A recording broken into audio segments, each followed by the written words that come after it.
Contents. Preface. Chapter 1, Common Sense, the Taken for Granted, and Power.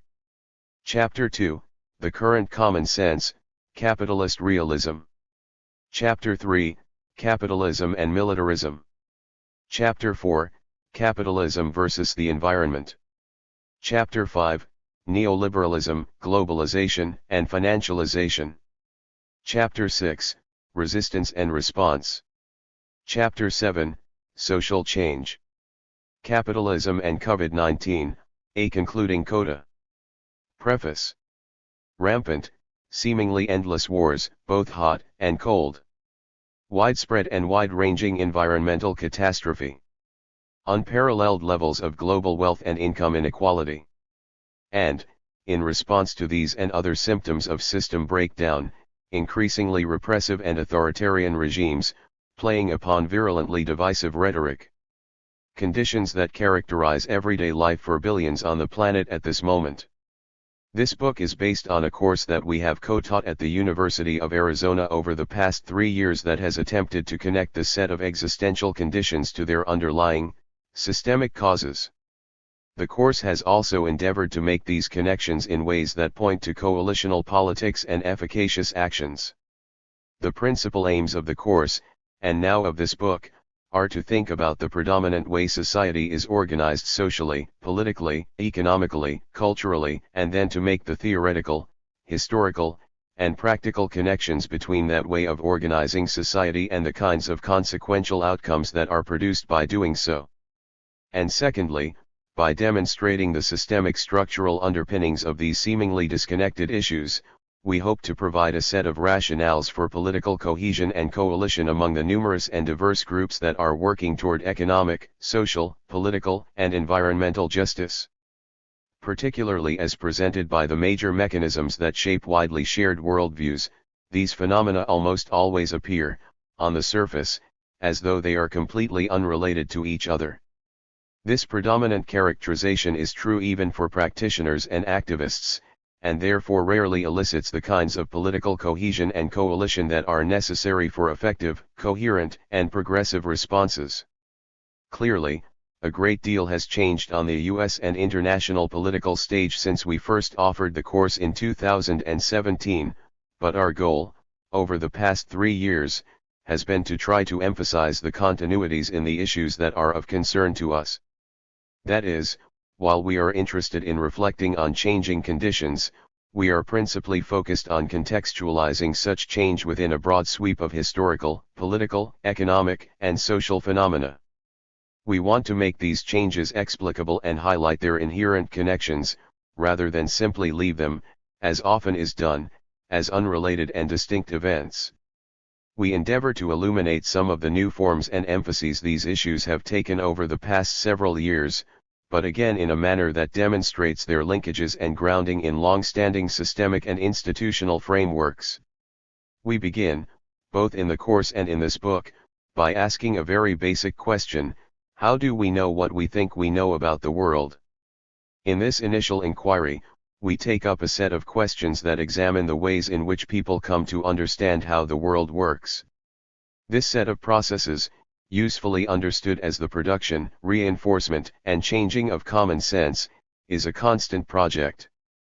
Those who are advantaged by the status quo are continually at work to make us understand that the way things are is the way things should be. And thus, the ways in which we understand the world are very much connected to the ways in which we interact with the world. We are also intent on elucidating the complex linkages between common sense and power. Here we take up the Gramscian notions of hegemony, the definition and role of intellectuals, and the ways in which the economy, broadly understood, and other dimensions of society interact to produce the varied experiences of everyday life for different classes and categories of people. In the second chapter, we undertake an examination of what we think about as the predominant, current common sense in much, though not all, of the world. If, as we contend, common sense is a very useful notion for understanding how we think and understand the world, what is the current common sense? We, along with other analysts, call the prevailing common sense capitalist realism. We interpret this term to be not merely descriptive of the dominant political economic framework, but also to highlight proponents' additional assertion that there is really no meaningful alternative to organizing society along the lines of late-stage industrial state capitalism. Clearly, much of society, certainly US society but many other societies as well, is organized along these lines. This is the basic framework within which we will attempt to understand the resultant issues and consequences. Again, there have been substantial changes within and among the variants of late-stage capitalism over the past several years, and our assessment situates these changes within appropriate continuities and contexts. In the third chapter, we begin to examine some of the more consequential effects that have resulted, as would be expected, we argue, from organizing societies along the lines of a capitalist realist political economy. We begin with the multi-pronged relationships between capitalism and the various historical and contemporary mechanisms that capitalists, and their vital partners within state systems, have used to spread this form of political economy around the globe. These processes have been known most commonly as colonialism or imperialism, in either their historical or neo-forms, and have often been accompanied by the often necessarily related processes of militarism. In this chapter, we will think very carefully about how capital, when uninhibited by constraints against mobility, goes around the globe looking for the conditions that will maximize surplus value and profit. Historically, and contemporaneously as well, these have often included cheaper labor or resources, and/or more lucrative markets. More recently, alluring conditions have also included more desirable regulatory, example environmental or labor, monetary, or fiscal environments to maximize profit accumulation. These adventures, quite often necessitating incursions on the prerogatives and sovereignties of others, have produced a long and bloody history and present, and a likely calamitous future. In Chapter 4, we move on to examine the most significant effects of the relationship between a capitalist political economy and the environment, which, we would argue, now constitute a second set of existential crises. While there are certainly variants of the abstract capitalist model, one persistent and typical tendency is to assess the planet as either storehouse of needed resource inputs, including energy resources, and/or sink for waste products of all kinds, due in large measure to a continually sought novelty, and the concomitant obsolescence of the old. As a consequence of this orientation, nature, as both inherent worth and utilitarian guarantor of sustainable life, must be subjected to the ruthless calculus of costs and benefits. In such evaluations, anything that fails to maximize profits or minimize losses must be discounted, ideally to a value of zero. In combination with an intensifying focus on shorter and shorter time frames for a maximum return on investment, a competition-driven imperative to externalize all costs that do not contribute to the bottom line has produced the by now exhaustive litany of environmental woes, including the climate catastrophe that now threatens life on the planet as we have known it. In the subsequent chapter, Chapter 5, we begin to examine the more mundane, everyday violence of capitalism in its present neoliberal, globalized, and financialized form. Though not necessarily as dramatic in some ways as militarism or environmental catastrophe, these quotidian issues are emblematic of the kinds of impacts that are being produced for billions of people in their everyday lives on the ground around the world. Beginning largely in the late 1970s and flourishing in the early 1980s, though the original ideas actually date back much further, especially in the US and UK, neoliberalism has been an ongoing project of elites to claw back the few gains made by other classes in the immediate aftermath of the Second World War. The central tenets include the elimination, or preferably the privatization, of government services of all kinds, an all-out assault on the ability of labor to organize, the massive deregulation of every segment of the economy, and the absolute faith in market-based principles to adjudicate all elements of social, political, cultural, and economic life. The results have been staggering levels of wealth and income inequality, the disappearance or significant shredding of even the most grudging social safety net provisions, the loss of the commons in virtually all sectors, and the truncation, ideally to zero, of public expectations for anything that might be provided by something called society. These then are three broad categories of consequences that we take up below: militarism, and threats of war and terrorism, environmental catastrophe, and the seemingly more mundane suite of neoliberal effects.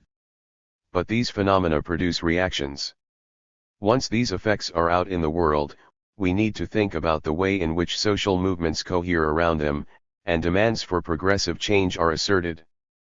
But at the same time, we want to think about the ways in which elites, who are advantaged by maintaining or reinforcing the status quo, respond to those reactions. These are the matters that we take up in Chapter 6. Over the past several years, as in the many decades before, we have seen an enormous panoply of social movements for social, political, and economic justice, anti-austerity movements, environmental activism, human rights promotion, including expansions of the definition of human and the list of rights themselves, criminal justice reform, poverty elimination/reduction, and many others. One disheartening continuity has been the successful ability of elites to keep these movements separated from, and often, in fact, antagonistic to each other. One of our key objectives here is to demonstrate the fundamental linkages among these seemingly disparate issues, in order to provide the rationale and impetus for coalition and unity. In the face of rising resistance, elites have been able to exploit present discontent in order to pit elements of society against each other. We also take up this side of the question in Chapter 6.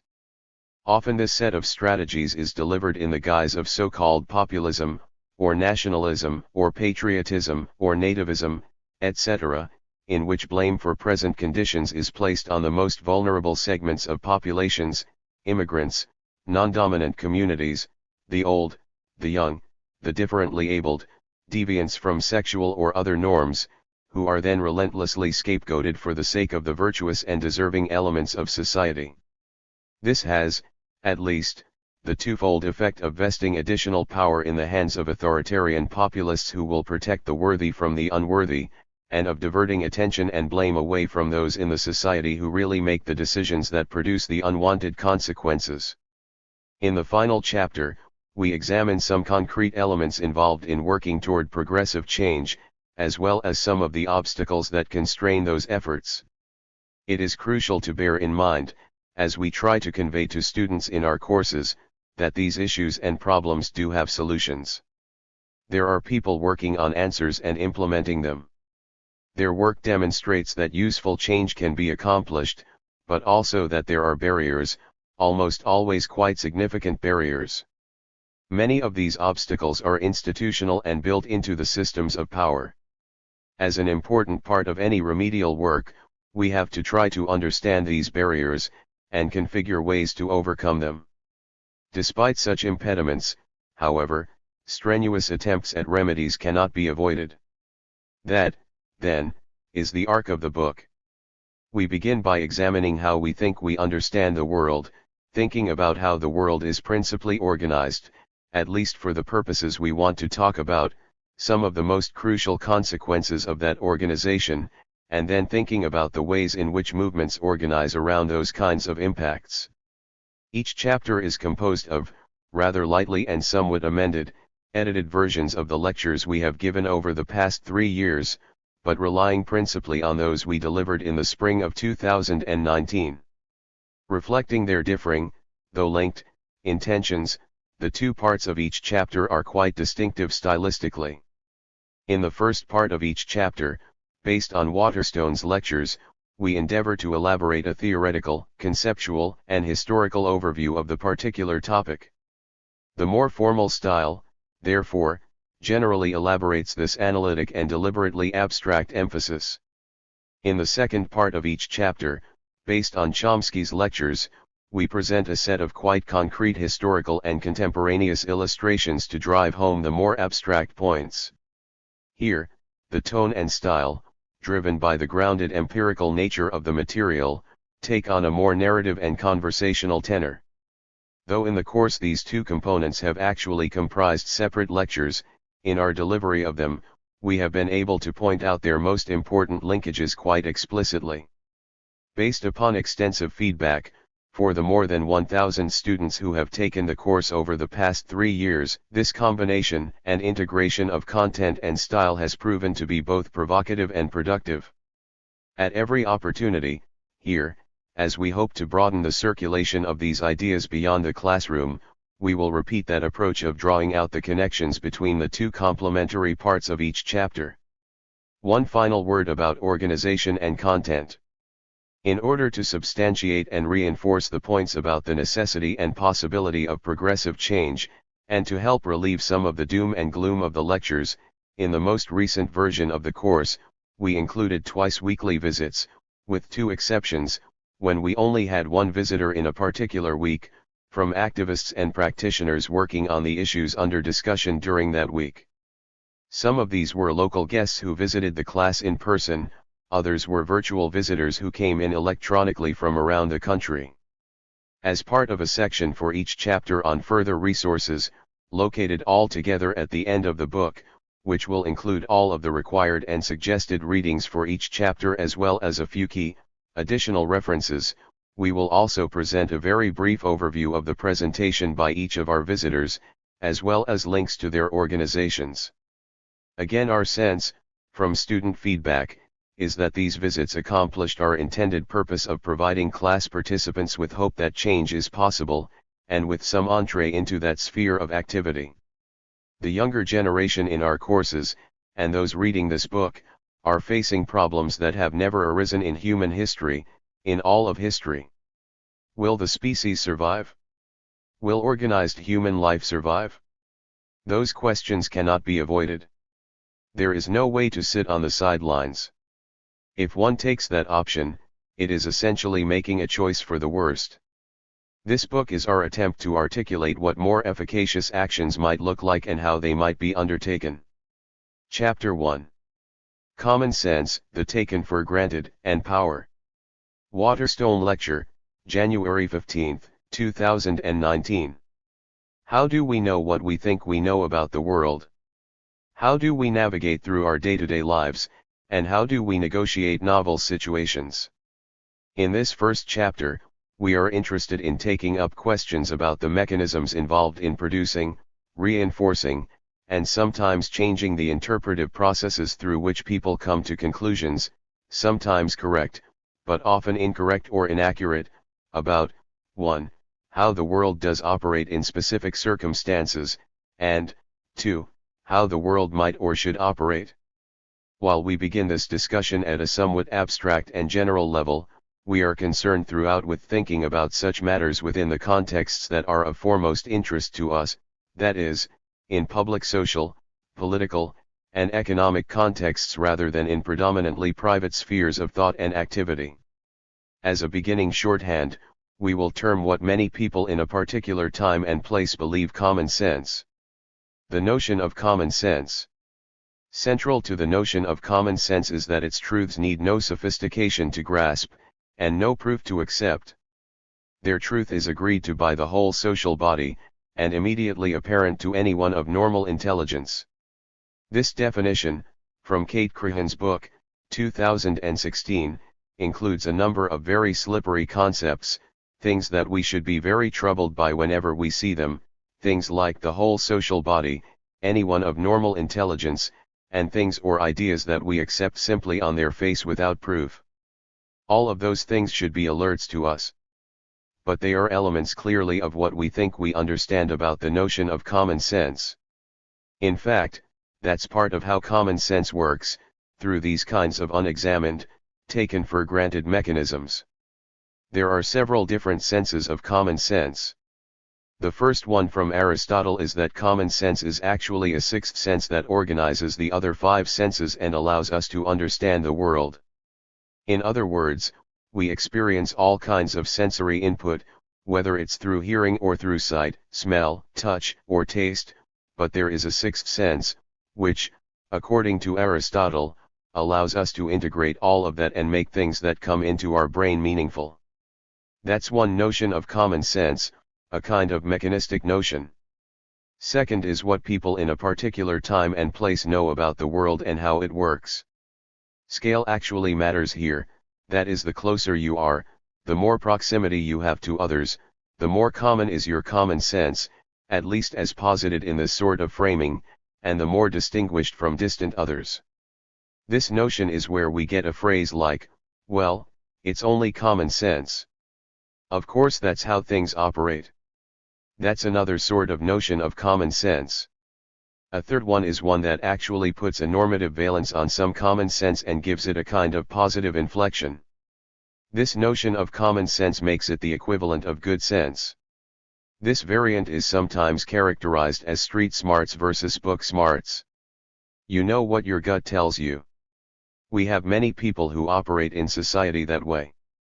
This is where a phrase like use your common sense is employed. In other words, you know how the world works, right, so use your good sense. Now let's turn to a formulation that characterizes all of this a little bit differently, British sociologist and social theorist Anthony Giddens and his notion of practical consciousness, 1984. This is related to common sense.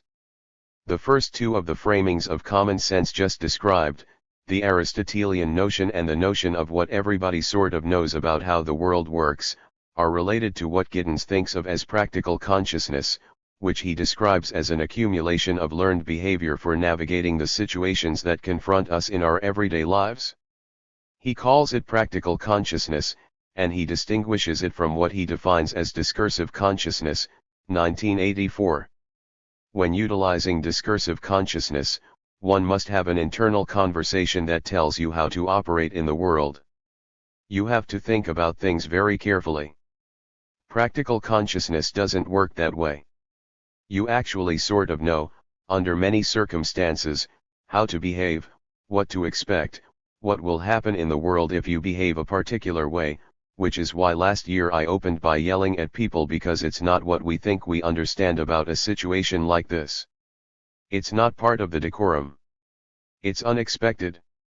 But practical consciousness is rarely raised to this kind of discursive internal conversation level. This is essential. The fact that we don't have to think about every single thing we do and how we operate in the world is a very good thing. Otherwise, we would essentially be paralyzed. If we had to relearn every instance in which we operate in the world every day, we would in fact be constrained from behaving at all. So it's a good thing that much of what we do in our interactions is routinized in this way, that it is, in fact, a practical rather than a discursive consciousness. There are some circumstances where we become aware that we are operating in a rule-bound way. One of those circumstances is when we are in novel situations. For example, when we travel and come into settings where we don't know the rules. A couple of things happen then. If you've had this experience, you know this is the case. One thing, you have to think a bit about how to behave, what's the proper behavior, what will keep you in a safe zone rather than encountering things that become uncomfortable. So that's one of the things that happen, you begin to think about how things work in unfamiliar settings. If they work differently than how they work where you usually operate, well, you might wonder, how will I find out how things work? That's one thing that happens. The second thing that happens, if we're at least conscious of that process, is that we begin to understand that much of behavior is in fact rule-bound. It's rule-governed, even if in most situations we don't have to think about those rules, or even the fact that there are rules. This is a very important kind of step, to think about the fact that much of behavior is rule-bound, and this is what Giddens is thinking about when he says that practical consciousness works for most everyday situations, but there are circumstances in which we begin to become aware that we have internalized a whole number of rule-governed behaviors, 1984. In fact, to use a phrase that I want to emphasize, we take things for granted. A second circumstance in which we might move from practical to discursive consciousness is when we are operating in situations where we think we know the rules, but something unexpected happens. Either something unpredictable occurs, or we don't like the consequences.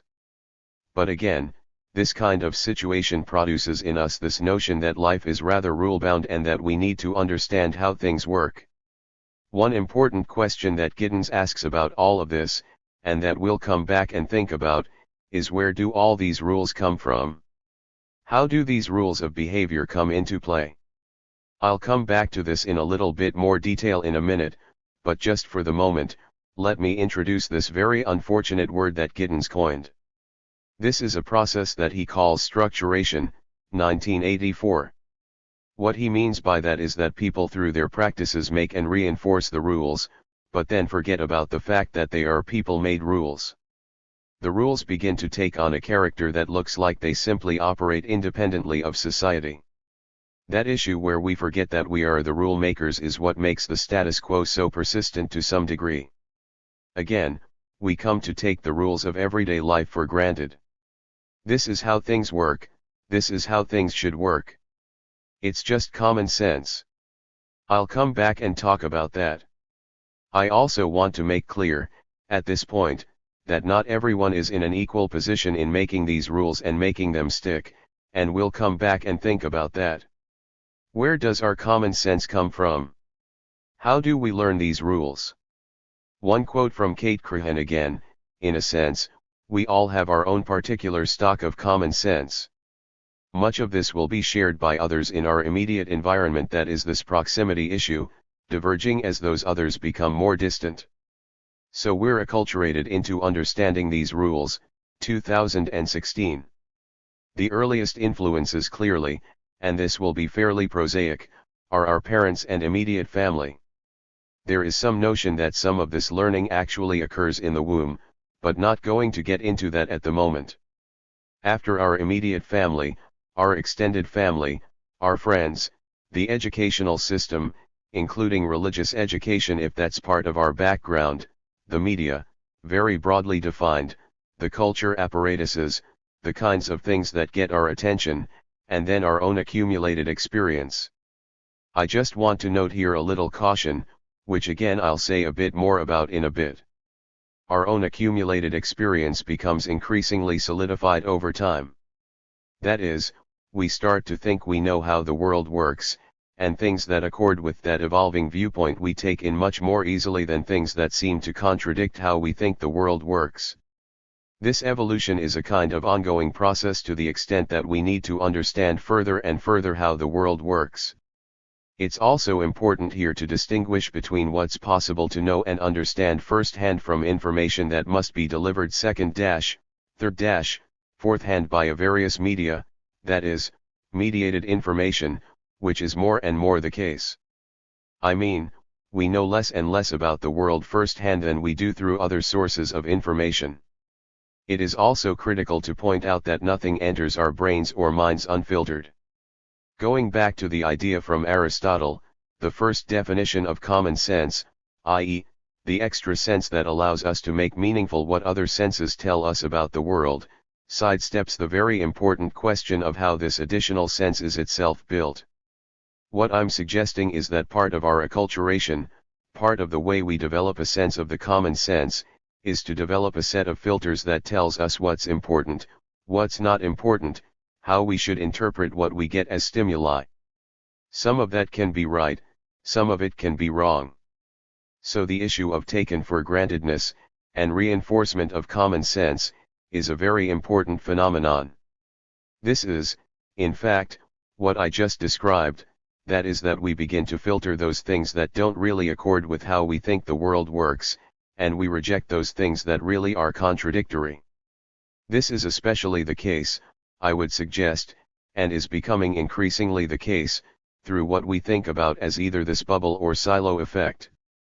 This is where we're channeled in many of our media interactions, particularly into things that we seem to have already accepted. So anytime you see a prompt, if you like this, you will love that, know that this tactic works according to algorithms that produce this channeling effect. This is happening in all kinds of ways on social media and even in the mainstream media. People are CNN people, or they're MSNBC people, or they are Fox News people. So there's a tendency to sort of silo ourselves or put ourselves in these bubbles, and that's becoming increasingly the case. Now, an important question: are we thinking about common sense, singular, or are we thinking about common senses, plural? All too often, one rational being's obvious fact is another's questionable or flat-out wrong assertion. There is more than one common sense, and even seemingly incontrovertible facts have a way of shifting over time. Even for ourselves, something that we may have believed at one point in time, if we are open-minded, we might believe something quite different at a later date. But quite clearly, there are different common senses operating simultaneously. These are the sources of controversy and argumentation. The notion of the single common sense, which all men have in common in any given civilization, is quite foreign to the spirit of the Gramsci prison notebooks. For Gramsci, as for Marx, any given civilization is so fractured by inequality that understanding it requires us to begin with that inequality. Those most elementary things which are the first to be forgot, the fact that there really do exist rulers and ruled, leaders and led. Common sense in all its multitudinous confusion is the product of a fractured world, Crehan 2016. Yes, there are multiple common senses operating at any particular time and place. There are always competing common senses at play, which tells us several things. Immediately, it tells us that common sense is unstable. It changes over time. It changes from place to place, from one group, for example a social class, from one setting to another, and so on. This also tells us that common sense is both malleable and subject to manipulation. It's not a stable thing. Common sense can shift. Let's begin to tie those notions of what common sense is about to political action. Ultimately, as Kate Crehan argues, what interests Gramsci is the knowledge that mobilizes political movements capable of bringing about radical transformations, 2016. This is what Gramsci was interested in. One of his central questions was trying to understand how the Italian people came to accept Mussolini and fascism. So he was very interested in coming to grips with that kind of question. The most important knowledge would seem to be precisely knowledge that when embodied in self-aware collectivities has the potential to act in the world. For Gramsci, the primary such collectivities as a good Marxist were classes. He was interested in class struggle. The webs of intelligibility in which our socialization wraps us from the day of our birth are a reality from which we all begin. We are all to some degree creatures of popular opinion, and yet of certain historical moments, there is radical social transformation. When and why does this happen? Running through the Gramsci notebooks is the question, what is the relationship between popular opinion, another phrasing of common sense, and social transformation? How are these things tied together, if they are tied together at all? This was a central question for Gramsci and one that Marx really did not take up to any significant degree. So Gramsci is thought of in many ways as a cultural theorist of Marxism. Despite all his criticisms of common sense, and Gramsci was quite critical of it, he thinks of it as a kind of hodgepodge, and he thinks of it as very unsophisticated in many ways. Gramsci's attitude wasn't wholly negative. Embedded within the chaotic confusion of common sense, that is both home and prison, he identifies what he terms bon senso, good sense, Crehan, 2016. That is, we feel comfortable in our notion of common sense, but we're also bounded by it. That's home and prison in this case. And there's a kernel of good sense in common sense. The phrase being philosophical about it, in addition to calling for patience or resignation, can also be seen, and it was for Gramsci, as an invitation for people to reflect and to realize fully that whatever happens is basically rational and must be confronted as such. This is the way in which good sense can be extracted out of common sense, but it's a process. It's a process that Gramsci says has to be extracted, made coherent by intellectuals, that this is the role of intellectuals for Gramsci. But he has a very ecumenical notion of intellectuals. Anyone, in Gramsci's view, given the opportunity, could be an intellectual, that is, a person who could reflect on the conditions of their own material existence and think about why that existence has the characteristics that it does. So for Gramsci, anyone could be an intellectual. The role of intellectuals is to extract the good sense out of the hodgepodge of common sense. Gramsci thinks about intellectuals as falling roughly into two categories. Organic intellectuals are those that remain connected to their class and further class interests. Now by saying that, that doesn't necessarily mean of one sort of political stripe or another. Adam Smith, the classical economist, I would argue, is an organic intellectual for his class, the bourgeois class.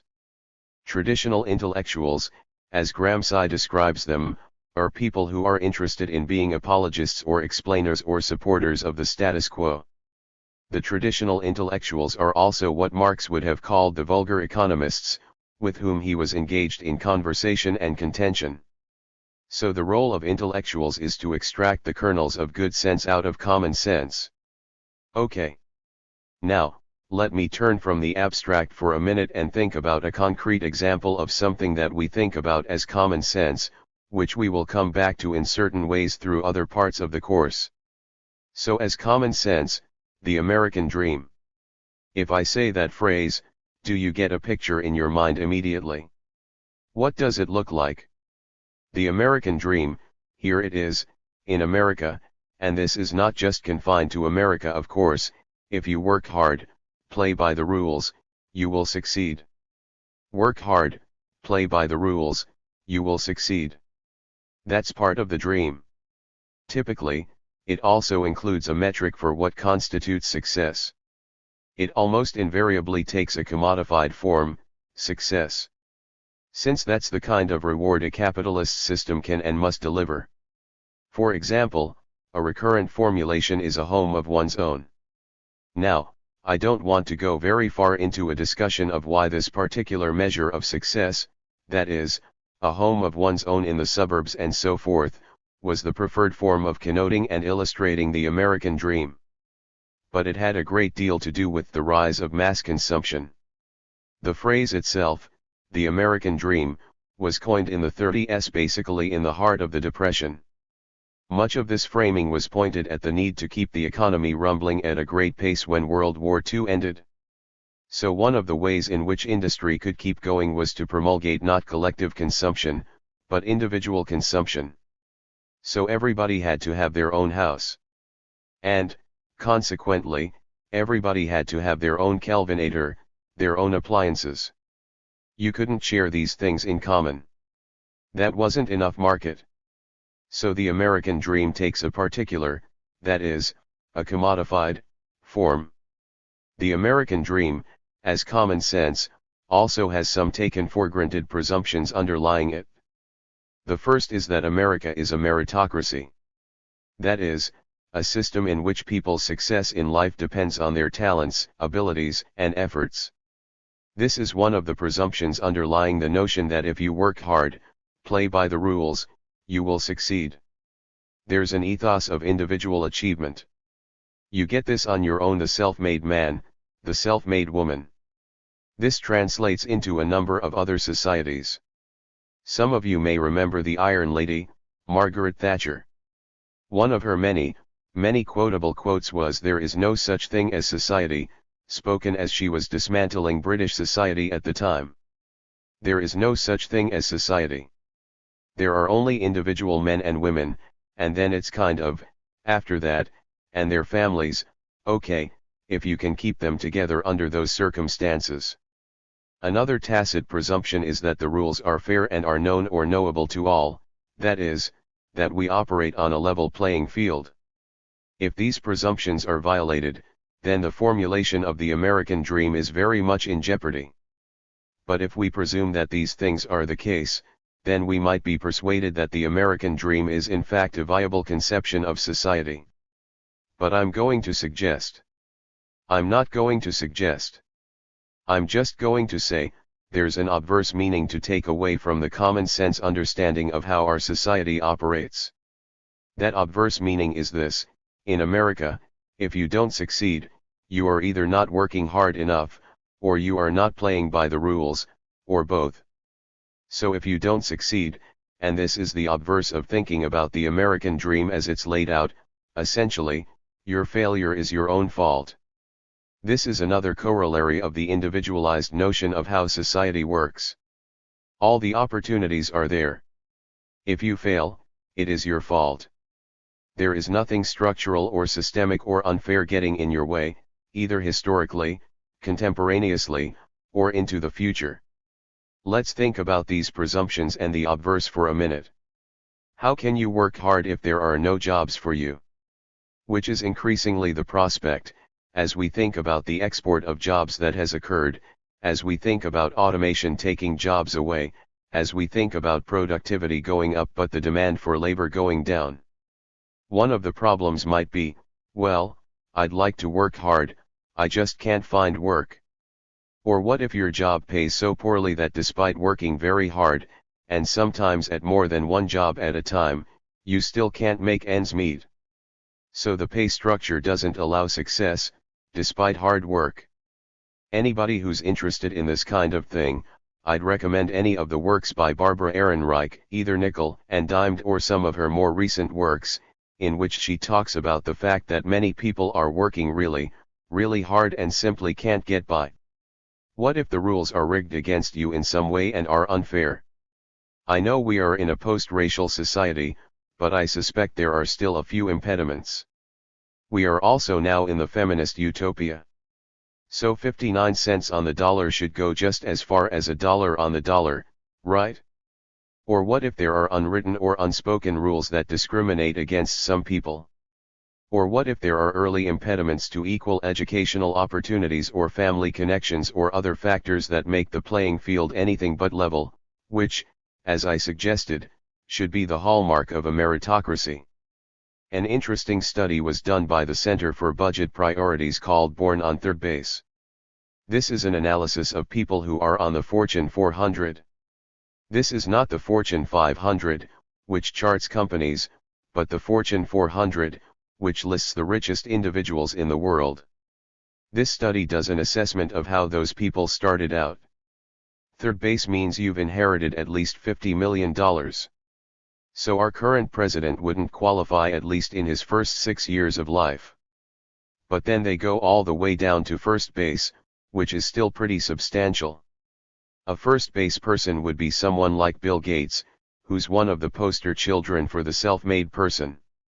He had the opportunity to go to Harvard and by his own admission was not a self-made person, and has really been helped by society a great deal, including all the infrastructure paid for by public R&D upon which the computer industry itself was built. But in any event, they go through this list, and it turns out that only 35% of people on the Fortune 400 were born anywhere but first base, itself a space with substantial material advantages. Most people don't even know there's a ball field, okay, let alone come anywhere close to be on deck circle or anything else like that. But these early advantages or impediments, either to educational opportunities or family connections, may have something to do with your success, no matter how hard you work, or how much you play by the rules. So the American dream is like that. But if we let the common sense notion of the American dream stand just for a moment, here are a couple questions that we should ask of any taken for granted elements of the political, social, and economic status quo. The first is who benefits from this view of society? That is, if we believe the American dream, that to succeed, people must work hard, must play by certain rules that are written not by them, but with which they must comply. If we believe that, who benefits from that kind of orientation to society and who loses? We should always be thinking about who are the winners and the losers here. It also suggests some questions about the political, social, and economic implications of such an understanding.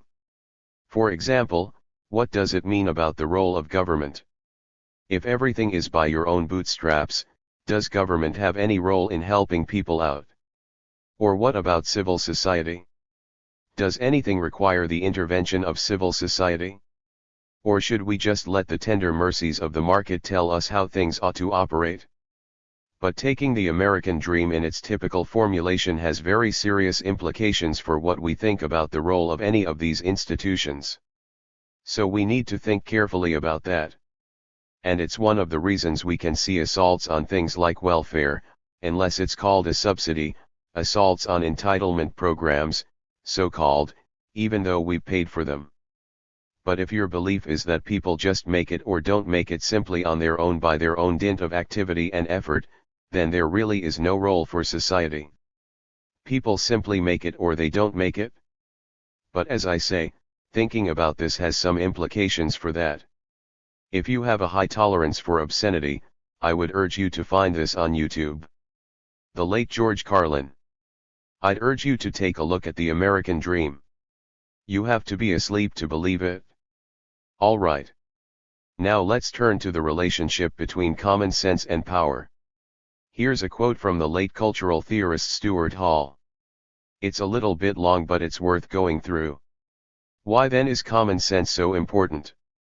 Because it is a terrain of conceptions and categories on which the practical consciousness of the masses of the people is actually formed.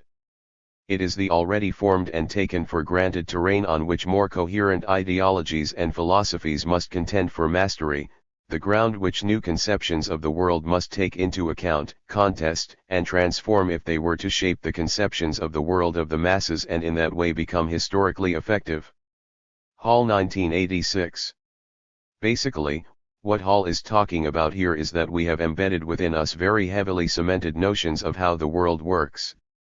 If we want to change people's minds and think about the world operating differently, we have to contend with those deeply embedded and vitally held conceptions of how the world operates.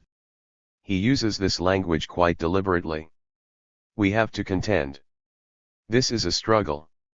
So popular beliefs, the culture of a people, Gramsci argues, are not matters, are not arenas that can be left to look after themselves. They are themselves material forces. Common sense is a field of struggle and contestation, Hall 1986. That is, for Hall, this is an arena for very fierce battles. The reason for this, of course, is that to have one's view of how the world operates become predominant is a very potent form of political power. If you can convince people that your sense of how the world ought to operate is the way it ought to operate, this is an extremely powerful political tool. This form of power is also related to Gramsci's important concept of hegemony. One definition of hegemony, and there are other definitions, we have some definitions of hegemony in common parlance, like the US is the world's only hegemon, which is a debatable point no matter what, but that's not exactly the meaning I'm using here. Hegemony, as I'm using the term here, is governance with the consent of the governed. The alternative form of governance is coercion. Now think about it, if you're an elite and you want to govern people, which of these forms is preferable? Well, of the two, hegemony is much more desirable for the governors since governance with consent does not produce opposition and resistance by definition. If people are consenting to be governed, why would they object? Why would they resist?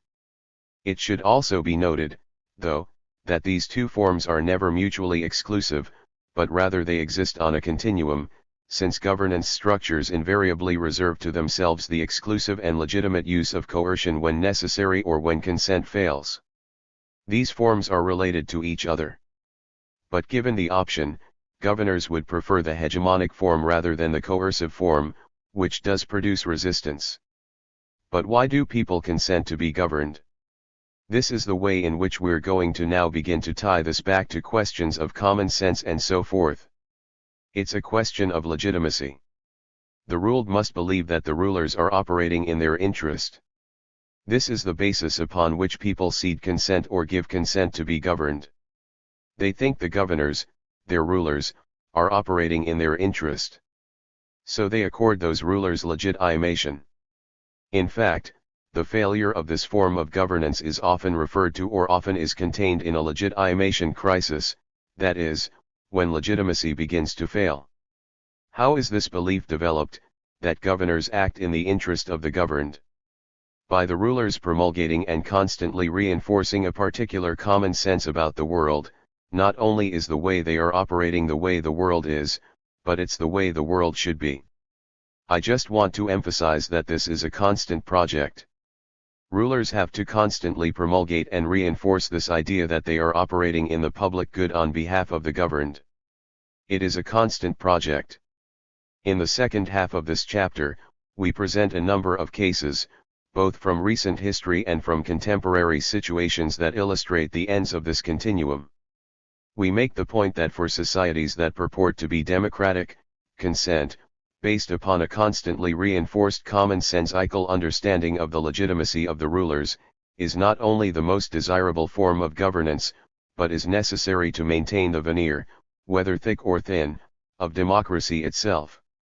For more dictatorial or despotic regimes, even the pretense of consent is less necessary, at least for a time. By definition, everything in opposition to that common sense becomes quite literally unthinkable and becomes, and I use this term advisedly, nonsense. It is not sensical to object to the governors, if they're acting in your interest. This is the fundamental idea that underpins the way in which this form of governance works. And many philosophers have articulated it, but it is that the governors are acting in the interests of those who are being governed, and therefore have legitimate control over the reins of governance. Again, from Kate Crahan's book, the narratives that become hegemonic are those that reflect the world as seen from the vantage point of the rulers rather than the ruled, typically, 2016. We'll come back to this. Again, from Stuart Hall, first, hegemony is a very particular, historically specific and temporary moment in the life of a society. It's rare for this degree of unity to be achieved, enabling a society to set itself a quite new historical agenda under the leadership of a specific formation or constellation of social forces with a critical part here. Such periods of settlement are unlikely to persist forever. There's nothing automatic about them. They have to be actively constructed and positively maintained. Otherwise, such hegemonies risk falling apart. We can see this when we see schisms even within the ruling class, and there are many times when that occurs, and those may be moments of interesting opportunity. But hegemony is unstable and begins to break down when rulers lose their legitimacy. This can happen when the ruled no longer believe, for a whole variety of possible reasons, that governance is in their interest. This is what I refer to as a legitimation crisis. It's at that point that governance structures even lose the ability to wield coercion uncontested. Gramsci makes a very clear argument that before coercion can be legitimately utilized, governance structures have to have won a war of position, that is, they already have to be seen as legitimate before they can legitimately wield even coercive forms of government. So when this begins to break down, and you can begin to think about all kinds of reasons why people would start to lose faith that their leaders are, in fact, acting in their interests. We're at a particularly fraught moment right now, winter 2018 to 2019, I would say. I mean, I don't know how many of you were thinking of not coming tonight in sympathy with the government shutdown. I thought about it momentarily, but I decided I'd come in and do this. But in any event, there are moments clearly when the seeming solidity of the governance structures are revealed to be rather fragile. And when they are, this is a moment when people begin to call into question all kinds of things about the way in which their society operates. So legitimation crises are extremely troubling moments for governance structures and for elites. As Hall is arguing here, this is invariably the case. And people who want radical change need to be prepared for those moments. Also from Crahan's book, for there to be fundamental social change, therefore, there needs to be cultural transformation. That is to say, a new common sense, and with it a new culture that enables subalterns, that is those who are ruled or governed, to imagine another reality. 2016. Part of the potency of common sense, and this is why I used the alternative word nonsense a moment ago, part of the potency of the common sense, is to rule out our thinking any differently about the world. That is, to subjugate our own mental capacity to imagine the world otherwise. It's why I used that phrase, which I took from Mark Fisher, 2009, which he took from an unnamed and unclaimed source about capitalist realism. It is now easier to imagine the end of the world than to imagine the end of capitalism.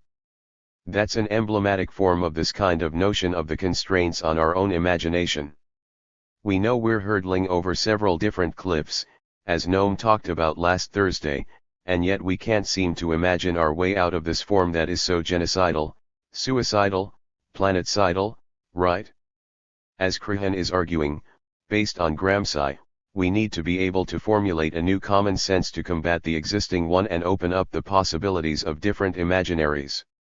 The value of Gramsci's concept of common sense is that it offers us a way of thinking about the texture of everyday life that encompasses its givenness, that is, the way in which we're thrown into it at birth, how it both constitutes our subjectivity, the way we think about ourselves, and confronts us as an external and solid reality.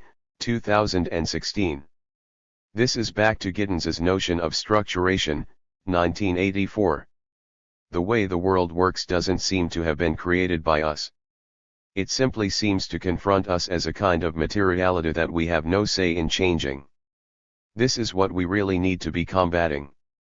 But that also acknowledges its contradictions, fluidity, and flexibility. For all its apparent solidity, that is, common sense is continually being modified by how actual people in actual places live it, Giddens 1984. So it's vitally important, to understand the sort of fluid nature of common sense, that it is not solid in the way that it's constantly being told to us. In a work by Edward Bernays there is, in fact, a conversation about how all of this actually works. This is Edward Bernays, Propaganda is the Executive Arm of the Invisible Government, 1928. So Bernays, interesting character, he was twice, and in two different ways, a nephew of Sigmund Freud and fancied himself a kind of amateur psychologist of the popular mind. Very early on, he was the self-described father of public relations. He invented the form, according to himself. He was involved in a whole number of early activities, some of which we'll talk about a bit later. He was involved in the Creel Commission, which was organized with Walter Lippmann and others to motivate a very reluctant U.S. public into supporting the U.S. entry into World War I under Woodrow Wilson. We return to this effort in a bit more detail below. So he was involved in a number of those kinds of things. One of his most famous and long-standing sets of efforts had to do with tobacco. He really was very, very influential in getting people to smoke. Later in life, in an autobiographical kind of mea culpa, he regretted that activity. But one of the things that he did, and this is just by way of illustration of the sort of mental attitude he had about public opinion, one of the last impediments to the market for cigarettes was getting women to smoke, and particularly getting women to smoke in public. So one of the large grandstand events that Bernays organized was a Liberty March in the Macy's Thanksgiving Day Parade in New York. He hired about 30 debutantes. I don't know if that word draws any resonance. These were young women of society who were going to be introduced to society. He had them march in the parade, each of them holding aloft a little torch of freedom. That little torch of freedom was a Lucky Strike cigarette. This was the kind of thing he was engaged in. But here are some of his views. The conscious and intelligent manipulation of the organized habits and opinions of the masses is an important element in democratic society. Those who manipulate this unseen mechanism of society constitute an invisible government, which is the true ruling power of our country. Some people might now call that the deep state. I wouldn't, but some people might. We are governed, our minds are molded, our tastes formed, our ideas suggested largely by men we have never heard of, 1928. He is referring to himself and other people who are behind the scenes manipulating public opinion, which is another phrase for common sense.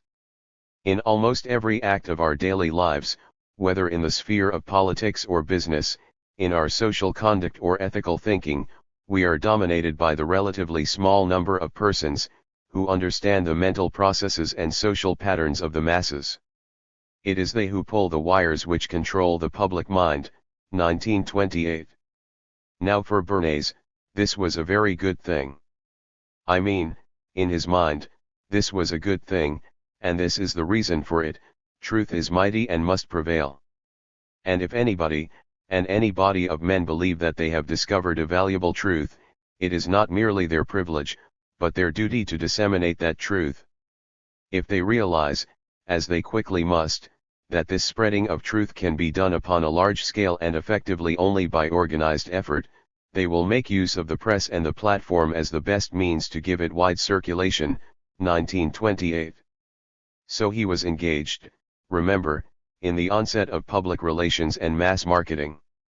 So he's starting to use these levers that had become recently available for disseminating these truths. Propaganda becomes vicious and reprehensible only when its authors consciously and deliberately disseminate what they know to be lies, or when they aim at effects which they know to be prejudicial to the common good, 1928. But of course the common good is defined by these people, so it's almost invariable that they will not be defined as the common good. But the danger is there, and he's warning people about it. The imaginatively managed event can compete successfully with other events for attention. Newsworthy events involving people usually do not happen by accident, they are planned deliberately to accomplish a purpose to influence our ideas and actions, 1928. And many of the things that Bernays was engaged in were these kinds of grandstanding, large-scale public events. So as I say, he sort of describes himself as the father of public relations. This is part of the mechanism that he used. We return to Bernays in the second part of the chapter in order to connect some of his work in public relations to projections of U.S. political and military power. Alright. Let's bring this a little bit up to date.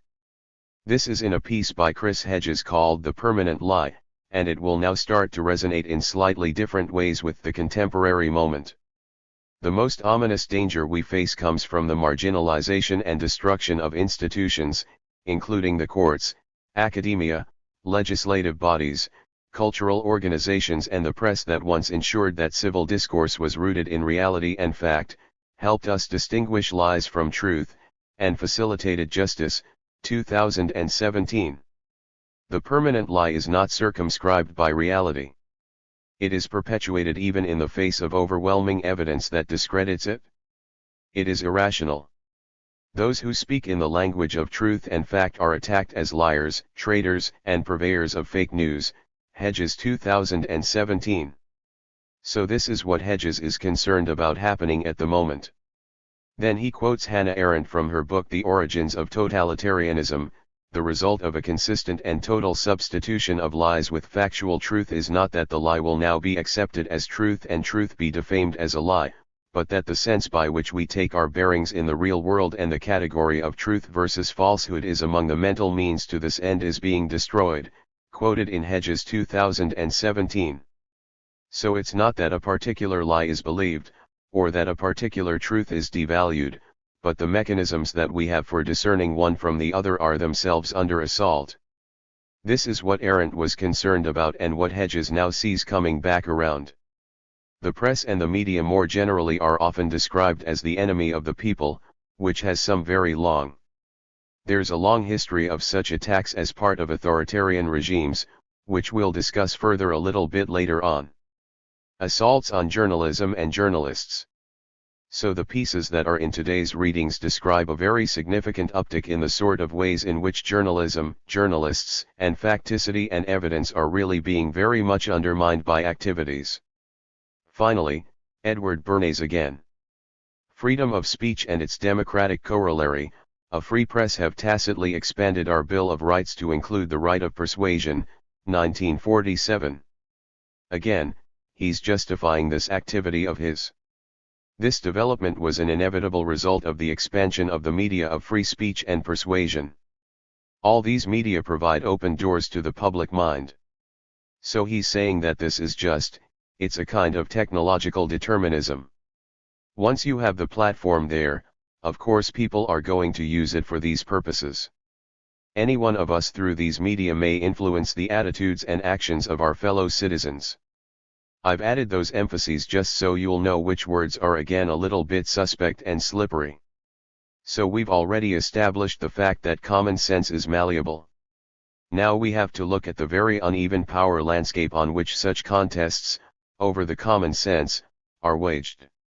This discussion will focus mostly on the US media landscape, but the basic points apply quite well to many other media environments, with some exceptions for state-owned media, for better or worse.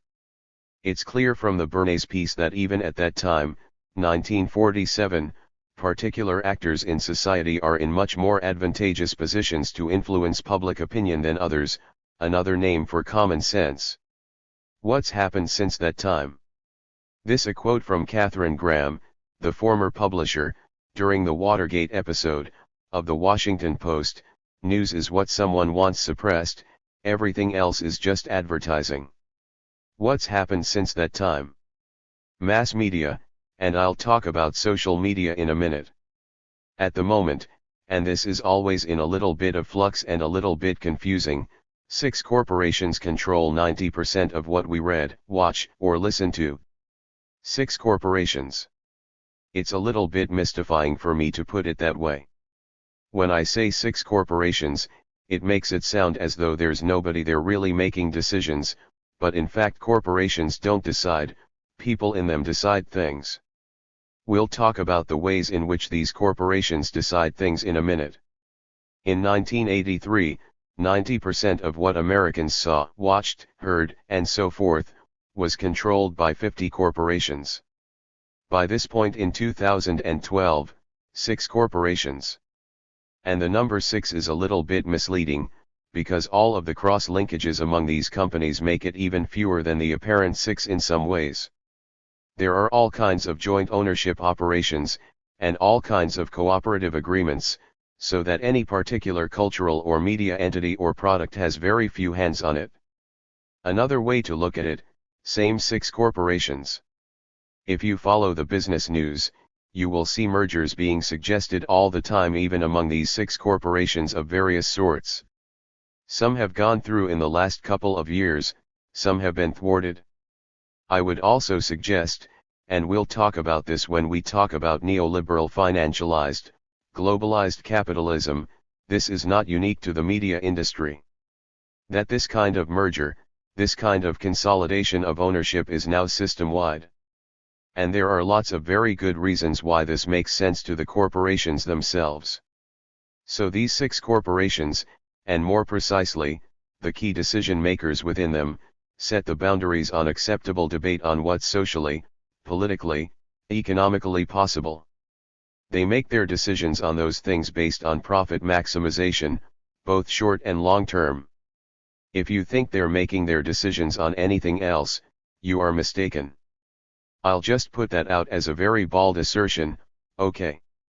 But, as we discuss in the second half of the chapter, even these kinds of decisions are bounded by the prevailing common sense, in terms of what is permissible, in any particular time and place, to say, or even to think. Now, I'm hedging on that a little bit by saying short and long term. Short term, they want to maximize profits in the immediate sense for their investors, who are always looking for the next best thing. And with electronic financial trading now, that means in basically nanoseconds. So big funds jump from investment to investment on the marginal returns that they think they will get in the next not quarter, but maybe quarter of a minute. So they make their decisions based on that. But these decision makers also make their decisions as being part of the governance structure, the hegemonic governance structure, on what will maintain their legitimacy. So they think about that a little bit. But when they have to make a trade-off between short and long term, they decide short term, otherwise the CEO and the board of directors are out fairly quickly. All right. They make their decisions that way. Let me just go back for this for 1 second, and ask you to think a little bit about what the media's products are, which I put out as a question before. Are they selling an entertainment thing? Are they selling news? Are they selling information? No. They're selling you. They're selling you to advertisers. You are their product. There's no question about that. So when they make a decision about what to put in the newspaper, or what to put on television, or what to put on any other platforms, or put into movies or whatever, they're making decisions on how they will garner the most of you. That's the basis for the decision. Don't be deceived by the fact that they make claims about being representatives of the First Amendment, and their duty to the public, I mean, which is partly, okay, it's not really even partly true, except for performing a legitimation function. Virtually entirely, they make their decisions based on what will sell the most. Do the media companies engage in censorship? Yes. They certainly do. At a minimum, they engage in censorship of this kind, of selection bias. So how many of you know the motto of the New York Times? Crowd. All the news. Female. That's fit to print. All the news that's fit to print, right, which in fact should be modified to all the news that fits, it prints. And how much news fits? It depends on the advertising space that's taken up in the paper. What's left over is the news hole, which is how it's described, and maybe has a kind of negative connotation. The news hole grows or shrinks depending on how much advertising space is taken up. So at a minimum, they engage in a selection bias. Of all the things that happen in the world on any particular day, they have to make judgments about what to either print or to broadcast or to put on the air, and so forth. How do they do that? They do it by determining which things out of the panoply that's available are likely to attract the most eyes, the most readers, the most viewers. That's how they do it. It's one of the reasons why if you flip around, and you can try this at home, from channel to channel on the network news, not only will you see the same stories out of the thousands and thousands of things that happen in the world that day, but you'll see them basically in the same order with the same presentation. It's not because the editors are sitting in a room colluding, I know that's a very bad word, with each other, but they are in fact using the same kind of lens to think about that panoply of events, which things are likely to produce the most number of viewers or readers or whatever. Now, do you remember this, 658? Any idea what this is? I haven't given you any hints whatsoever. But now, I'm going to give you a hint, a big hint. What if I said 658 days? Female. Till the next elections. There are 658 days to the next national election. The reason I'm asking about this at this point is I want you now to think about as you look at media, what they cover over the next 658 days, and the way they cover it. There are many, many issues that could be covered. How can we possibly at this point, 658 days out, be thinking about the relative merits of Joe Biden versus Julian Castro versus Elizabeth Warren? Yet, if you look at the news hole on NBC, MSNBC, CNN, the horse race is already well underway. Now, that means of course that there are opportunity costs. The more that the horse race is covered, the less actual issues and policies will be covered, not to mention stories outside of the endless election cycle. Again, think about, as we proceed through the course and as we proceed over the next interminable number of months to the election, how much time and energy is devoted, and not to the issues that the candidates are raising, but simply to their relative strengths and weaknesses vis-a-vis their electability, the personalities, the horse race, not the issues and so forth. Just think about that. Now you can use this and stump your friends, but remember to change it every day by 1 day. I'm coming to the very end. Up to this point, I've been talking about mass media, and mostly in the US context. Now I want to turn to the internet and social media. They have tremendous democratizing potential. They also raise very serious issues about privacy and surveillance, as many of you know. This has been in the headlines. These kinds of media impose censorship of a different kind. So much information that truth and credibility are very difficult to determine. How do we know what we see on the internet is real? Where's the validation? Where's the corroboration? These social media are subject to increasingly stringent gatekeeping by internet service providers. And this raises the very serious issue of net neutrality. Right now, things are relatively unimpeded. You can access any website and download information. What ISPs would like to do is be an intermediary between you and that content. They will make determinations on speed and accessibility, again based on profit maximization for themselves, since many of the companies who are involved in this are also content providers.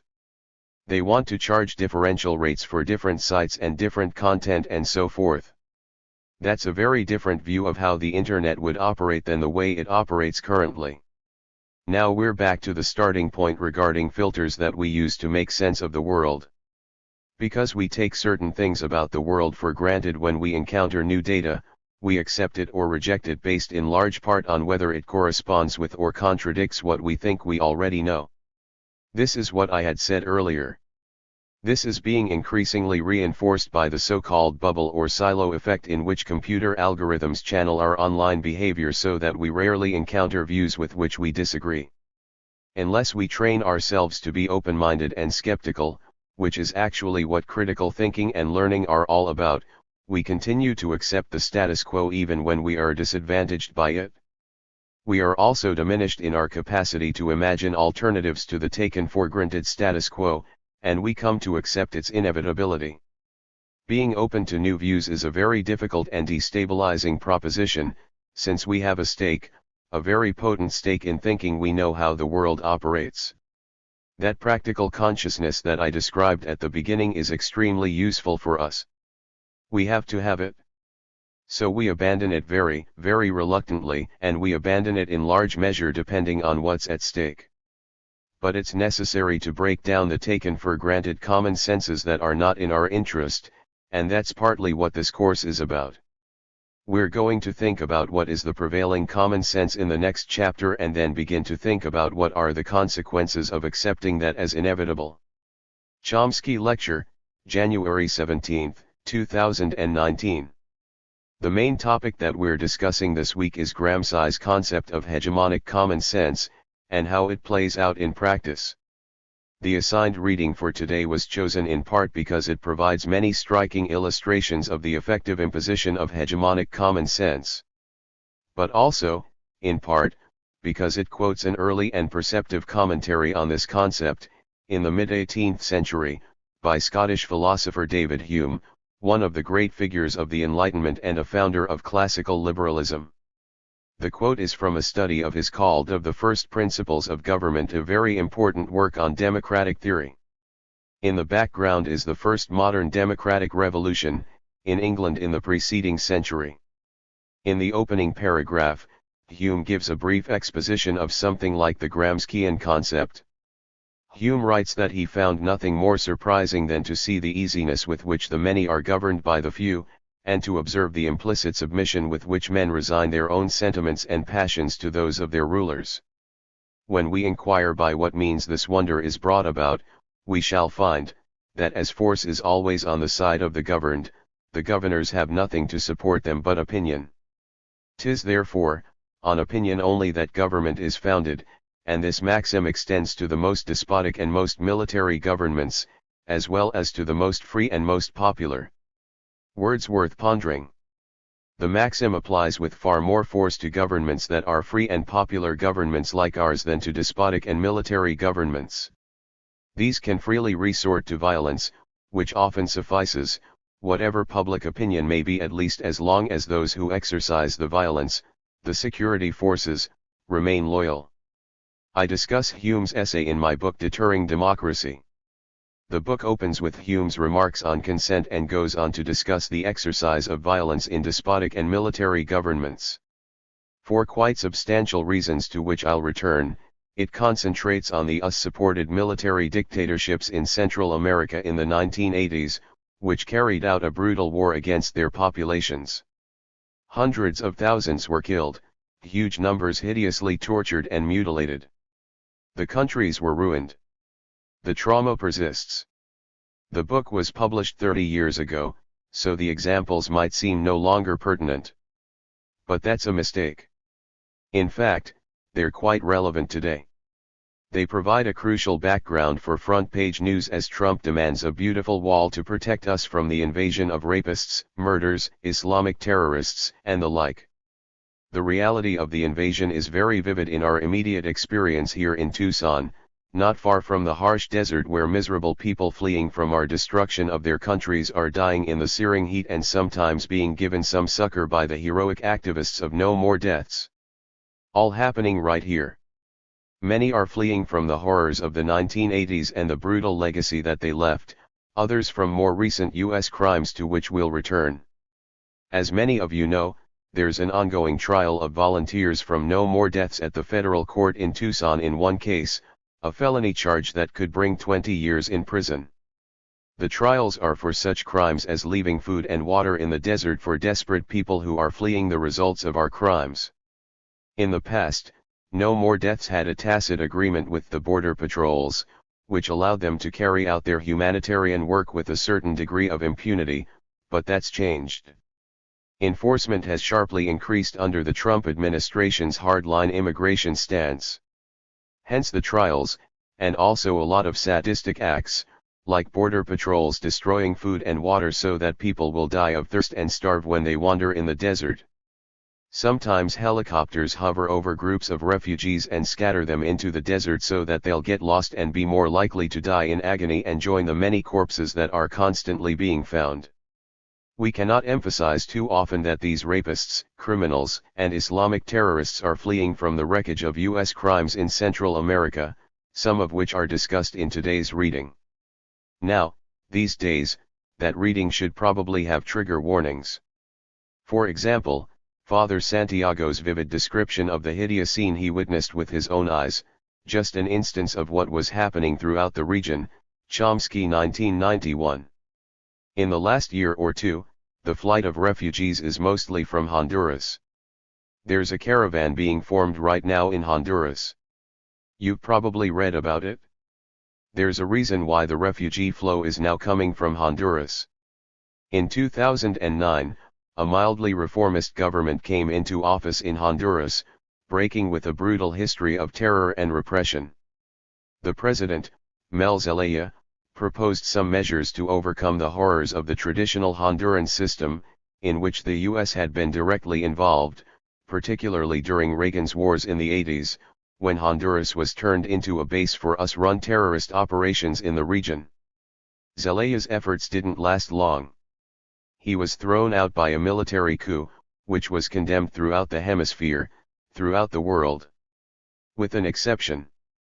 The Obama-Clinton administration refused to call it a military coup because if they had, U.S. law would have required that they stop sending arms to the military junta that had restored a brutal dictatorship. Washington would not agree to that, so it endorsed the coup regime under the ludicrous pretense that it was restoring democracy. The military dictatorship ran what they called an election, which was mostly ridiculed and dismissed.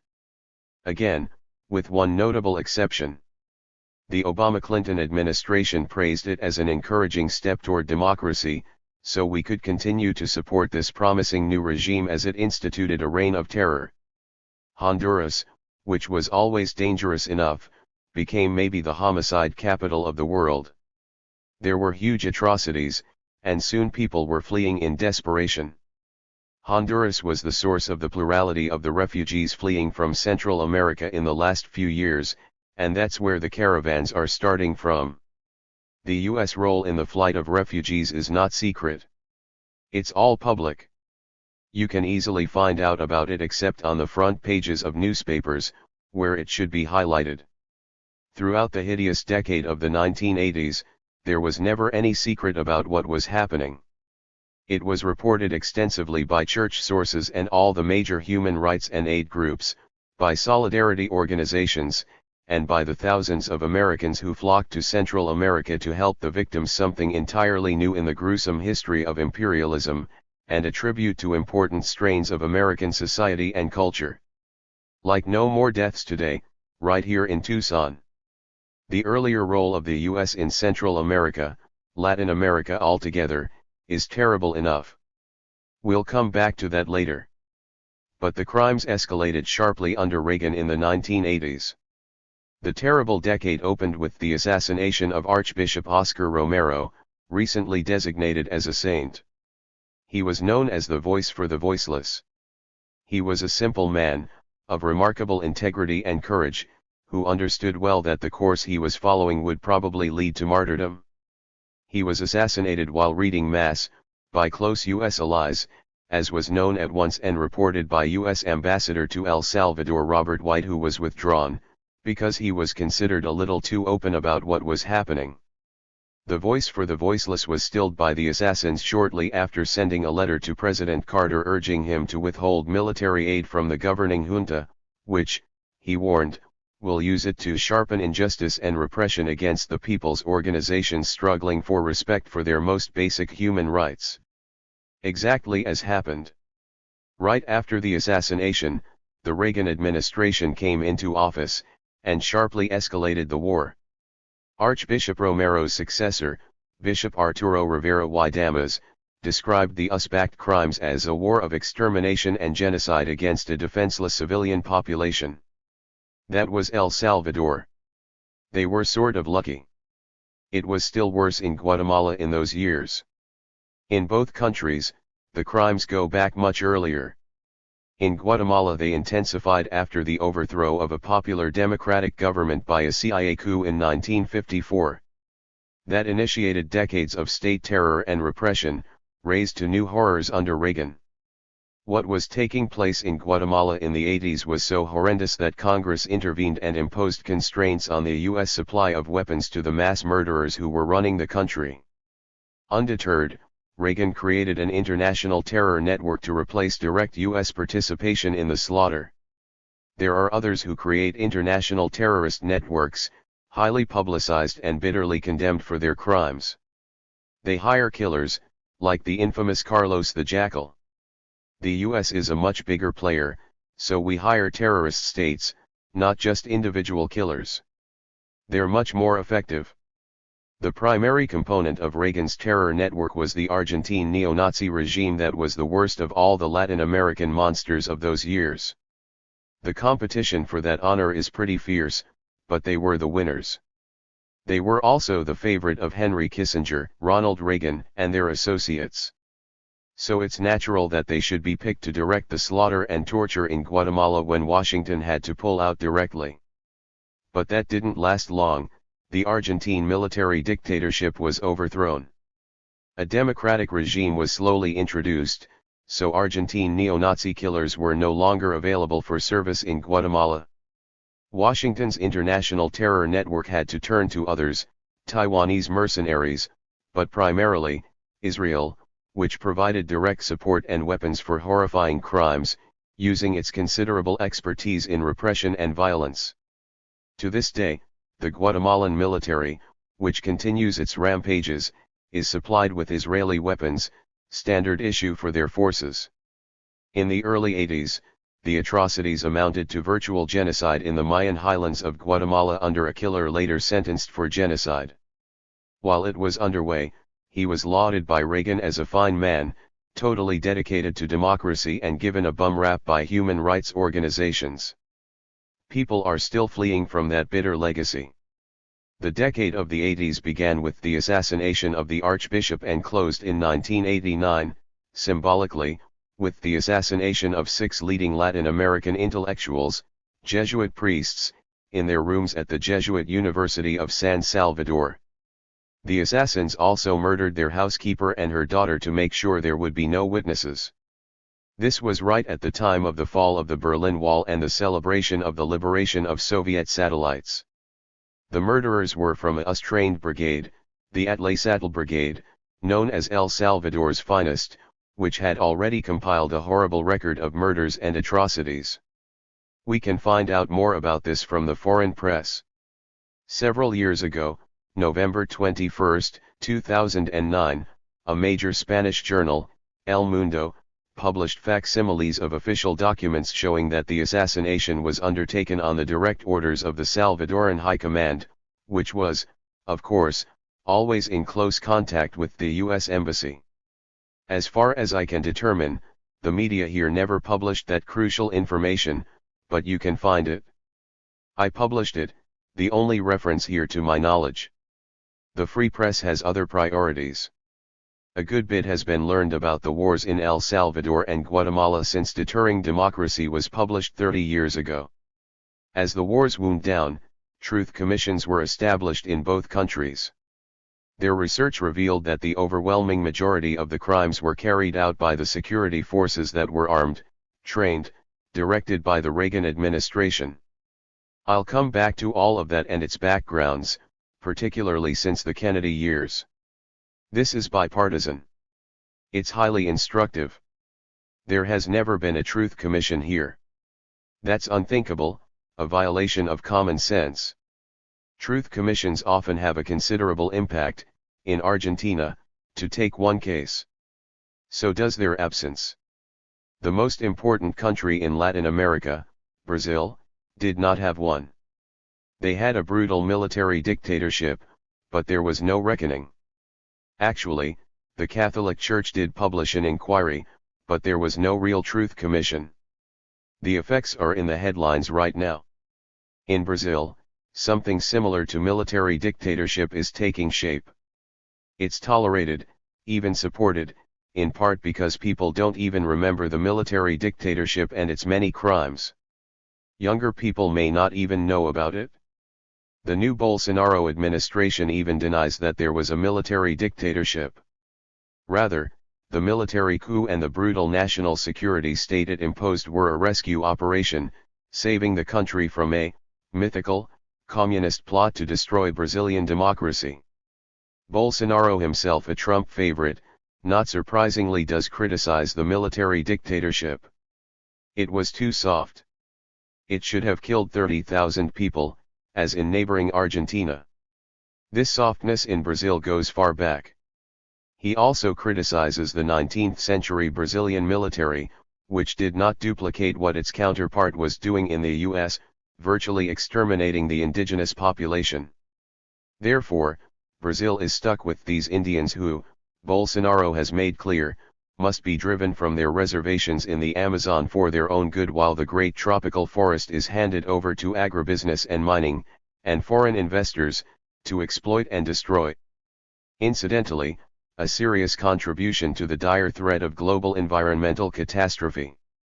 Going back to the failure to establish a truth commission in Brazil, and the consequences of failure to remember even the very recent past, we might recall a comment of Gore Vidal's, who once described the United States as the United States of amnesia. It's a useful trait. But Vidal was unfair. It's not only the United States. It's every other great power as well. Britain, for example, is just barely beginning today to face some of the horrible atrocities carried out under British rule since the 17th century. Better than most. It is useful to have a state of amnesia. It contributes to imposing the required hegemonic common sense. Let's go back to David Hume. He was concerned primarily with the more free and popular governments. That's the most interesting case. Especially his own country, Britain, which was unusually free and popular by the standards of the day. But Hume was surely aware of the limits of that freedom. They were discussed quite eloquently by his close friend, Adam Smith, who along with Hume was a leading Enlightenment figure and a founder of classical liberalism. Smith, of course, is greatly revered as the founder of modern economics. But he also had a good deal to say about political systems in his classic work The Wealth of Nations, published in 1776, a date that means something here, too. Smith writes that in England, the merchants and manufacturers are the principal architects of government policy, which they design to ensure that their own interests are most peculiarly attended to, however grievous the effect on others, including the people of England, but especially those who suffer under the savage injustice of the Europeans in their colonies. British India was the main target of his charges. But more generally, he wrote, the masters of mankind, the merchants and manufacturers of England, pursue their vile maxim, all for ourselves and nothing for anyone else. Smith's vile maxim should be familiar to us. It has considerable resonance today. We'll look into its theoretical background next week. But as you should be aware, the vile maxim has become a leading idea of what's called libertarianism in the United States. It was popularized by Ayn Rand. Greed is great, all for ourselves, nothing for anyone else. She was the guru of prominent figures, among them Alan Greenspan, the much-admired chair of the Federal Reserve for many years. Another acolyte is Paul Ryan, former Speaker of the House, the main intellectual architect of the domestic programs of the Trump administration, which are, in fact, motivated by the vile maxim. We'll come back to some of them. One of the leading intellectuals of the libertarian movement, Nobel laureate in economics James Buchanan, outlined the guiding principle lucidly.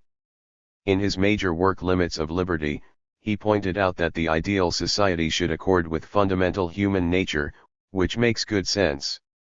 And then went on, reasonably, to ask the next question: what is fundamental human nature? He had a very simple answer.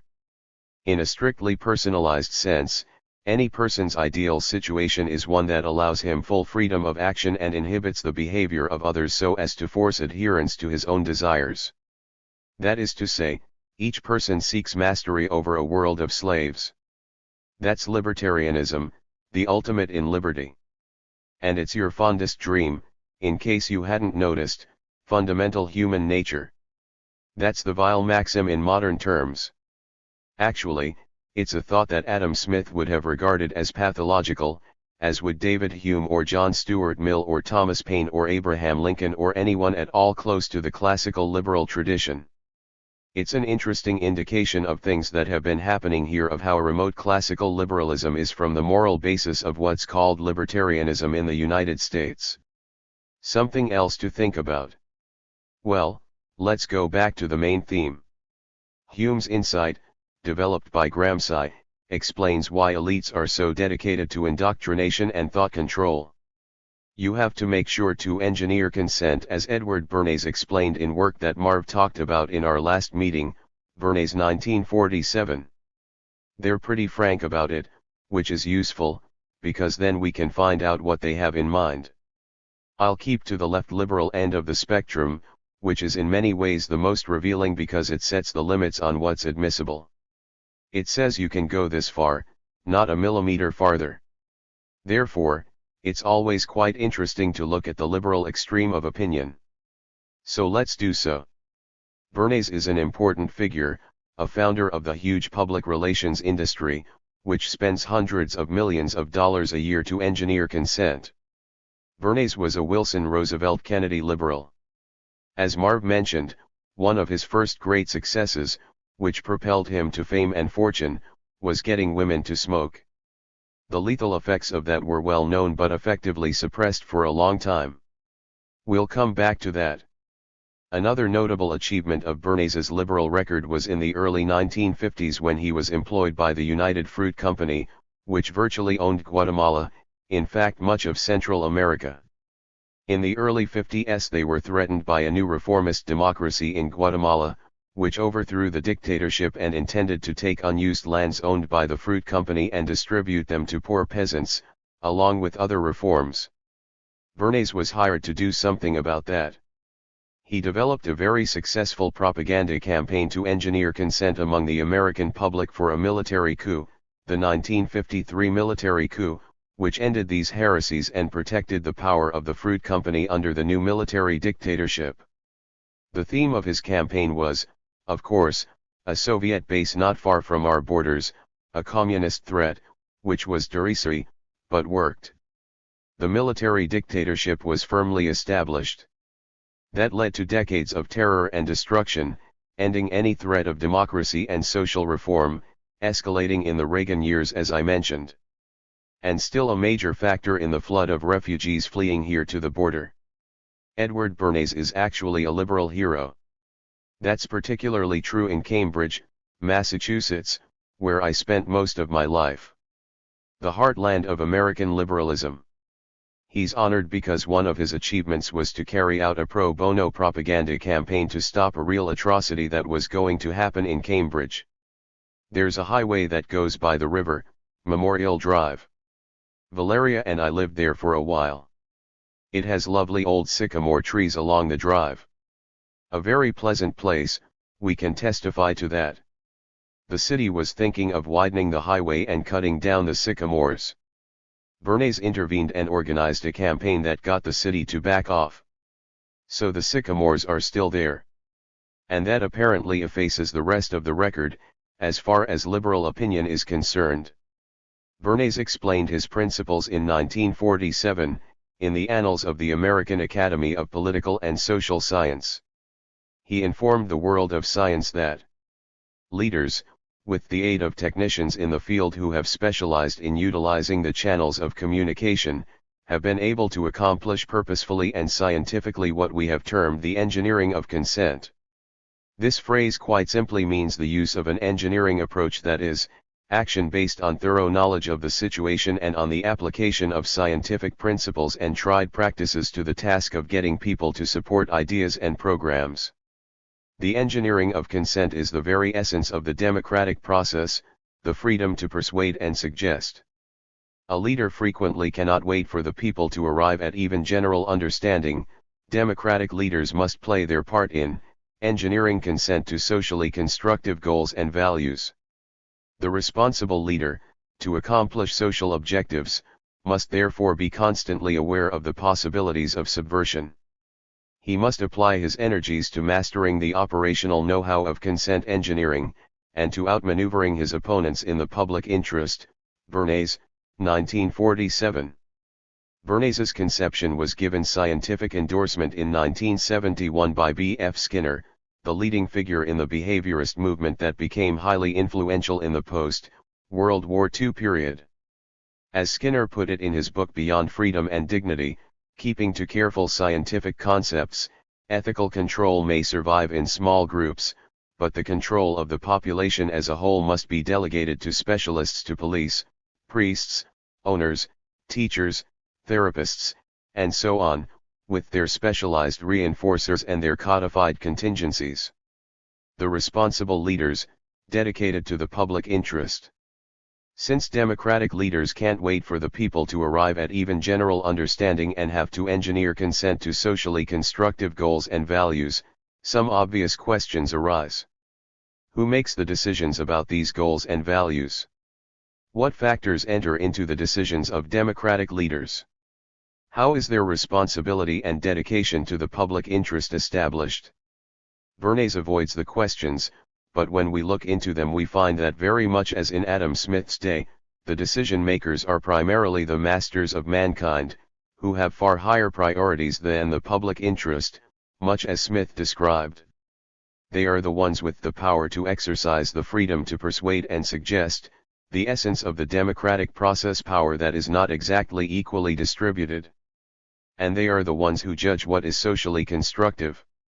These days, it's not just Smith's merchants and manufacturers. Nowadays, it's huge conglomerates, multinational corporations, and financial institutions and other centers of economic power. It's important to bear in mind how deeply rooted these ideas are among the intellectual classes, across the spectrum.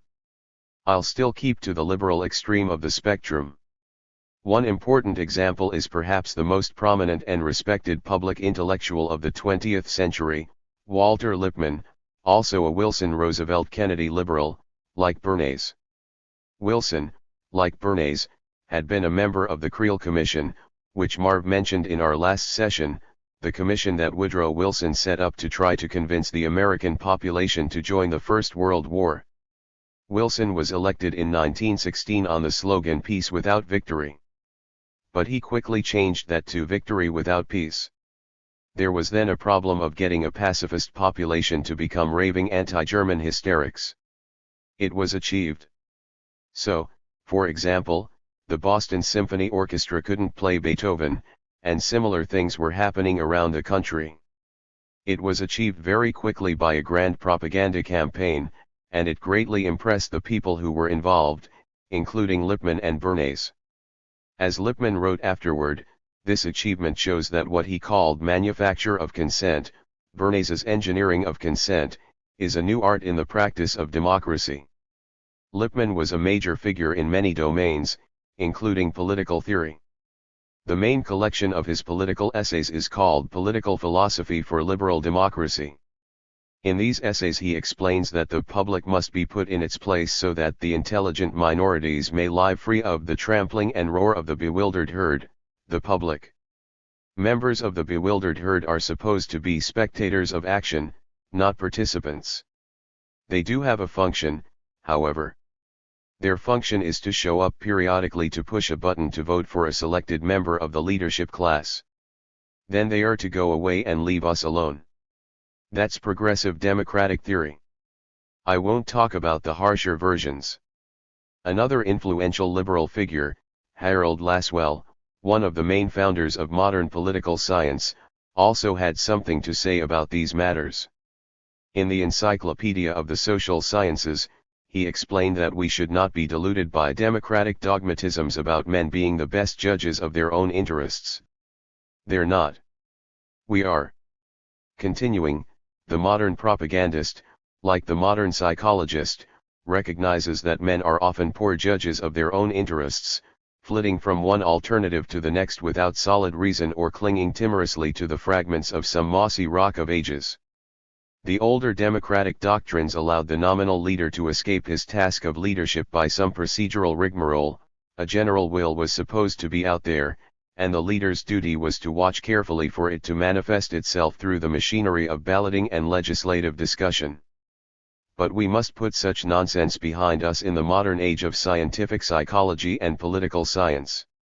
With respect to those adjustments which do require mass action, the task of the propagandist is that of inventing goal symbols which serve the double function of facilitating adoption and adaptation. The symbols must induce acceptance spontaneously and elicit those changes in conduct necessary to bring about permanent adaptation. The propagandist as one who creates symbols which are not only popular but which bring about positive realignments of behavior is no phrasemonger but a promoter of overt acts. Note the free use of the term propagandist, as with Bernays. This was in the 30s. In those days, the term did not have the negative connotations it has since assumed. In English, other languages still use the term neutrally. Putting aside the pseudo-scientific gobbledygook, we're back to the same principles. In a democratic society, we, the intelligent minority, have the duty of directing the ignorant and stupid masses to what we decide are proper goals, using whatever deception is required. All for their own good. These points were elaborated by Reinhold Niebuhr, a highly respected liberal political analyst and theologian, often described as the theologian of the liberal establishment. He explained that because of the stupidity of the average man, enlightened leaders have to construct necessary illusions and emotionally potent simplifications to ensure that the best interests of the general public are served by the responsible intellectuals. From a different perspective, the responsible intellectuals are what Gramsci called experts in legitimation, whose task is to somehow legitimate what's happening. Henry Kissinger, who was a master in the art, explained it a little differently. Paraphrasing one of his insights, the expert is someone who can articulate the consensus of the powerful, and thus, by implication, can manage their affairs for them. Not everyone qualifies as an expert or responsible intellectual. There are also the wild men in the wings, the phrase used in a major article in the major establishment journal Foreign Affairs in 1968 by Kennedy, Johnson National Security Advisor McGeorge Bundy, former Harvard Dean, later head of the Ford Foundation. He was referring to people who are so remote from reality that they don't just question the government's tactics but even raise questions about motives. Specifically, he had in mind critics of the Indochina wars that he had been conducting. Plainly total insanity. Insanity that is incidentally well documented in the Pentagon Papers released by Dan Ellsberg shortly after Bundy wrote. It contains ample material on motives, sometimes quite explicit and not too attractive, to put it mildly. And not just confirming but substantially extending the lunacy of the wild men. Well, every society has its wild men in the wings. In the old Soviet Union, the wild men in the wings, from the point of view of the rulers, were the dissidents. They were harshly treated in the Soviet Union but of course greatly honored here. We all know their names. When we come back home, the values are reversed. The dissidents are wild men, condemned or more often simply ignored. Who, for example, even knows the names of the leading Latin American intellectuals assassinated in 1989 by the elite forces that we armed and trained? Anybody here know their names? Or even that it happened? There's a long list of others often suffering the martyrdom, which, in an infinite variety of shapes, awaits those who have the heart and will and conscience to fight a battle with the world, to quote Nathaniel Hawthorne's House of the Seven Gables. We don't have time to go through the history, which is a revealing one. But in brief, the pattern goes way back to the earliest recorded history. So go back to classical Greece and ask who had to drink the hemlock and commit suicide. It was the guy who was corrupting the youth of Athens by asking too many questions, Socrates. Roughly at the same time, if you look at the biblical record, there were people who are called prophets, a misleading translation of an obscure Hebrew word. They were what we might call dissidents. They were criticizing the evil acts of the kings, giving geopolitical analysis, warning of what was going to happen as a result of these terrible policies, calling for mercy for widows and orphans, clearly wild men in the wings. They were not welcomed. They were treated harshly, imprisoned, driven into the desert, condemned as haters of Israel, in this case, the prophet Elijah. That's the origin of the phrase Jewish self-hatred, used today to condemn Jewish critics of Israeli policy by prominent Israeli political figures like Abba Eban and, commonly, by defenders of these policies here. Centuries later, the prophets were honored. But not at the time. At the time, the people who were honored were the flatterers at the court, those who were later called false prophets. The experts in legitimation. And so it goes right through history. An interesting story. Take Gramsci. When he was condemned to prison by the Mussolini dictatorship, the prosecutor said that we must stop this brain from functioning for 20 years. Now that was fascism. We are a little harsher. Romero and the Jesuit intellectuals and a long list of other religious martyrs simply had their brains blown out and were silenced forever, not just for 20 years. And you have to make sure that they're unknown forever. It's very interesting to see how this works in detail. So let's go back to Boston, the most liberal city in the country. In 1990, shortly after the assassination of the Jesuit intellectuals, the American Psychological Association had its conference in Boston. There was a series of panels. I was participating in one, which was devoted to the work of one of the murdered Jesuit intellectuals, a prominent social psychologist. The conference was covered by the Boston Globe, at the time I think the most liberal newspaper in the country, which had excellent Latin America coverage, probably the best in the country. The Globe covered the conference, but not this section. Instead, the journal preferred a paper on male facial expressions that are attractive to women. That was much more important. You have to have your priorities straight. It's necessary to cultivate the right kind of intellectuals. I don't mean to blame the reporter, who had probably never heard of the massacre of the Jesuit intellectuals a few months earlier. Well, I'll leave to your imagination what the reaction would be if things like this were going on in the old Soviet Union under the Kremlin dictatorship. The essential point was made by the acute and often bitter critic H. L. Mencken, referring to an Irish-American writer who was in and out of jail on trivial charges. If he were a Russian, read in translation, all the professors would be hymning him. All too accurate. Actually, George Orwell had some interesting things to say about this. You've all read Animal Farm in school, I'm sure. But it's pretty unlikely that you've read Orwell's preface to Animal Farm, which was not published. It was discovered many years later in his collected papers. It sometimes appears in contemporary editions, but was probably missing from the book you read. You'll recall that Animal Farm is a satirical critique of Bolshevik Russia, the totalitarian enemy. But the preface, directed to the people of free England, says that they shouldn't feel too self-righteous about it. England too has literary censorship, of a kind appropriate to free societies in thrall to hegemonic common sense. The sinister fact about literary censorship in England, Orwell wrote, is that it is largely voluntary. Unpopular ideas can be silenced, and inconvenient facts kept dark, without any need for any official ban. He did not explore the reasons in any depth, merely noting the control of the press by wealthy men who have every motive to be dishonest on certain important topics, reinforced by the general tacit agreement that it wouldn't do to mention that particular fact. As a result, anyone who challenges the prevailing orthodoxy finds himself silenced with surprising effectiveness. Relegated to the category of wild men in the wings, if noticed at all. An essential mechanism of censorship, in Orwell's view, is a good education. If you've gone to the best schools, you have instilled into you the understanding that there are certain things it wouldn't do to say, or, we may add, even to think. It all becomes part of your being. And if you're a good student and have properly absorbed the lessons, you can become a responsible intellectual. That's the unpublished preface to Animal Farm. But what are the kinds of things it wouldn't do to say? Or to think? I've just given a number of examples.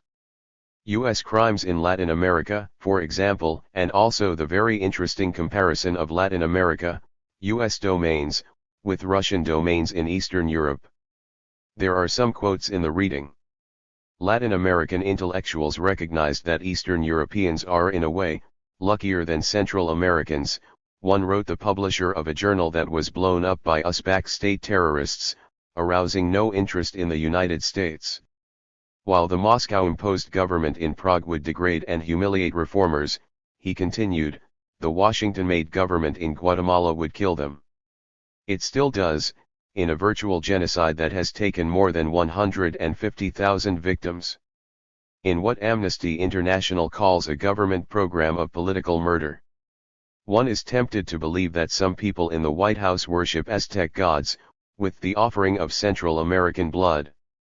The White House installed and supported forces in Central America that can easily compete against Nicolae Ceausescu's Securitate for the World Cruelty Prize, referring to the most bloodthirsty of the East European dictators, and, incidentally, a U.S. favorite because he was somewhat independent of the Kremlin. That happens to be a rather typical voice of victims. But they are not alone. It's also the assessment of Western scholarship. The standard scholarly source on post-war political history is the multi-volume Cambridge History of the Cold War. The chapter on Latin America was written by John Coatsworth, a respected Latin American expert, former dean of Columbia University's School of International and Public Affairs. He writes that from 1960, remember the date, from 1960 to the Soviet collapse in 1990, the numbers of political prisoners, torture victims, and executions of nonviolent political dissenters in Latin America vastly exceeded those in the Soviet Union and East European satellites. Again, you might ask yourselves how many of the Eastern Europeans you've heard of? And how many of the Latin Americans? An interesting study, never undertaken as far as I know. I mentioned that you should think about 1960. I'll come back to the reasons, if not today, later. Well, let's turn to some further examples of what it wouldn't do to say today. So take the New York Times, a couple of days ago, a front-page story. It's about how National Security Advisor John Bolton asked the Pentagon to draw up plans for an attack on Iran. Bolton is already on record in an article in the New York Times calling for immediate bombardment of Iran. That's one story. Another story is about the gentleman recently appointed Attorney General, William Barr, who holds that the president has unfettered power to start a major land war on his own, not only without congressional permission but even if Congress voted against it. Savage 2019. The unsophisticated might think that Barr's pronouncement violates Article I of the Constitution, which vests the power to declare war in the Congress, a crucial break from common practice of the day that assigned this role to the monarch. This revolutionary innovation was motivated by the opposition of the founders to unconstrained centralized power and their concern that such serious decisions should be based on the considered judgment of Congress. But Barr is too good a lawyer to violate the Constitution so blatantly. He therefore talks about launching a war, not declaring it. He is thus violating the clear intent of the founders, but not their actual words. Adopting the role of wild man, let's ask what is missing in these two front-page stories, because it wouldn't do to say. One of the things that remains unsaid is that there is indeed a document called the US Constitution, which we're supposed to revere. It's precious, particularly among conservatives like Barr, who worship it. We can put aside the chicanery of violating Article I, and take a look at Article 6. There we discover that all treaties made, or which shall be made, under the authority of the United States, shall be the supreme law of the land, and the judges in every state shall be bound thereby. Presumably the chief executive too, though Barr and Trump might disagree. So let's take a look at treaties that have been made under the authority of the United States. The most important since World War II is the UN Charter, established on U.S. initiative, the foundation of modern international law. So let's take a look at that, in particular Article 2(4). Here we discover that the threat or use of force is banned in international affairs. Not just the use, but even the threat. There are some exceptions, but they are transparently irrelevant here. In passing, we should recall that there is a category of professionals, called international law scholars, who can learnedly explain that words don't mean what we say. But we wild men are simple-minded folk who don't appreciate these subtleties, so let's accept the plain meaning of the text. Among the things it wouldn't do to say is that the leading figures of the administration are violating the U.S. Constitution, the supreme law of the land. Does anybody care? Apparently not. It seems to be of no concern to responsible intellectuals. In extenuation, it is only fair to observe that Barr is not entirely breaking new ground. Though his contempt for the Constitution in these remarks is extreme, it is normal for political leaders to violate the Constitution by threatening force. It has been normal for years, for example, for the President and others to say that all options are open against Iran. All options means all options, up to nuclear attack. More generally, all of this is pretty standard.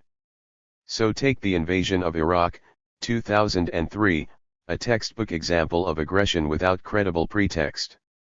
It's criticized by President Obama, for example, who is greatly respected for having criticized it as a strategic blunder. Did we praise Russian generals when they criticized the invasion of Afghanistan as a strategic blunder? Or Nazi war criminals who criticized Hitler's two-front war as a strategic blunder, because they should have knocked out England first? I don't recall any such thing. Is there a difference in this case? If so, what is it apart from us versus them? Worth thinking about. Obama's criticism of the Iraq War is as far as you can go. Try to find somebody who said that it wasn't a mere blunder, it was the supreme international crime. That's the judgment of Nuremberg, where Nazi war criminals were condemned. Many of them hanged. It described aggression, and again, the Iraq invasion is a textbook example as the supreme international crime, differing only from other war crimes in that it contains within itself the accumulated evil of the whole. In the case of Iraq, the accumulated evil is a long list, all the way to ISIS and beyond. The U.S. prosecutor at Nuremberg, Robert Jackson, gave an interesting talk to the tribunal. He said that we are handing the defendants a poisoned chalice, and if we sip from it, if we are guilty of similar crimes, we have to suffer the same fate. Otherwise, we should concede that the judicial proceeding is a farce, victor's justice. Well, you can draw your own conclusions. But these are all things that it wouldn't do to say or to think about under the reign of hegemonic common sense. Let's take a look at the worst international crime since the Second World War, the U.S. invasion of Vietnam, then all of Indochina, leaving many millions of corpses and 3 countries in ruins. Sometimes the assault was undertaken with explicit directives reaching to such levels of criminality that they defy words, such as the infamous orders that Kissinger obediently transmitted to the U.S. Air Force calling for a massive bombing campaign in Cambodia. Anything that flies on anything that moves, Becker, a call for genocide that is hard to duplicate in the historical record.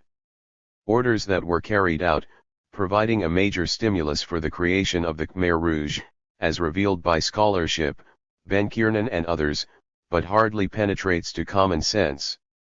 The wars ended in 1975, and of course everyone of any significance had to write a comment about it. There were basically two groups. The hawks said that if we'd fought harder, we could have won. Maybe we were stabbed in the back by anti-war protesters. The second group was the doves. At the extreme critical end in the mainstream, perhaps, was Anthony Lewis of the New York Times. Again, it's always useful to look at the establishment left, marking the limits of what it is okay to say.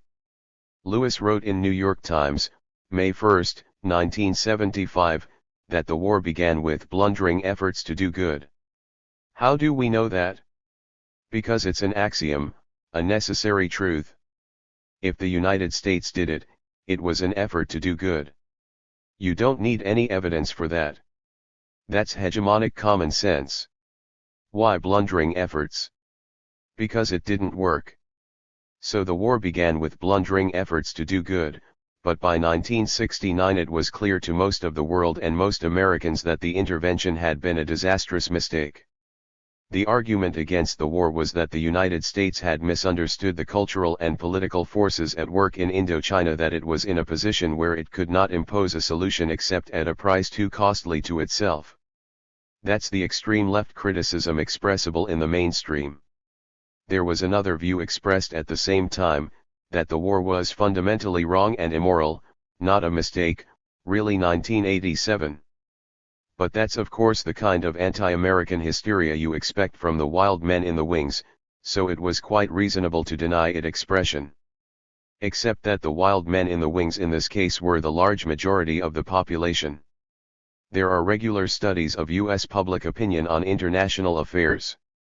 The major monitor of public opinion on such matters is the respected Chicago Council of International Relations. They had polls in 1975, and, of course, among the questions posed were questions about attitudes toward the war in Vietnam. There were various options available. One of the options was that the war was not a mistake, it was fundamentally wrong and immoral.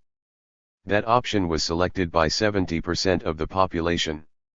The wings must be pretty broad to cover all of these wild men. One can sympathize with the contempt of the liberal intellectual elite for the stupidity of the average man, who doesn't even realize what it wouldn't do to say. That question continued to be asked in the polls for many years, with about the same result. Roughly 2/3 or more said the war was fundamentally wrong and immoral, not a mistake. You would be hard put to find one comment by left liberal intellectuals who made it into the mainstream who could express the views of the population. There is, of course, a lingering question. What did people mean by this? That question was finally raised by the academic director of the studies, political scientist John Reilly. He wrote that the responses show a preference to avoid undertaking major burdens in foreign interventions. Possibly. Or possibly they show that the public thought that the war was fundamentally wrong and immoral, not a mistake. It wouldn't have been hard to determine the answer, but apparently the inquiry was never undertaken. Perhaps it was considered superfluous since the right conclusion is so obvious. All of this raises quite interesting questions about the hold that hegemonic common sense exercises over the responsible men as compared with the stupid and ignorant masses. Quite interesting questions. It wouldn't be too surprising to discover that the experts in legitimation are more deeply indoctrinated than those who are not subjected constantly to streams of propaganda and are not its purveyors. There is some evidence to this effect on a number of issues, but it's never been investigated systematically, as far as I know. Since I still have a few more minutes, I'd like to say a few words about how the issues we are discussing arose in the first modern democratic revolution in 17th century England, along with the problem of putting the public in their place, Lippmann's problem 3 centuries later. That's the immediate background for Hume's observations on engineering consent. The mid-17th century conflict is usually presented as a war between king and parliament, the latter representing the rising merchant and manufacturing classes.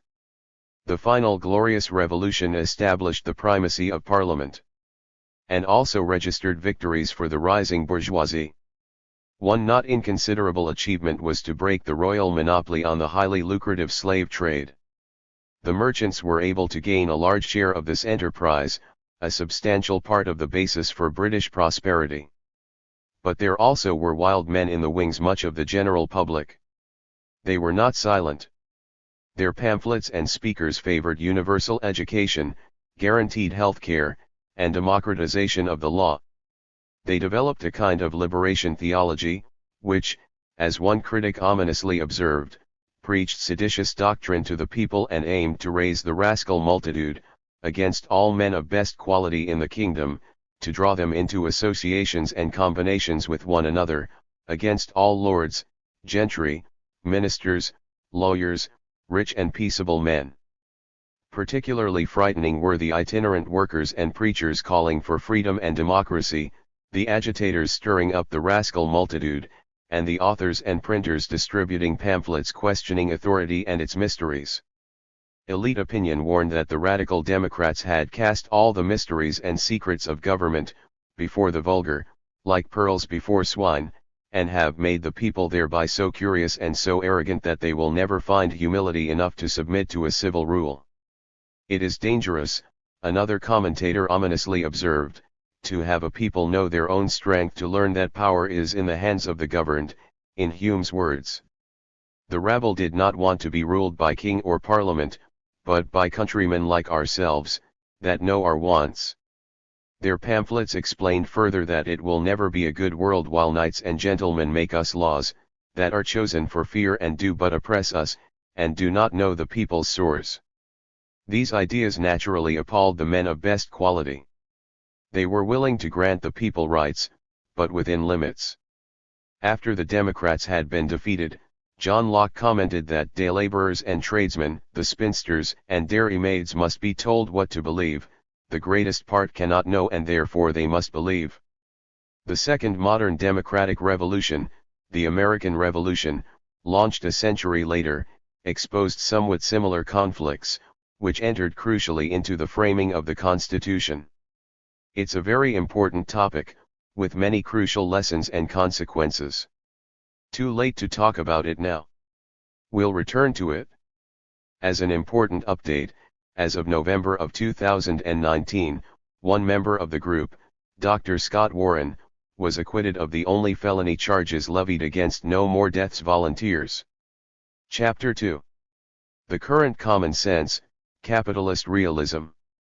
Waterstone Lecture, January 22, 2019. Welcome to the second week of What is Politics? Tonight, I have a small task. I'm going to summarize Marx's Capital, Volume 1, which will help refresh your memory of your K-12 Marxism classes, just in case you've forgotten a few things. Remember, this is only Volume 1 of 3 volumes of Capital, and I'll try to get through all those, plus a few of Marx's other works.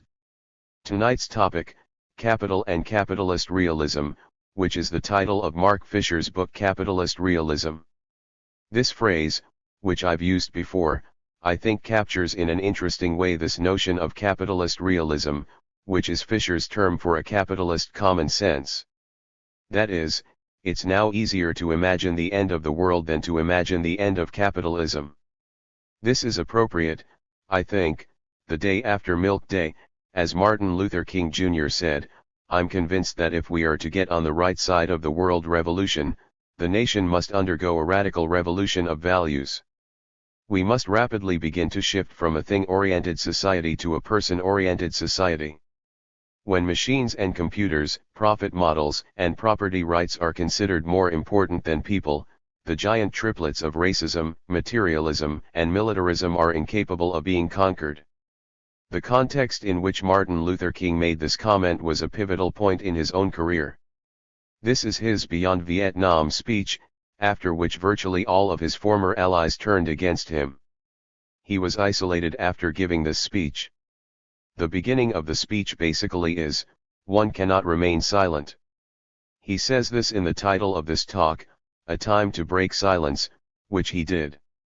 This is when he made a very public transition from not simply, but from exclusively working on civil rights, to working on issues of poverty and societal change. Over the next several weeks, we are going to take a look at the relationship between a political economic system, that is late-stage industrial capitalism, and some of its weightiest consequences.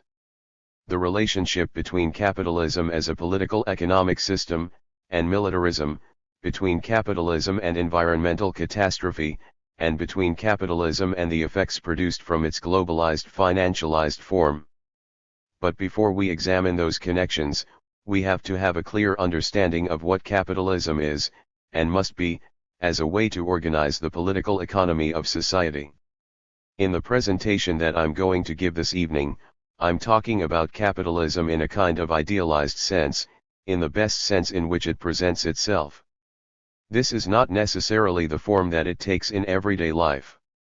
This approach is meant to give you a sense of the essential features of a capitalist system. Features without which it is not capitalism, and the reasons why it is then tied to these other consequences, in fundamental and rather necessary ways. That's the purpose of the conversation this evening. Let's begin to think about how the system works. I want to start with the notion of production, which is the most basic human interaction with nature. It combines human labor, sometimes historically using animal labor and tools, combines that labor with elements of nature to satisfy human needs and wants, which themselves are quite variable categories, of course. What, beyond very basic physiological requirements, defines needs, and what marks the point when we move from needs into wants? This is a very slippery category, one that is quite explicitly exploited by the advertising and marketing fields, whose entire job is to convert wants into needs. Resources derive from the neutral stuff of nature. In this case, neutral simply refers to unappraised. That is, the neutral stuff of nature only becomes a resource when it's recognized by society, or by individuals, or by small groups as being useful. This recognition depends on the state of knowledge, the state of capability, and whether the materials are accessible. This is clearly then changeable over time, and from place to place, and from culture to culture. Usability and accessibility depend on the state of technology, economic conditions, and so forth. Something that is a resource at one place or time may not be a resource at another place or time, and vice versa. Something that is not recognized as a resource in one moment may become recognizable and accessible as a resource under other circumstances. The idea of resources are not that they exist, but that they become. The original notion of production, historically, anthropologically, was for use only. That is, the interaction between people and the physical world produced goods that were useful. Most production was by families or small groups. The means of production, that is the raw materials and tools and labor, are at this point held in the same hands. The people who are doing the producing are the people who control both the means of production and labor. Eventually, over time, there is a division of labor, and some specialization. This leads to a surplus, in some circumstances, of particular goods. That is, some production goes beyond immediate needs. So that not everything that's produced is immediately consumed. This is connected to this idea of specialization and division of labor. This allows then for the trade of that surplus. We are moving from this individuated production for immediate consumption needs, to a system in which there is some surplus, and this fosters the ability to engage in trade. The first kind of trade is barter, that is, one useful thing for another. Usually occurs under face-to-face circumstances, no separation in time and space. The people who are engaged in barter know each other, they interact, this is one commodity or one good for another, cc. I put that notation there because I'm going to use it again in a couple of minutes. The idea of one good for another. At first, exchange is incidental to production for use. That is, exchange is not the primary intention of production, it's incidental. One question that immediately arises in even barter situations is what is the rate of exchange, how to know how much of one thing to trade for another. How do we equilibrate those things? Whether it's bread for shoes, shoes for wine, and so on. One measure is the necessary labor time that goes into the production of the good. This is a very rudimentary kind of labor theory of value. That is, what the good is worth is how much time it takes to produce it. That could include the acquisition of the raw materials that are necessary and so forth. It is clearly not perfect, since one producer may be much more or less efficient than another with whom he or she is trading goods. But, it produces a rough equivalence, that is, we know how many pairs of shoes to trade for how much grain, for example, or how much bread. This is one basis for thinking about how we make that equivalence. In Capital, Volume 1, Marx begins with the concept of the commodity.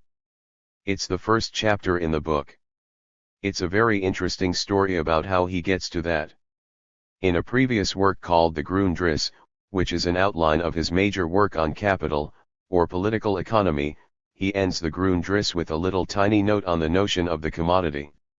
He has a little note to himself at the end of this. It is less than a one-page comment that says, "This to be moved forward."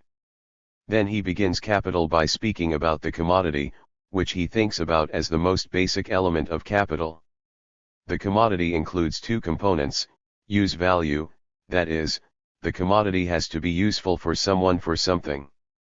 Under capital, however, a commodity also has to have this other essential element, which is exchange value. That is, it has to be capable, in addition to it being useful, of carrying something that the society values. We'll talk about what that is in just a minute. The commodity must have these two elements to be useful in a capitalist sense.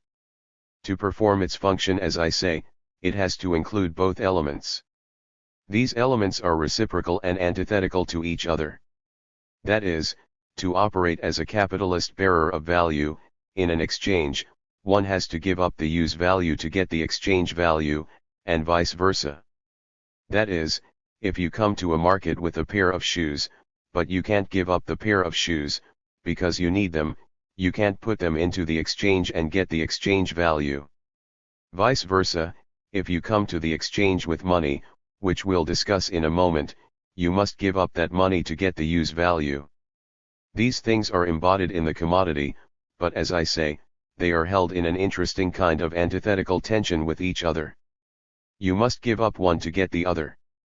Another word that Marx uses for this is that the commodity must be alienable for you. You must be able to give it up in order to get back what you think it is worth. So let's talk about another issue that becomes very necessary in this sort of formulation. This arises when the division of labor, that is, specialization of tasks, and exchange become more generalized.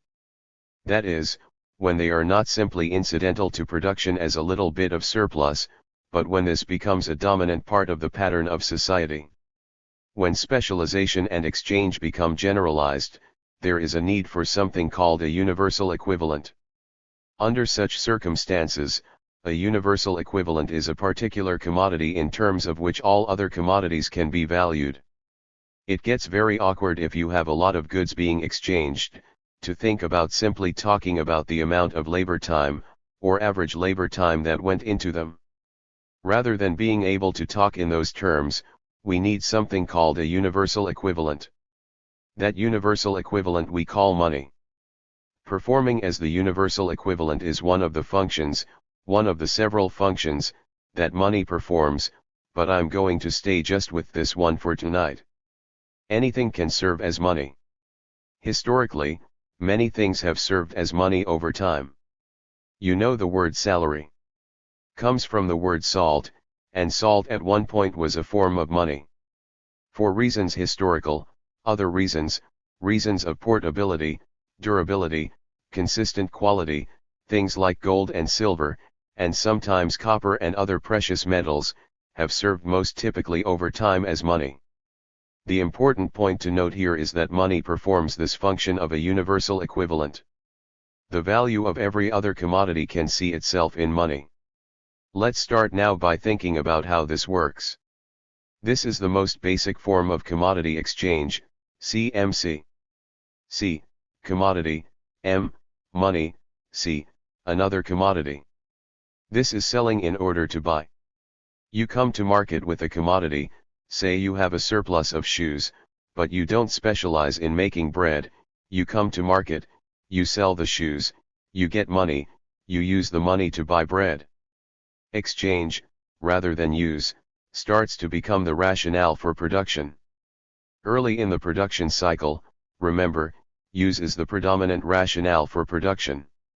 Once we are in this kind of setting where exchange and specialization have taken over, production for exchange predominates. The item must still have a use value for someone, otherwise, there is no sale. So, one has to keep in mind the usability of the item, even though it's not used for oneself. That is the primary rationale for production. The arrows are bidirectional, because every purchase is always simultaneously a sale, if it's going to happen as a transaction. Once money is in the picture, as opposed to barter, many things change in this kind of setting. The most important of which, and we'll talk about this in a couple of different contexts in a minute, is that there is now a very significant power asymmetry at work. That is, the owner of a commodity must find a buyer for that specific commodity. The owner of money can buy anything that's on offer, or buy nothing at all. You can see that the relationship between the commodity owner and the money owner here is a very interesting and hierarchical one. That is, the owner of money has a significant advantage over the owner of the commodity. I now want to expand this notion and think about capitalism as a mode of production, rather than just simple exchange. Here we have a formula that we are going to look at a number of times and in slightly different settings each time, MCCM. I want to go over the basics of it. We start with M, which is money, C, which are input commodities, C primed is the output of one cycle of production, and M primed is more money. Start with M, one end, you end up with M primed, you hope, at the other end, and something happens in between. This, unlike simple exchange, is buying in order to sell, rather than selling in order to buy. This is buying in order to sell. In this model, what capitalists buy is inputs or the means of production, that is, raw materials, plant and equipment, things of that sort, and labor power. So, the M at the beginning is used to buy C, which are, as I say, means of production, and labor power. Those get thrown into the production cycle, produces additional C primed output at the end of one cycle. Then, eventually, hopefully, more money. In the capitalist mode of production, the means of production are in private hands. This is an essential feature of a capitalist mode of production. So the decisions about what to produce, how to produce it, what to do with the profits, if any, are also in private hands. We simply take these things for granted. This is how the system works. The only thing workers have to sell is their labor power. Let me repeat that, the only thing workers have to sell is their labor power. I put a note in here, not their labor, and I'll make that distinction clear in just a little bit. The only thing workers have to sell is their labor power. So, here is an interesting thing. In the labor market, as in other commodity exchanges, there is a tremendous power asymmetry, just like in any other exchange. The owner of the commodity labor power, that is the worker, must find a willing buyer for his or her specific labor. The owner of money, that is, the capitalist, can buy whatever is on offer, or buy nothing at all. This is something useful to think about when we reflect on Milton Friedman's piece on this issue of economic freedom, in which the participants enter into this agreement willingly, voluntarily, and on equal footing. This is clearly not the case. The worker coming into this exchange must find a buyer for his or her particular labor skills, abilities, capabilities, and so forth. The person coming in with money can either buy those or buy somebody else's, or not buy anything at all. This immediately jeopardizes Friedman's position on this notion of economic freedom. I'll examine that in a little bit further detail in a minute. I want to turn now to another related topic. This is the idea of primitive accumulation. It's going to help us answer a few questions that spring to mind when thinking about these fundamental elements of a capitalist mode of production. The first question is, Why are the means of production in the private hands of the few? If an essential feature of capitalism is that the means of production are in private hands, and I didn't say of the few, but we can infer that easily, why is that the case? Second, how is it that the capitalists find people ready and willing to sell their labor power, and that's all that they have to sell? How is that the case? Let's turn to Karl Marx. Here is the myth first of all. This primitive accumulation plays in political economy about the same part as original sin in theology. Its origin is supposed to be explained when it is told as an anecdote of the past. In times long gone by there were two sorts of people, one, the diligent, intelligent, and above all frugal elite. The other lazy rascals, spending their substance more in riotous living. Thus it came to pass that the former sort accumulated wealth, and the latter sort had at last nothing to sell, except their own skins. That's really what happened.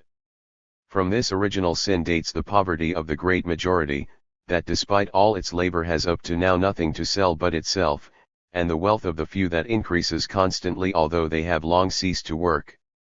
Such childishness is every day preached to us in the defense of property. Capital, Volume 1, 873-74. This is the myth. Does it continue? Do we still have this myth? Here we go. Some of you may recognize Senator Charles Grassley. Last year he said, "I think not having the state tax recognizes the people that are investing." He told the Des Moines Register, as opposed to those that are just spending every darn penny they have. Whether it's on booze, women, or movies, December 3, 2017. Basically the ideas, the myth, have pretty much stayed with us, not disappeared. Again from Marx. In actual history, it is a notorious fact that conquest, enslavement, robbery, murder, in short, force, play the greatest part. The process therefore that clears the way for the capitalist system can be none other than the process which takes away from the laborer the possession of his means of production. A process that transforms on the one hand the social means of subsistence in production in the capital. The other, the immediate producers into wage laborers. If you take away from people their ability to provide for themselves, which was done by violent means, you leave them in a state where all they can sell is their labor. The so-called primitive accumulation therefore is nothing else in the historical process of divorcing the producer, that is the worker, from the means of production. Capital, Volume 1, 874-75. It appears as primitive as Marx says, because it forms, as he argued, the prehistory of capital, and the mode of production corresponding to capital. We are going to complicate that in a minute. Again, think about this in terms of Friedman's notion of economic freedom. That is, the idea that people simply present themselves as workers, rather than the fact that there's been a very deliberate and ongoing set of activities to separate workers from the means of producing for themselves. So it's a very different picture than is painted. In actuality, primitive accumulation is ongoing. It is not simply a relic of the past. We'll talk about the ways in which this continues to occur. David Harvey has coined a phrase, calling it accumulation through dispossession. This can take a whole variety of forms, which we'll talk about in more detail in a couple of weeks, but things like privatization of formerly public goods and services. The theft of intellectual property. The enclosures that are effectuated by things like patents and copyrights. Those are all forms of primitive accumulation, or accumulation through dispossession, and they are ongoing. They are not a relic of the past by any means.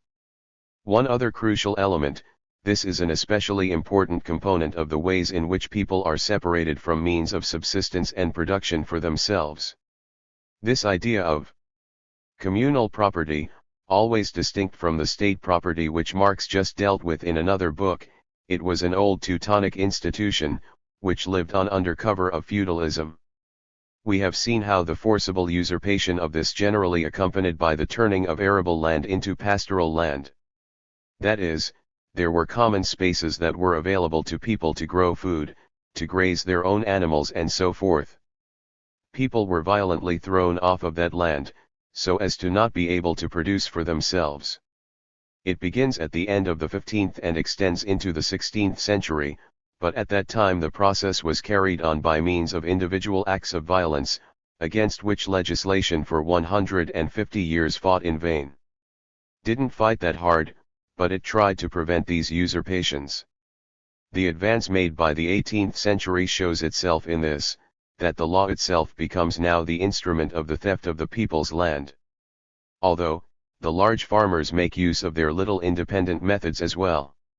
The parliamentary form of the robbery is that of the Acts of Closure of the Commons, in other words, decrees by which the landlords grant themselves the people's land, this private property, decrees of expropriation of the people. Capital, Volume 1, 885-86. Again, every little opportunity that people might have had to produce for themselves is very systematically foreclosed. I mean, the term enclosure is exactly right. That these things were taken away as public resources to be utilized by the people, and made into private property. And finally, it is not enough that the conditions of labor, that is, the means of production, are concentrated in the mass in the shape of capital at the one pole of society, while at the other are grouped masses of men who have nothing to sell but their labor power. Neither is it enough that they are compelled to sell it voluntarily. Advance of capitalist production develops a working class, which by education, tradition, habit, looks upon the conditions of that mode of production as self-evident laws of nature. The organization of the capitalist process of production, once fully developed, breaks down all resistance. Capital, Volume 1, 899. This is clearly the production of the common sense around capitalism. It's not enough that this has happened, but over time, people begin to think of it as natural, inevitable, and unavoidable. This is just how things work. Note also that what Marx is talking about here is extreme concentration of wealth at one pole, the few capitalists, and the separation of that wealth from the other pole, the masses of people. Undoubtedly, a number of you saw the latest Oxfam report, where 26 individuals now own as much wealth as 3.8 billion people on the planet. There is something possibly wrong with that. I don't know any of the 26 personally, but I'm sure that they could give up a little bit. Even the role of money in politics is also a significant implication for democracy, which we are going to talk about. Here you can compare the papers by Milton Friedman and Robin Hahnel. Wealthy elites are able to control the government structures in their favor to enhance their own interest, and further this inequality. Just to bring this up to date a little bit, as Mark Fisher puts it in his book Capitalist Realism, over the past 30 years, and we are going to talk about this in some detail in a couple of weeks, capitalist realism, which is his term for the prevailing common sense, has successfully installed a business ontology, in which it is simply obvious that everything in society should be run as a business. That's what he means by business ontology. The state of the world is a business world. He points out, and this ties back to last week's conversation on common sense, emancipatory politics must always destroy the appearance of a so-called natural order. It must reveal what is presented as necessary and inevitable, to be a mere contingency. That is, the common sense of what we think about the capitalist world has to be demonstrated to be contingent, not necessary and inevitable. Then, on the other hand, it must make what was previously deemed to be impossible, seem attainable. He puts out a number of examples in the following paragraph to this quote, where he talks about things that just a few years ago seemed impossible, like the privatization of goods and services and so on. In that 20 to 30 year period, privatization did become possible. Then anything contrary to the way things are now looks completely unattainable, even though a few years ago they seemed to be well within grasp. Again, this is the utility of thinking about things from this point of view of a malleable common sense. That is, that things can change if imaginaries are unleashed. A couple of others before we get back to the system of how it works. This is again from Marx. the discovery of gold and silver in America, the extirpation, enslavement, and entombment in the mines of the aboriginal population, the beginning of the conquest and looting of the East Indies, the turning of Africa into a warren for the commercial hunting of black skins, are all things which characterize the dawn of the era of capitalist production. These idyllic proceedings are the chief moments of primitive accumulation. The different moments of primitive accumulation distribute themselves now more or less in chronological order, particularly over Spain, Portugal, Holland, France, and England. In England at the end of the 17th century, they arrived at a systematical combination embracing the colonies, the national debt, the modern mode of taxation, and the protection of system. The concentrated and organized force of society to hasten, hothouse fashion, the process of transformation, of the feudal mode of production into the capitalist mode, and to shorten the transition. Force is the midwife of every old society pregnant with a new one. It is itself, that is force, is an economic power. Capital, Volume 1, 915-16. Again, he's making the point that these forms of primitive accumulation are essential forms for capital to have gone through in order to get to where it gets to. These methods depend in part on group force, for example the colonial system, but they all employ, and this is something quite important, the power of the state. This, for Marx, is one of the few statements that he makes about the role of the state. He had a planned volume on the role of the state in capitalist society, but never got to it. Now let's turn to the formula, talking about accumulation, MCCM. M, money, C, input commodities, one cycle, M prime, more money. What happens in this process to allow M to become M prime, which is the whole point? You wouldn't go through all of this if you ended up at the end with the same money as you started out with at the beginning. M just came out as M. The whole point is to get from M to M prime. To understand this, we have to examine this peculiar commodity of labor power. As an analysis of how more money emerges from the production process than goes in, Marx first rules out any possibilities of cheating or unfairness. In his analysis of the capitalist system, Marx is in a conversation with, and often in argumentation with, the economists, and political economists who came before them, principally the classical political economists. People like David Ricardo, Adam Smith, and a number of others. He wanted to make his analysis within their frame of rules, which presents capital in its best light. So that if in fact he shows it not to produce the advantages that they claim, he will have done it on their terms. One of the things he does is to rule out things like cheating, like buying low and selling high, which is a sort of principal character of mercantilism.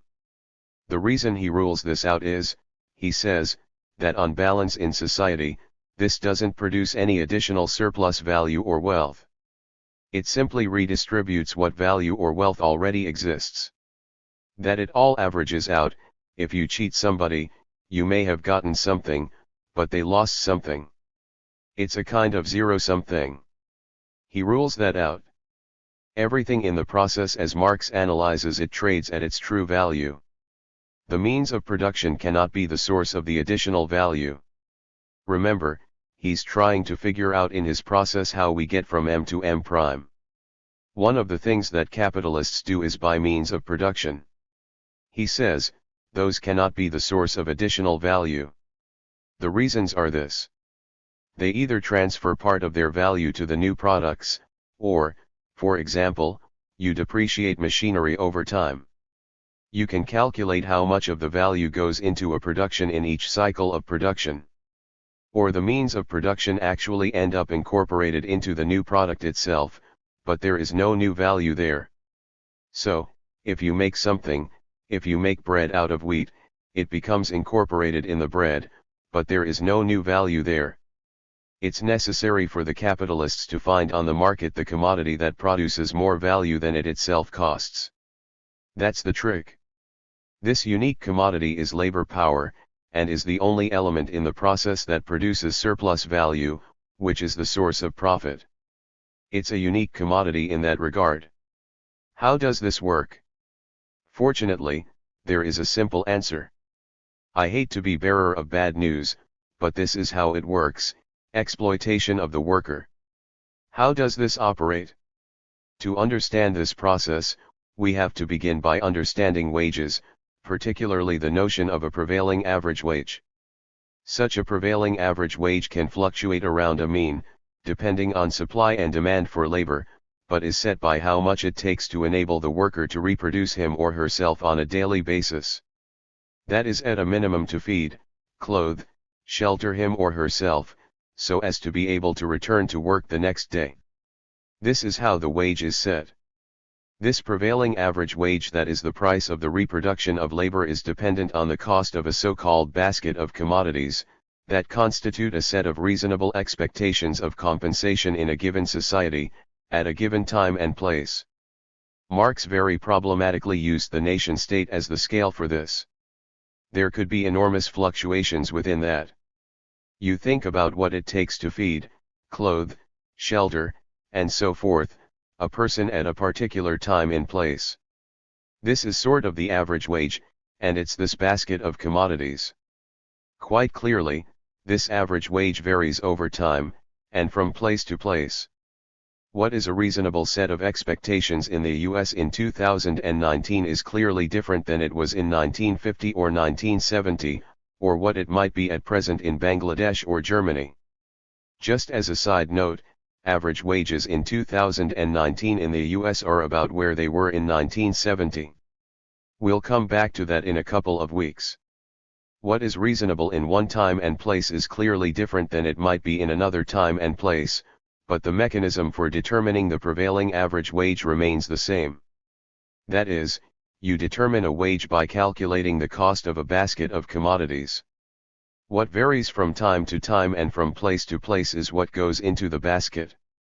Now that we know how a prevailing average wage is calculated, we can translate this into our understanding of how M is derived from M in the production process.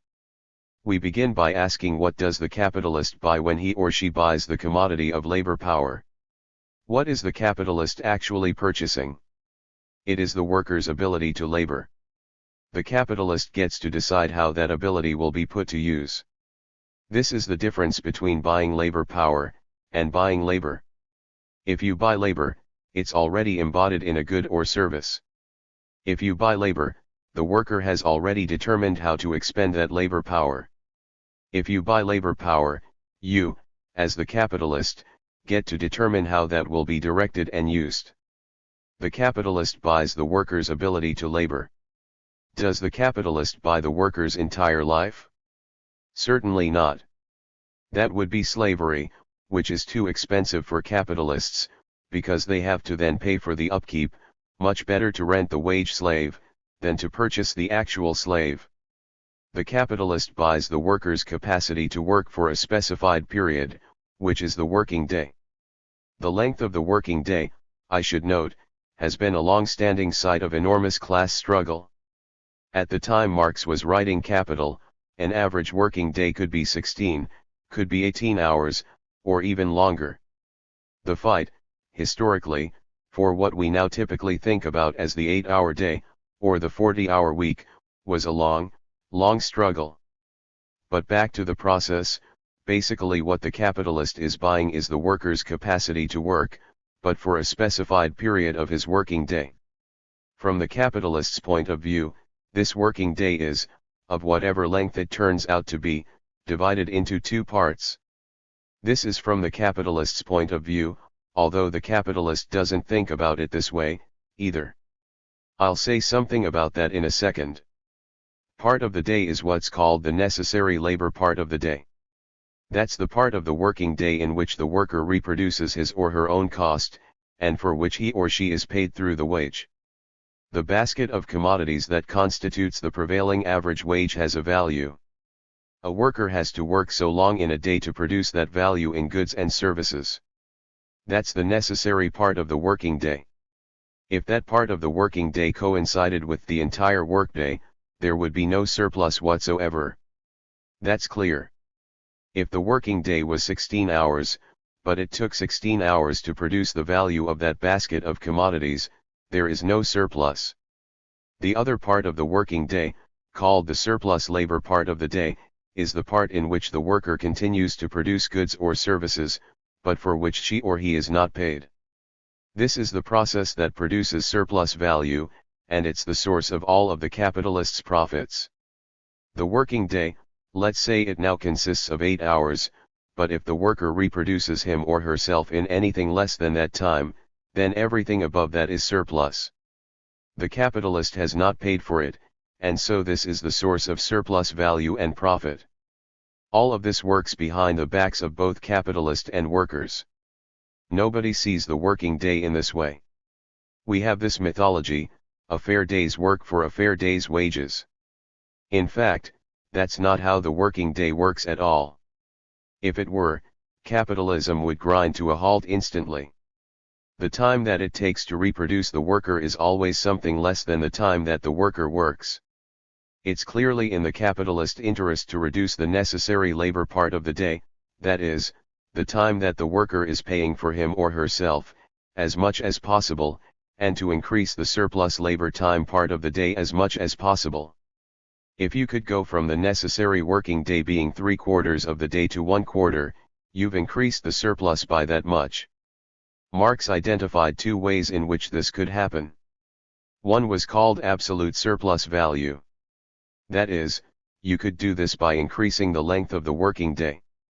Let's say it takes 4 hours to reproduce the worker, and the workday is only 6 hours.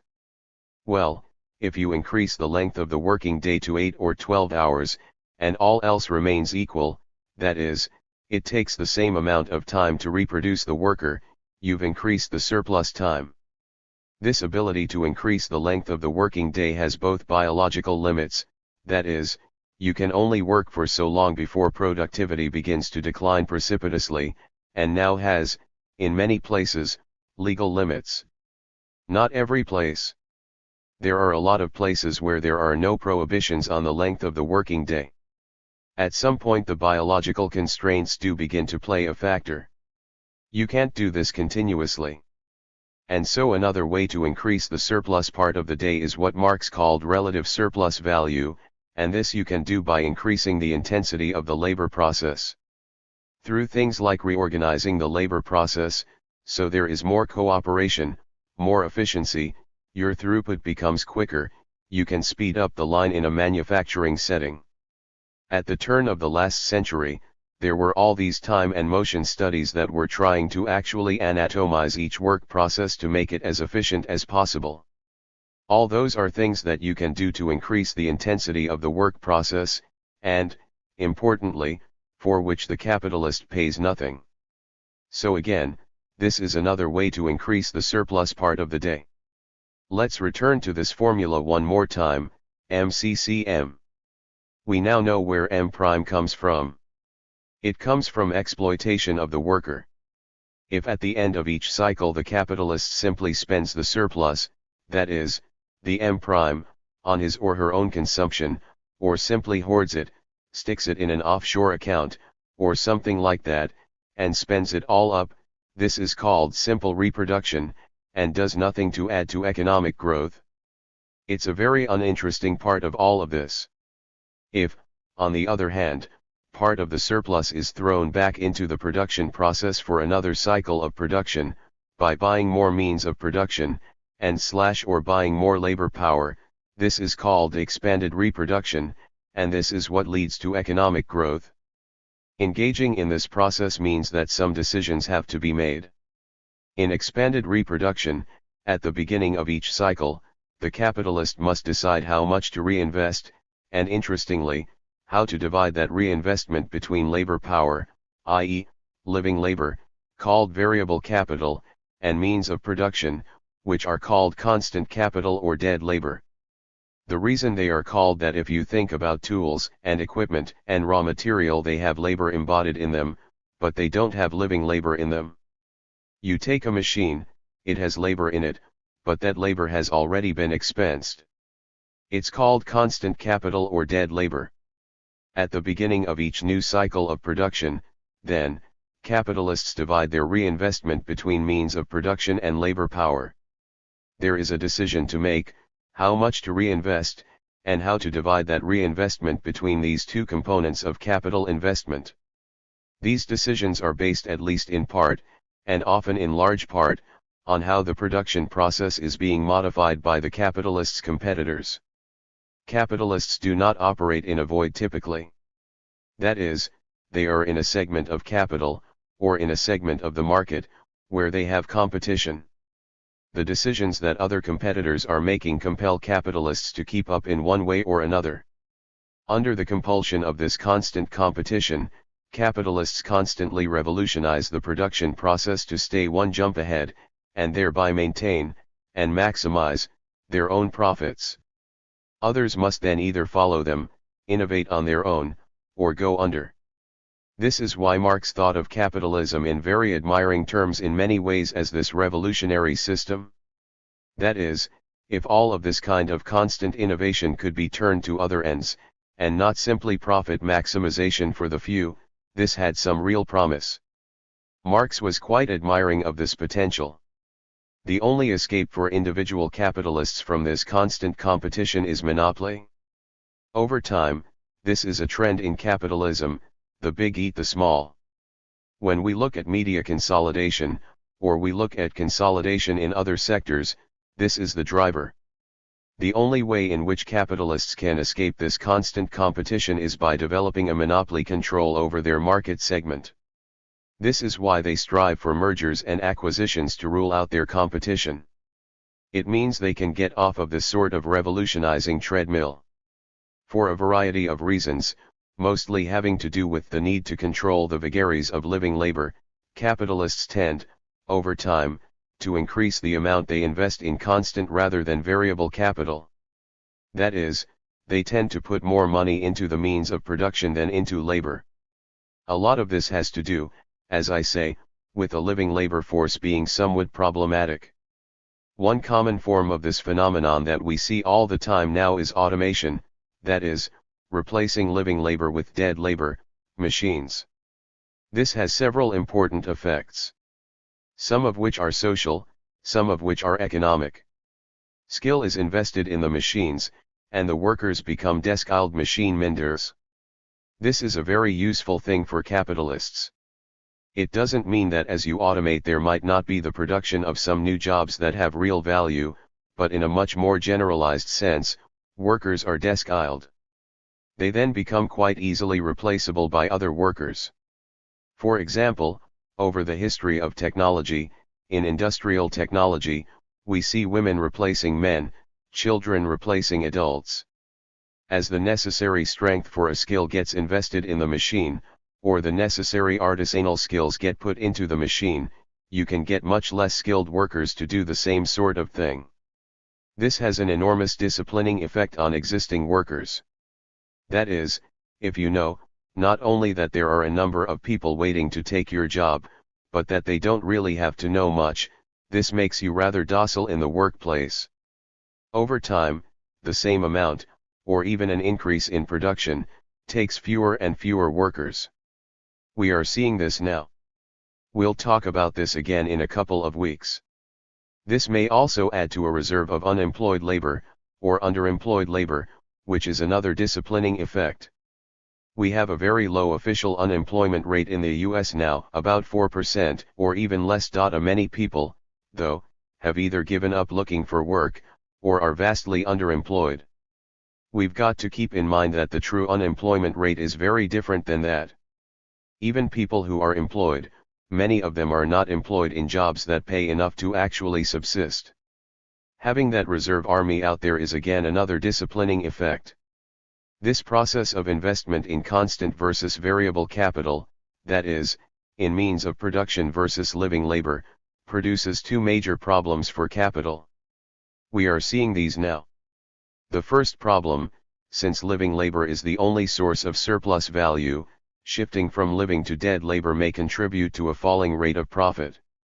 There are ways in which capital can ameliorate this, but each of these has a cost as well. I'm just going to mention these now, and then come back to what they produced at the end of the 1960s into the 1970s, in a couple of weeks. A falling rate of profit can be ameliorated by a rising rate of exploitation, that is, you can work the existing workforce harder. However, as I said, that has limits, both biological and legal. If the constant capital that you are investing in itself becomes less expensive, this can also ameliorate a falling rate of profit. You can depress wages below their value, which is a form of cheating, and again won't last very long if there is any competition, and if there is a greater demand for labor power than there is supply. You can increase the industrial reserve army, thereby putting more pressure on existing workers to work and perform harder. All those are ways that you could ameliorate this problem. The problem stems from the fact that you've driven out the investment in living labor, which, as I say, is the only source of surplus value and profit. There is another problem as well. Again, from replacing living labor with dead labor, that is, investing in constant versus variable capital. Let's return one last time to this formula, MCCM. Now we know how C prime, that is, the surplus product, is produced through the exploitation of the worker. We know that C prime commodity contains both use value and an increased exchange value. That's essential. That's important. For the capitalist to realize that value, however, that is, to actually get the profit, the commodity has to be sold, we have to move from C to M. A capitalist can go through this entire production process, but if he doesn't sell the product, he can't get the profit. How is this tied to this notion of reducing investment in living labor? For the sale to occur there must be effective demand, which means a buyer with both the desire to buy the commodity and the means to buy it. You can certainly create the demand through advertising, and so forth, but if you've now got people who are either unemployed, underemployed, or underpaid, you don't have the second component of this, the capacity to buy the product. If each capitalist acting in his or her own self-interest continually lowers his or her own labor cost, for example, through automation, or through lowering wages, or exporting jobs elsewhere, the aggregate effect is to reduce overall effective demand. That's in essence a huge part of what we've been experiencing since the crash of 2008, and is a problem that is sometimes called overproduction, and sometimes called underconsumption. They are not quite the same thing, but I'm not going to go into the differences here. Essentially, it's a capitalist crisis, where you have goods and services going unsold, because there is not enough effective demand to purchase them. This, then, brings us very briefly to the role of the state in capitalism. We've already seen that the state plays a role in securing the conditions necessary for capitalism to flourish. Things like military conquests and imperialism and colonialism, through the legal system that gets set up, things like the enclosure movements, protection of private properties, security of contracts, those sorts of things, through the provision of needed infrastructure, which we haven't talked about yet, but all of these capitalist enterprises rely upon an environment in which they can actually operate. Roads, communication systems, research and development. All of these sorts of things are typically provided by the state, but also the role of the state in a capitalist system is to protect capitalism from capitalists. Left to their own devices, and I just showed you an example of this, the aggregate effect of each one acting in his or her own self-interest could lead to a systemic kind of catastrophe. Just think about FDR's New Deal, which was, in fact, in large part a measure to save capitalism from capitalists. The 2008/2009 bank bailout is another example, as is the minimum wage. Anybody who is against the minimum wage doesn't understand how capitalism works. Now, I want to make some ties between this political economic system, and the kind of consequences, necessary consequences, we are going to look at in the next couple of weeks. The first one is the set of relationships between capitalism and militarism. Some of the underlying motives, the need for access to labor supplies and markets, as well as access to means of production, both positive and negative resources. That is, things that go into production as well as places to dump the waste, and so forth. That's what I mean by positive and negative resources. Historically, such militarism has taken very different forms, imperialism, colonialism, neocolonialism, neo-imperialism. There are also numerous connections, as we've seen, to primitive accumulation and accumulation through dispossession, and militarism and force continue to undergird those kinds of activities. Also, militarism is a source of profits in and of itself. The military-industrial complex is extremely lucrative, and now I would add insecurity-industrial complex, and the surveillance-industrial complex. Any number of other things you might want to use to modify that. It is also important to keep in mind the multiple connections between militarism abroad and militarism at home. These connections are underlain by an evolving of pervasive common sense, which is a fear of dangerous others. This is a common sense that must be constantly reinforced. A part of this element of common sense has to do with the legitimacy of the state.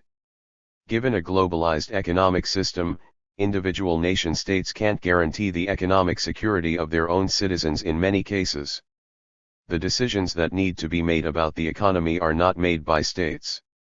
And therefore, a new basis of legitimacy, i.e., rather than economic security, had to be found. This now depends on protection from these dangerous others. Targeting of these people is often used to divide the working class against themselves. We see this in the rise of nationalism, populism, so-called, and so forth. These dangerous others include foreign enemies. This role used to be filled by communists, but this was very difficult to sustain since the fall of the Berlin Wall and the collapse of the former Soviet Union.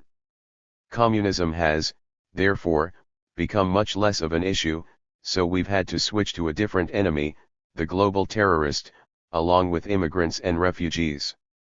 We are also constantly reminded to be very afraid of domestic enemies, women, people of color, the young, the old, LGBTQ communities, the differently abled.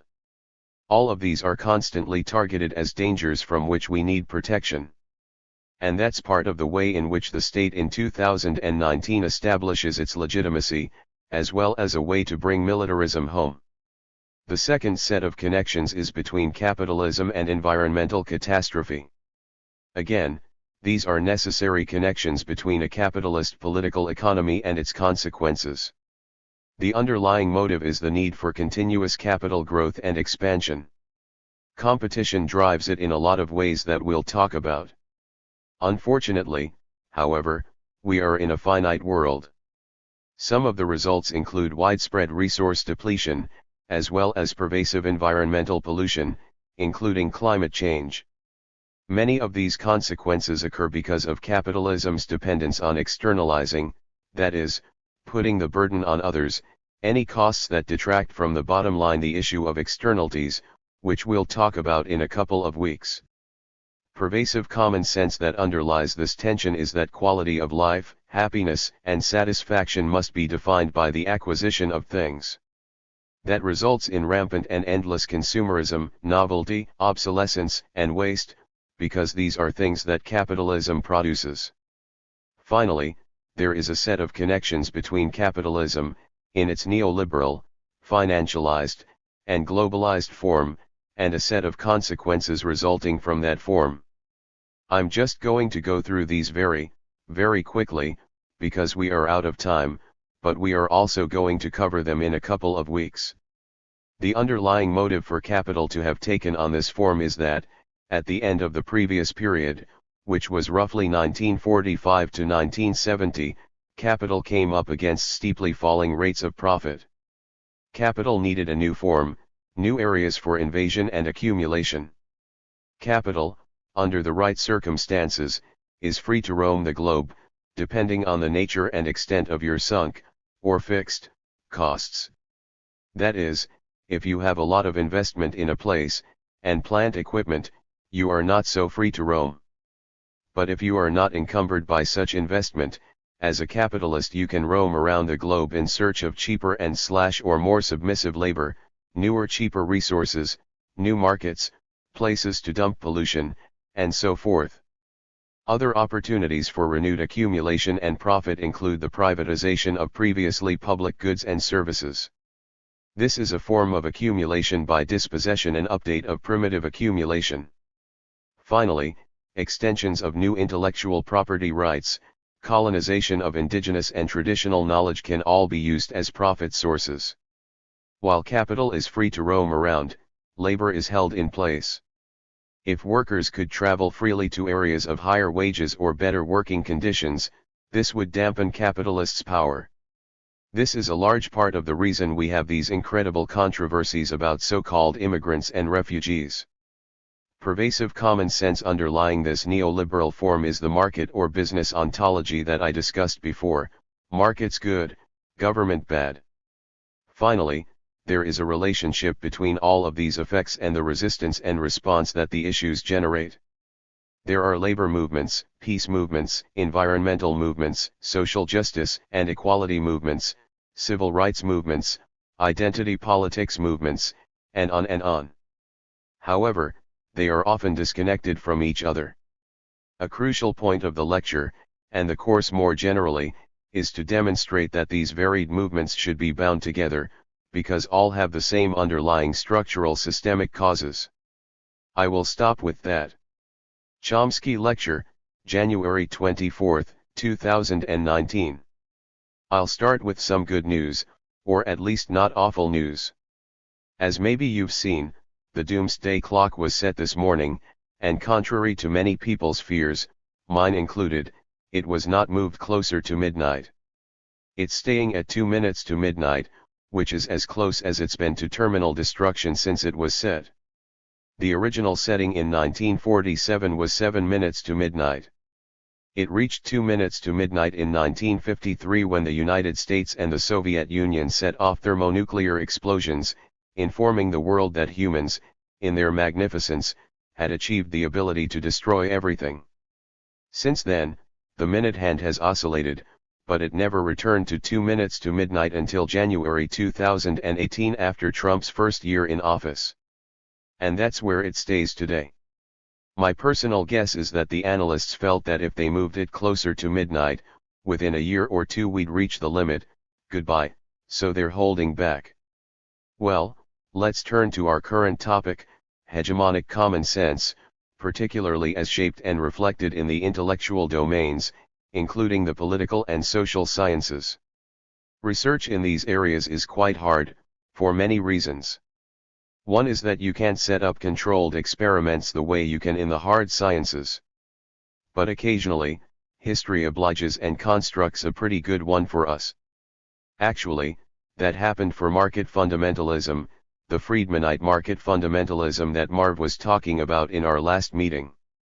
It happened in 1973 in Chile, when the Pinochet military coup overthrew the social democratic parliamentary government of Salvador Allende, instituting a vicious dictatorship.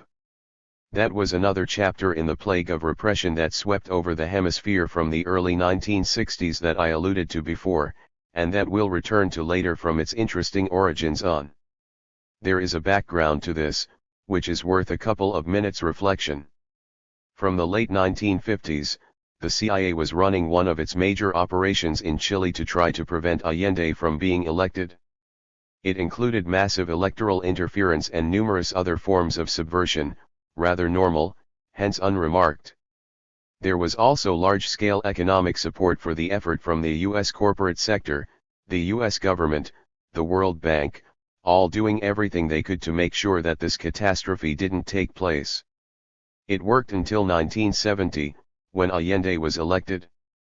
Note incidentally that the CIA is not a rogue elephant, as sometimes claimed a convenient evasion. It is an agency of the executive branch, which regularly follows orders and provides plausible deniability to those who issue them in the White House. Allende's election set off a frenzy in Washington, first for the CIA, whose huge investment had collapsed, but quite generally. The U.S. cut off foreign aid. The president of the World Bank, Robert McNamara, formerly Kennedy Johnson's Secretary of Defense, banned all World Bank loans, in opposition to the advice of his advisors, who wanted an accommodation with the new government. There was a sharp increase in subversion of all types, including media, which are so far to the right in Chile that you need a strong telescope to find them. The US government itself set up what it called two tracks, a soft track and a hard track. The soft track was to destroy the economy. The phrase that was used in internal documents was to make the economy scream, to try to crush the society so that in desperation people would throw out the government. That was the soft track. The hard track was to prepare a military coup. There are very good sources on this, mainly a book called The Pinochet Files, edited by Peter Kornbluh, a Latin America scholar. It's essentially a collection of government documents that describe very carefully, lucidly, what was going on. The central figure in all of this was Henry Kissinger, Nixon's national security advisor, then also Secretary of State. The files contain a report that CIA-covered operations led to the assassination of the commander of the armed forces, Rene Schneider, who was supporting the government. The CIA thought that might be enough to set off an uprising, but it didn't. It failed to stop Allende's inauguration on November 4, 1967.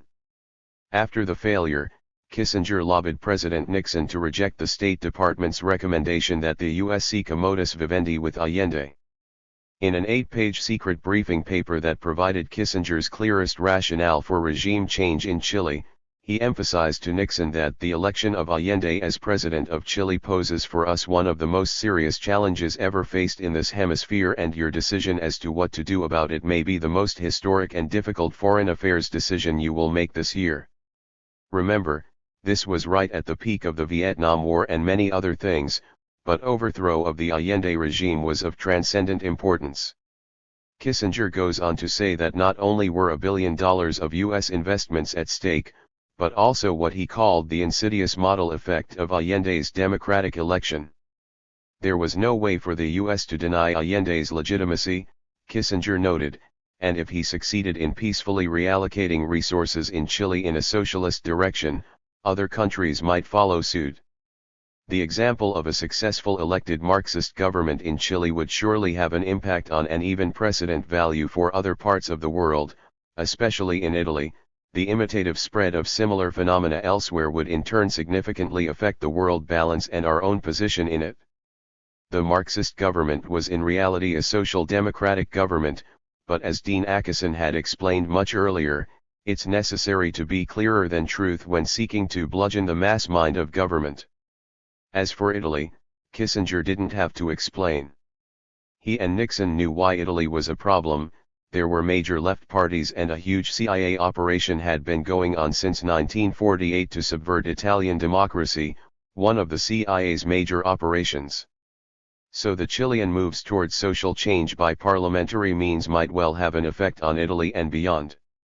A day later, Nixon made it clear to the entire National Security Council that the policy would be to bring Allende down. Our main concern, he informed them, is the prospect that he can consolidate himself and the picture projected to the world will be his success. This insidious model effect is actually a leading theme of foreign policy planning rather generally. As Dean Acheson formulated the problem, a rotten apple can spoil the barrel. In Kissinger's version, the Allende government is a virus that might spread contagion.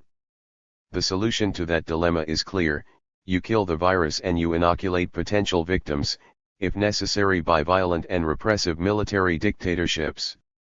That's quite conventional thinking. It's often called the domino theory. The US didn't invent it, of course. It's second nature to any imperial power. They just took it over when the US replaced Britain and France, the major international imperial powers prior to the Second World War. The theory had been applied before. One critical case was the revolution that established the first free country of free men in the hemisphere, in Haiti in 1804. The US joined the combined effort by the great powers France, the imperial power in Haiti, and Britain, the major world power, to crush the Haitian Revolution. It was, plausibly, feared that the Haitian Revolution would be an insidious model for others, especially for slave states like the United States. Haiti did achieve its freedom, at tremendous cost, but never recovered from the interventions and their aftermath. We'll return to some of the details. Participation in the assault on Haiti was the first example of resorting to the domino theory in U.S. foreign policy. The domino theory is often ridiculed when the dominoes don't fall, but why don't they fall? Well, because the cure was successful. Policy succeeds, dominoes don't fall, the insidious model is destroyed, the virus is killed, others are protected from infection by military dictatorships or other devices. There are many illustrations of this pattern, including, incidentally, Vietnam. I'll return to this when we discuss imperial policy later on. The Allende example is a striking one. Though constantly ridiculed, the domino theory is maintained, as it was right through the Cold War. It is quite rational. It makes good sense. Well, the Pinochet coup set up an almost perfect experiment for market fundamentalism, for Friedmanite policies. There could be no objection to policy decisions. The torture chambers took care of that. To use per capita equivalents, the appropriate measure, the accomplishments of the terror launched on September 11, 1973, the date of the coup, were as if about 100,000 people were killed in the United States and 500,000 tortured. Some food for thought. I got some sense of the torture when I visited Chile a couple of years ago. I was taken on a visit to the Villa Grimaldi, the main torture chamber. It's been turned into a kind of shrine. I was taken through it by a prominent human rights activist in Chile who was a victim of the torture in the Villa Grimaldi, one of the few who survived. He took me through it step by step. Prisoners were taken through a succession of stages.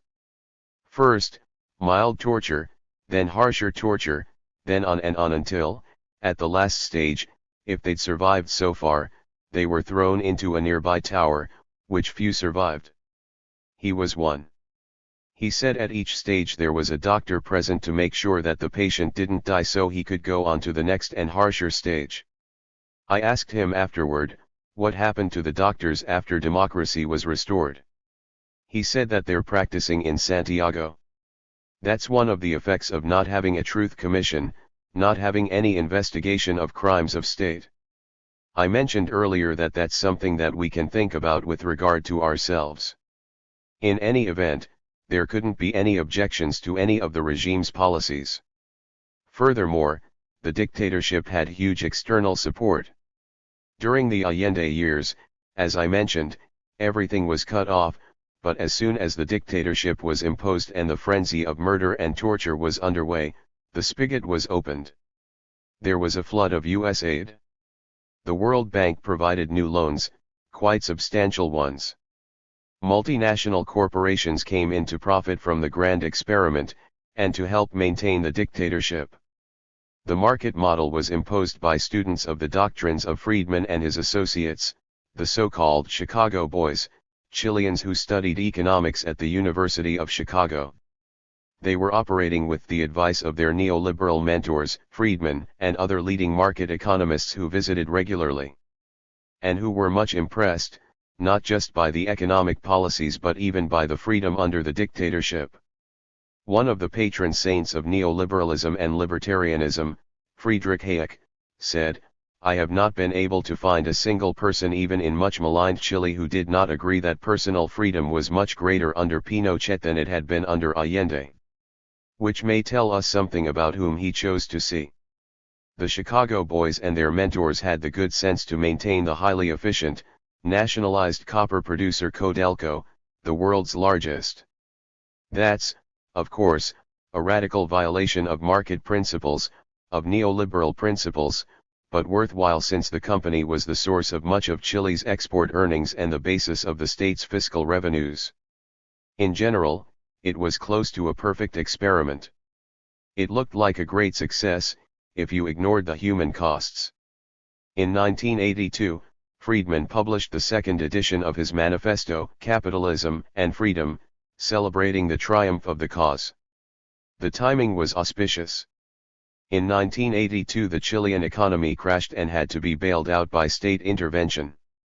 The state then controlled more of the economy than it had under Allende. Analysts who had their eyes open called it the Chicago Road to Socialism. The prominent OECD, Organization for Economic Cooperation and Development, economist Javier Santoso described the paradox that able economists committed to laissez-faire showed the world yet another road to a de facto socialized banking system, 2006. Incidentally, the chief economist of the far-right Brazilian government that was voted into office recently, Paulo Guedes, was in Chile during these years working on the miracle and has announced that those are the policies Brazil is going to follow. In his words, privatize everything, sell off the whole country to investors, most foreign, make some profit in the short term, maybe it can get you elected for a couple years. In the longer term, the country goes down the drain. And maybe Brazil will even achieve the success of the Chilean experiment, even though it lacks the same ideal conditions. There have been other experiments, not as clear as this one is. It is hard to find something like a controlled experiment in the complex historical world. But there are more complex cases. If we had time, it would be interesting to go through the development of industrial societies, starting with England in the 17th century, then the United States, the European countries, Japan, finally the East Asian tigers. There are some striking uniformities. Every single case involved radical violation of market principles. The pattern has not passed unnoticed. Economic historian Paul Baruch, after an extensive review, concludes that it is difficult to find another case where the facts so contradict a dominant theory as the theory concerning the negative impact of protectionism, Baruch, which is only one of the forms of market interference employed by the United States and other developed societies, and far from the most extreme. There are some societies that did observe market principles, though not by choice, the colonies, where these policies were rammed down their throats. They became the Third World. It's not that they all started off poor. In fact, in the 18th century, the most advanced industrial and commercial societies were India and China, and West Africa is described by Africa historians as about at the same stage as Japan at the time of its takeoff in the 19th century. India was subjected to what Adam Smith called the savage injustice of the Europeans. It was deindustrialized. England stole its high technology in the manner that we're now accusing China of doing to us, but by force in England's case. The US did the same thing with England. In fact, appropriating higher technology from others was one of the major forms of development, now barred by World Trade Organization rules, a process economic historians call kicking away the ladder. First use the ladder to climb up, then kick it away so that others don't do so. India became India, a deeply impoverished, largely peasant society. England developed. It has continued this way right to the present. That's a large part of the reason for the division between what's called the First and the Third World. There's one interesting exception in the global South to this process, Japan. It's the one country of the South that developed, and the one country that wasn't colonized. Coincidence? Oddly, no lessons are drawn from it, but you might want to think about it. Let's go back to Robin Hahnel's criticisms of Friedmanite market theory in the readings for today. He mostly criticized the economic policies, but he also had some comments on Friedman's conception that what he calls economic freedom leads to democracy. Hahnel made the obvious comment that it's a kind of democracy where the number of votes you have depends on the number of dollars in your pocket. You have $1 million, you have 1 million votes. If you have no dollars, you have no votes. Friedman, if he'd bothered, could have put up quite a good defense, namely, that's pretty much the way democracies operate, so what's the problem? There's very good research on this in mainstream political science. Some is by an outstanding political scientist, Thomas Ferguson, who's done the main studies of the effect of campaign spending on electability and policy formation. The results are quite remarkable. Both for the executive and for Congress, you can predict electability with astonishing precision just by looking at the single variable of campaign spending. Of course, that affects policies. It's not new, though it takes new and more sophisticated forms.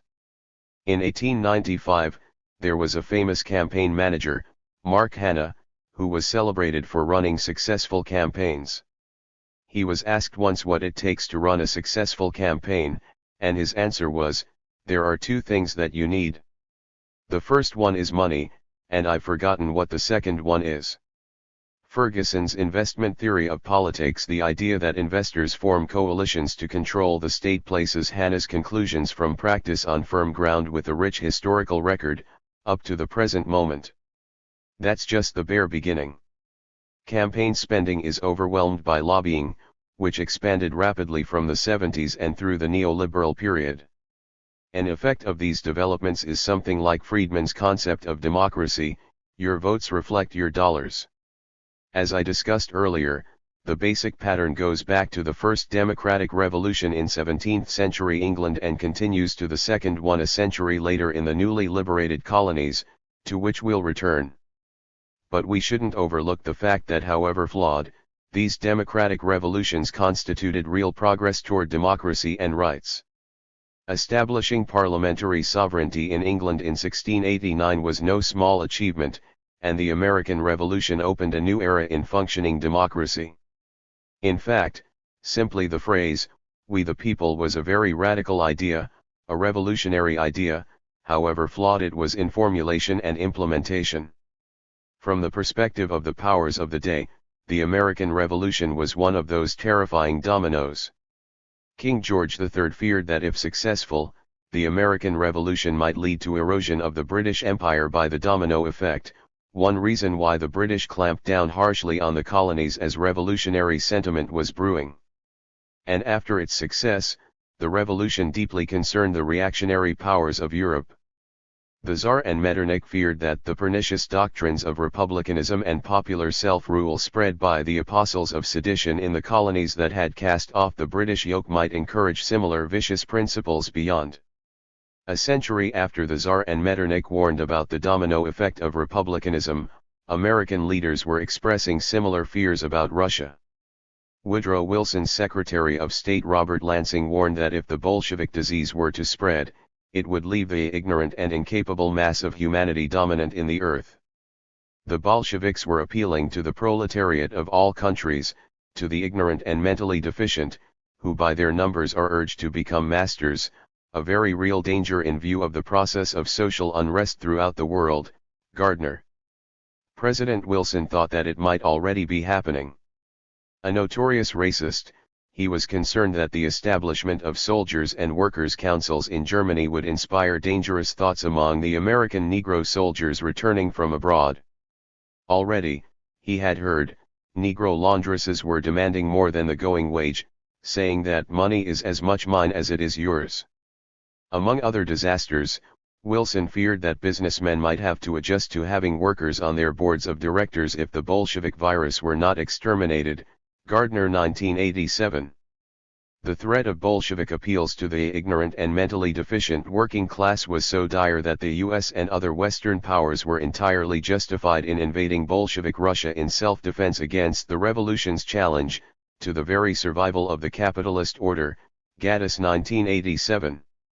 That is the judgment of John Lewis Gaddis, the most highly regarded historian of the Cold War, which actually began in 1917, he argues, with the Bolshevik call for social reform and institutional change and the Western response in defense.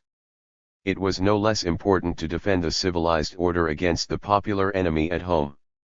Force must be used to prevent the leaders of Bolshevism and anarchy from trying to organize or preach against government in the United States, Lansing explained.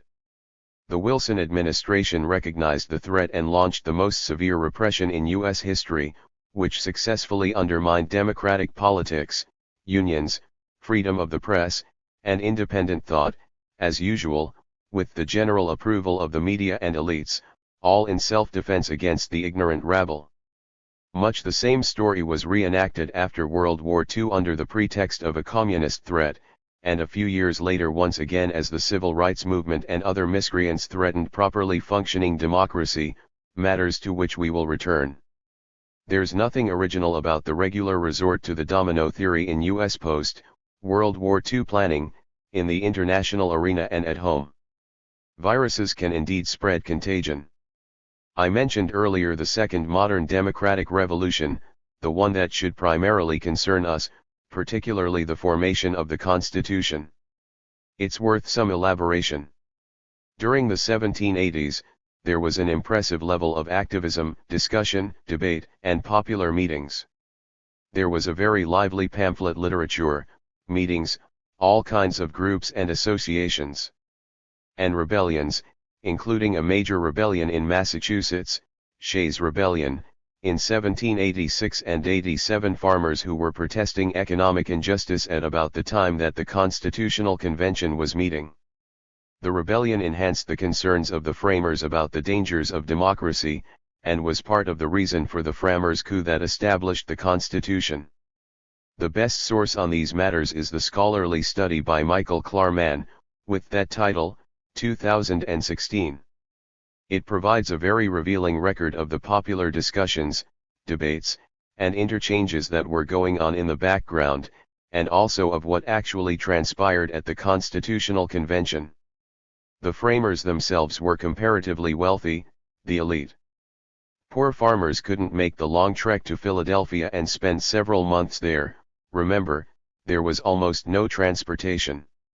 So fairly wealthy people from the 13 colonies gathered in Philadelphia to revise the earlier Articles of Confederation, and found themselves, to the surprise of many, constructing a radically new political system with a strong federal structure that many feared and disliked. Almost 13, Rhode Island didn't send any delegates, partly because of such concerns. The discussions and the debates were sophisticated and impressive, fascinating reading. One of the main concerns all the way through was how to suppress popular pressures for liberty and democracy, all somewhat reminiscent of the first democratic revolution in England a century earlier, which established the English constitutional system in 1689, according sovereignty to Parliament. The most influential of the framers, James Madison, captured the dominant theme when he instructed the convention that the government must protect the minority of the opulent against the majority. He presented an interesting argument, referring to England, which was the model that everybody had in mind not only because they were English but because it was the most democratic society of the day. Madison observed that in England at this day, if elections were open to all classes of people, the property of landed proprietors would be insecure. An agrarian law would soon take place, meaning land reform, undermining the rights of property owners, not a tolerable outcome. The problem Madison posed was an old one, tracing back to the first classic of political science, Aristotle's Politics. Of the variety of systems he surveyed, Aristotle found democracy the most tolerable, though of course he had in mind a limited democracy of free men, much as Madison did 2,000 years later. Aristotle recognized the flaws of democracy, however, among them the one that Madison presented to the convention. The poor covet their neighbors' goods, and if wealth is narrowly concentrated, they will use their majority power to redistribute it more equitably, which would be unfair. In democracies the rich should be spared, not only should their property not be divided, but their incomes too, should be protected. Great then is the good fortune of a state in which the citizens have a moderate and sufficient property, for where some possess much, and others nothing, there may arise an extreme democracy that does not recognize the rights of the rich, perhaps deteriorating to tyranny as democracy might in Aristotle's view, with unpleasant resonances today. Aristotle and Madison posed essentially the same problem, but drew opposite conclusions. Madison's solution was to restrict democracy, Aristotle's, to reduce inequality by what amounted to welfare state programs. For democracy to function properly, Aristotle argued, measures therefore should be taken which will give all people lasting prosperity, and the proceeds of the public revenues should be accumulated and distributed among its poor to enable them to purchase a little farm, or, at any rate, make a beginning in trade or husbandry, along with other means, such as common meals with costs defrayed by public land. The issues remain alive, in many ways. The Madisonian conception of the constitutional structure, which largely prevailed at the convention, established the Senate as the most powerful branch of government, and the principle that it ought to come from and represent the wealth of the nation, the more capable set sick of men. The Senate was not directly elected at the time, in fact not until 1913, when there was an amendment to elect senators by popular vote. The Senate was selected by the state legislatures, which it was assumed could be under elite control. Madison proposed other devices to limit democratic aspirations, including very large electoral districts, which would prevent people from assembling at a time when one could not easily travel very far. The public would therefore not have close supervision and control over their elected representatives, who would be free from popular pressures. In defense of Madison's stand, we should recall that his mentality was pre-capitalist. He assumed that the people who would run the country, those who had the wealth of the nation, would be enlightened gentlemen, people who have the good of the society at heart, not their own fortunes. They would be like the mostly mythical Roman noblemen who were an image for the framers, even providing the names for the pseudonymous pamphlets of the intellectual elite. Adam Smith had a sharper eye. As I quoted last time, he understood that the masters of mankind, the merchants and manufacturers, would make sure that their own interests are cared for no matter how grievous the effect on others, and would follow their vile maxim, all for ourselves, nothing for anyone else. Madison didn't see things this way at the time of the convention, though it didn't take long for him to gain a more realistic understanding of the world. Already by 1792 he recognized that the Hamiltonian developmental capitalist state would be a social system substituting the motive of private interest in place of public duty, leading to a real domination of the few under an apparent liberty of the many. In a letter to Jefferson he deplored the daring depravity of the times, as the stock jobbers will become the Praetorian band of the government, at once its tools and its tyrant, bribed by its largesses, and overawing it by clamors and combinations. Not an unfamiliar picture. One prominent issue in the debates at the Constitutional Convention was paper money. During the Revolutionary War, the individual states assumed enormous debts. They had to borrow to pay for the Continental Army and to keep their societies running. The debts were owned by rich men, often speculators, who wanted to be paid. The states were creating paper money, which devalued through time. The public favored that. They were the debtors and wanted the value of money to decline. One of the major issues throughout the Constitutional Convention was whether states should be permitted to print money, paper money, instead of gold and silver, the currency of the federal government. It was a major battle, a class issue, the debtors versus the creditors and speculators. The latter won. Article I of the Constitution bans paper money. It's a complicated story, but in general it is fair to conclude that the framers did manage to carry out an elite coup against the democratic aspirations of the general population. As Klarman concludes, the Constitution was a conservative counter-revolution against excessive democracy, 2016. That is not a novel interpretation, as he points out, though he provides a much more detailed, nuanced, and substantiated account than anything that preceded. The framers were quite frank about the coup that they were implementing. The leading figures were Alexander Hamilton and James Madison. Hamilton explained that the Constitution was designed to be a defense against depredations which the democratic spirit is apt to make on property, which, as was generally agreed, is certainly the principal object of society. Madison elaborated in rich detail. The Constitution was designed to secure the permanent interests of the country against innovation, the permanent interests being property rights, and innovation any threat to them. It was for that reason that effective power was to be placed in the hands of the wealth of the nation, the responsible men who have sympathy for property and its rights and recognize that government must be so constituted as to protect the minority of the opulent against the majority. As explained succinctly by the President of the Continental Congress and first Chief Justice of the Supreme Court, John Jay, the people who own the country ought to govern it. The convention had to deal with many other issues besides preventing excessive democracy. It had to deal with slavery, which was a huge issue. Almost all of the leading figures were slave owners. It had to deal with the developing urban-rural conflict, the urban, mostly the wealthier manufacturing and commercial areas, versus the back country, where individual farmers lived. Also, the large states versus the small states, and quite a lot more. It's an intriguing story. There are plenty of ramifications to the present.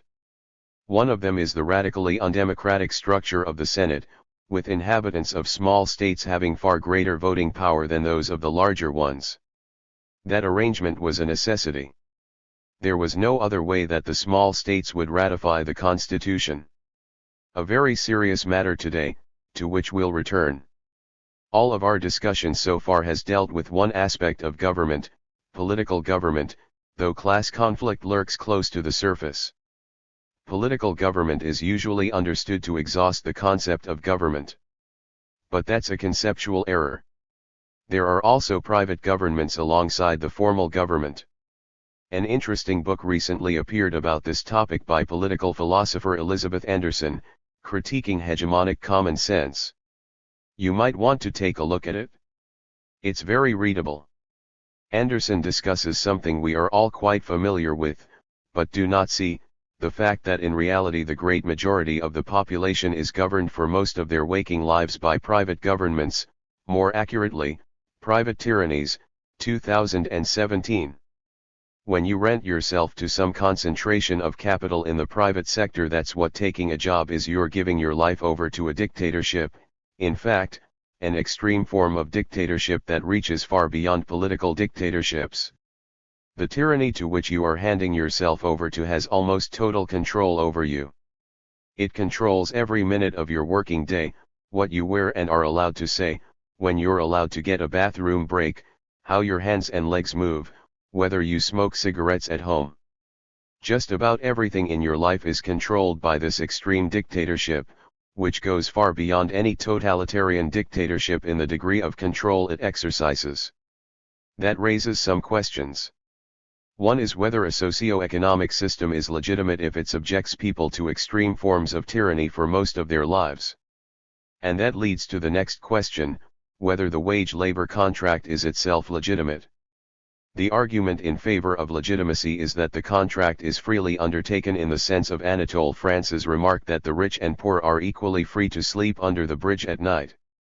In the real world, the contract is accepted under duress. You accept it or you starve, conditions exacerbated under increasing monopolization, as Marv discussed in our last session. There are very few options.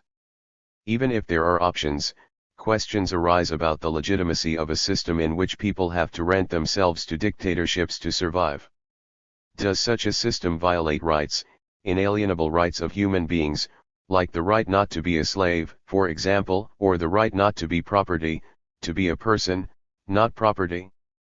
It's worth bearing in mind that the right not to be property was denied to women until quite recently. The founding constitutional system adopted British common law, in Blackstone's formulation, according to which a woman is not a person but property, the property of her father, later handed over to her husband.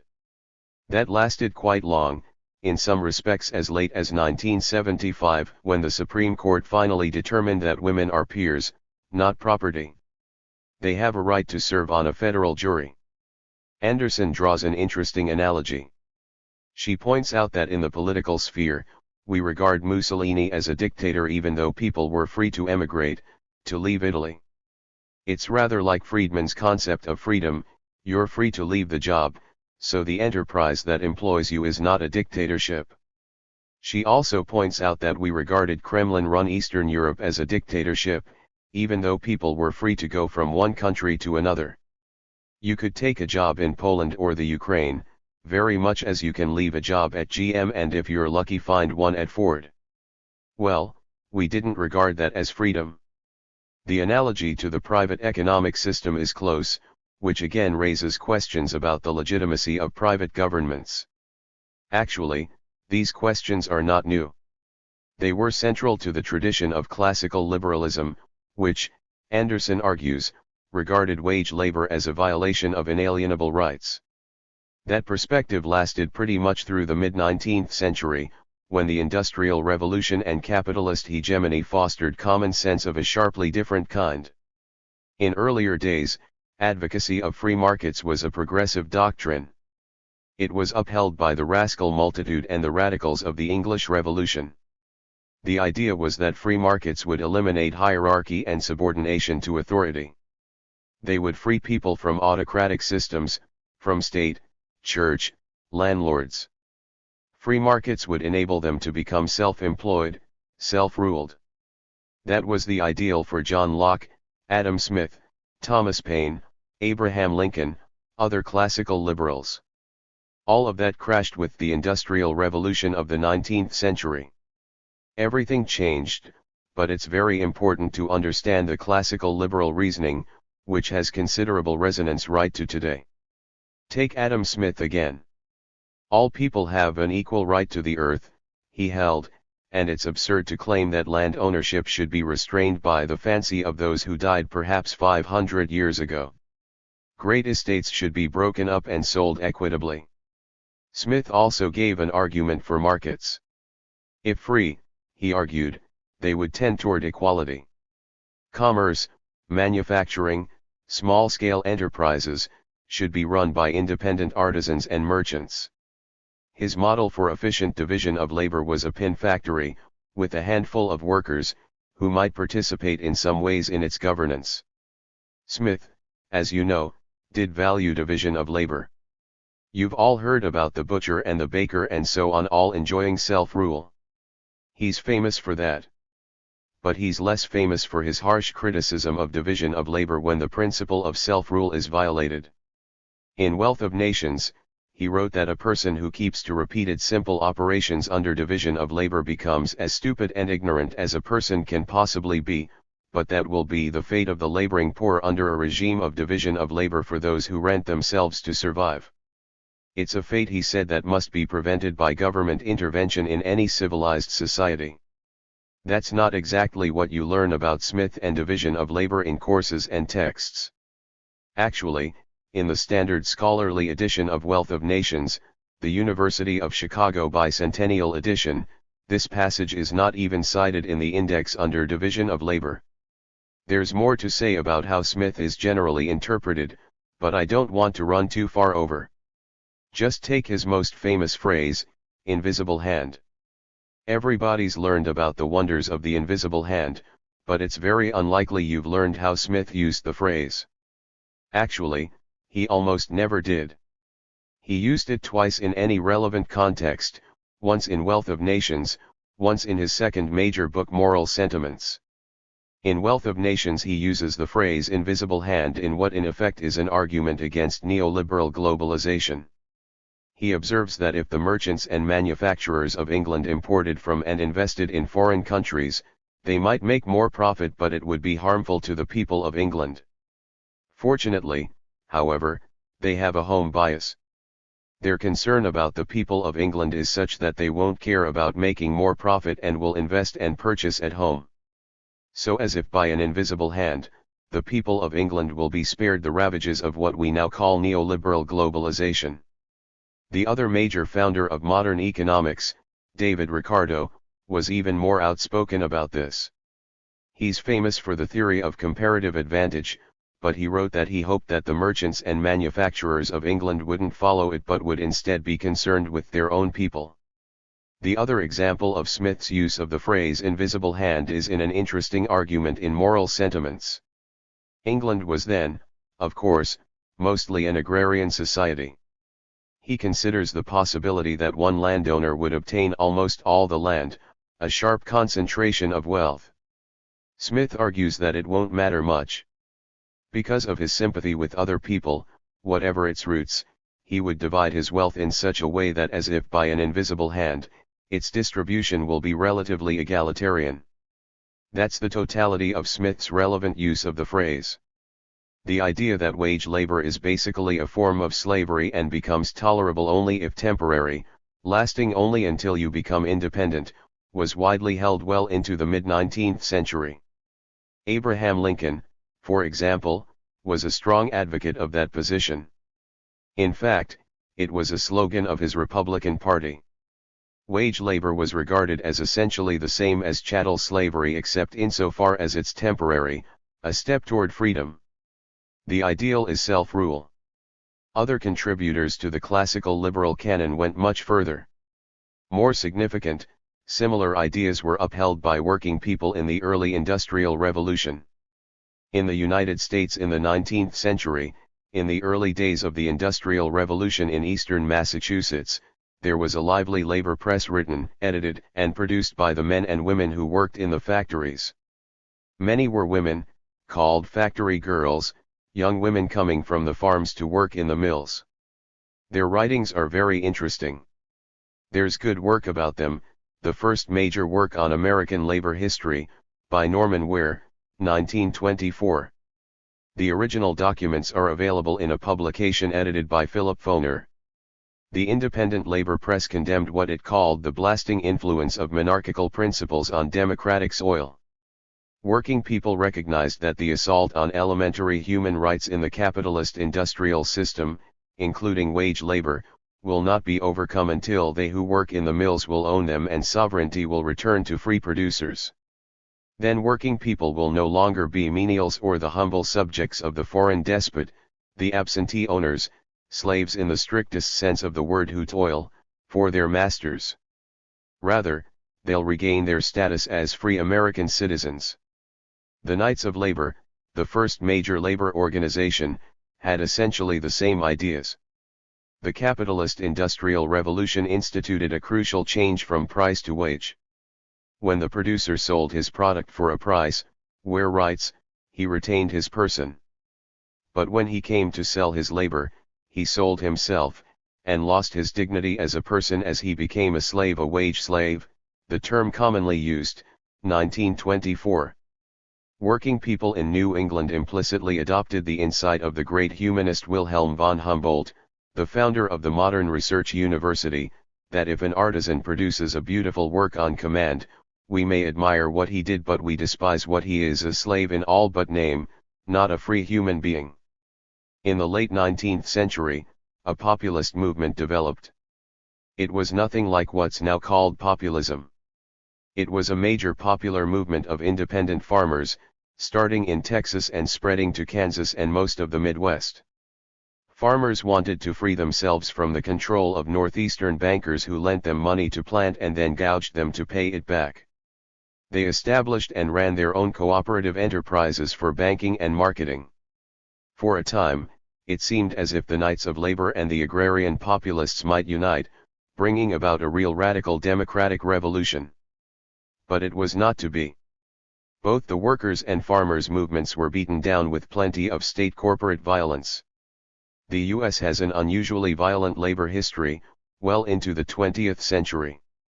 Labor historian David Montgomery writes that modern America had been created over its workers' protests, even though every step in its formation had been influenced by the activities, organizations, and proposals that had sprung from working-class life, 1989, not to speak of the hands and brains of those who actually did the work. Ware reports the thinking of skilled workers in New York 175 years ago, who repeated the common view that a daily wage is a form of slavery, but warned that a day might come when wage slaves will so far forget what is due to manhood as to glory in a system forced on them by their necessity and in opposition to their feelings of independence and self-respect, 1924. They hoped that that day would be far distant. It's taken a long time to beat the ideas of workers and farmers out of people's heads, but they do keep breaking through, including recent strikes that we'll come back to. The demand for independence, self-respect, personal dignity, and control of one's own work and life, like Marx's old mole, continues to burrow not far from the surface, ready to reappear when awakened by circumstances and militant activism. One way in which it's breaking through right now is the idea that workers should have a voice in the governance of enterprises, apparently a very widely held belief according to recent polls. Thanks largely to the remarkable success of the Bernie Sanders campaigns, these ideas are reaching the political arena. Elizabeth Warren introduced legislation requiring that in large corporations, workers should elect 40% of the members of the board of directors. Something similar has existed for a long time in Germany, a system called codetermination. But then the question is, why stop there? Why not go back to the belief of American workers in the early days of the Industrial Revolution that those who work in the mills should own and manage them? In fact, that's happening in the old Rust Belt and other places, with very important efforts to develop worker-owned, worker-managed enterprises, cooperatives, and other forms of mutual aid. There's important work on these initiatives, particularly by Gar Alperovitz. There are quite successful models along these lines. The most famous is in the Basque Country in Spain, Mondragon, a substantial enterprise that's been flourishing for 60 years, including manufacturing and banks, housing, hospitals, all worker-owned. In the last decade, Mondragon's been linking up with the U.S. Steel Workers Union to try to form worker-owned cooperatives in the United States and Canada. Very important, and not as well known as it should be, is the Landless Workers Movement, MST, in Brazil, arguably the largest popular movement in the world. Poor farmers who take over unused lands and have developed an extensive network of self-managed and often flourishing cooperatives. They received some support from the progressive government of Lula da Silva, who is now the most important political prisoner in the world. The likely winner of the 2018 elections, he was blocked by an ongoing right-wing coup that jailed him right before the elections on highly dubious charges and barred him from making any public statements. Under the harsh and repressive far-right government of Jair Bolsonaro, the MST is under severe threat, but it has sunk deep roots. B. All of these and many other initiatives are ways to follow the advice of the anarchist pioneer Mikhail Bakunin, who urged that activists should create the germs of a future society within the present one. As of June 2020, the unemployment rate was at approximately 11%, a decline from an earlier peak of 14% due to the COVID-19 pandemic. See afterward for additional analysis. Lula da Silva was released from prison, pending the outcome of his various legal appeals, in November 2019. Chapter 3. Capitalism and Militarism. Waterstone Lecture, January 29, 2019. Tonight's topic is the set of relationships, multiple and complicated, between capitalism and militarism. I want to think very carefully about some of the essential qualities of capitalism historically and contemporaneously in terms of the way in which it's related to militarism, colonialism, and conquest. I'm going to start by drawing on some material from Andrew Bart Schmuckler's book The Parable of the Tribes, which came out in the early 1980s. In the book, he is assessing underlying conditions for either peace or conflict among groups, and it will help us understand some of the dynamics involved in tonight's topic. He begins this assessment by inviting readers to imagine that there is a group of tribes living within reach of each other. If all choose the way of peace, they all may live in peace. But what if, he asks, all but one choose peace and that one is ambitious in some ways for expansion and conquest? He's setting this up as a way to think about what are the possible reactions to this situation. He lays out 4 possible responses. The first is, if there is sufficient space, the groups that are threatened by the aggressor can simply withdraw. They can move out of that sphere, if that's possible. Again, it depends on whether or not there's any place to withdraw to. A second possibility is destruction of subordinate groups by the aggressor. This occurs when the subordinate groups, or the weaker groups, have something that the aggressor wants but the aggressor doesn't want those populations, simply wants what they have, so destruction is a possibility. A third possibility is when the weaker groups have something that the aggressor wants, but when the aggressor also is interested in the population in some way, and so therefore engages in activities that result in some degree of absorption but certainly some degree of subjugation. This is a third possibility. The fourth possibility is the idea of resistance, that is, a group can resist the aggression, but as Schmuckler makes clear, that resistance is already an acknowledgement of the relationships of power, and has to occur in some form through some kind of emulation or imitation of the aggressor's behavior. As Schmuckler concludes, in every one of these outcomes, the ways of power are spread throughout the system, and this is what he calls the parable of the tribes. Now, you might imagine that there might be other permutations of this, but this is a good heuristic for thinking a little bit about how power operates in the world. So, a few concluding remarks. In the first 3 outcomes, the ways of power spread when the mighty expand into areas where the weak have been. If one society in the system develops an important competitive advantage, its neighbors lose the option of continuing their prior way of living. They could either adapt to that new innovation and in some way compete, or they can be, as I said, either subjugated or destroyed. The course of resistance, that is the fourth response, also requires transformation in the ways of power. It requires the imitation of one's more potent foes. The tyranny of power is such that even self-defense becomes a kind of surrender if one is interested only in peace. Again, these are conclusions from Schmuckler. Not to resist is to be transformed or destroyed at the hands of the mighty, and to resist requires that one transform oneself into their likeness. This is the argument that Schmuckler puts out. This will become relevant as we move forward. But either way, as he concludes, free human choice is prevented.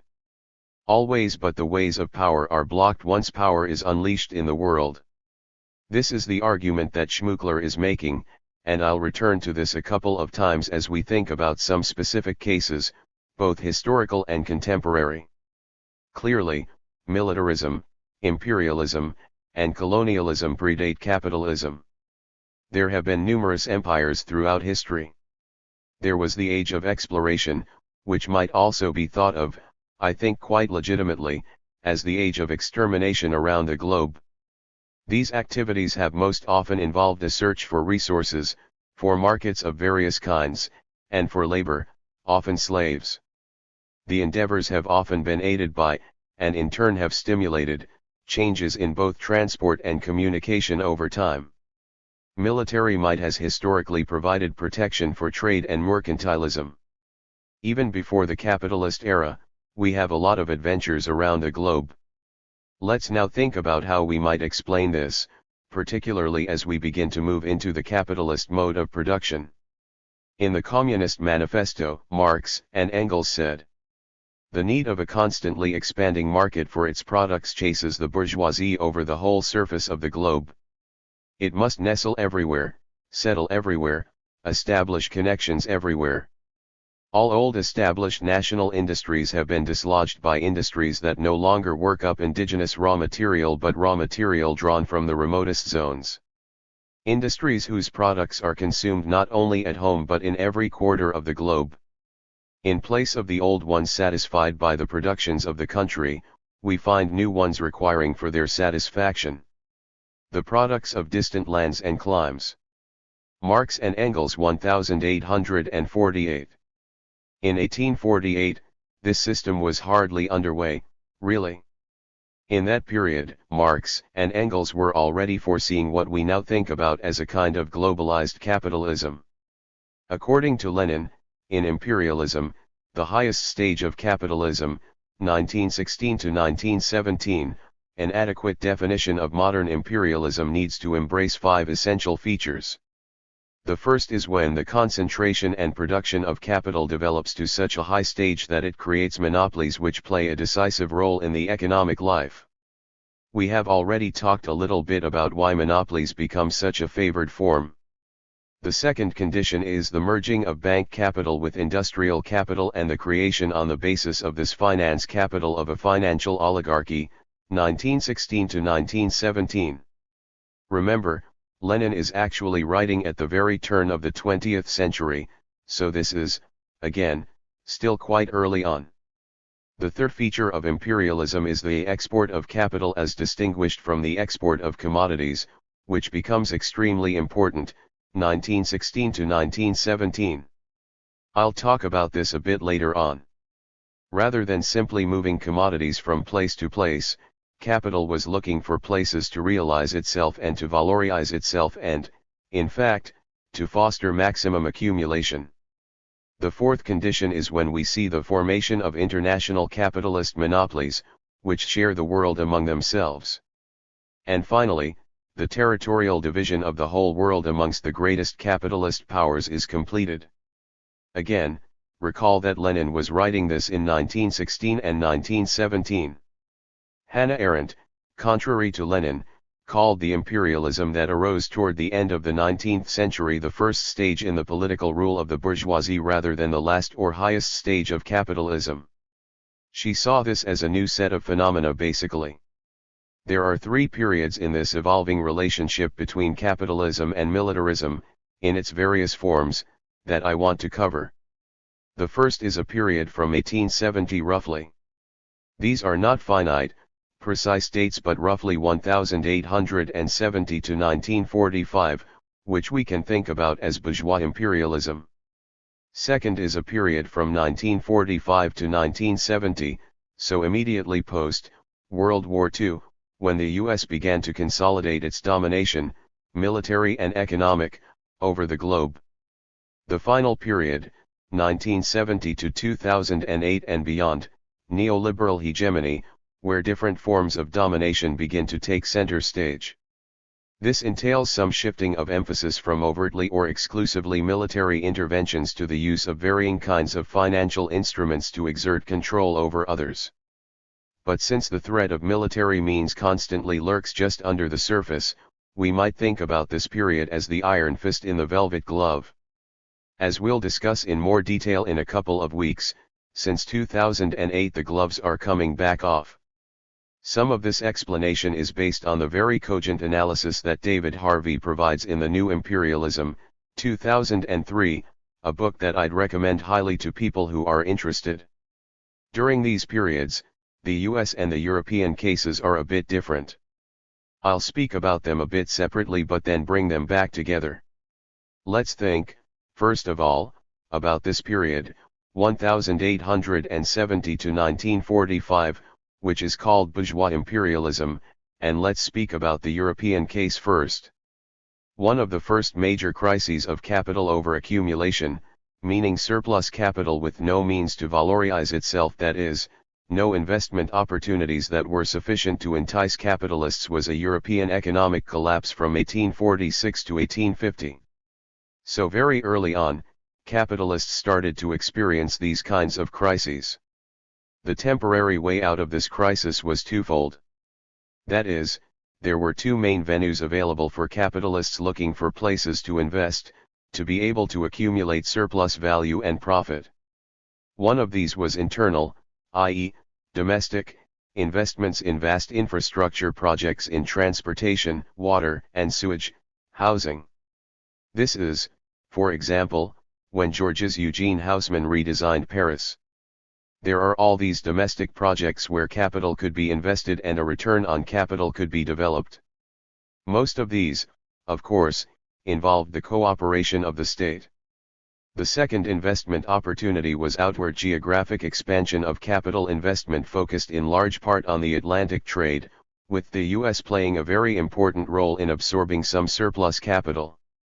We've thought about this a little bit already, in terms of capital flight when possible.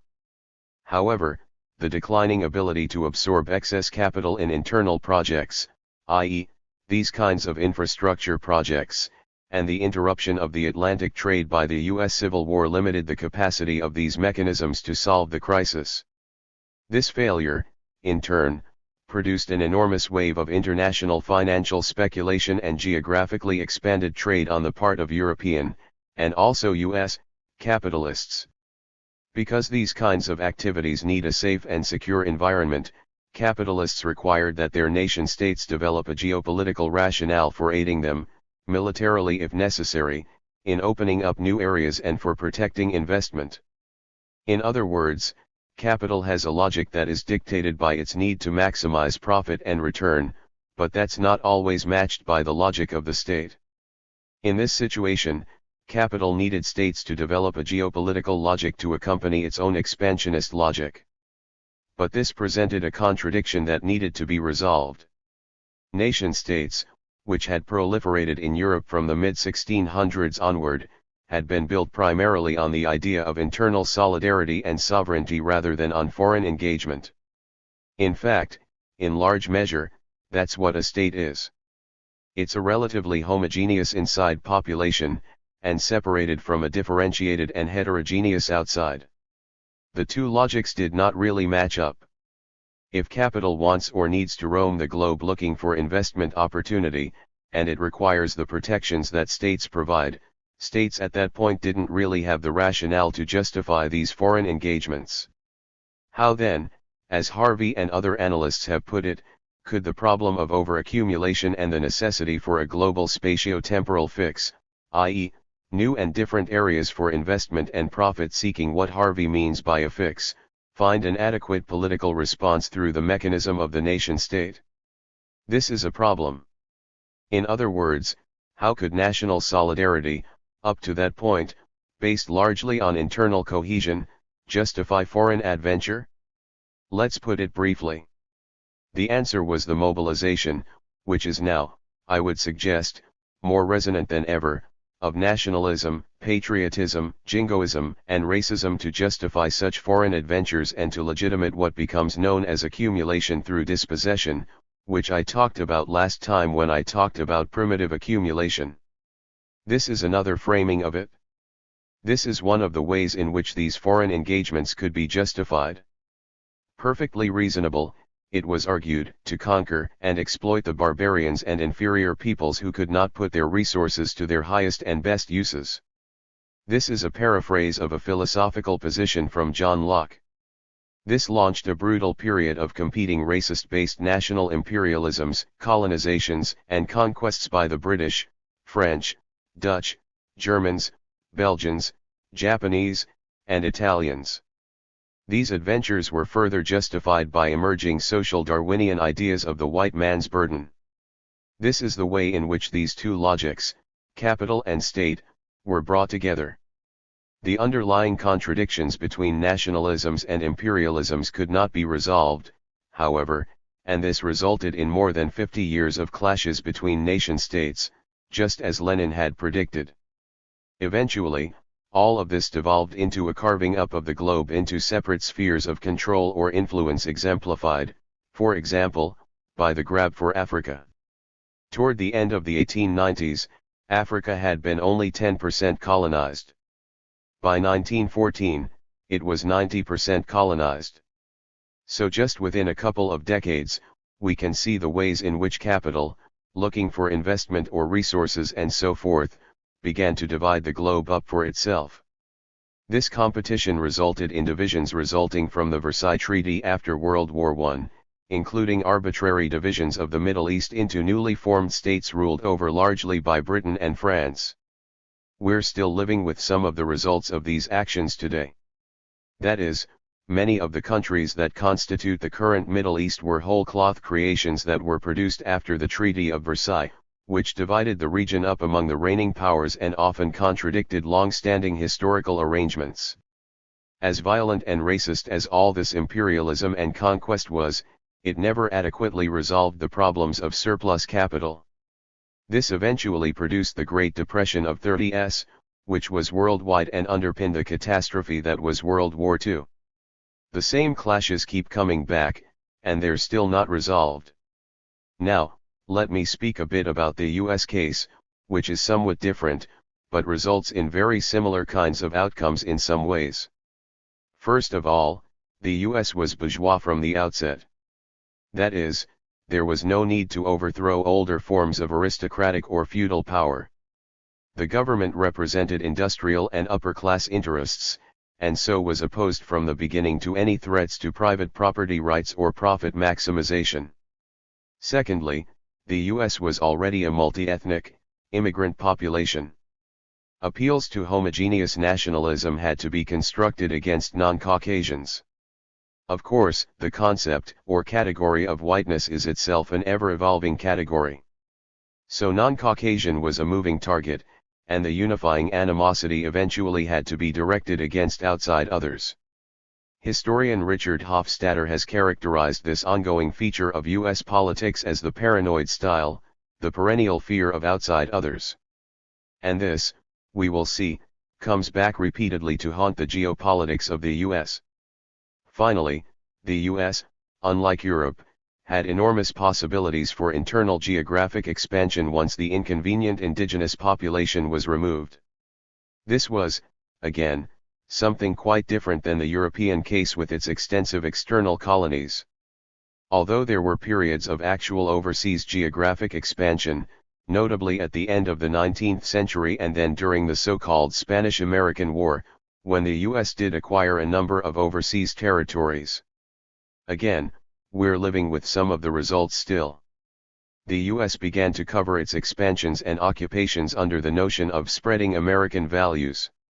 Seen, of course, as noble and universal and eventually being termed globalization. Rather than conquering territory, as the European nations tended to do, the US was more about spreading democracy, so-called. Now, let's move to this second period, which is 1945 to 1970, so after World War II. In addition to a new phase of imperialism and militarism, this period also produced a number of very significant internal changes to the US and subsequently to the global economy. The US emerged from World War II as by far the most technologically, economically, and militarily superior nation on Earth. The other combatants, whether in the European or Pacific War, were largely devastated. The US nearest competitor, the Soviet Union, had borne the brunt of the fight against Nazi Germany with enormous losses to both its population and to its productive capacity. The Allies, interestingly enough, toward the end of World War II, delayed opening a second front in Europe to aid the Soviets, who were fighting the Germans on the Eastern Front. The Allies didn't really move heavily in that direction. This inaction may have been a deliberate strategy to weaken Stalin. But one consequence of the delay was that it allowed the Soviets to accumulate and then to keep territory in Eastern Europe, and this becomes very, very important in the post-war, and subsequent Cold War, period. These Soviet territorial gains and competing military power, combined with the Soviet anti-capitalist ideology that had long grated on US elites, bumped up against the US paranoid style to help produce and sustain the Cold War. The animosities were long-standing. In fact, the US invaded Russia in 1919, 2 years after the revolutions there, to thwart them, but failed to do so. We had no diplomatic relations with the Soviet Union until 1935. And the alliance between the US, the UK, France, and the USSR during World War II was quickly breaking down. As a side note and example of this breakdown, Winston Churchill, shortly after the end of hostilities in World War II, gave this very famous speech called The Sinews of Peace. An interesting kind of juxtaposition, sinews of peace. Anyway, Churchill gave this speech in 1946. I'm just going to refer to it briefly because it has some very interesting elements that carry through basically to the present day. First of all, he calls attention to what he calls the twin dangers of war and tyranny. We cannot be blind to the fact that the liberties enjoyed by individual citizens throughout the British Empire are not valid in a considerable number of countries, some of which are very powerful. Interesting at that moment when much of the British Empire still consisted of colonies that were thoroughly and completely repressed by British rule. In these states, controls enforced upon the common people by various kinds of all-embracing police governments. The power of the state is exercised without restraint either by dictators or by compact oligarchies operating through a privileged party in a political police. It is not our duty at this time when difficulties are so numerous to interfere forcibly in the internal affairs of countries which we have not conquered in war. That's an interesting exception. But, we must never cease to proclaim in fearless tones the great principles of freedom and the rights of man which are the joint inheritance of the English-speaking world and which through Magna Carta, the Bill of Rights, the habeas corpus, trial by jury and the English common law find their most famous expressions in the American Declaration of Independence. 1946. These are all quotes from this Sinews of Peace speech. The speech also contains the first use of the phrase the Iron Curtain. From Stettin in the Baltic, to Trieste and the Adriatic, an iron curtain has descended across the continent. Behind that line lie all the capitals of the ancient states of Central and Eastern Europe. Warsaw, Berlin, Prague, Vienna, Budapest, Belgrade, Bucharest, and Sofia. All these famous cities and the populations around them lie in what I must call the Soviet sphere, and all are subject in one form or another not only to Soviet influence but to a very high, and in many cases increasing, measure of control from Moscow. Athens alone, Greece with its immortal glories, is free to decide its future at an election under British, American and French observation. 1946. This is an interesting exception at the end here. I would say that the activities went well beyond observation. In fact, the US and the UK rigged and destabilized the elections, and dislodged what was an incipient leftist, mildly leftist, kind of government structure. But in any event, we'll let Winston continue for a minute. He also, in his speech, evokes a special relationship between the US and the UK and the English-speaking people of the world. In a great number of countries far from the Russian frontiers and throughout the world, communist fifth columns are established and work in complete unity and absolute obedience to the directions they receive from the communist center. Except in the British Commonwealth and in the United States, where communism is in its infancy, which was actually not true, it was in its death throes through deliberate subversion and extinction. The Communist Party's fifth columns constitute a growing challenge and peril to Christian civilization. 1946. Remember, this is 1 year after Britain was an ally of the Soviet Union, all of that rhetoric. Immediately thereafter, we have this antagonism. One other very significant matter is related to this evolving East/West antagonism. Somewhat controversial, but now mostly settled by historians. The use of the atomic bombs in Japan have clearly now been shown to have been militarily unnecessary. Japan would have surrendered. In fact, it sued for peace without an invasion or the bombs. The bombs were dropped in the Pacific War before the Soviets could enter it and possibly acquire more territory in Asia, as well as to keep Russia from assisting Mao in the civil war in China, which I'll come back to in a moment. Finally, they were dropped to keep the Soviets more manageable, as President Truman put it at the time. This anti-Soviet, anti-communism stance translated into the U.S. foreign policy of containment and encirclement of the Soviet Union. I want to turn now to National Security Council, NSC, Memorandum 68. This was sort of the defining blueprint for how to deal with the world geopolitics following World War II. Most importantly, of course, our relationship with the Soviet Union. It represents the culmination of a kind of battle of philosophies that can be emblematized by these two figures. One, George Kennan, and the other, Paul Nitze. Immediately after World War II or during World War II and its immediate aftermath, George Kennan's views of containment, which were really a quite passive kind of containment, held sway within U.S. foreign policy circles. Shortly thereafter, Nitze moved into the foreground and was the key author of NSC 68. He had a very different view of things like nuclear issues and the arms race. He thought that rather than simply passive containment, we should be engaged in an actual, very confrontational engagement with the Soviets everywhere and anywhere that we could. That we should in fact engage them because we had so many more resources and so forth in a kind of arms race, which they would ultimately lose and we would, in fact, come out as much more predominant. Nitze was a master at two kinds of tactics typically. 1. The very scary security memo, of which NSC 68 was a key example. The other, which I'll talk about in a second, was the production of very, very supportive committees and lobby committees to get those policies pushed forward. One of the things that was in the NSC 68 memo was the invocation of the Chinese Revolution. Then a bit later, the advent of the Korean War and, particularly, the intervention in that war by the Chinese. These were mobilized as extremely alarming kinds of movements forward of the Communist front. The memo that circulated and, in fact, was taken up as the guiding policy document of this period, had almost immediate effects. Military spending increased by 458% between 1951 and 1952. This is rather enormous. In virtually all other previous wars, we demobilized after the war was over. In this case, this set in motion the idea of a constantly evolving military budget. Military personnel increased from 2.2 to over 5 million, so the memo was extremely effective.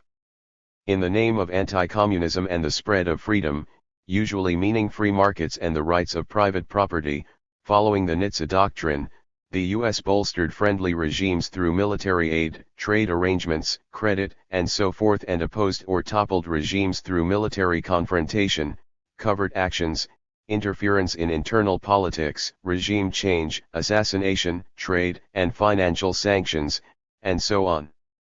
Often using either UN or other military alliances, for example, NATO, as coalitions of the willing to cover otherwise unilateral actions. I need not enumerate all of these, but I'll have a few more words about them in just a minute. At home in the US, this paranoid style of politics meant virulent anti-communist, anti-socialist, anti-trade union, anti-leftist repression. This is how this translated to the domestic scene. McCarthyism, which was overt repression, FBI infiltration, subversion, and assassinations, though often covert, was legitimate as necessary for national security in the face of the Soviet and international communist threat. Interestingly enough, those of you who have been following the news in the last few days have seen the re-emergence of the name Roy M. Cohn, who was the advisor to Joseph McCarthy but also was the advisor early on and mentor to both Donald Trump and to Roger Stone. These things keep coming back around.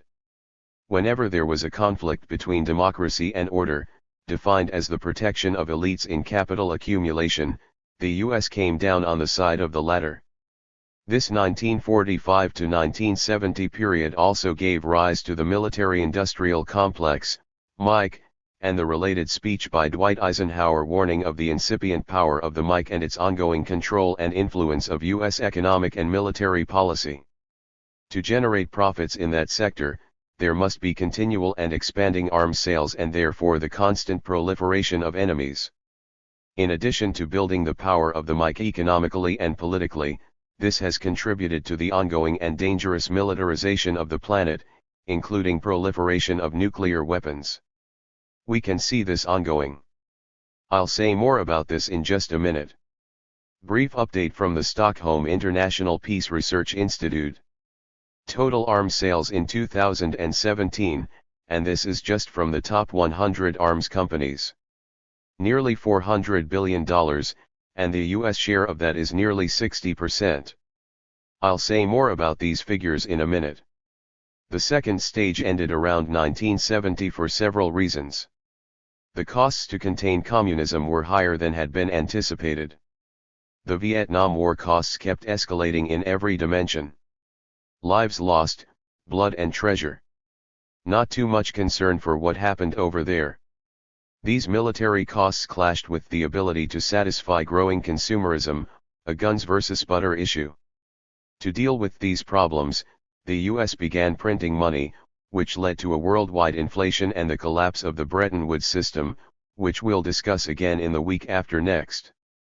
At this point, the Nixon administration abandoned the gold standard, which had been in place prior to this, and this led to a whole number of problems that we'll also think about in detail in a couple weeks. Here's a little side note to connect a few dots. I had said that one of the things that Paul Nitze was very, very good at, in addition to writing these threat memos, these scare memos, was to produce these groups that would then lobby on behalf of those policies. One of the first of these that he was involved in, he wasn't the only one who organized this, was something called the Committee on the Present Danger, which I'm calling Committee on the Present Danger 1.0, which pushed to adopt NSC 68 to prevent another Korea. That was their main rationale, that's what they were pushing on Nitze's policies. In the 1970s, Paul Nitze and a number of other people formed another Committee on the Present Danger. It deliberately took the name of the first one, but I'm calling this 2.0. There's now a 3.0, by the way. This included an enormous cast of neocon characters that eventually populated the Reagan administration. In the 1980s, this group was responsible for many of the atrocities and crimes in Latin America, including the Iran-Contra scandal and so forth. I just put this up here now because just this last week, this character re-emerged, Elliot Abrams. If you've been following his career, you might have thought he was a little less active, but he was involved in Iran-Contra. In fact, he was convicted of lying to Congress. He was then pardoned by George H.W. Bush. I put William Barr's name up here, who is the nominee now confirmed for Attorney General, who presided over Elliot Abrams and 5 other Iran-Contra convicts' pardons. This stuff comes back around. This quite clearly ties to issues that are live this week in terms of what's happening in Venezuela. I'm not going to say very much about it, but I'll say just a word or two about it in a minute. The idea that the same cast of characters using the same kinds of rationales has in fact fomented an enormous amount of chaos and disruption in this hemisphere and elsewhere. Now, the third period, 1970 to 2008 approximately. The year 2008 with the financial crash moves us into a slightly different phase, again, that we'll talk about in a couple weeks. The US moves to a different form of imperialism, which we can think about as neoliberal hegemony. Still plenty of military adventures, so all through the period 1970 and on up.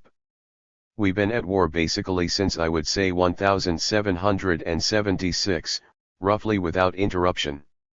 Even in this most recent period that we're considering, there were still plenty of military adventures, but now the US began more dominantly using financial institutions to achieve similar ends.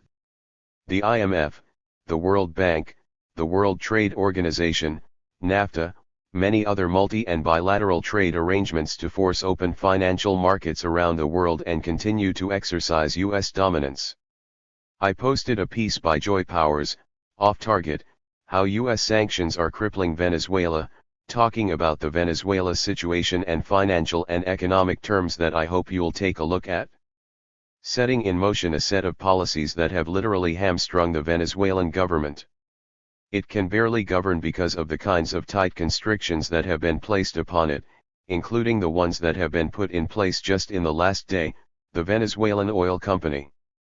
This is an enormous set of constraints and constrictions and underpins much of the unrest that we see on the streets of Venezuela. One key factor during this period in terms of militarism was the end of the Cold War accompanying the fall of the Soviet Union, beginning with the Berlin Wall coming down in 1989. At that point, we were against walls, and the dissolution of the Soviet Union in 1991. Among other things, that factor meant a need to find a replacement enemy to keep the military-industrial complex in business. Once the Soviet Union fell, this was a little bit of a problem. There was even some talk of something like a peace dividend. Once we didn't really have an enemy, maybe we could start spending these untold millions and billions at home, but that quickly evaporated.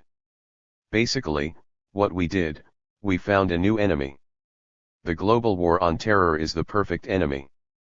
In fact, it's better than a state-based adversary. It can never really be defeated, but it can, in fact, must, be continually fought. This period is what Michael Ignatieff in Prospect magazine called Empire Light. It's got a nice ring to it. It sounds good. Says Ignatieff, the new US empire is not like the empires of times past, built on colonies, conquest, and the white man's burden. We're no longer in the era of the United Fruit Company, another interesting choice given what happened in Guatemala in this period, when American corporations needed the Marines to secure their investment overseas. 21st century imperium is a new invention in the annals of political science, an empire light. A global hegemony whose grace notes are free markets, human rights, and democracy enforced by the most awesome military power the world has ever known. 2003. Light right until you need something heavier, in other words, the most awesome military power the world has ever known. In fact, just for the record, and contrary to these claims, Ignatieff's New York Times colleague, Thomas Friedman, openly proclaimed in his column, March 28, 1999, at the time of the bombing of Yugoslavia, that it takes the military contractor McDonnell Douglas to ensure the safety of McDonald's around the world. Slightly different view of empire light. Now, I want to start thinking a little bit about the consequences of all of this kind of imperialism. We'll leave aside for the moment the European case and just concentrate on the US for now, but we'll come back to the European case the week after this. William Bloom, who died in December 2018, was an incredibly interesting activist, analyst, and had some things to say about US interventions, principally in a publication called Third World Traveler. The engine of American foreign policy has been fueled not by a devotion to any kind of morality but rather by the necessity to serve other imperatives, which can be summarized as follows: making the world safe for American corporations, enhancing the financial statements of defense contractors at home who have contributed generously to members of Congress, preventing the rise of any society that might serve as a successful example of an alternative to the capitalist model, extending political and economic hegemony over as wide an area as possible as benefits or befits a great power. This in the name of fighting a supposed moral crusade against what Cold Warriors convinced themselves and the American people was the existence of an evil international communist conspiracy, which in fact never existed, evil or not. 1999. Finally, the United States carried out extremely serious interventions into more than 70 nations in this period, and we're still very busy. This captures, I think, Hofstadter's notion of the paranoid style. Although John Ehrlichman under Richard Nixon made the famous comment that even paranoids have real enemies sometimes, that wasn't the case here. Let's now consider some of the other consequences of US imperialism, for example, lives lost. Estimating these kinds of numbers is extremely difficult. It's difficult partly in terms of the analytics, how to count direct and indirect fatalities, but the source that I'm using, Lucas 2020-2015, actually makes an attempt to do this, and it specifies very clearly the methodology that it used, with which you can agree or disagree, but it gives you some interesting kind of outer boundary of this. In this worst-case scenario, and they described this as a worst-case scenario, the US has killed more than 20 million people in 37 victim nations since World War II.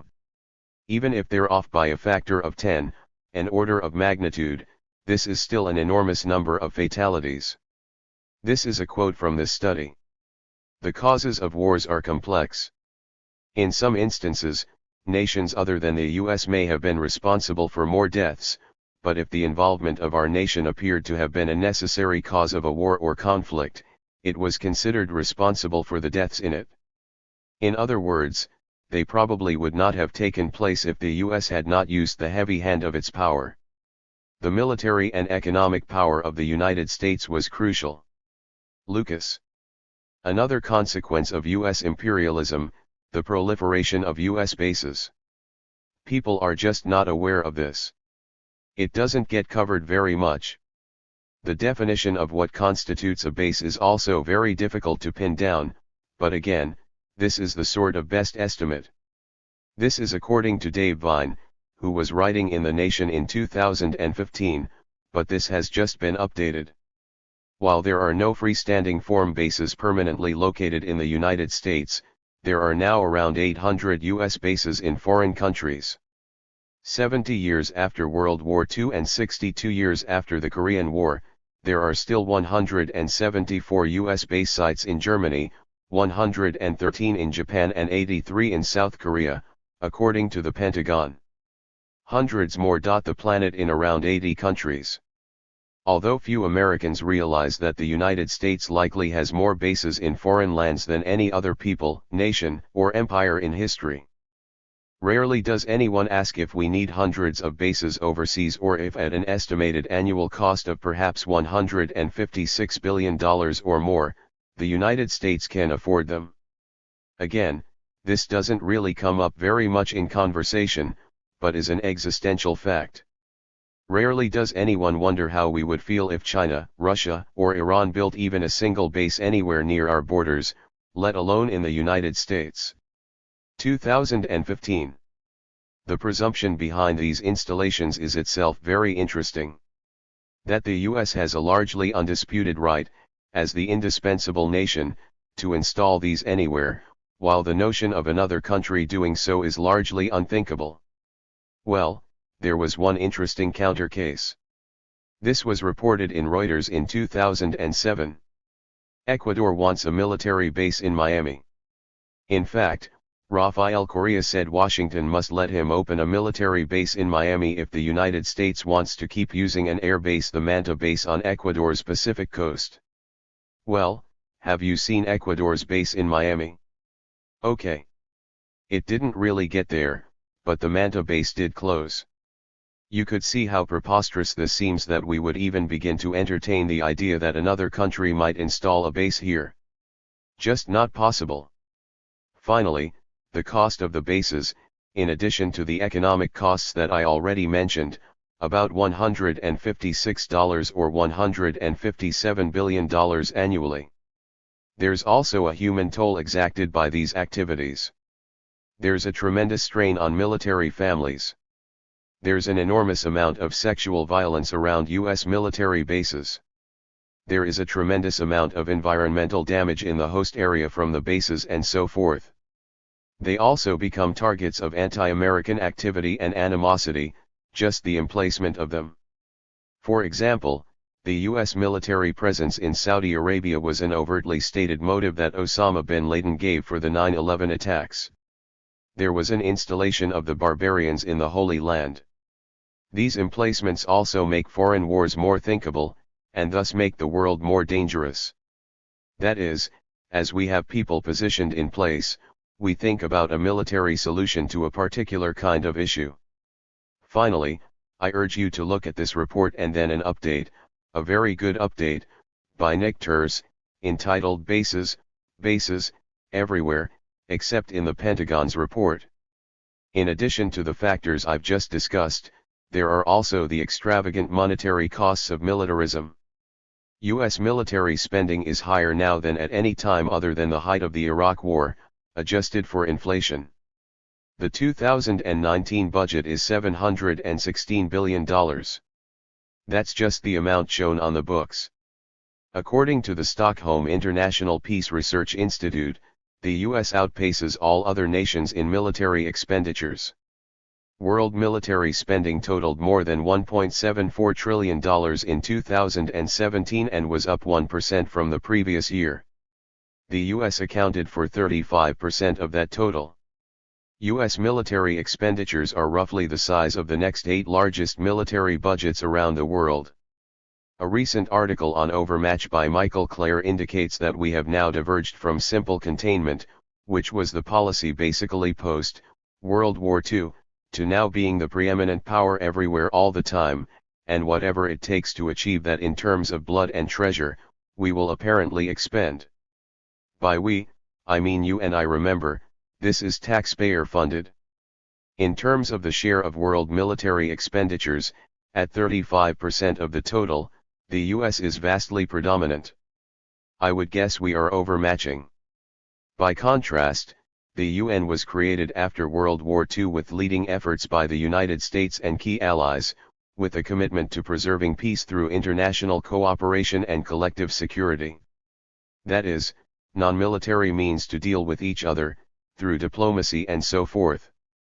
Yet, the UN's entire budget is a fraction of the world's military expenditure. It's approximately 1.8% of what we spend on the military, so we can see where the priorities really are. Yet, having that enormous expenditure on the military means that that's where we look first and foremost for solutions to problems. We have the investment there, we might as well use it. The military budget has increased substantially under the Trump administration. Trump ordered the military in his very first few days in office to prepare for World War. 1 week into his term, he said, "I'm signing an executive action to begin a great rebuilding of the armed services of the United States." The military order directed now departed Defense Secretary James "Mad Dog" Mattis, who was sworn in at the ceremony, to complete a 30-day readiness review designed to prepare for the destruction of ISIS in Syria and Iraq, along with other forms of Islamic terror. The order further instructed Mattis, in the words of the Washington Post, to examine how to carry out operations against unnamed near-peer competitors, a group that U.S. officials typically identify as China and Russia. This was signaling an enormous policy change. In the previous decade or so, the focus had been on combating global terrorism. Now, all of a sudden, in this document, we start to see the appearance of this phraseology near peer competitors. We're re-invoking the Cold War, essentially. The order unmistakably threatened the use of nuclear weapons. Section 3 called for a nuclear force to deter the 21st century threats and menacingly, to achieve presidential objective should deterrence fail. He further called for a plan to achieve readiness objectives for the use of the nuclear arsenal by 2022. It's a few years from now, so practice your duck and cover maneuver. This would include the modernization of the U.S. nuclear force, which was already begun under the previous administration of Obama. It would also include a greatly expanded missile defense system, an increased emphasis in cyber warfare, which aims to cripple the retaliatory capacity of major adversaries by targeting their digital and telecommunication structures prior to an American strike. What could go wrong if forces of our adversaries can't communicate with their military? Nothing really could happen. The executive action did not put a price tag on new military spending, but media speculation indicated that the figure could approach an additional $100 billion per year, which it has. Combined with the promise of tax cuts at the top, this additional spending will come at the expense of Social Security and Medicare, Medicaid, education, healthcare, and infrastructure, and so on. Then just to put this in another context, the military budget now consumes 60% of discretionary spending in the U.S. budget. All the kinds of things that we might do otherwise are consumed by this budget. Here's a little bit of an update. On January 19 of 2018, then Secretary of Defense Mattis provided a summary of new directions, which are themselves quite troubling. These are quotes from Mattis's summary of the 2018 National Defense Strategy of the United States. Again, this is a national defense strategy, but what it really is, ladies and gentlemen, this is an American strategy. It belongs to you. You own it. We work for you tirelessly. It's a pleasure to be at a school named for the gentleman that this one is named for. Oh, Paul Nitze. And I bring this up because National Security Council document or Report 68 was a guiding light during the Cold War. In this time of change our military is still strong, yet our competitive advantage has eroded in every domain of warfare. Air, land, sea, space, and cyberspace, and is continuing to erode given the amount we spent on it. How could this be? Though we will continue to prosecute the campaign against terrorists that we are engaged in today, but great power competition, not terrorism, is now the primary focus of U.S. national security. We face growing threats from revisionist powers as different as China and Russia are from each other. Nations that do seek to create a world consistent with their authoritarian models. Rogue regimes like North Korea and Iran persist in taking outlaw actions that threaten regional and even global stability. Oppressing their own people and shredding their own people's dignity and human rights, they push their warped views outward. Ladies and gentlemen, we have no room for complacency, and history makes clear that America has no preordained right to victory on the battlefield. Simply, we must be the best if the values that grew out of the Enlightenment are to survive. We're going to build a more lethal force. Investments in space and cyberspace, nuclear deterrent force of missile defense, advanced autonomous systems. Resilient and agile logistics will provide our high-quality troops what they need to win. Of course, we never redefine winning. To those who would threaten America's experiment in democracy, they must know if you challenge us it will be your longest and your worst day. Work with our diplomats, you don't want to fight the Department of Defense. 2018. The bottom line, President Trump's new budget is $716 billion for 2019, an increase of 7% over 2018. Finally, interestingly enough, he had criticized the $700 billion budget. He thought it was crazy, so he offered $750 billion. This is the proposed budget for next fiscal year. He previously called for a cut, but now he's been talked out of that. There are some troubling trends here, including continuing and escalating the global war on terror. This is something that we continue to do. We are also increasing tensions with Russia and China along with North Korea and Iran, Venezuela, Cuba, and so forth. We are increasing dependence on drone warfare and special operations and targeted assassination. The US public is quite clearly not maintaining a healthy appetite for US casualties, and so we are moving to these other forms of warfare that don't require as much personnel. We are expanding the US basing program but relying on smaller and more numerous bases called lily pads. There is also the proposed $1 trillion nuclear weapons upgrade to include tactical and low-yield nuclear weapons. These are extremely dangerous. The idea that you have a low-yield nuclear weapon. These are weapons that presumably have the explosive capacity of about 5 Hiroshima bombs, rather than 300 Hiroshima bombs per warhead. The idea that you want to somehow make nuclear weapons more thinkably usable is an extremely dangerous idea. We are also at the same time lowering the conditions or the circumstances under which we will contemplate using nuclear weapons, so, for example, in response to a cyber attack. This is an extremely dangerous moment. Another ongoing feature of continued militarism is the use of racial, religious, xenophobic, nationalistic rhetoric to keep the public in a constant state of fear. This is part of the way in which we maintain and justify this militarism abroad. But another consequence is that this militarism comes home. There's a pervasive common sense, fear of dangerous others. This is the sort of a Hofstadter model, the paranoid politics on steroids, dangerous others. This fear must be constantly reinforced, and we see it all the time in discussions of the border wall or any number of these other characterizations of these caravans of dangerous people coming to invade us. Some analysts have renamed the welfare state, which obtained basically from about 1945 until in the 1970s, the garrison state. State legitimacy now depends on protection from these threats by targeting of dangerous others. I'll say more about this in 2 weeks, but just to repeat what I indicated last week, the idea that the globalized form of capitalism means that decisions about the economic security and welfare of citizens are no longer within the hands necessarily of nation-state governors.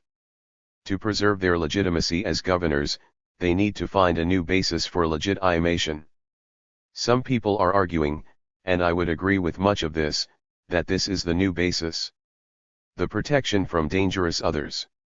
We have endless enemies. Foreign communism morphed into terrorism. We now have a tremendous fear of immigrants and refugees. Witness the recent ban orders, the deportations, the detentions, the demonization of others. We have domestic enemies, people of color, the young, the old, LGBTQ communities, the differently abled, and along with that the militarization of the police and the criminalization of protest, which we'll talk about in the last couple of weeks. Where is all of this headed? The Pentagon has a very bleak view of the future, see Megacities, Urban Future, The Emerging Complexity, a Pentagon video, which views urban areas, both foreign and domestic, as basically breeding grounds for instability, unrest, and chaos. To think about the kind of underlying view of humanity this way I think comes naturally in some sense out of this very long history of militarization. That is, if you think of yourself as military, then everybody outside is an enemy. This is also what becomes part of the problem of militarizing the police. As the police become increasingly militaristic, the people that they supposedly protect and serve begin to look more and more like the non-police, like the enemy.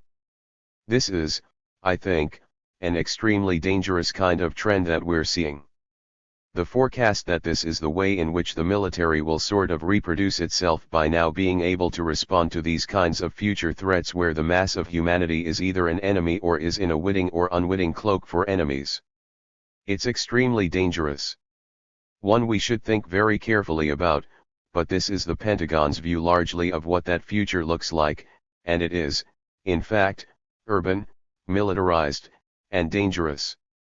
Okay. I'm going to stop with that for now.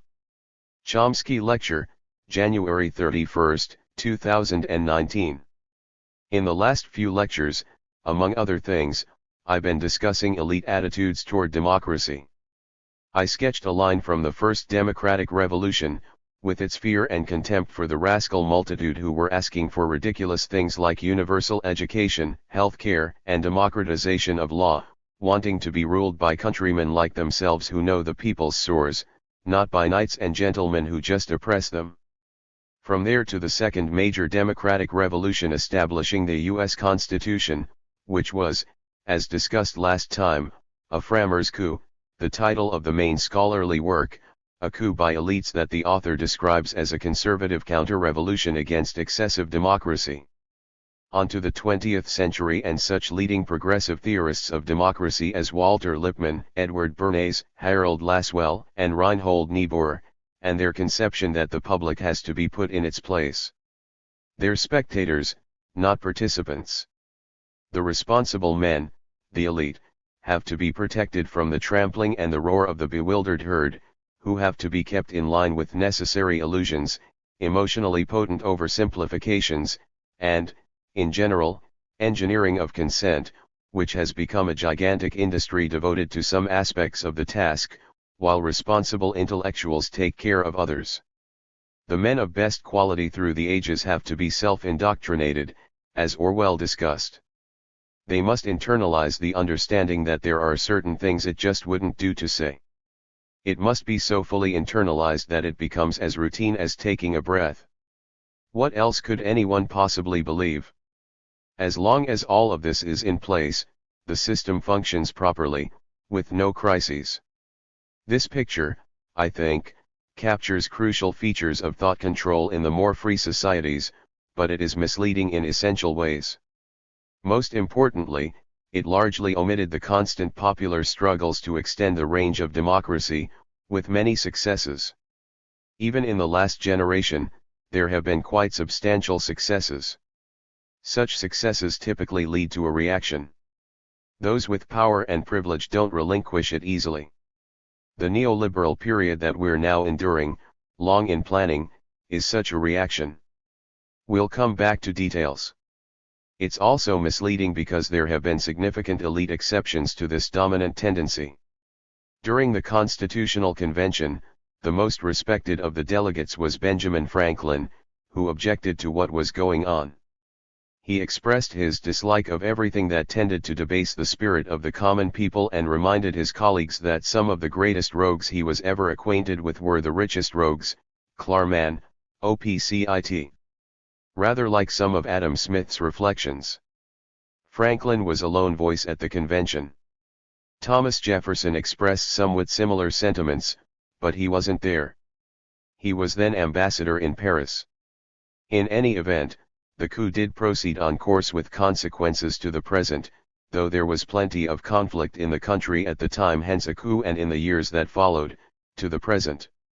The 20th century also had important exceptions in elite opinion. The most prominent was John Dewey, the most respected American social philosopher of the 20th century. Most of his work and also activism was devoted to democracy and education, along lines very much opposed to the doctrines of manufacture of consent and marginalization of the bewildered herd. By democracy, Dewey meant full-blooded democracy, with active participation of an informed public. His democratic theory was linked closely to his educational philosophy, which was designed to nurture creativity and independence of thought, for one reason, as preparation for participation in a democratic society. It worked. I was lucky enough to go to a Deweyite school from about age 2 to 12, and it was very impressive. Dewey was at first a typical responsible intellectual, joining the self-flagellation of intellectuals during World War I for their stellar role in directing the stupid masses to wartime enthusiasm. That was, however, not unusual. The capitulation to power of the intellectual classes during those years, on all sides, is astonishing to behold, and of the few who didn't swim with the tide, the best known ended up in jail: Bertrand Russell in England, Eugene Debs in the US, Karl Liebknecht and Rosa Luxemburg in Germany. Shortly after the war, Dewey changed and became a sharp and incisive social and media critic. Increasingly through the years, he came to regard politics as the shadow cast on society by big business. Reforms are of limited utility, the attenuation of the shadow will not change the substance. The substance is that the very institutions of private power undermine democracy and freedom. Power today, he recognized, resides in control of the means of production, exchange, publicity, transportation, and communication. Whoever owns them rules the life of the country, even if democratic forms remain. In a free and democratic society, workers should be the masters of their own industrial fate, not tools rented by employers. Industry must therefore be changed from a feudalistic to a democratic social order, based on control of production by the workers themselves, much as working people demanded in the early days of the Industrial Revolution, flames never extinguished and frequently fanned since, again today. The system of actual power in the country, Dewey continued, is business for private profit through private control of banking, land, industry, reinforced by command of the press, press agents, and other means of publicity and propaganda. That is the system of actual power, the source of coercion and control, and until it is unraveled, we cannot talk seriously about democracy and freedom. Dewey also condemned the unfree press for yielding to commercialism and deplored its impact upon the judgment of what news is, upon the selection and elimination of matter that is published, upon the treatment of news in both editorials and news columns. He suggested a cooperative system controlled in the interest of all, rather than commitment by the media to romanticize profit motives. Westbrook 1993. This is not the voice of a wild man in the wings, but of one of the most respected and influential of 20th-century American intellectuals. In brief, it oversimplifies to speak of elite attitudes without qualification, though the near uniformity is often impressive.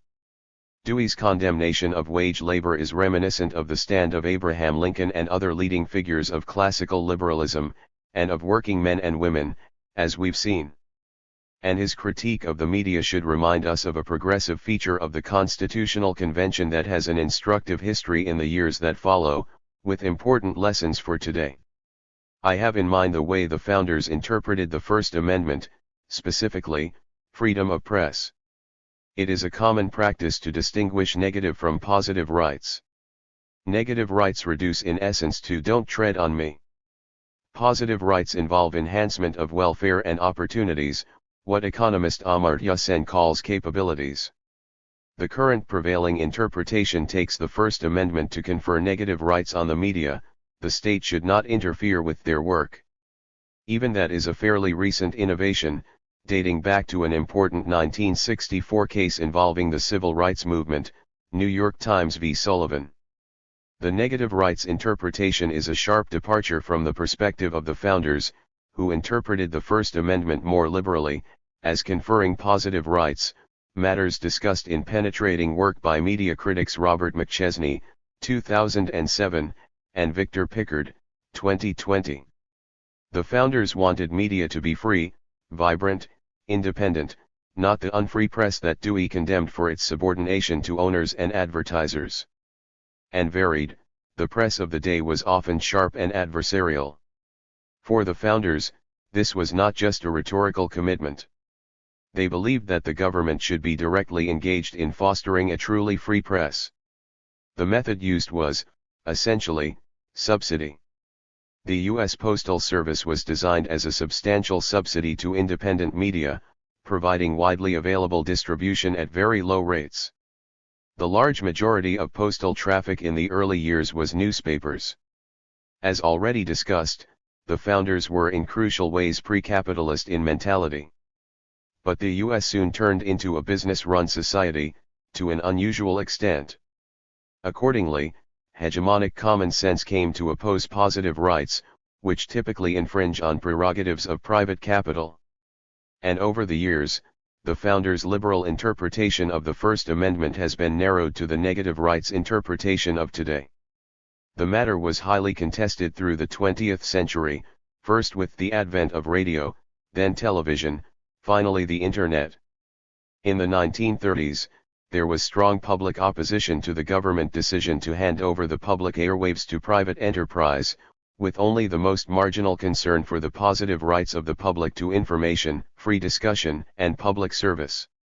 In the late 1940s, a similar debate took place over the decision to hand public assets to private enterprise for television rights.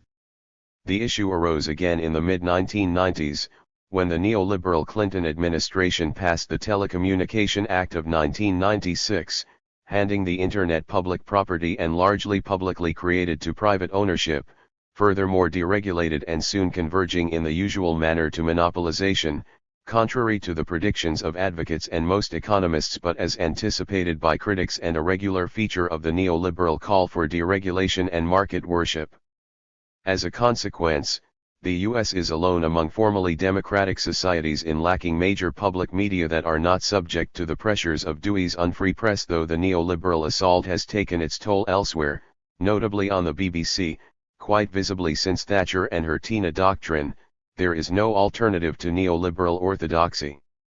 The common sense preference for negative over positive rights has broad policy consequences.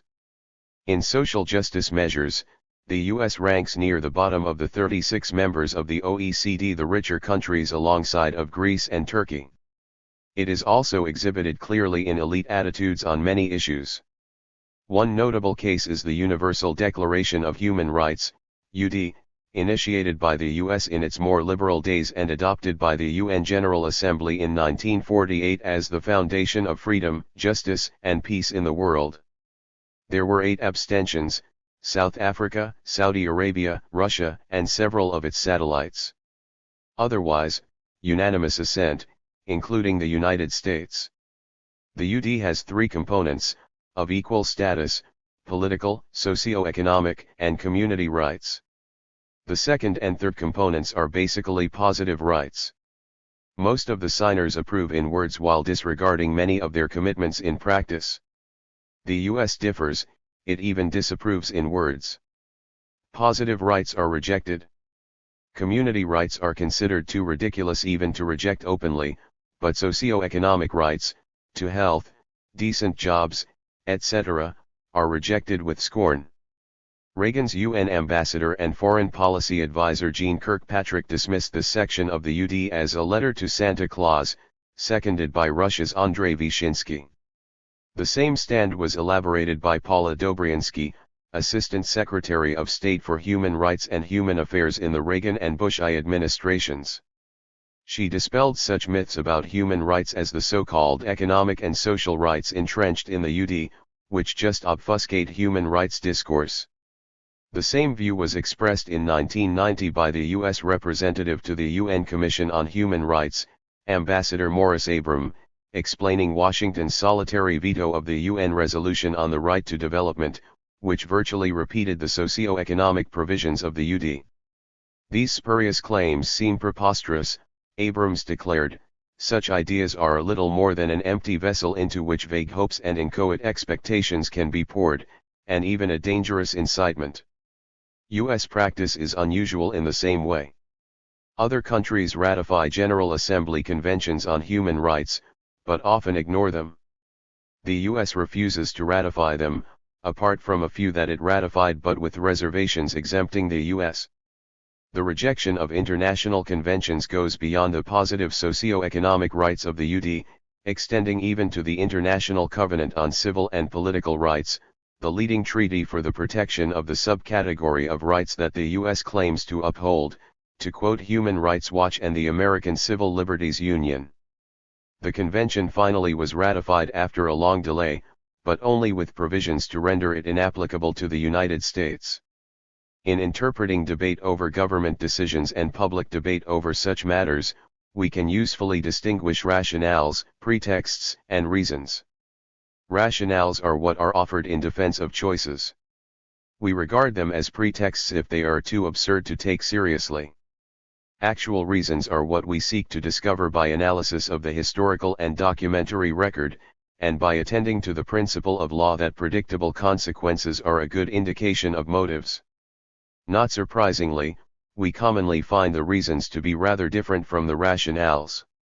To take an uncontroversial case, 80 years ago Hitler invaded Poland. The rationale was defense against the wild terror of the Poles, instantly assigned to the category of pretexts outside Nazi Germany and its sympathizers. The reasons were to acquire Lebensraum for the superior Aryan race and to eliminate the tens of millions of Untermenschen who occupied the territories and who were appropriating the resources that properly belonged to their superiors. If analogies come to mind in American history, and elsewhere today, it is not mere accident. Let's turn to another case that is uncontroversial within mainstream opinion in the U.S. wars in Indochina. The rationale, sampled earlier, is expounded by the most respected voices of the establishment left: blundering efforts to do good, Anthony Lewis; defense against aggression by communist North Vietnam, historian and Kennedy advisor Arthur Schlesinger; defense against internal aggression, Kennedy's UN ambassador and liberal icon Adlai Stevenson, referring to the aggression of South Vietnamese peasant-based guerrillas against the US-imposed dictatorship, and similar pronouncements by numerous others. The wild men in the wings dismissed these as mere pretext, joined by a large majority of the public, who regarded the war as fundamentally wrong and immoral, not a mistake, as we have seen, irrelevantly, with no voice in the mainstream. To discover the reasons, we can investigate the rich internal record from the early days when the basic decisions were made in the late 40s and early 50s. To some of the wild men, the record reveals the usual imperial concern that the virus of an independent Vietnam would spread contagion throughout Southeast Asia, reaching as far as Japan, and seriously undermining U.S. post-war plans for global control. We'll come back to this later on. To take another case, consider the major crime of the 20th century, the US-UK invasion of Iraq, a textbook case of aggression, the supreme international crime according to the Nuremberg Tribunal that hanged Nazi war criminals for less, dismissing Nazi pretexts. In U.S. mainstream opinion, the war was at worst a strategic blunder. Obama. The rationale at first was Saddam's nuclear weapons programs. That was the single question. When it was answered the wrong way, the rationale instantly and effortlessly shifted to democracy promotion. U.S. media and other commentary quickly adopted the new rationale, though more sober minds warned that the noble and generous vision may be beyond our reach, it may be too costly, the beneficiaries may be too backward to benefit from our solicitude. Scholarship joined in as well. One of the rare exceptions, Middle East scholar Augustus Richard Norton, observed caustically that as fantasies about Iraq's weapons of mass destruction were unmasked, the Bush administration increasingly stressed the democratic transformation of Iraq, and scholars jumped on the democratization bandwagon. 2005. Some regarded these rationales as pretexts, among them Iraqis, who demonstrated their backwardness in a Gallup poll taken just at the time that the new rationale was eloquently proclaimed in a major address by President Bush. Some Iraqis, it is true, did regard the rationale as valid, 1%. Another 4% thought that the goal was to assist the Iraqi people.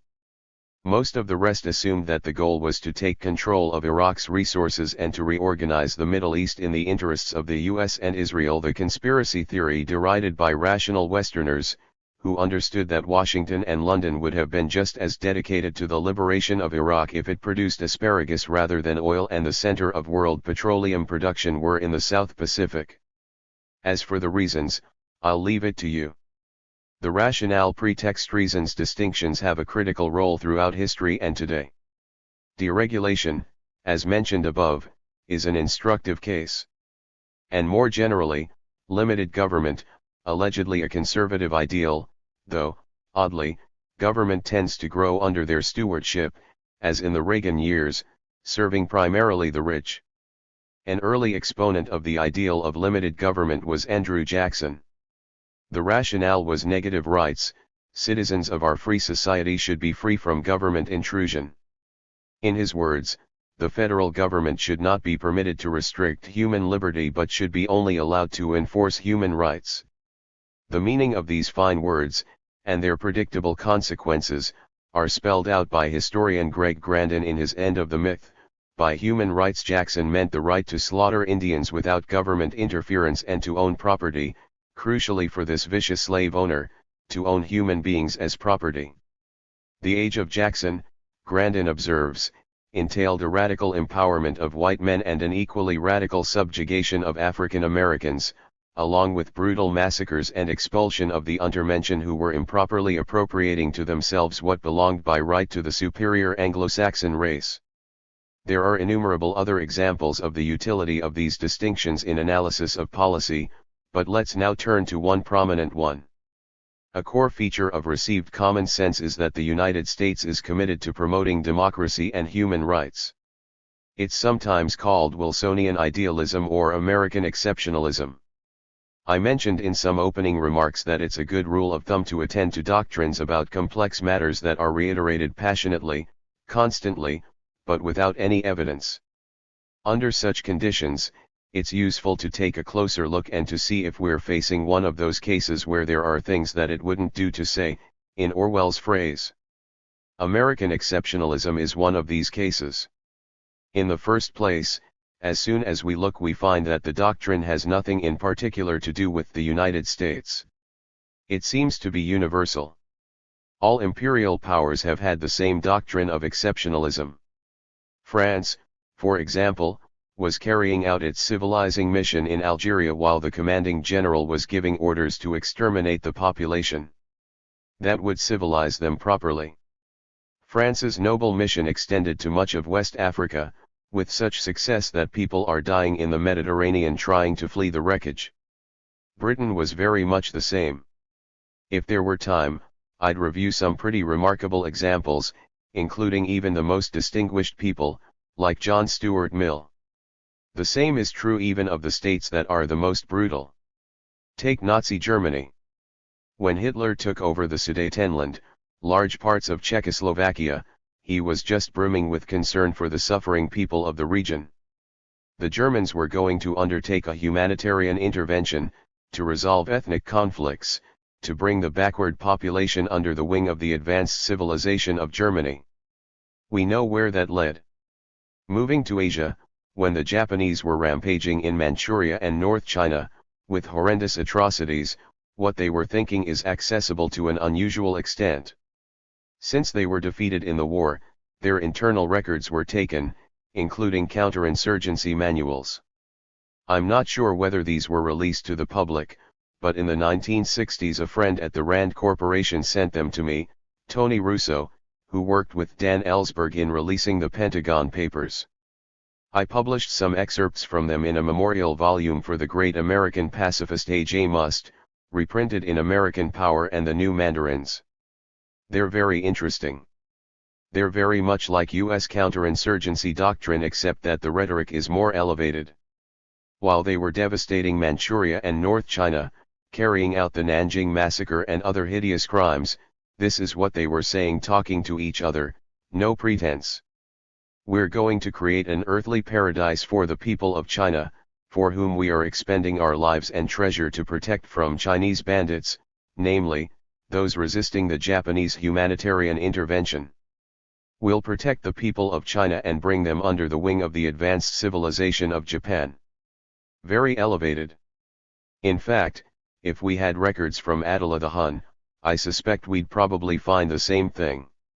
It's hard to find an exception in the entire history of imperialism. That aspect of American exceptionalism is not at all exceptional. It's the norm.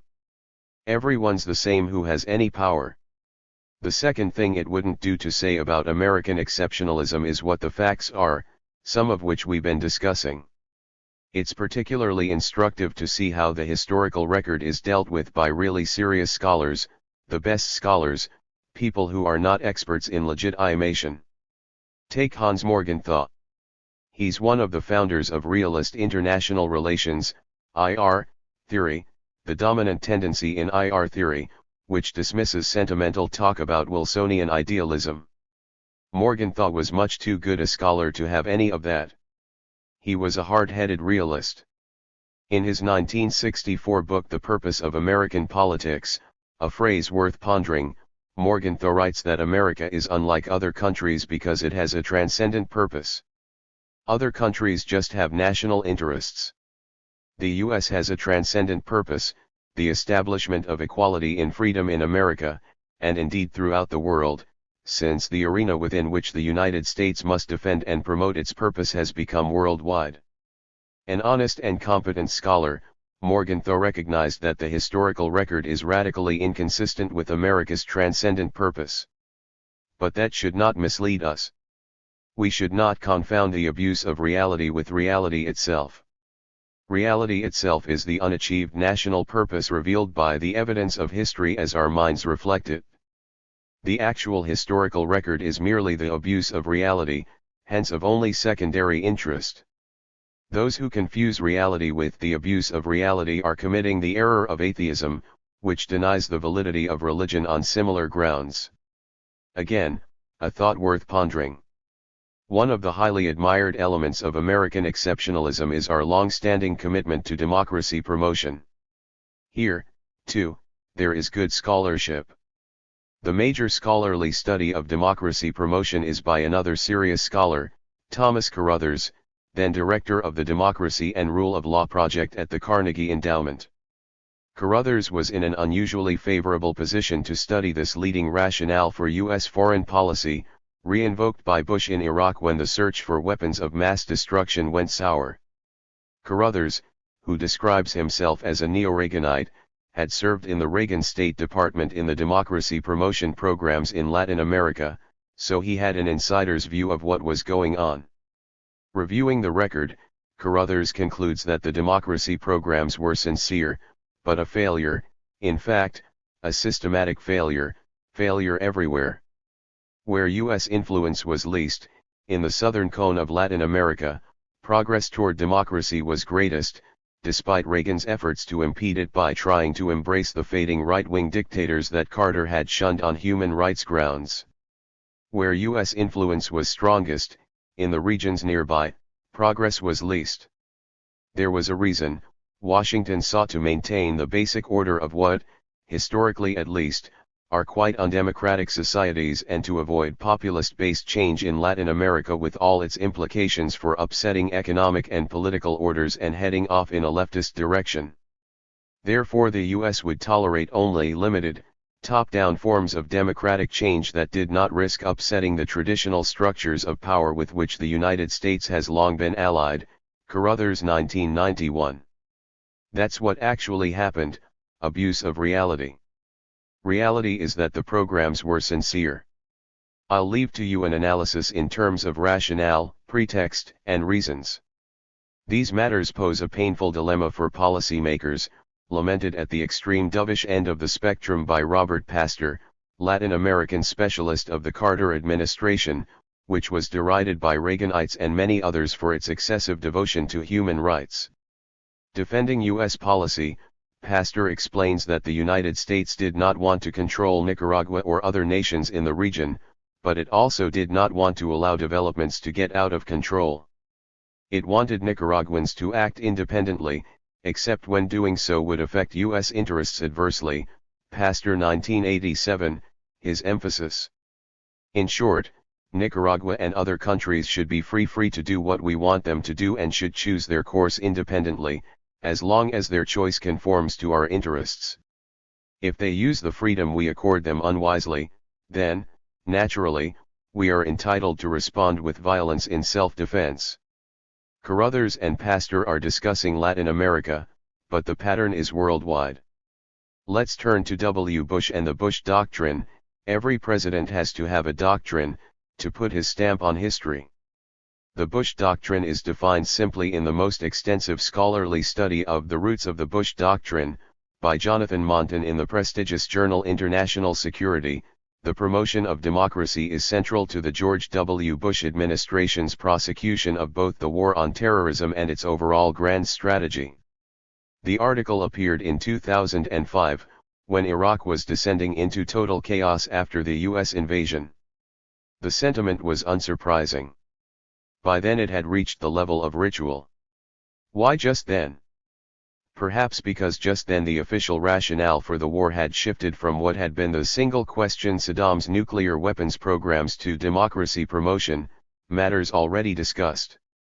Let's turn to another interesting example, Winston Churchill. In our last session, Marv discussed some of Churchill's noble phrases about our common magnificent history and intentions in his famous 1946 Iron Curtain speech. But Churchill was no fool. He had some other things to say about these matters at the same time, in his history of World War II. The government of the world must be entrusted to satisfied nations, who wished nothing more from themselves than what they had. If the world government were in the hands of hungry nations, there would always be danger. But none of us had any reason to seek for anything more. The peace would be kept by peoples who lived in their own way and were not ambitious. Our power placed us above the rest. We were like rich men dwelling at peace within their habitations. Rather ample habitations. That's 1945 in his History of World War II, Volume 5. But in fact, that's an old position of Churchill's. Shortly before World War I, he gave a speech in Parliament in which he explained that we are not a young people with an innocent record and a scanty inheritance. We have engrossed to ourselves an altogether disproportionate share of the wealth and traffic of the world. We have got all we want in territory, and our claim to be left in the unmolested enjoyment of vast and splendid possessions, mainly acquired by violence, largely maintained by force, often seems less reasonable to others than to us. Ponting 1994. Churchill didn't allow this to be published at the time. It was published with the italicized phrases omitted. The original was discovered recently. Churchill is unusual only in his honesty, recognizing the facts and willingness to express them. With this background, let's take a look at how the world has been organized from World War II. As soon as the war began, the State Department and the Council on Foreign Relations, CFR, established a war-peace study group that was to determine what the shape of the post-war world would be. The CFR is the leading non-governmental institution concerned with foreign relations, mostly people in and out of government and corporations. The analysts took for granted the United States would emerge victorious. That was not really in question. For several years they assumed that the war would end with two major power blocs, one dominated by the United States, the other dominated by Germany. In the early stages of the war, Germany was achieving remarkable successes. The area to be dominated by the United States they called the Grand Area. The Grand Area was to include at a minimum the entire Western Hemisphere, the Far East, and the former British Empire, which the US was taking over, displacing Britain, which had been the leading global power for a long time before. So that's the minimum of US domination. The rest would be the German-dominated world. By about 1942, 1943, after the battle in Stalingrad and in particular a huge tank battle at Kursk, it was clear that the Russians were going to defeat the Germans. The conception changed, Grand Area expectations were modified in character and scale. Now it would be the Russians, not the Germans, who would be the adversary. The Grand Area would include everything I just described, plus whatever part of Europe and Asia the United States could take over. At the very least, Western Europe, which is the industrial heartland of the European continent. So that's the expanded Grand Area. It was understood that in the Grand Area the United States would reign supreme. Long before the war, the United States had been by far the richest country in the world, and it gained enormously from the war. Manufacturing practically quadrupled, while other industrial states were severely harmed or almost destroyed. The prominent statesman George Kennan, head of the early post-war State Department policy planning staff, estimated that the US had half of the world's wealth. Very likely an exaggeration, statistics weren't very good at the time. But probably not by much. Grand Area planners determined that US domination must be firmly established. In their own words, they planned for a world in which the US would hold unquestioned power, ensuring the limitation of any exercise of sovereignty by states that might interfere with its global designs. The planners therefore sought to develop an integrated policy to achieve military and economic supremacy for the United States in the Grand Area, which was to expand as much as possible. When the war ended, These conceptions were formulated in internal planning documents. The plans were then implemented where possible.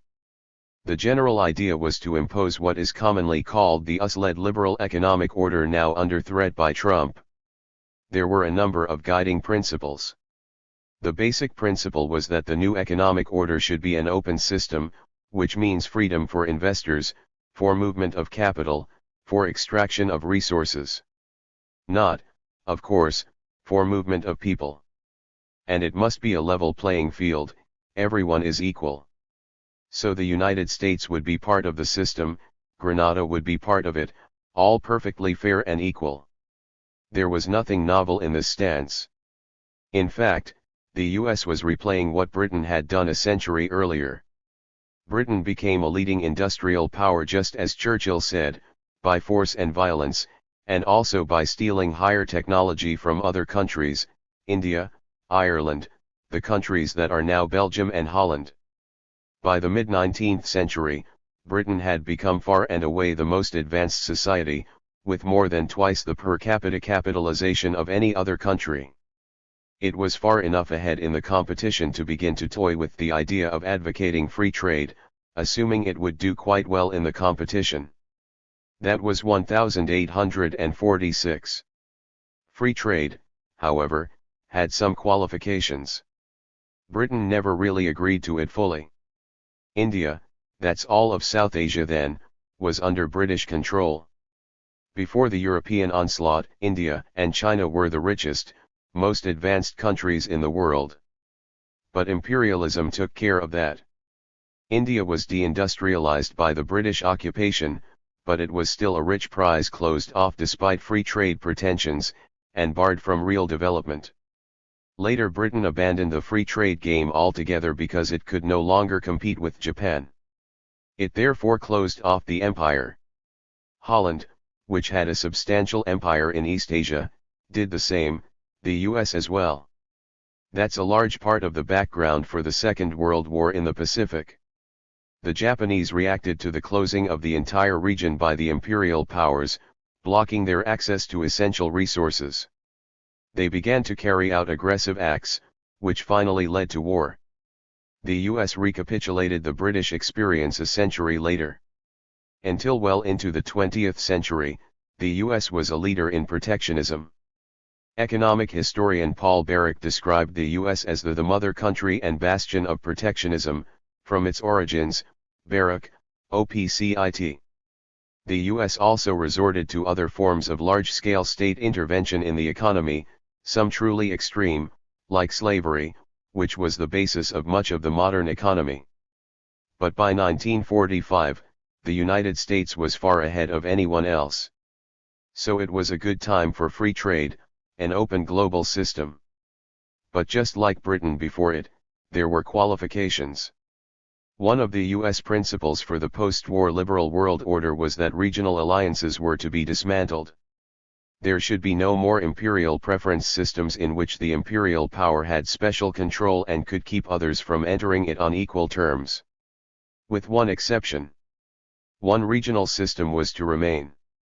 Henry Stimson, one of the leading US statesmen, when discussing the elimination of regional systems, explained that all must be eliminated except for our little region over here which has never bothered anyone, the Western Hemisphere, Calco 1968. So the Western Hemisphere, rather like India under the British, would be under US control. But the rest would be open to everyone. The meaning of open global systems is sometimes articulated quite honestly in internal documents.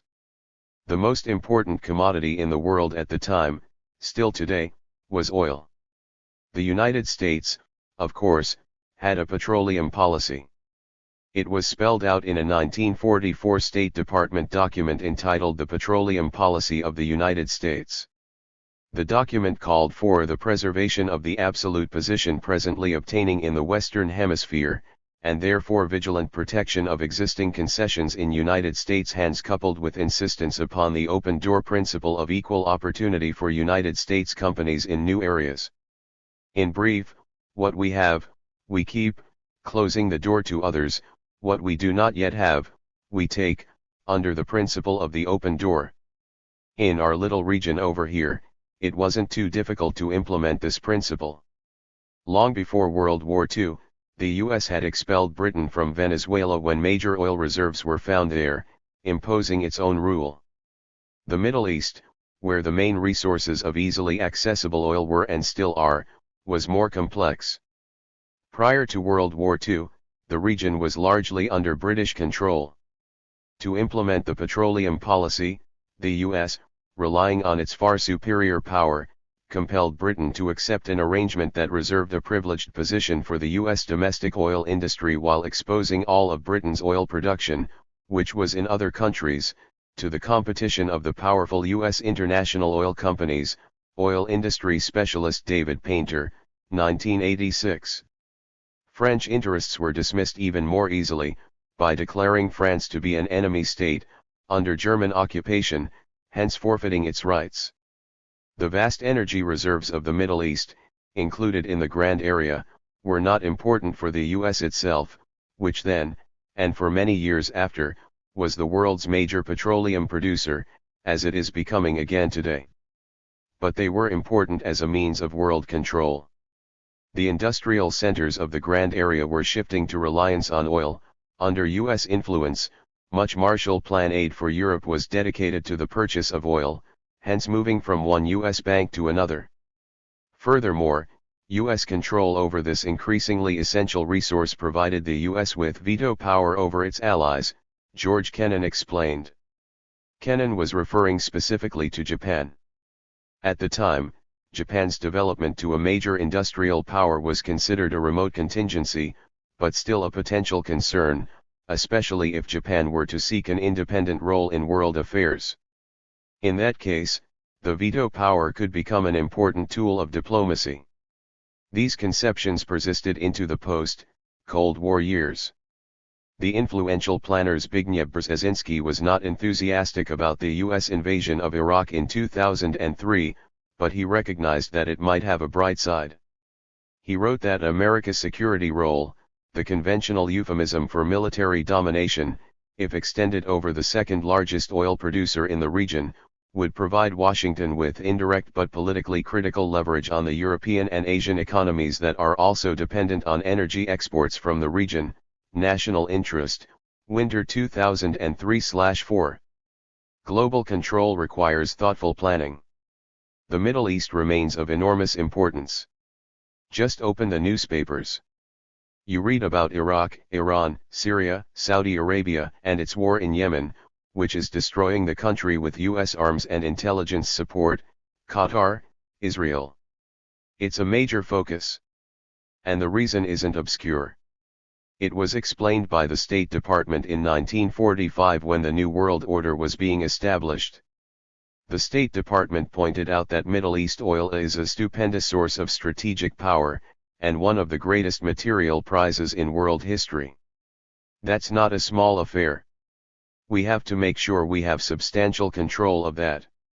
In Europe the war ended in 1945, with the Russians and Allied, US UK, forces separated at the Oder-Neisse line, which was actually a historical fault line.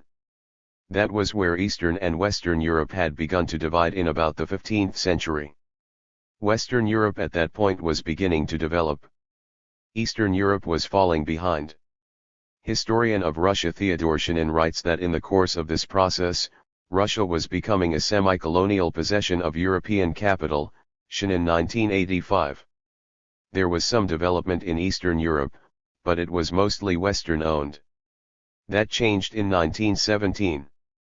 After the Bolshevik Revolution, Russia went on to become a major industrial power, although nowhere near the scale of the West.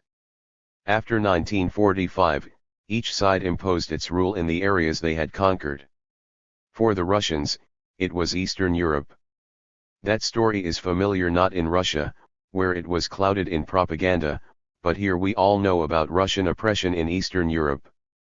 So we won't have to review it.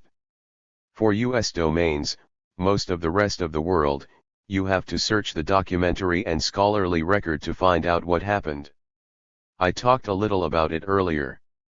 In Europe and also in Japan, the first task was to dismantle the anti-fascist resistance and the social and political structures that it had established. The problem was faced in the first country occupied by Allied forces, Italy. There the resistance had driven the Germans out of large areas and had begun to construct a new radical democratic order on their own. It was therefore necessary to dismantle what had been constructed and to restore the traditional order, including leading fascists and fascist collaborators. Italy remained a tough nut.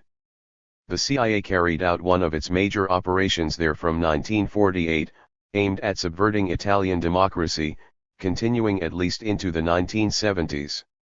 There were similar tasks all over Western Europe and Japan. And interventions all over the Grand Area, too numerous to mention. If there's time we'll return to some of them. If we look at the period since 1945, comparing rhetoric and actions, we find as usual two different pictures. The rhetoric was that the United States was defending itself and others from Russian aggression all over the world. The United States was in a posture of defense. To underscore that posture, the Defense Department was established in 1947. The US didn't have a Defense Department before that, it had a War Department. That was the pre-Orwell period, so a War Department that was devoted to wars of aggression was called the War Department. In fact, from the founding of the country right up until today, there's hardly been a year when the United States wasn't at war. A rather unusual history. Just think it through. First there were wars against what the Declaration of Independence calls the merciless Indian savages who were brutally attacking peaceful English communities. Then we had to defend ourselves against the Indian nations we were dispossessing and exterminating, as the leadership sometimes described the process. Also conquering half of Mexico, including where we are meeting now. Then expanding over parts of the Pacific. Endless intervention mainly in the Americas. There's no time to go through it. And it continues throughout the Cold War. Sometimes it's not direct military aggression, just support of military coups. The most recent is Honduras in 2009, one of the reasons there are so many refugees from Honduras, as we already discussed. That's essentially the picture, including the actual Cold War. If you take a look at the Cold War in terms of actual actions, not rhetoric, it's not primarily a Russian-American confrontation, though that was always in the background. On the ground, each of the two major powers, the grand superpower and the lesser superpower, intervened often forcefully in their own domains. For the Russians, Eastern Europe; for the United States, most of the rest of the world. And each used the pretext of the threat of the other as a justification for intervention. So when the Russians invaded Hungary in 1956, they were defending Free Hungary against the fascist forces supported by the West. And whenever the US intervenes anywhere in the world, whatever the facts may be, it's defending itself and the free world from Russian subversion or aggression. Even if there are no Russians anywhere in sight, it's the Russians or their proxies. Though the two sides are unequal in scale and scope of their violent actions, they have followed rather similar policies. That's the real structure of the Cold War as long as it lasted, up until the collapse of the Soviet Union. That's if you look at the actions rather than the rhetoric. The basic structure was established as the Nazis were defeated. Russia established its harsh and repressive rule in the East, all very familiar. The US and its British ally supported the reconstruction of largely independent state capitalist societies, open to the US multinationals that were then taking their modern form and within the US-run NATO alliance, but only after completing the first task of dismantling the anti-fascist resistance and its radical democratic aspirations and structures and restoring something like the traditional order. The task even extended to the Western Hemisphere, our little region over here. A conflict arose between two different conceptions of how the hemisphere ought to be organized and developed. One of them was the conception that was dominant throughout Latin America. The other was the conception in the United States. And they were diametrically opposed. As the State Department described the problem, Latin Americans advocate the philosophy of the new nationalism that embraces policies designed to bring about a broader distribution of wealth and to raise the standard of living of the masses. Latin Americans are convinced that the first beneficiaries of the development of a country's resources should be the people of that country, Green 1971. That failure to understand sound economics had to be stopped in its tracks. To deal with the problem, the U.S. summoned the Latin American countries to a hemispheric conference in Mexico in February 1945, where the U.S. put forth an economic charter of the Americas that called for an end to economic nationalism in all its forms. Sound economics entails that the beneficiaries of a country's resources should be U.S. investors and their local associates, not the people of that country. Given power relations, the U.S. position prevailed. As usual with free trade rhetoric, there was an exception, the United States. Economic nationalism must be banned throughout the continent, but not in the state that issued the rules. The U.S. followed a policy of state-led industrial development under the cover of the Pentagon, essentially creating the modern high-tech economy. That's why you have your computers and iPhones and the internet and all the rest, mostly thanks to extensive state intervention in the economy, massive taxpayer funding for decades to create the high-tech economy. But other than that, no economic nationalism. It was recognized that it might take force to eradicate the philosophy of the new nationalism and the heretical idea that people should be the beneficiaries of their own resources. That was understood. Again, let's go to the dovish end of the planning spectrum, to George Kennan. He warned that we must ensure the protection of our raw materials. They're ours, they just happen by accident to be located somewhere else. And it might not be easy. The final answer might be an unpleasant one, Kennan concluded: police repression by the local government. We should not hesitate to support harsh government measures of repression as long as the results are on balance favorable to our purposes. In general, it is better to have a strong regime in power than a liberal government if it is indulgent and relaxed and penetrated by communists. Lefebvre 1983, a term with broad application. It can refer to priests and nuns organizing peasants, labor organizers, human rights activists, a pretty comprehensive notion. That's the dovish end of the spectrum. It remained a doctrine of American liberalism, reiterated much later in the Clinton Doctrine, which held that the U.S. has the right to resort to unilateral use of military power to ensure uninhibited access to key markets, energy supplies, and strategic resources. Not a right accorded to others, needless to say. In accord with these principles, there's a vicious record of intervention. I won't go through it. Hundreds of thousands of people killed, countries destroyed, huge refugee flow.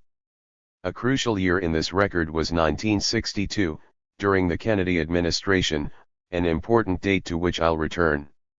Elsewhere, it was also necessary to discipline countries that were tempted to go berserk with fanatical nationalism by trying to control their own resources. That's the New York Times editors in 1954, August 6, praising the CIA coup that overthrew the parliamentary government of Iran and installed the rule of the Shah. Repercussions are right on the front pages until today. Incidentally, the New York Times appears to have a near 100% record of supporting military coups that are backed directly or supported by the U.S. All of this goes back to 1945, when the U.S. was at the height of its power, a kind of power that had never existed in world history. U.S. security was overwhelming. The U.S. controlled the Western Hemisphere, both oceans, the opposite sides of both oceans. It had almost half the world's wealth at that time, which is astonishing. There's a lot of talk these days about recent American decline, but it's worth bearing in mind that the decline began immediately after the war. That level of power could not possibly be maintained. There was a serious decline in American power in 1949, when an event occurred called Loss of China, an interesting phrase, I can lose my watch but not yours. China's independence was a huge blow to grand area planning, and had large effects on international policies, to which we'll return later. It had a large impact on the domestic scene as well. The question of who was responsible for the loss of China provided a major impetus for the severe McCarthyite repression which actually began some years earlier with Truman, but was carried forward substantially by McCarthy with effects that have not disappeared. As decolonization took its agonizing course and other industrial powers reconstructed from wartime damage, the U.S. share of global wealth, GDP, continued to decline, to about 25% by 1970, still phenomenal but not what it had been at the peak of U.S. power. By now it's declined further, but these measures are becoming misleading as we enter the period of neoliberal globalization in which national accounts mean much less than they did before. There's a different measure of power that is becoming more significant, the percentage of ownership of the world's wealth by US-based corporations. The answer is an absolutely astounding 50%. Today, the statistics are good. They reveal that 50% of the world's wealth is in the hands of US-based corporations, even though the national account, GDP, is not anywhere near that. These topics have been explored in depth by political economist Sean Starrs, who also found that US-based corporations are first in just about every category: manufacturing, finance, almost everything else. Starrs, forthcoming. Nevertheless, global hegemony did decline. The loss of China, as I mentioned, was very serious. In fact, the loss of China was the background for the worst crime of the post-war period, the invasion of Vietnam, which began immediately afterward, with strong U.S. support for France's effort to reconquer its former colony. We'll return to the details, but in the context of our topic tonight, it's interesting to consider how the war is interpreted. Close to universally, across the political spectrum, it is described as a failure, a terrible defeat for the U.S. There is, of course, some truth to that. The U.S. did not achieve its maximal goal of conquering Vietnam or even sustaining the regime it had established in the South. But there is more to the story. One of the good things about the United States is that it's a pretty open society, more than any other that I know of. We have good access to internal records, not everything, of course, but there's a reasonably good record of release of documents. In this case we were helped quite a lot by Dan Ellsberg. The Pentagon Papers, PP, revealed a huge amount of material on the war, soon supplemented by government release of many documents once the dam had been breached. That included quite revealing internal discussions on the reasons for the early intervention in Vietnam in support of France, which set the stage for what followed. This material has mostly been disregarded. In the New York Times edition of the PP, all that most people have seen, you don't find any of this material. The focus is on the 60s, the failure. But the early reasoning is interesting and instructive. Essentially, our old friend the domino theory. The argument was that if Vietnam carried out successful independent development, it would be what Kissinger later called a virus that would spread contagion. It would be a model that might be followed by others in the region who had suffered the harsh consequences of imperialism. They might want to follow the same course, and the system of global domination, the grand area, might seriously erode. Planners were concerned that the contagion might spread not just through mainland Southeast Asia, but all the way to Indonesia. Vietnam didn't matter much, but Indonesia did. A big country, very rich resources. If the rot spread as far as Indonesia, it might reach Japan, the superdomino, in the words of the prominent Asia scholar John Dower. If Southeast and East Asia became independent, what we call communist, Japan would be tempted to accommodate this bloc of states and become its technological and industrial center. There's a name for that system. It was called the New Order in Asia that Japanese fascists were trying to establish. In the early 1950s, the United States was not ready to lose the Pacific phase of World War II, which was fought to prevent Japan from establishing its new order. Obviously, planners weren't going to accept that. How then do you prevent it? When a virus is spreading contagion, you must destroy the virus and inoculate potential targets. That was achieved. Vietnam was virtually destroyed. It's not a model for anybody, and is by now increasingly integrated into the global system dominated by US-based corporations.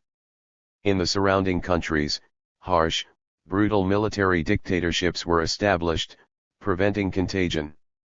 Indonesia was the most important domino. The contagion was blocked in Indonesia in 1965 by an unusually brutal US-backed military coup that killed hundreds of thousands of people and totally suppressed all dissent. The main political parties were wiped out. The country has yet to recover, even to discover what happened, all effectively concealed. It was not concealed in the West, which could scarcely contain its euphoria about the staggering mass slaughter that was a gleam of light in Asia. New York Times, a boiling bloodbath that provided new hope for the region, the news weeklies. The domino didn't fall, in fact, was incorporated fully within the US-dominated liberal world order, open to exploitation. US support continued right through the brutal repression and major war crimes. In 1975, Henry Kissinger gave the ruling generals a green light to invade East Timor, where they went on to carry out what appears to be the worst slaughter in per capita terms since Hitler's genocide, always with firm and decisive US support and admiration. When the dictator, General Suharto, was invited to Washington in 2005, the Clinton administration welcomed him as our kind of guy. In later years, McGeorge Bundy, former national security advisor under Kennedy and Johnson, reflected that it might have been a good idea to call off the Vietnam War in 1965, when the gleam of light shone and the US had achieved its main goals. No pernicious models, no contagion, Indonesia was rescued, Japan was in our pocket. Was the Vietnam War a failure, a terrible defeat? True, the US didn't achieve its maximal goal of turning Vietnam into something like the Philippines, a kind of neo-colony, but it did achieve the major goal. The dominoes didn't fall. As I mentioned last week, it's standard in commentary on international affairs to ridicule the domino theory because the dominoes didn't fall as feared. In other words, the remedy was successful. The virus was extirpated, the potential victims inoculated. But as I mentioned, though ridiculed, the domino theory is never abandoned. It's quite rational and has substantial empirical support. The loss of China was also part of the background for NSC 68 in 1950, excerpts posted for reading this week. The document is widely and correctly recognized as a document of great significance, setting an enduring policy framework. Apart from its substance, the rhetoric is highly illuminating. Remember that this is an internal document, not for the public, not even for most of Congress, only declassified many years later. The rhetoric is like a fairy tale. On one side there is ultimate evil, on the other, absolute perfection. Each of the antagonists has an essential nature that defines it. The document contrasts the fundamental design of the Kremlin with the fundamental purpose of the US. The implacable purpose of the slave state is to eliminate the challenge of freedom, excerpts from NSC 68, 1950, everywhere.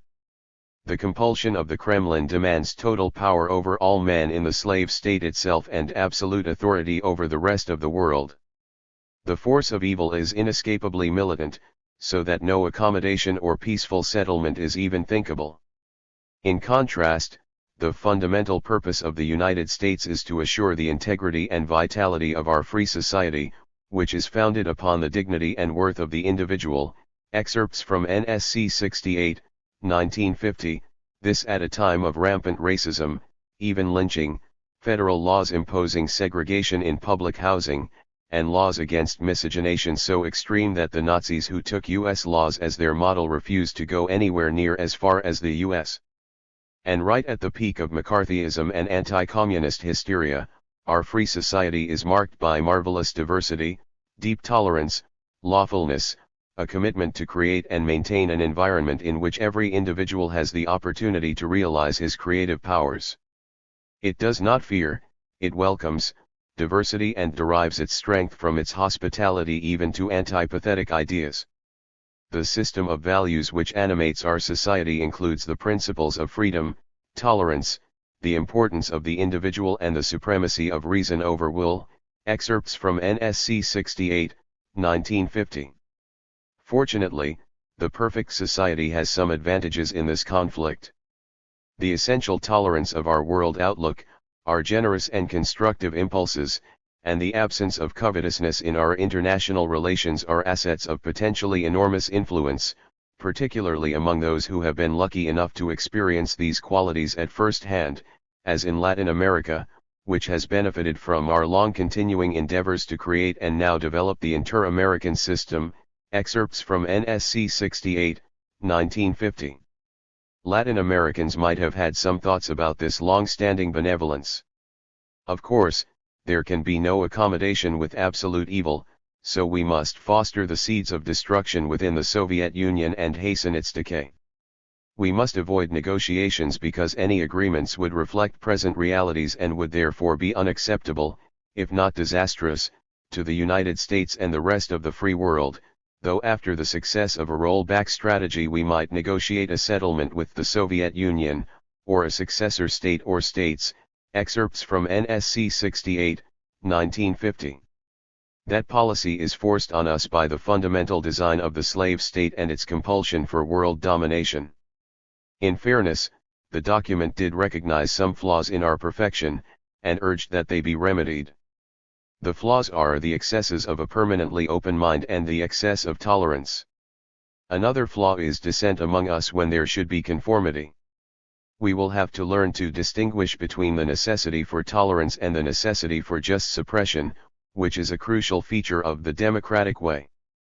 It is particularly important to insulate our labor unions, civic enterprises, schools, churches, and all media for influencing opinion from the evil work of the Kremlin, which seeks to subvert them and make them sources of confusion in our economy, our culture, and our body politic. Excerpts from NSC 68, 1950. Fortunately, Joe McCarthy, the House Un-American Affairs Committee, and other stalwart figures were upholding these stern obligations right at the time. There are other flaws of our society beyond open-mindedness and failure to understand the necessity of just suppression. Aspirations are too high. Increased taxes are necessary, along with reduction of federal expenditures for purposes other than defense and foreign assistance, if necessary by the deferment of certain desirable programs. These military Keynesian policies, it is suggested, are likely to stimulate the domestic economy as well, and they may prevent a decline in economic activity of serious proportions. In general, a large measure of sacrifice and discipline will be demanded of the American people, and they also must give up some of the benefits they enjoy as we dedicate ourselves to saving humanity from the implacable campaign of the slave state to destroy freedom everywhere. Excerpts from NSC 68, 1950. NSC 68 called for a huge increase in armaments, tripling the military budget, while carefully concealing their findings that the slave state is weaker not only than the United States, but even than Western Europe. Scattered through the document are statistics and data on Western Europe, which, it turns out, was roughly comparable to the Soviet Union in military force, and, of course, far more advanced industrially and other kinds of development. And needless to say, the US was far ahead of anyone. As I mentioned, NSC 68 is recognized to be one of the founding documents of contemporary world order, and is the subject of extensive scholarship. The interesting rhetorical framework is ignored or downplayed, mistakenly, I think. It tells us something about the perceptions of the dominant political class, though the senior statesman Dean Acheson did confess that it was necessary to be clearer than truth in order to bludgeon the mass mind of government, and to scare hell out of the American people, as the influential Senator Arthur Vandenberg interpreted the general government message. Policies quickly shifted to a harder line, with the usual justification: security. Security is a very interesting concept, rather like defense. So what is security? Let's take a quick look. In 1950, the actual security of the United States was extraordinary, as already discussed. But there was a potential threat, which didn't materialize until some years later, though it was recognized as a severe, indeed existential, potential threat: ICBMs, intercontinental ballistic missiles, which sooner or later would be developed to the point where they could reach the United States and would carry nuclear warheads. What then do you do about a potential severe security threat? Well, one possibility would be negotiations to ban the development of such weapons, thereby maximizing security. That didn't happen, and it's interesting to see why. There is a standard scholarly history of the strategic weapons system by McGeorge Bundy, 1988, who had access to high-level documents, security documents, and so on. He does mention this option. In the course of discussing other topics, he mentions the fact that if there had been a treaty to ban ICBMs, the one potential threat to American security would have been eliminated. He adds that he was unable to find a single document, even a draft paper anywhere, suggesting that maybe it would be worthwhile pursuing a way to protect the population of the United States from the one potential danger they faced, the threat of destruction. Bundy has a couple of sentences about this curious fact, and then goes on to the next topic. And rather interestingly, all of the scholarship as far as I know ignores the matter. I've never been able to find a reference to it.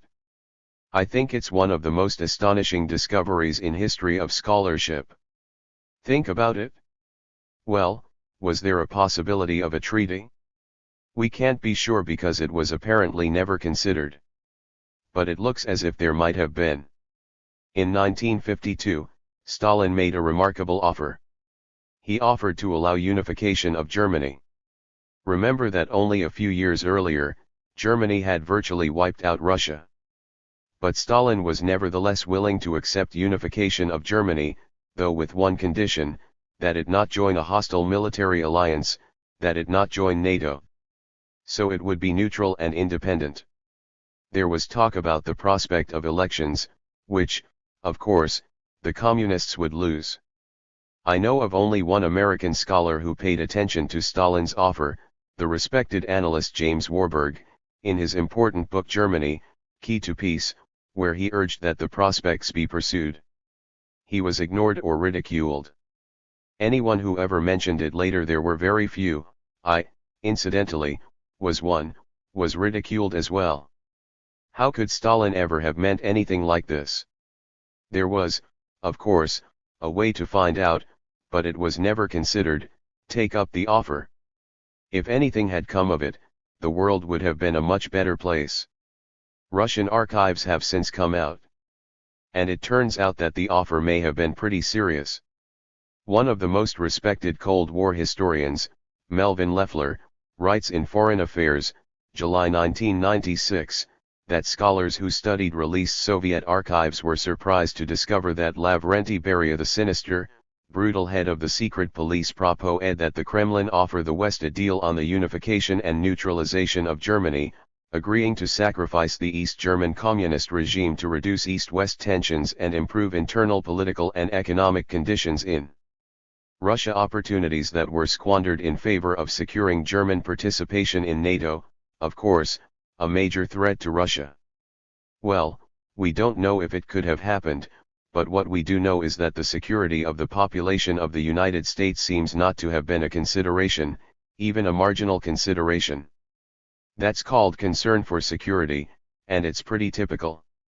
I'll have to skip some revealing illustrations because it's getting too late, but the topic is too important to ignore completely. After Stalin's death, Khrushchev came along. He understood that Russia couldn't compete with the United States economically, it was inconceivable. So he wanted to cut back military spending on both sides. This is the Kennedy years. As to the reception of his offer, I'll quote Kenneth Waltz, one of the leading international relations scholars.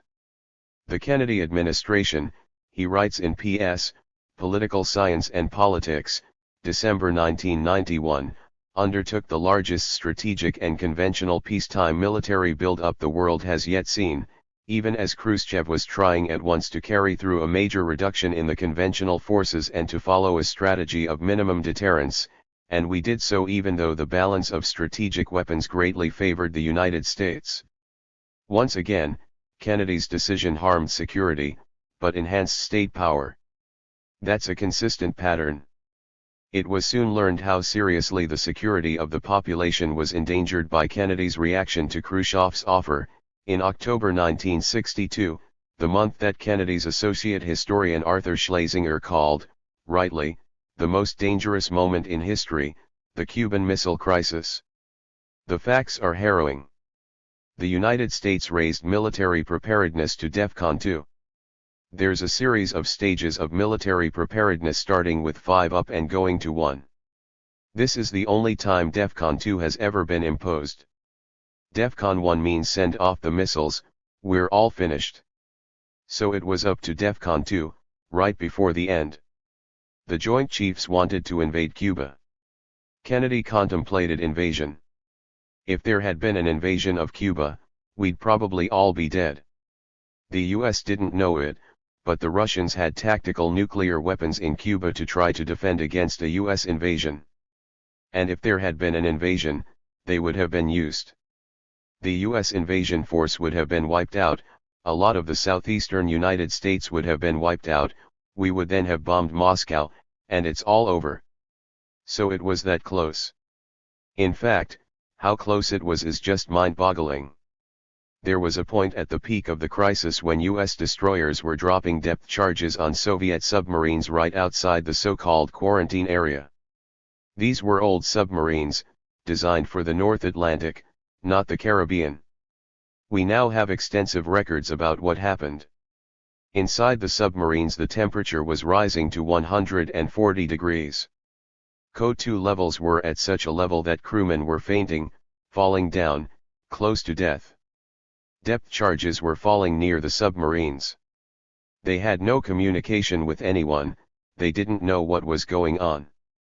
The US didn't know it at the time, but the Russian subs had torpedoes that were nuclear-tipped. One of the commanders decided that look, we're at war, a major war is going on. Let's defend our dignity, and instead of just being murdered down here, let's fire the torpedoes. Had he done so, it very likely would have triggered escalation leading to major nuclear war. In order to fire the torpedoes, he needed the approval of 2 subordinate officers. One of them approved, the second, Vasily Arkhipov, did not. He decided that it wouldn't have been legal to fire the torpedoes. So he refused. They didn't fire them. That's how close we were to possible terminal destruction. If Arkhipov had been on one of the other submarines, that would have been the end. It's one of the worst cases in the record and there are all too many others. We have since learned that President Eisenhower had subdelegated authority to use nuclear weapons to commanders. That continues with subsequent administrations. You can read about this in a very important book that just came out, Daniel Ellsberg's Doomsday Machine. The book provides detailed information about this from the inside. We've also learned, from memoirs, that American pilots who were in the air, flying the Chrome Dome missions, assumed that they had authority to use nuclear weapons in extreme circumstances. One shudders to think of the consequences. Why did Khrushchev put missiles in Cuba in the first place? Scholarship is pretty much in agreement that there were 2 reasons. One was to try to compensate for Soviet backwardness at the military level after Kennedy had rejected Khrushchev's offer of mutual reductions and had instead carried out a huge military buildup, though the US was already far ahead. That was one. The other was a matter of timing. Kennedy was carrying out a serious terrorist war against Cuba. The goal, as Arthur Schlesinger puts it in his biography of Robert Kennedy, was to bring the terrors of the earth to Cuba. The terrorist campaign was the responsibility of Robert Kennedy, his top priority. He informed the CIA that the Cuban problem carries the top priority in the United States government, all else is secondary, no time, no effort, or manpower is to be spared in the effort to overthrow the Castro regime. One component of the effort was a terrorist program called Operation Mongoose. It had a timetable leading to open revolt and overthrow of the communist regime. On August 23, President Kennedy issued National Security Memorandum No. 181, a directive to engineer an internal revolt that would be followed by U.S. military intervention after terrorism and subversion had laid the basis. October 1962 was when the missiles were sent to Cuba. Meanwhile, terrorist attacks continued, speedboat attacks on Cuban seaside hotels where Soviet military technicians were congregating, killing many Russians and Cubans, attacks on British and Cuban cargo ships, contamination of sugar shipments. Lots of other atrocities and sabotage.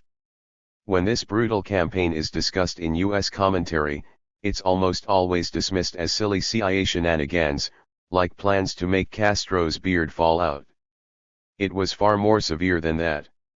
Dan Ellsberg was then on the inside, close to the center of analysis and planning. He's reviewed the Cuban Missile Crisis in extensive detail in his recent book.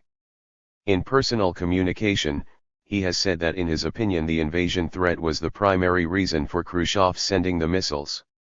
Notice that that's a case where large-scale terror came very close to ending the human experiment. It's worth thinking about. The terror was very serious.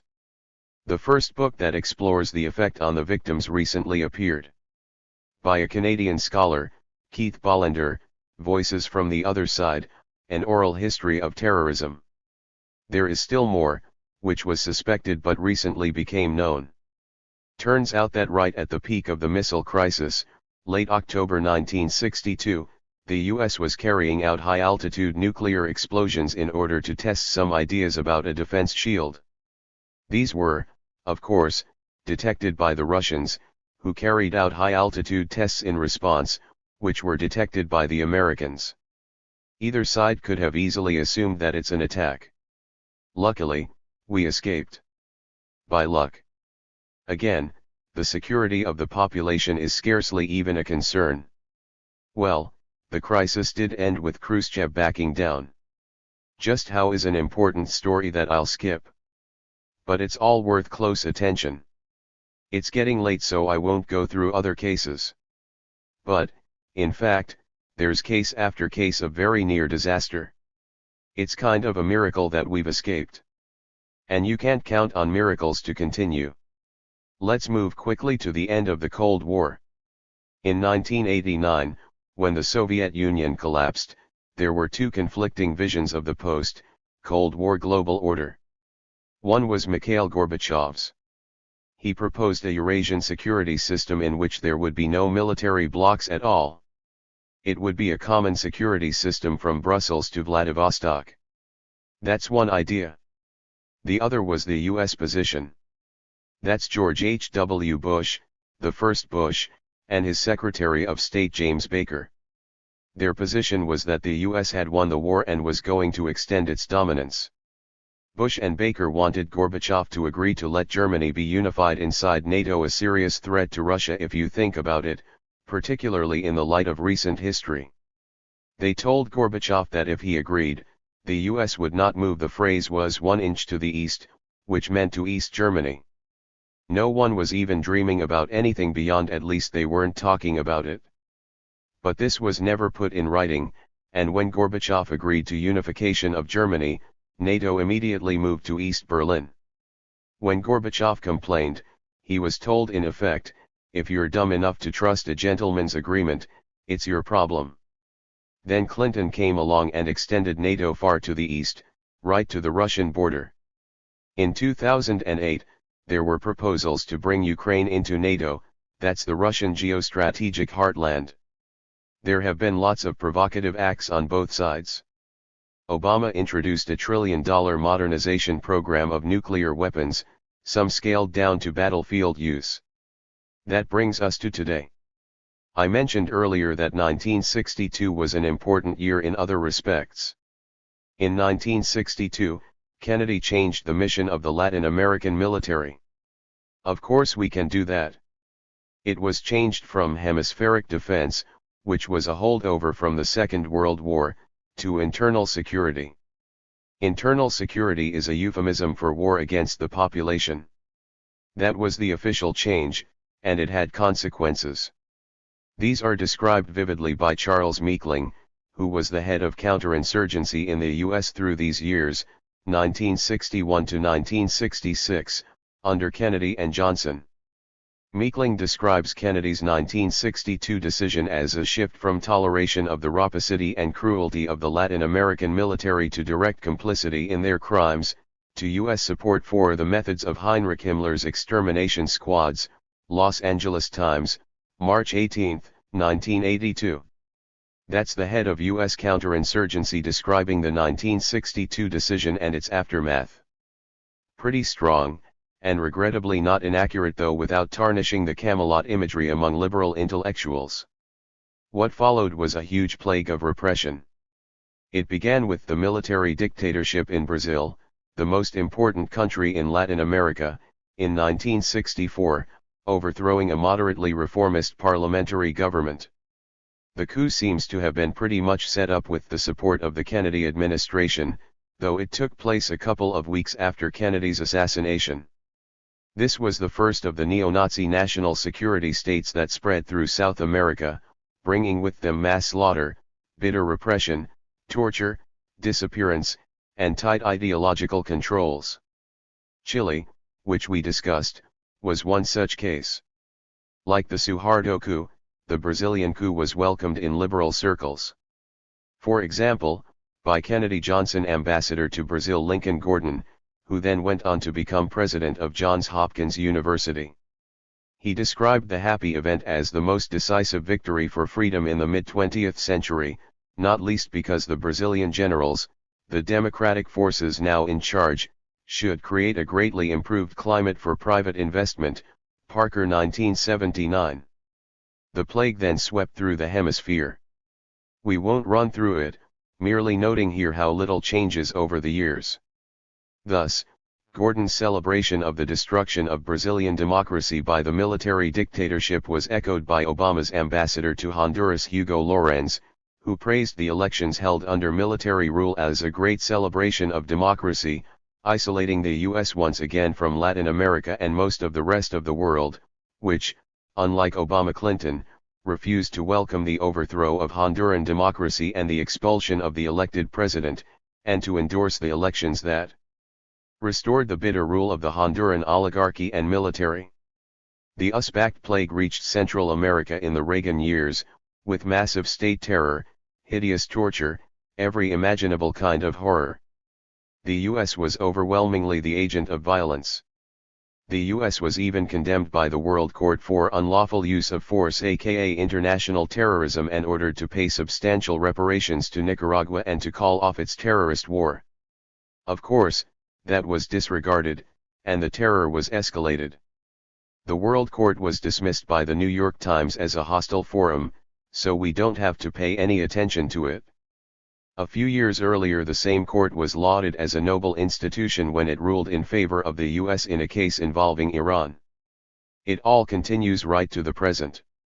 I mentioned one case, Honduras. Well, that's our little region over here.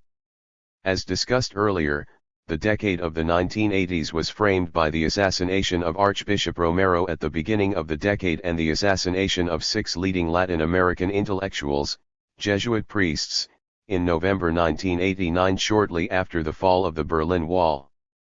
In fact, throughout the post-1962 period there were many religious martyrs. That had to do with another significant event of 1962. Pope John XXIII called Vatican II, the Second Major Vatican Conference. Its theme was to return the Catholic Church to the basic message of the Gospels, which had largely been forgotten ever since Roman Emperor Constantine, in the 4th century, adopted Christianity as the state religion and converted Christianity from the persecuted church to a persecuting church, in the words of the distinguished theologian Hans Kung in his History of Christianity. Vatican II, he continued, ushered in a new era in the history of the Catholic Church, restoring the teachings of the Gospels, Kung 2001. The message of Vatican II was taken up by Latin American bishops, who adopted the preferential option for the poor. Priests, nuns, and laypersons brought the radical pacifist message of the Gospels to the poor, helping them organize to ameliorate their bitter fate in the domains of U.S. power, to take affairs into their own hands, and to be ruled by countrymen like ourselves who know the people's sores. The founding ideas are called liberation theology. That, of course, is the kind of heresy that has to be stamped out without mercy or delay. The United States and its local clients launched a war against the Church. That's why there are so many religious martyrs. And they're proud of it. There is a famous branch of the Pentagon called the School of the Americas, since renamed, when the exploits of its graduates became too well known. The School of the Americas trained Latin American killers and torturers, including many of the worst ones. It advertises itself differently, of course, with talking points, which are presented to the public to show how wonderful the work of the school is. One of the talking points is that the liberation theology that was initiated at Vatican II was defeated with the assistance of the U.S. Army, which trained those who brought victory in the war against the Church. Chapter 4. Capitalism versus the Environment. Waterstone Lecture, February 5, 2019. Before I get into the main topic, which is capitalism versus the environment, I just wanted to say a couple things by way of preface and to respond to some things that I've been seeing both in people coming in office hours a little bit, and also the little bit of lurking I've been doing on the discussion boards and a little bit on voice threads, so I just want to say a couple things about that. First, this issue of why the tie again to capitalism, and I want to repeat this and make it clear what this set of connections is about. As I'd said, a main objective of the course is to identify the common root causes of today's most pressing problems. That's instrumental to something else, and the something else is to demonstrate the ways in which these problems are necessarily related to each other, and then, in order to be able to see the basis for solidarity and unified, rather than divided, political cohesion and action. The usual notion of these issues being siloed and differentiated from each other, I think, can't emphasize enough that they really are connected to each other in very fundamental ways, and that this may be the basis for a unified set of political actions. The second thing I wanted to just say a word about, because I've seen some things on this and people have been asking about this, is a word about capitalism and its alternatives. The alternative to late-stage capitalism, which is what we're describing here, sometimes termed really existing capitalism, which, as we've begun to discuss already, often actually means socialism for the rich and brutal or gangster capitalism for the rest. The alternative to this is not a planned economy run by an authoritarian state, which is often portrayed in the obverse sort of mythology as communism or really existing socialism. For example, in the former USSR or Russia today, North Korea, China, Cuba, Vietnam, and so on, virtually all of those experiments, many of which were Marxist or socialist inspired, were really a state capitalism in a slightly different inflection than the state capitalism we see elsewhere in the world. That's not the alternative. The alternative that we're thinking about is an economy that's run by the producers, that is the workers themselves, through a democratization of the workplace. We say we value democracy very highly, and yet we don't institute it in the places where we spend most of our lives. That is, the workplace is a very authoritarian kind of environment, and we don't really question that. When we go to work, we don't expect to be able to have a bunch of choices about what we're going to do in the day and what we're going to produce and how we're going to produce it and so forth, but if we really value democracy, why not start to institute that in places where we spend a great deal of our time? Why not democratize the decisions over what gets produced? And this ties into what I hope to speak about a bit tonight, and will speak about a bit more in the coming weeks, ties very closely to how we define quality of life or happiness or satisfaction. What gets produced is not necessarily tied solely to, or even most importantly to, profit maximization. That is, if you go back to a conversation a couple weeks ago, what if things were produced for their use value rather than for their exchange value? That might, in fact, produce a very different set of outcomes. The way things get produced would also be democratically organized. That is, if the people who had to live with the consequences of the production process were in charge of that production process rather than those being in charge being absentee or distant owners, we might see very different kinds of effects coming out of our production processes and places, and this includes many of the impacts on the environment. And then finally, what to do with the profits, if any, which gets to questions about income and wealth inequality, and so forth. Again, if these decisions were democratically arrived at, we might see a very different set of impacts, and so this is something that I think we should think about in terms of the issues that we're discussing. If the production process were organized in very different ways, the kinds of things that we are discussing here, the kinds of outcomes and consequences, might have a very, very different look, and so it's worth thinking about that.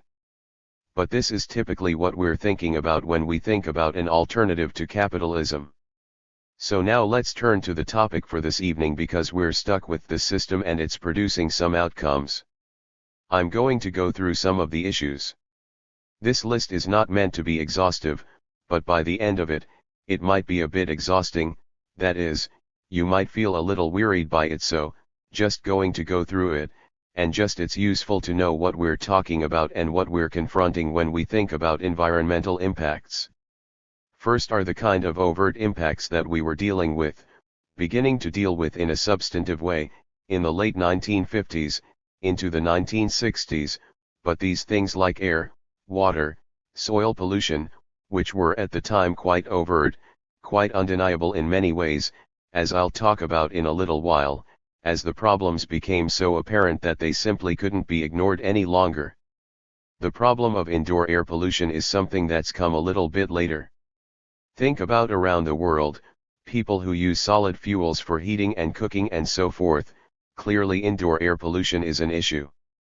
In more technologically developed countries, indoor air pollutants are now being recognized as coming from a lot of the building materials that we use, insulation and so forth, but this is becoming a prevalent problem. Over time, we've seen a changing nature in the pollutants themselves, from these overt, unavoidable notions of solid waste to industrial waste to toxics, which have mainly gone through a transformation in their visibility, their tangibility. That is, these early problems, as I say, were quite overt, but the later problems of industrial waste and toxins and so forth are largely out of sight and therefore largely out of mind.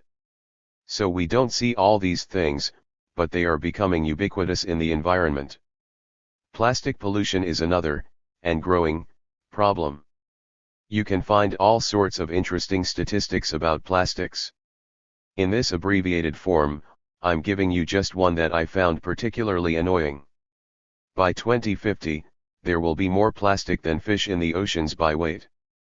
Okay, so if you're interested in fishing for plastics, it's good news, but otherwise, not so great. Then there is the issue of antibiotics, which people have been thinking about a lot in the last couple of decades, leading to the production of these super pathogens, the superbugs, which evolve much more quickly than the pharmaceutical industry evolves to deal with them.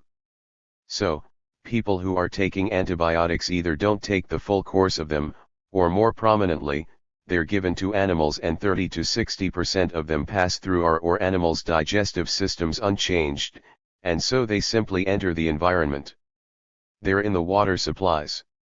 We ingest them through the food chain and so forth, and they are producing a constellation of these pathogens that are now not susceptible to treatment by these antibiotics. So some of these were miracle drugs when they first came out in the 20s, 30s, and so forth. Penicillin, amoxicillin, a whole number of them, are now becoming ineffective, and we're seeing the results in increasing resistance and morbidity. Endocrine disruptors, again, things that disrupt our hormonal systems, these, again, are becoming prevalent in the environment. They're in a wide variety of products, polychlorinated biphenyls, DDT, which is an interesting pesticide. Some of you may recall the famous book by Rachel Carson, Silent Spring, in which she began to document the ubiquity of pesticides in the environment and their effects, in this case, on bird species and bird habitat. DDT has been banned for use in the United States for many years, but not for production. So, we produce it and then we distribute it around the world and then it comes back to us on various products. But DDT, household cleaners, all of these things, again, are showing up in the environment in increasing concentrations and are producing these very deleterious effects. Ozone depletion, which a lot of people get mixed up with climate change or climate disruption. But the ozone hole is a different problem. The ozone layer is very important in keeping out UV radiation. If the ozone hole persists and widens, we see an immediate, concomitant rise in skin cancers, melanomas, and so forth. We thought we had a handle on ozone depletion to a great extent in the 1980s with the Montreal Protocol, which actually outlawed some of the products that were affecting the ozone hole like chlorofluorocarbons and other things that were in propellants.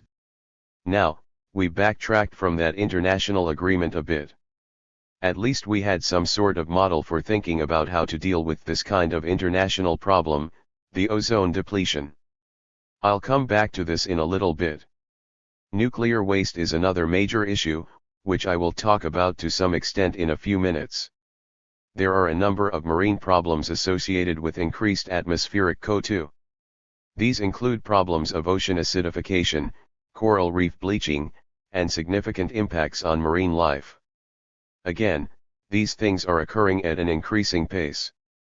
If you're interested in seeing things like the Great Barrier Reef, probably next year would be a good time to go. In a couple or 3 years down the line, it may not be there for you to see. Habitat loss and degradation are occurring through all kinds of activities, including mining, logging, urbanization, and deforestation, just to name a few. These effects are largely and closely tied to species extinction and the loss of biodiversity, which is now estimated by the scholarly literature at about 1,000 to 10,000 times the background rate. We are losing 1 to 5 species a year, and the rate is increasing. Another ominous sign is insect loss, and all of the functions they provide, most notably, though not exclusively, in plant pollination, and the implications for the food supply. 76% of flying insects are expected to disappear in less than 30 years in Germany. Monarch butterflies are down by 90% since 1996, bee populations dropping significantly worldwide. 75% of genetic diversity of agricultural crops has already been lost, that is, as we move to conglomeration and we move to monocropping, we see increasing loss of genetic diversity. 75% of the world's fisheries are now either fully or overexploited. Up to 70% of the world's known species risk extinction if global temperatures rise by more than 3.5 degrees centigrade, a trajectory that we are clearly on. We're moving very rapidly in that direction. All of these are figures that come from the International Union for the Conservation of Nature Red List of Threatened Species. Tropical deforestation is a problem in and of itself in terms of habitat and species loss.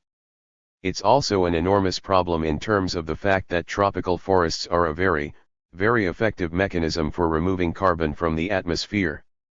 So as we deforest, whether it's tropical or in other regions, our climate change effects are exacerbated.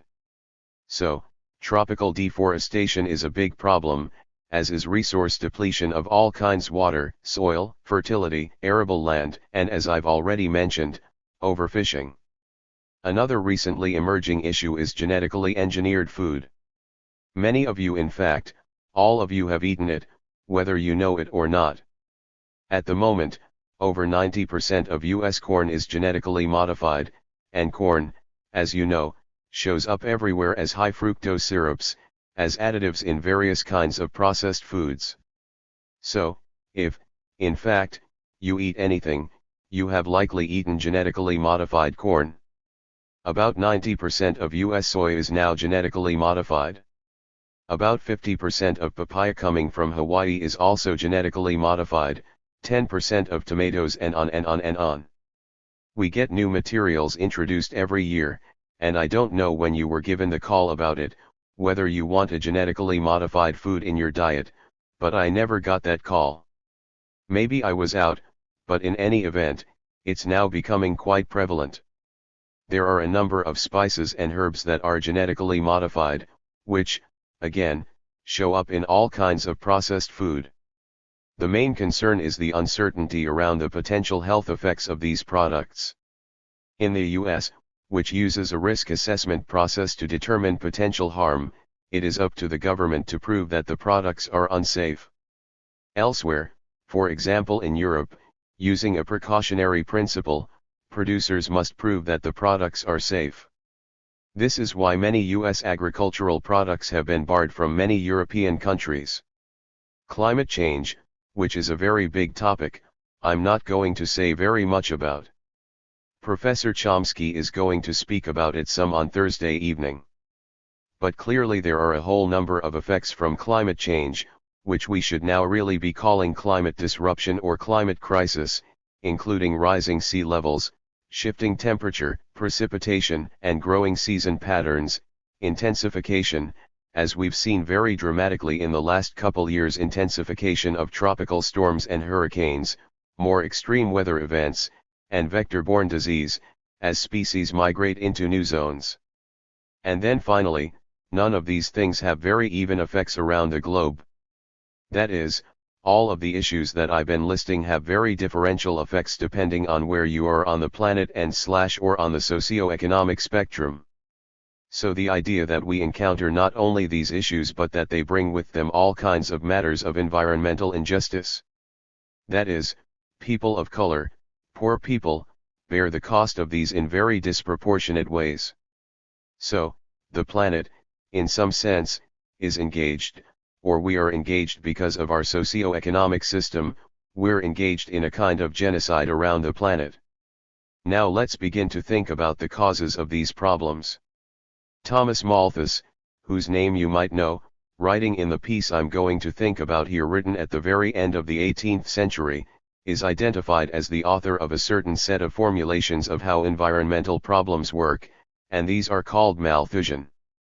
There is also a variant of these arguments that is called Neo-Malthusian, and I'll make the distinction in a minute, but let me first give you a couple of pertinent quotes from Malthus. These are from his essay on the principle of population written in 1798, and let me say from the outset that this is very much a political argument. Malthus is writing very much in opposition to the poor laws of England, and he's trying to create a rationale for the elimination of the poor laws, the welfare system of the time. So, he makes this comment: the laboring poor, to use a vulgar expression, seem always to live from hand to mouth. I've never quite figured out which the vulgar expression refers to, the laboring poor or living hand to mouth, but in any event, he probably meant both. Their present wants employ their whole attention and they seldom think of the future. Even when they have an opportunity of saving, they seldom exercise it, but all that is beyond their present necessities goes, generally speaking, to the alehouse. The poor laws of England may therefore be said to diminish both the power and will to save among the common people, and thus to weaken one of the strongest incentives to sobriety and industry and consequently to happiness. Providing welfare to the poor only leads them to increase their numbers, and then the demands of a part of society that cannot in general be considered as the most valuable part diminishes the shares that would otherwise belong to more industrious and worthy members. We can see this echoed right down to the present moment when we think about conversations about welfare dependency and all of the rest of it. Malthus is rather forthright about this and basically is making an argument against consumption of any sort by the poor because it's not very valuable consumption, doesn't contribute to anything, and then argues for conspicuous consumption by the rich. These arguments that Malthus was making, as I say, propagate right to the present day, as we'll explore now.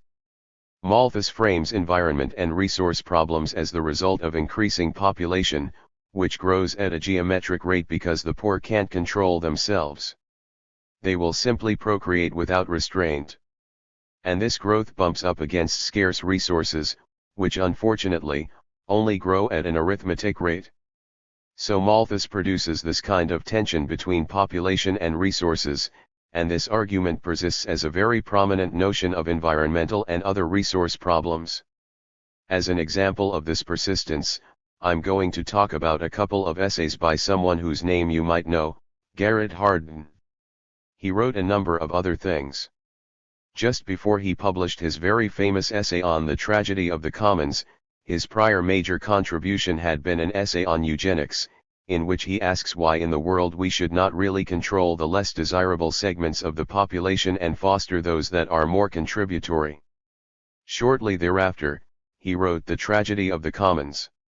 The reason I raise this, in part, is because the basic argument is still very prevalent, in fact, in many quarters is still the dominant argument, but also it's one of the most anthologized essays ever written on these topics. It's appeared in some 115 other volumes. So, it's been picked up repeatedly because it's a kind of argument that resonates with a certain kind of mindset. In the essay, Hardin issues this kind of parable that he based on another article that was written in the 1830s. If, in fact, there is a common piece of arable land or a common piece of grazing land, it is in everyone's self-interest to graze as many animals on that as they can. This, thereby, produces what he calls the tragedy of the commons. That is, if everyone does this, acting in their own self-interest, as he conceives it, the commons will disappear. That's the tragedy of it. There are many problems with this argument. First of all, what Hardin is talking about is not a commons. He's talking about what we might more properly think of as open access resources. A commons is in fact an institutional arrangement that is built on respectful cooperation. That is, it's in everyone's interest to maintain the sustainability of a true commons. Elinor Ostrom, whose name some of you may know, actually won a Nobel Prize in economics a few years ago, and her whole body of work was on the issue of the commons as really conceived rather than this way. Hardin also wrote an essay a bit later on in which he espoused this notion of the lifeboat ethic.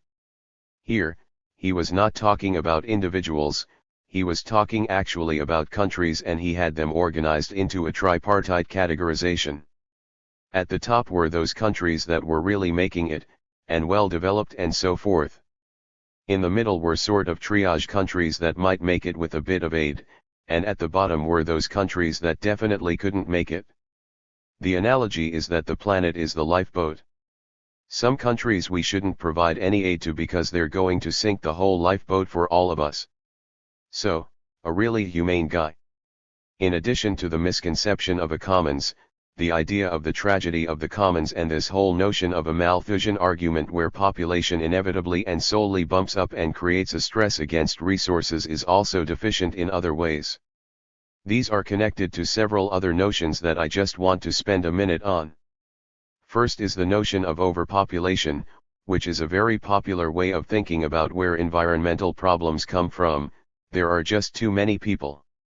If there weren't so many people, everything would be fine. But the question of overpopulation is a very problematic formulation. First of all, when we think about who's too many, I'm sure it's not me, and I'm fairly sure you think it's not you. And that only then leaves them. Some undefined them are the problem, they, them, those are not my pronouns. They, them, that's them, but overpopulation is often characterized as the problem. It's based, again, on a fallacious kind of understanding. It's based on this notion of carrying capacity, which is an idea that comes from evolutionary biology. It's an idea that is tied to predator-slash-prey relationships, which operate around a kind of homeostatic mean. That is, when the population of the prey goes up, the population of the predators goes up, there's more for them to eat. But as they then begin to consume the prey population, the predator population also goes down. So there's this kind of regression to a mean, and that mean is the average carrying capacity for a particular territory. But this idea that there's a carrying capacity or natural limits for human populations eliminates the whole role of the way we make choices about what we need and how to satisfy those needs. In a predator-slash-prey relationship, there's not a lot of choice going on. That is, this is a purely instinctual set of relationships. For humans, however, that's not the way we necessarily have to define the relationship between how many of us there are and how many resources there might be to satisfy whatever we think we might need. This Malthusian argument is also tied to the issue of scarcity, which, as I'm hoping we're beginning to illustrate, capitalism inverts. That is, under capitalism, things that ought to be abundant are made artificially scarce. You can think about things like healthcare. You can think about things like pharmaceuticals, which cost pennies to make, basically, and yet under a capitalist system, those things become scarce and unavailable to many people. While on the other hand, things that ought to be scarce and be preserved, like natural resources and the one planet that we have, are thought of as infinitely abundant.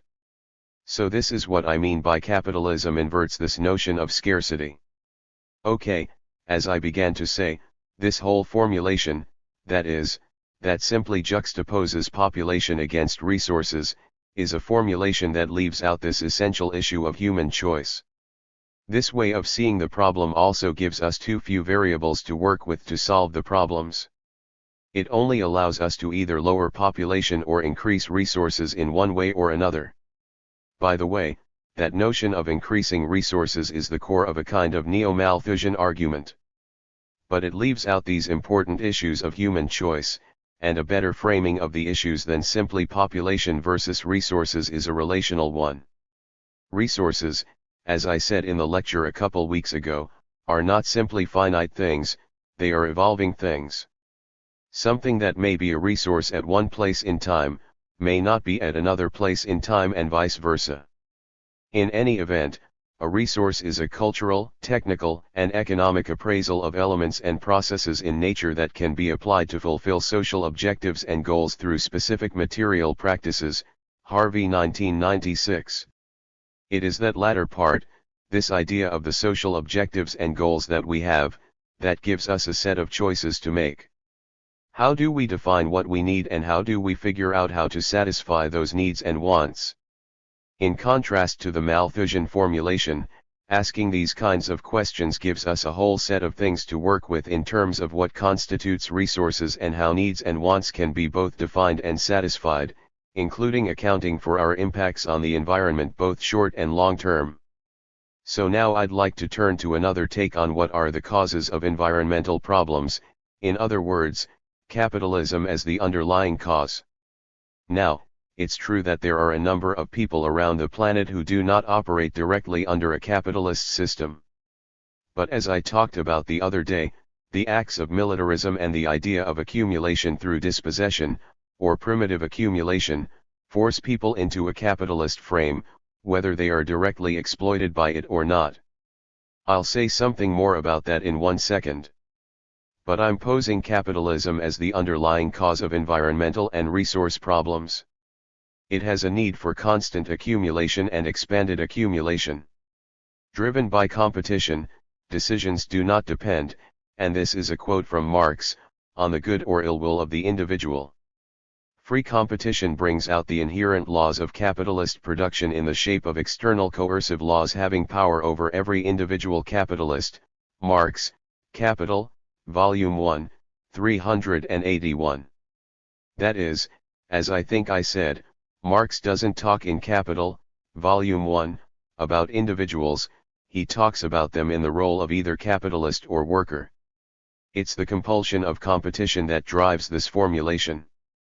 The only escape from it, as I mentioned the other day, is if, as a capitalist, one can secure a monopoly position. If your good or service is still desired, you can produce it and deliver it under conditions that you define. But otherwise, under competition, there is this drive for accumulation and expanded accumulation. Then this is again a quote from Marx. Only as personified capital is the capitalist respectable. As such, he shares with the miser the passion for wealth as wealth. But that which in the miser is mere idiosyncrasy is in the capitalist the effect of a social mechanism of which he is but one of the wheels. Moreover, the development of capitalist production makes it constantly necessary to keep increasing the amount of capital laid out in a given industrial undertaking, and competition makes the immanent laws of capital, that is, the laws that arise from within the workings of capital itself, capitalist production, to be felt as external laws. That is, they arise from the way capital works, but they look like they're coming from the outside. It compels him to keep constantly expanding his capital in order to preserve it, but extend it he cannot except by means of progressive accumulation.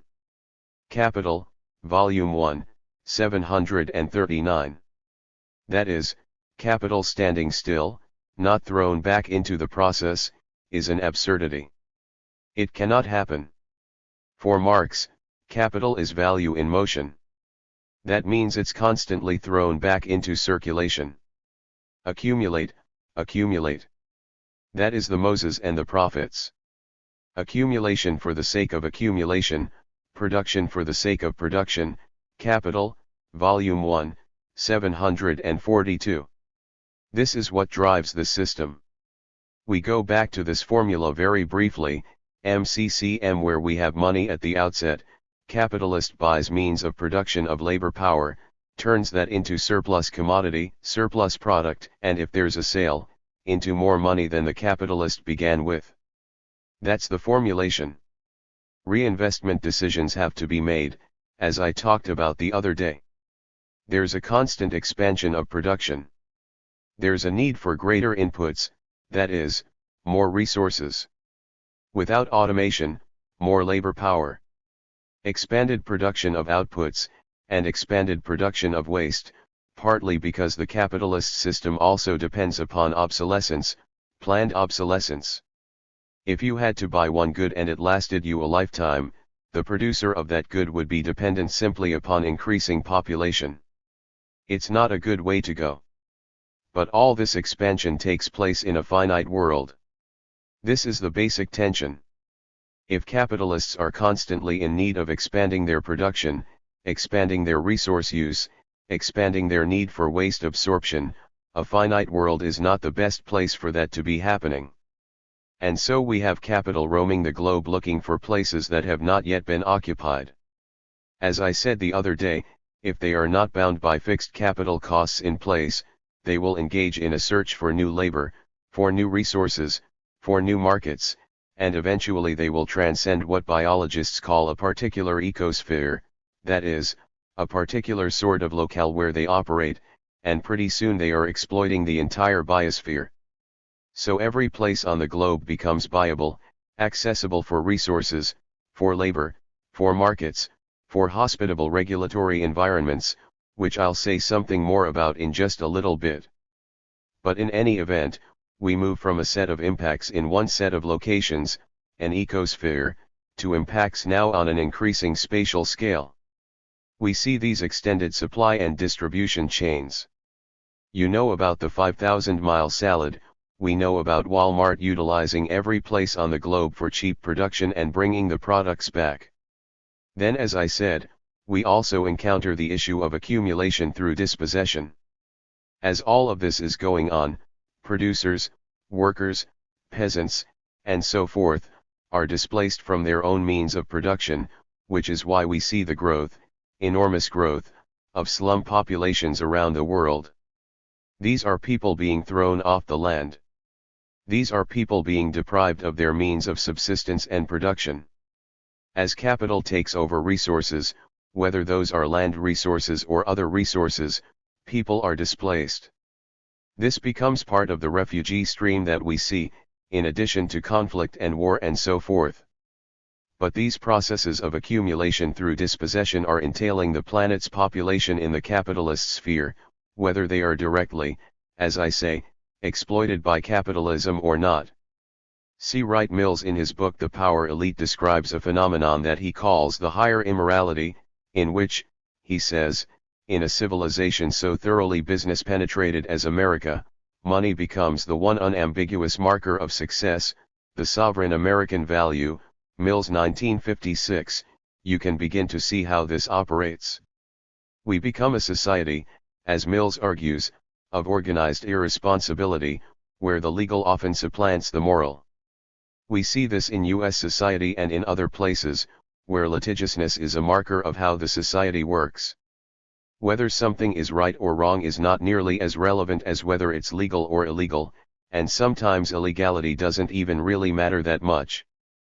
But the idea that we bump up against this whole notion of morality versus legality is derived from, as at least Wright Mills argues, this notion of higher immorality.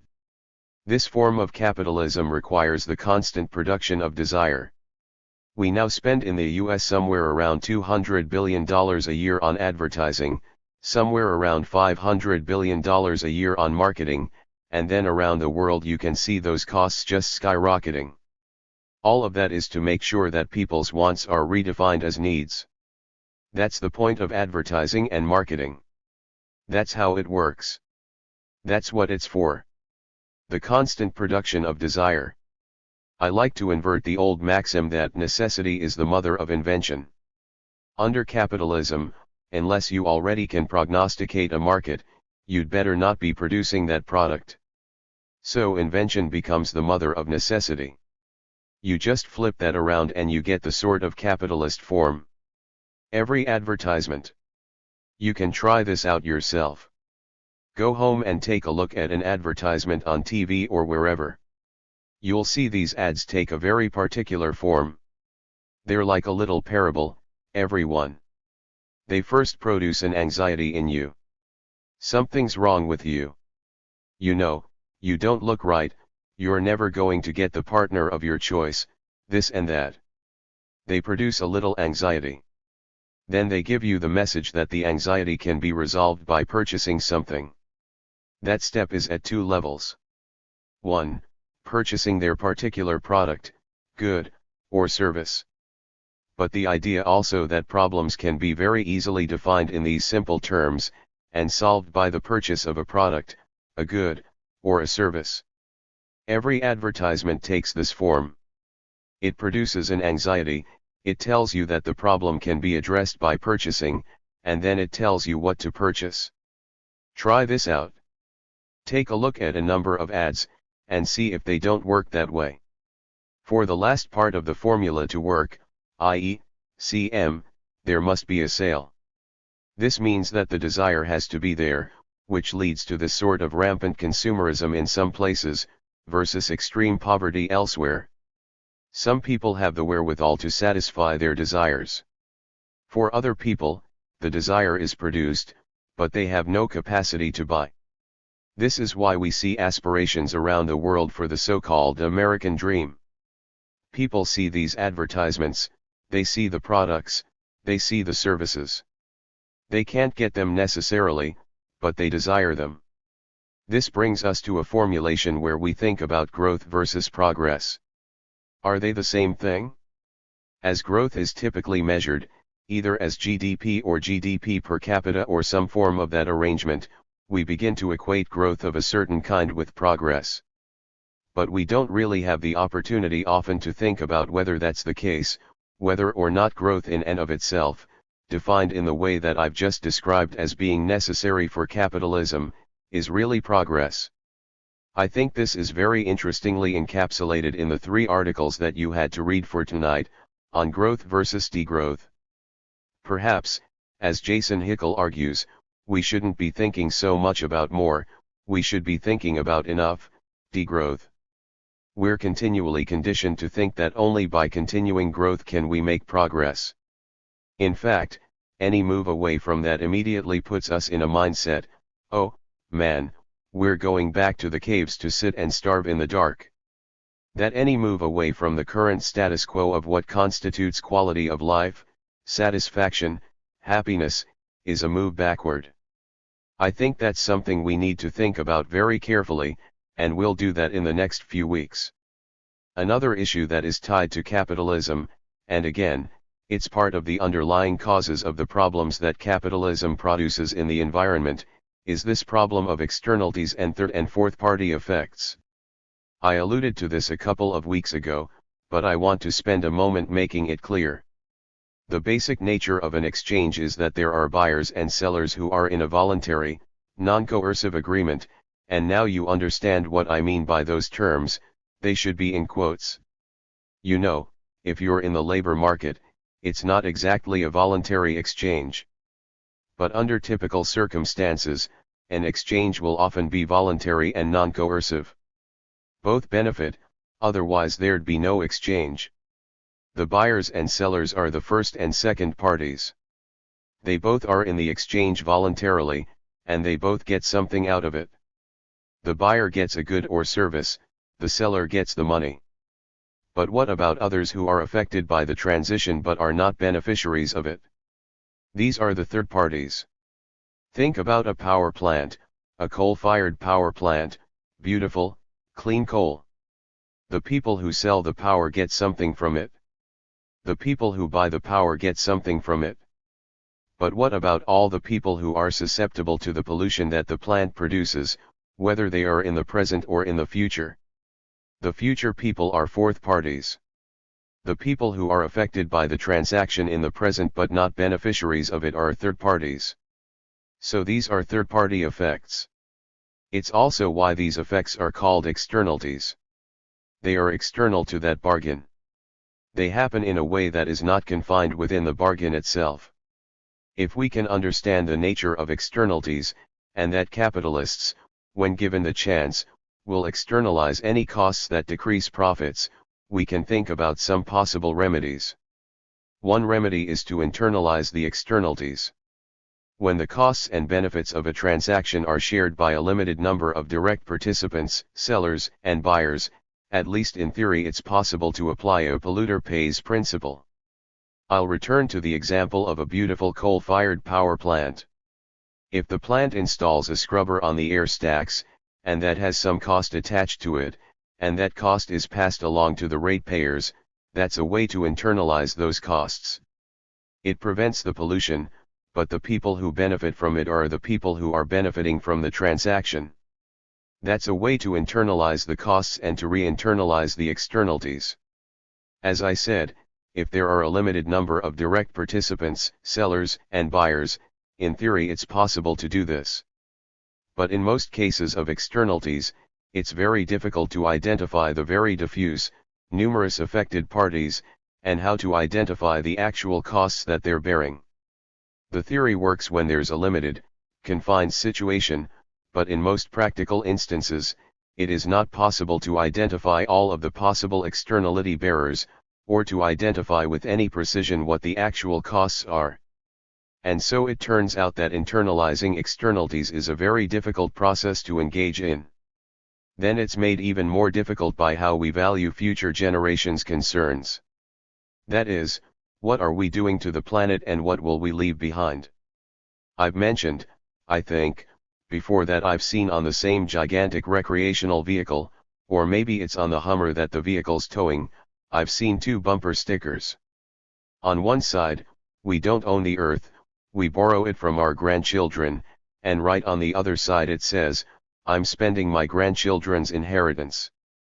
So valuing future generations is something we talk about, we have nice rhetoric about it, but we don't really behave as though we're very concerned about these future generations. After all, what have they ever done for us? Here's a second possibility for remedying some of these problems. This is the idea of valuing and commodifying nature. Foster talks about this in the piece that you read, which raises the question of how might we value nature. A number of economists say that the reason that the environment gets short shrift is that it's not included in our calculations very effectively, so it always gets undervalued. If somehow we could put a price on it, an effective price, we could, in fact, value it properly. One of the ways to do this is to stop thinking about it as just nature. Too amorphous. Think about it in disaggregated terms, in utilitarian terms, and utilitarian mainly for us. What services do ecosystems provide? This is the current term of art, ecosystem services. A very big, very interesting, complicated, and troubling topic. This would be one way. That is, we don't think about it as nature, we think about it as an assortment, an aggregate of services that it provides, and perhaps we can then use some of the tools that economists have in order to value it. Two of these that Foster talks about are hedonic pricing and willingness to pay. Hedonic pricing is a mechanism that's used to try to put a price on something that would otherwise be intangible. I'll give you an example. How much is a view lot worth in real estate? How would we figure out how much a scenic view is worth? Well, you could in fact look at housing prices in a number of places, and you could compare very similar houses with and without a view, and you could see if there's a little extra bonus that's on the price of houses with a view, or houses in or not in a quiet neighborhood. You can do the same sort of thing. So you've got a mechanism that allows you to add a little bit of a payoff for this amenity that would otherwise be very difficult to price. Again, it's not precise, but it gives you some notion. That's hedonic pricing. That would be one way to do this. Another way to begin to put a price on nature is to think about willingness to pay. If you can identify the services that nature is providing, you could ask people what they'd be willing to pay for that service. Well, you can, and economists do, and they do this all the time, but there's a problem with willingness to pay. I mean, there are many problems with it, but one major problem is the question of how the person getting the question interprets the question. If you love this service, this ecosystem service, and you think that it might be taken away, you might then overvalue it in response to the question, what are you willing to pay? Well, I'd be willing to pay almost anything for that. Of course, unless you really do have to pay. But if you're just in a survey, a willingness to pay survey, and somebody asks you that question, then that's your mindset, that this is a service that might be taken away from me, but I value it. You might give a response one way. If, however, you think that there's a service that they're going to raise the price on once you give that answer, then you might undervalue it. So there's a real problem with willingness to pay studies, and it has to do very much with the way in which the respondent hears the question and where they're at. There's another problem with willingness to pay, which I'll talk about in 1 second, but it has to do with where you are in the economic hierarchy. The more crucial problem, however, with commodification of nature, no matter how the calculations are made, is the loss of the notion of intrinsic or inherent value or worth. That is, if we start to put everything into dollar terms, we lose something quite essential. This whole notion of valuing nature in the ways that I just described immediately assumes a utilitarian viewpoint, and it assumes an anthropocentric utilitarian viewpoint. That these things have to be useful, and they have to be useful for us. They can't have any value in and of themselves under the set of assumptions, and this is a problem. This is the much bigger problem, in my view. This is a contest, I think, that some of the large environmental organizations began to lose in the late 1960s and early 1970s as they began to engage with benefit-cost analysis, as it was coming into vogue. They won a few specific battles, but in winning those and capitulating to this discourse of commodification, they lost the bigger war. This is because the contest is also this problem of, as I'm saying, of economic reductionism, that everything has a price. You know the saying about economists, these are people who know the price of everything and the value of nothing, okay. There's also then the possibility, once you're in this utilitarian mode, or of nature as nothing but a collection of services, of infinite substitutability. That is, if we're really thinking about nature as a set of services, as the environment as a set of ecosystem services, then as long as we can derive those services somehow, that's fine. I put up 2 examples here. One is this article by Lawrence Tribe in the early 1970s in the Yale Law Review, Ways Not to Think About Plastic Trees, New Foundations for Environmental Law, Tribe 1974. He started the article off, because he'd seen a piece in the Los Angeles Times, that on one of the very major thoroughfares, the iconic palm trees in a street reconfiguration, there wasn't enough soil to support them, and other people were worried about the smog killing them, so perhaps it would be possible to just substitute plastic trees for the real thing. So LA did, in fact, put in a number of plastic palm trees. Basically, they fulfilled the same purpose. They give the look that you need, they provide a little bit of shade, pigeons can roost in them. But they don't have to be watered. They could just be dusted periodically, and that would be about it. The point Tribe was trying to make here is that much of environmental law and environmental policy was written with that kind of mindset. That is, infinite substitutability, that if you could, in fact, simply derive the services, you wouldn't need to worry about whether nature exists or is valuable in and of itself for other purposes than fulfilling human needs. The other piece up here, do we really need the Rockies, was a notion put forward by Armand Hammer, who was for many years the CEO of Occidental Petroleum. See Armand Hammer, Oil Shale Down There, Waiting to be Tapped, New York Times, February 19, 1977. Occidental Petroleum, in the beginning of the 1950s, actually, but moving much more heavily into the 1960s, began to be very interested in shale oil. People at Occidental Petroleum had an idea that they could minimize the costs of oil shale extraction by detonating explosives underground and rubblizing the material in what they called an in situ shale extraction process. They would set off explosions.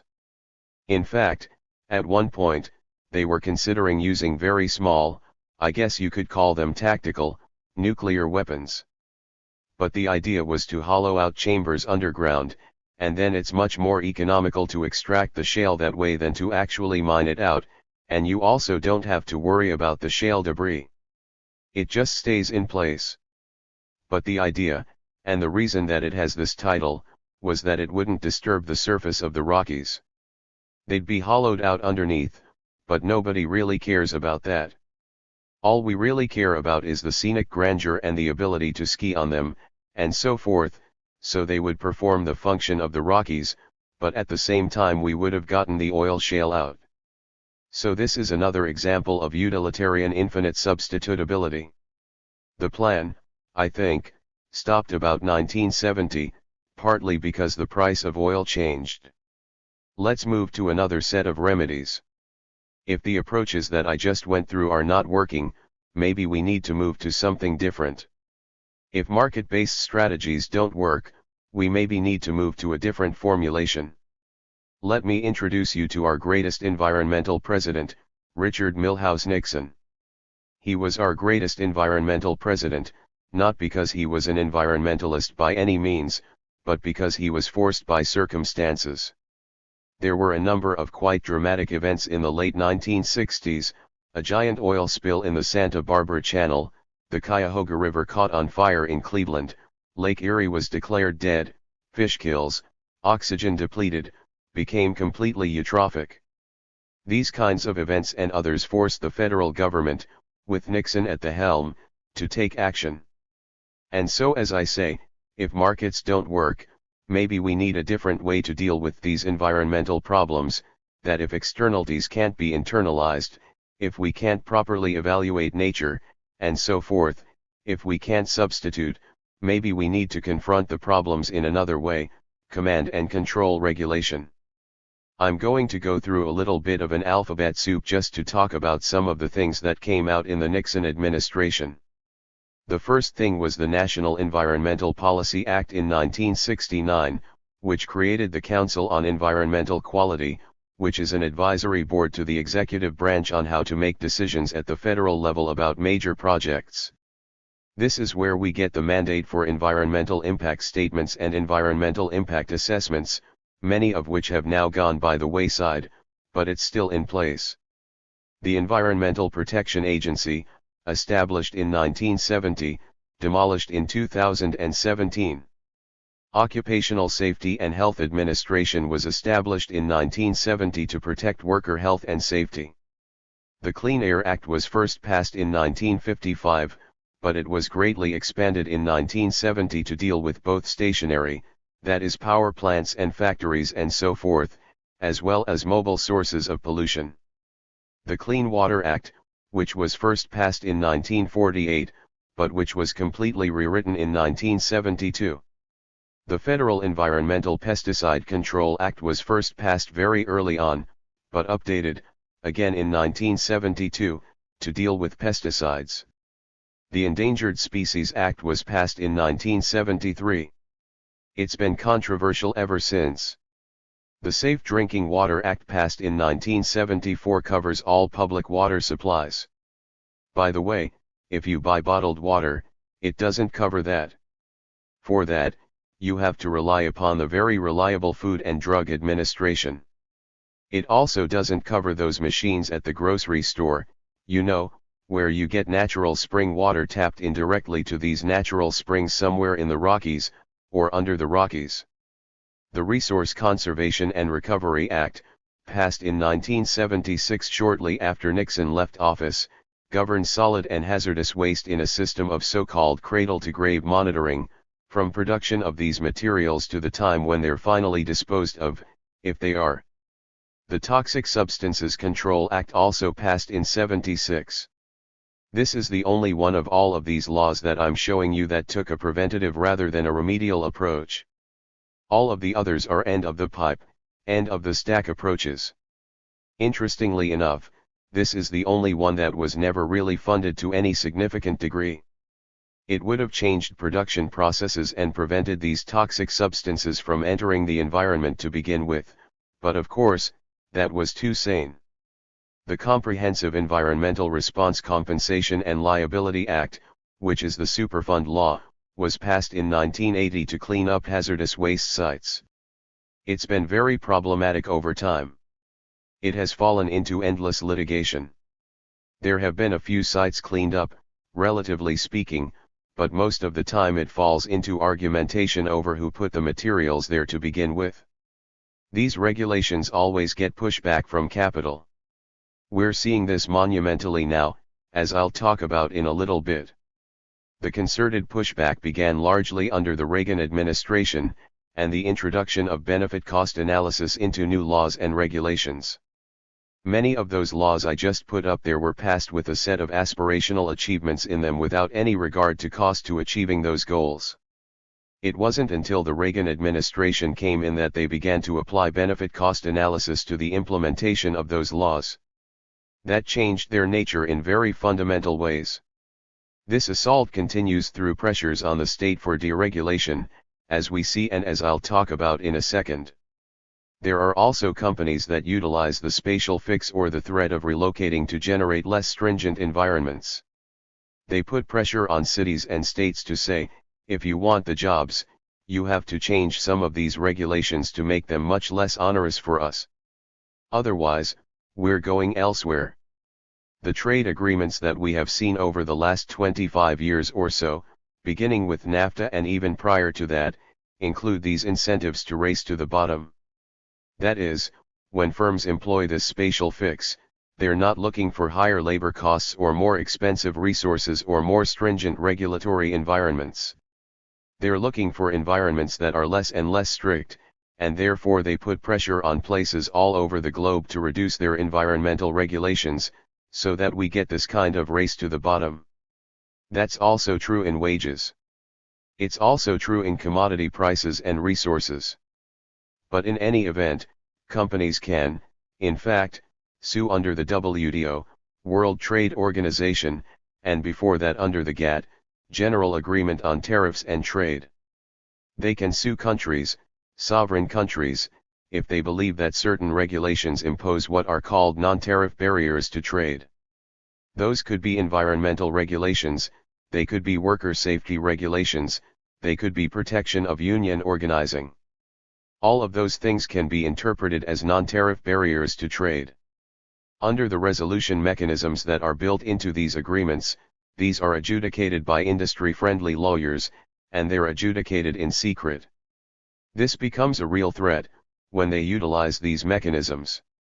In any event, all of the regulations that I described are under constant pressure. More on the specifics in a moment. Finally, one other possible remedy to environmental, and many other, problems is the technological fix. If regulations also don't work, maybe we can get out of these problems by utilizing some kind of technology. Tech fixes are infinitely appealing. One of the appeals of a technological fix is that it absolves most of us of the responsibility of dealing with the issues. The technologists will take care of it. Somebody else will have the responsibility to deal with it. A tech fix also constantly defers action in the present for salvation sometime in the future. We in fact fail to address problems because we think a tech fix is somewhere on the horizon. It doesn't require us to change the status quo very much, if at all. That is, we will simply get another mechanism to deal with this. A perfect example of this is renewable energy to solve the climate crisis. If we can just find a new fuel, we can go on pretty much as is. But if technological innovation is driven by profit maximization, it's unlikely to solve environmental problems. I'll just give you one quick example. Here's how Bill Gates aims to clean up the planet. It's a simple idea: strip CO2 from the air and use it to produce carbon-neutral fuel. But can it work on an industrial scale? Gates is involved now not just in education and other philanthropic activities, but he's going to solve the climate problem for us. It's nothing much to look at. The tangle of pipes, pumps, tanks, reactors, chimneys, and ducts on a messy industrial estate outside the logging town of Squamish in Western Canada could just provide the fix to stop the world tipping into runaway climate change, and substitute dwindling supplies of conventional fuel. Who could be against that? The article goes on to say that, of course, the project could make Gates and his collaborators more money than they could ever dream of. See John Vidal, How Bill Gates Aims to Clean Up the Planet, Guardian, February 4, 2018. In any event, this is part of the tech fix for climate change that people are working on, direct air capture of carbon and conversion to fuel. The tech fix often means more efficient ways of doing what we're already doing. For example, automation may be that kind of tech fix, instead of changing what we're doing. And, for example, by using more benign technologies and so renewables. This is where I think this tension in the growth/degrowth argument is focused, doing pretty much the same thing, but just with more benign approaches. Basically, it's an appeal to not really have to change the way we live our lives or the way we organize our society. We simply need a different energy and/or technology mix. One that doesn't have a carbon footprint. I want to turn now to nuclear power for a bit because it's rearing its head again as a possible tech fix, a remedy, a green fix, for the climate crisis. First of all, nuclear power was never supposed to happen. When Eisenhower put out the Atoms for Peace program, it was largely a PR or propaganda program, largely meant to assuage both the US public and people around the world after the horrors of Hiroshima and Nagasaki. That is that not only were these fearsome, never-to-be-used weapons, but perhaps that power could be turned to peaceful uses. In medicine, in energy production, and so forth, so much more benign. But it was basically a PR program.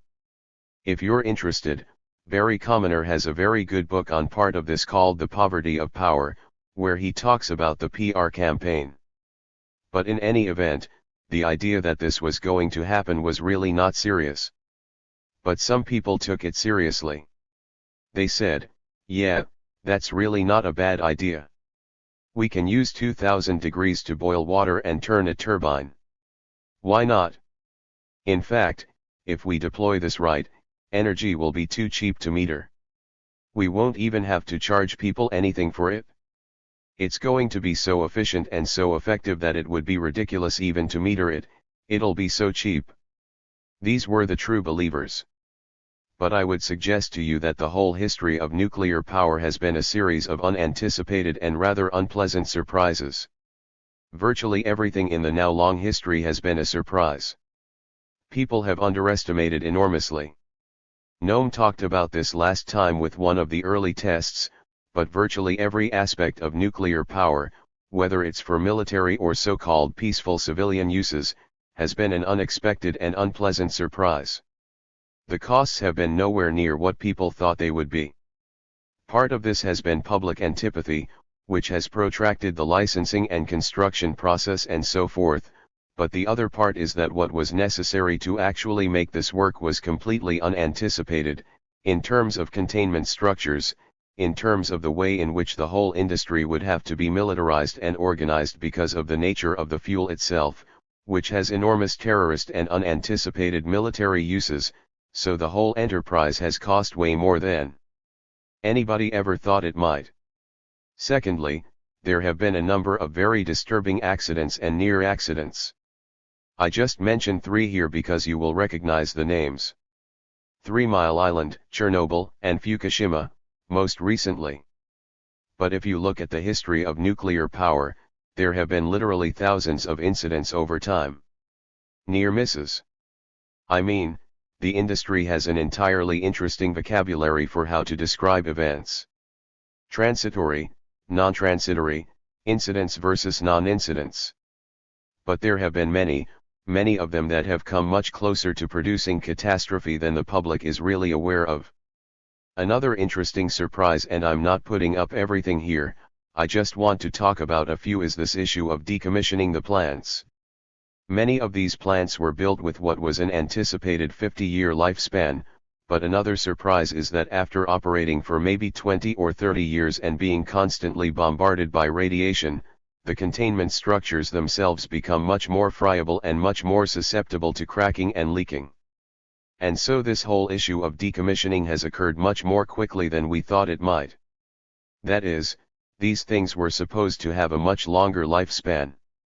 In one of the early articles in the Bulletin of the Atomic Scientists, the same people who do the doomsday clock, there was a piece written that said decommissioning, when it happens, is going to cost about 10 to 15% of what it costs to build the plants.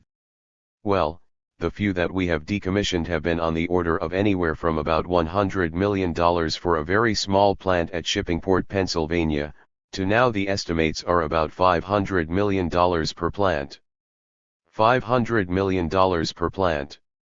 That's if we can do anything with them, which I'll talk about in a second. To date, even though many plants require it, very few have been decommissioned, whether in the US or in plants around the world where nuclear power has been used. Of the plants in the US that have entered the process, only 3 are categorized as license terminated, which means that they are completely devoid of spent fuel.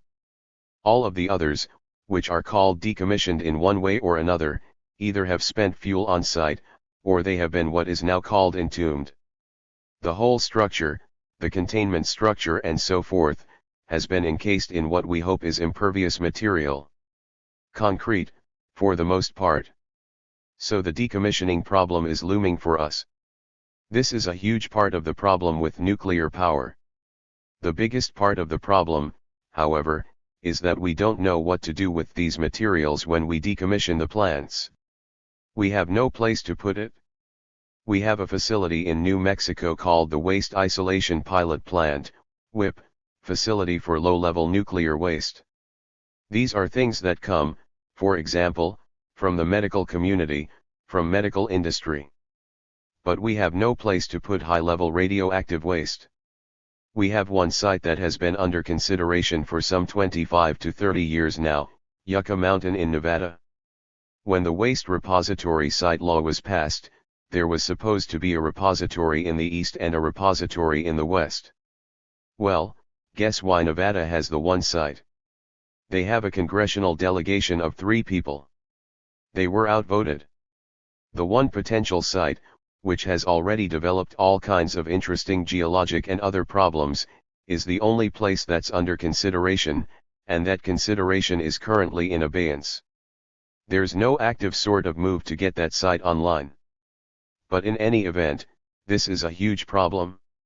What to do with the waste? There wasn't supposed to be any waste. This is another of the many unpleasant surprises. When the nuclear program really began gearing up, the technologists thought that we would be reprocessing all of the spent fuel in a kind of breeder reactor formulation, so that as you produce spent fuel, you reprocess that fuel, and then you use it again and again and again to create power. Well, interestingly enough, President Carter, who had worked on nuclear submarines and so forth, came to the conclusion that because a lot of the stuff coming out of these reactors was weapons-grade plutonium, maybe it wasn't a good idea to be simply reprocessing this way. That is, that this was very susceptible to theft by terrorists, that if you could get a hold of this, you were that much closer to making a weapon. And so under the Carter administration, the reprocessing program was discontinued. Since then, we have had waste storing up basically in pools at these nuclear power plant sites for, now, some 40 years or more. And that's what we're doing with it. The plutonium waste has a lifespan, a half-life, of 250,000 years, which means that half of its radioactivity is gone in that time. We don't really have the institutional capacity to deal with these time frames. We don't have the capacity to be certain about geologic stability over such spans, but we also don't even know how to indicate over those time frames what would be a hazard. The little symbol that we have for radioactivity, How do we know that that will be meaningful in anything close to the time spans where this will be necessary?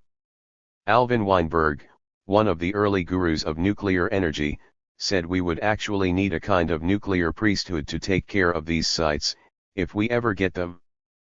But even the symbology of it is difficult to grapple with over the time spans that are necessary. One serious suggestion about how to deal with waste was to get it off the earth. Let's not really keep it around here.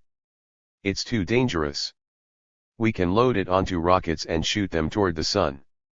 Well, when the Challenger disaster happened in 1986, that sort of put an end to that discussion, thankfully. I mean, if this had had a nuclear payload on it, as we have had for a couple of satellites, this could have been quite a problem. In any event, we really have nothing to do with the waste. We don't know what to do with it. All right. But now nuclear power is being promoted, as I said, as a kind of green tech fix for climate change. That is, if we could switch away from fossil fuels to nuclear power, the carbon footprint would be substantially less. But aside from all the other problems that I've just described with nuclear power itself, if the whole chain, from uranium mining through plant construction and operation and decommissioning and finally to waste and disposal, temporary storage, is considered, nuclear power is not carbon-free, and is really not the solution. That's not the way to go. But you will see in many conversations about climate change nuclear power being advocated yet again. Before concluding, I just want to say a couple of other things about the climate crisis. First is this weird word, agnotology. It's the study of culturally induced ignorance or doubt, particularly the publication of inaccurate or misleading scientific data. The term was coined by Robert Proctor when he was studying this history of distortion by big tobacco. If you look at the climate change discussion, the public discourse, and you look at the tobacco discourse, there are some very striking parallels. The idea is to simply sow doubt, where there is almost universal scientific consensus, not only on the nature of climate change, but its causal mechanisms as being human activity. There's nearly universal consensus, more consensus than you would get in science on most anything, and yet certain agents have been able to produce doubt, and thereby derail action. The same kind of thing happened with the adverse health effects of tobacco. Part of this entails the production of the common sense around this issue. Naomi Klein found in one of her studies that where you align yourself on the climate change issue, as well as a number of other issues, has virtually nothing to do with the facts of the case, but has become part of people's identity. If you consider yourself a mainstream Republican, part of your identity has to be climate change denial.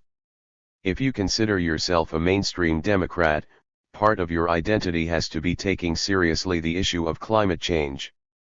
But in any event, this is now part of the production of common sense. I just wanted to say a brief thing about the role of Exxon in this enterprise of agnotology, the production of misinformation, because they're emblematic of what's happened in this sphere over time. Exxon's own research confirmed fossil fuels' role in the global warming debate decades ago, back into the 1970s, basically. Exxon believed that if they went deeply into climate change research, it would protect their business. That is, they had a stake, they thought, in actually coming to grips with the issue of climate change. They outfitted their biggest supertanker to measure oceans' absorption of carbon dioxide. They considered this a crown jewel in their research program. They confirmed the global warming consensus in 1982 with in-house climate models. They had a whole scientific team working on this in the late 70s into the early 80s, and had confirmed all of these findings. But at some point, their business ambition collided with climate change in a way that led them in a different direction. Throughout the 1980s, the company struggled to solve this dilemma. They made a huge gas field discovery, but they knew about the climate change impacts, and so they made a switch. They started to sow doubt about climate science for decades by stressing this issue of uncertainty. They don't really say it's not happening, they just say, we're not sure. We just don't know enough yet to take action. We don't want to be precipitate. We don't want to act too soon and incur unnecessary costs as either a company or a society. They collaborated with the Bush/Cheney White House, which was filled with people from the oil industry. Exxon turned ordinary scientific uncertainties into weapons of mass confusion. If you're interested in charting the whole history of this, there's a very good website, InsideClimateNews.org. This group has been charting the way in which Exxon has been going about this. When facts don't square with the theory, throw out the facts. That's the Exxon orientation. A couple of quotes from Naomi Klein, who is reporting from a meeting of the Heartland Institute, a Koch brothers funded organization, whose business is to sow doubt about climate change.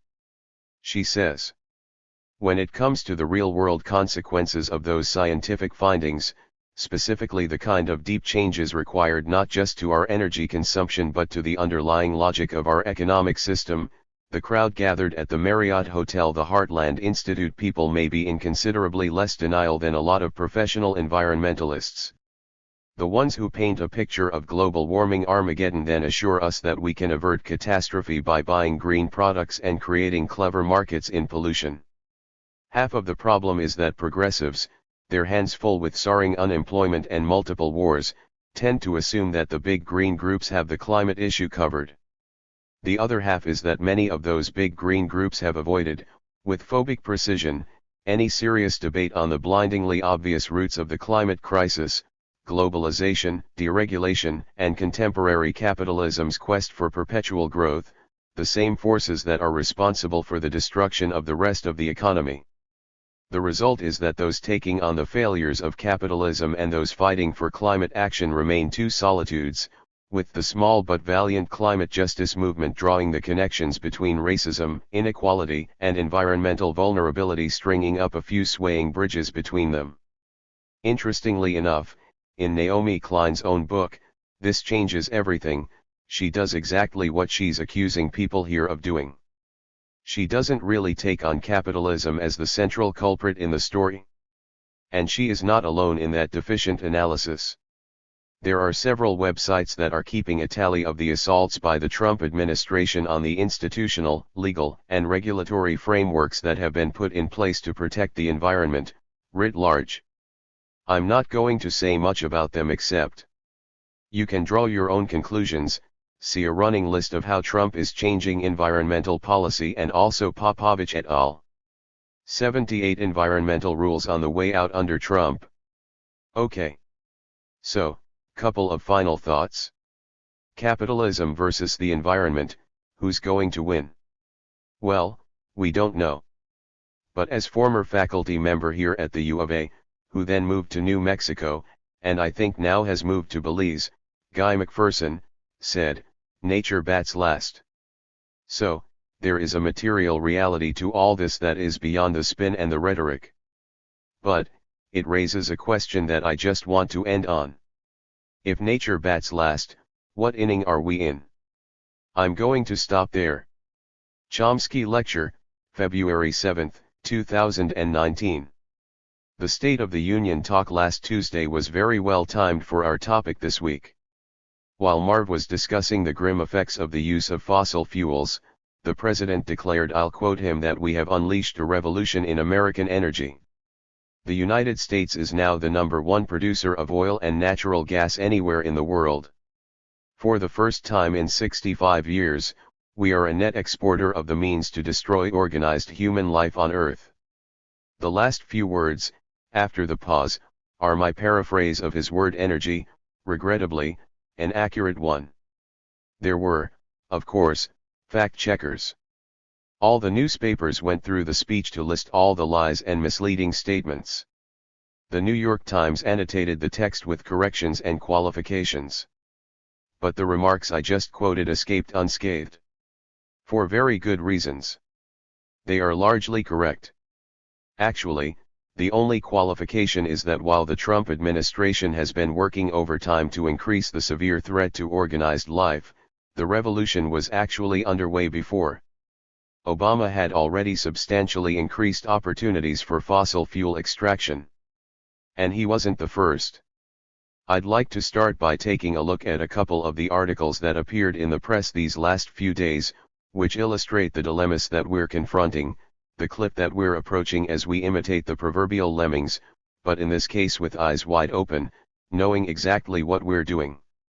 That includes the political and business leadership class. Let's start with the first one that Marv mentioned Tuesday, about the melting of the Himalayan glaciers. There's a recent scientific study, which appeared in the press a couple of days ago, reporting that at least a third of the huge ice fields in Asia's towering mountain chain are doomed to melt due to climate change, with serious consequences for almost 2 billion people. That's a fair number of people. There are hundreds of millions today, maybe 500 or 600 million in South Asia, who lack drinkable water, and that's going to sharply increase. Agriculture will severely suffer. Much of the region is already unbearably hot for good parts of the year, and that's getting worse. This is a region with some of the worst levels of poverty in the world. There are 2 nuclear-armed states that will soon have conflicts about access to more limited water. I leave the rest to your imagination. That's one. We can add to the miseries of South Asia the anticipated sea level rise. Bangladesh is a very low coastal plain. There will probably be tens or even hundreds of millions of refugees from South Asia alone, many more elsewhere. That's the bare beginning. So anyone who thinks there's a refugee problem now is going to be surprised in a few years, if current tendencies persist. Let's take a second article, a front-page story in today's New York Times. It's a report from NASA on global warming. It reports that the last 5 years are the warmest on record. And of the 19 warmest years on record, 18 have been since 2001. So it's near perfect. There's a graphic accompanying it, which is worth looking at. It shows the increase in global warming. There's a very sharp acceleration since 1980. The report quoting the scientific study says that, what sets recent warming apart in the sweep of geologic time is the relatively sudden rise in temperatures. And its clear correlation with increasing levels of greenhouse gases like carbon dioxide and methane produced by human activity. That's NASA this morning. So let's go back to yesterday, the Washington Post, a report that says that during the ancient period called the Eemian about 125,000 years ago, the oceans were about as warm as they are today. And last month intriguing new research emerged suggesting that northern hemisphere glaciers have already retreated just as far as they did in the Eemian, driven by dramatic warming in the Arctic regions, which is warming faster than other regions. That period was one that's quite close to our current climate, the report continues, but with one major discrepancy: seas at the time were 20 to 30 feet higher. The discrepancy may be overcome, the article indicates, by the melting of the enormous western Antarctica ice sheet, which is now well underway. There are scientific explorations there monitoring it. The article quotes a leading Antarctic researcher who says, "There's one important thing to consider: the Eemian occurred without humans emitting lots of greenhouse gases. Atmospheric carbon dioxide was far lower than it is today. The event was instead driven by changes in the Earth's orbit around the Sun, leading to more sunlight falling on the northern hemisphere.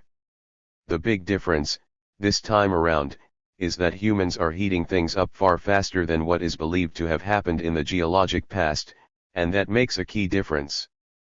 The current pace of climate change is very fast, and the rate of warming might cause glaciers to behave differently than they did in the past.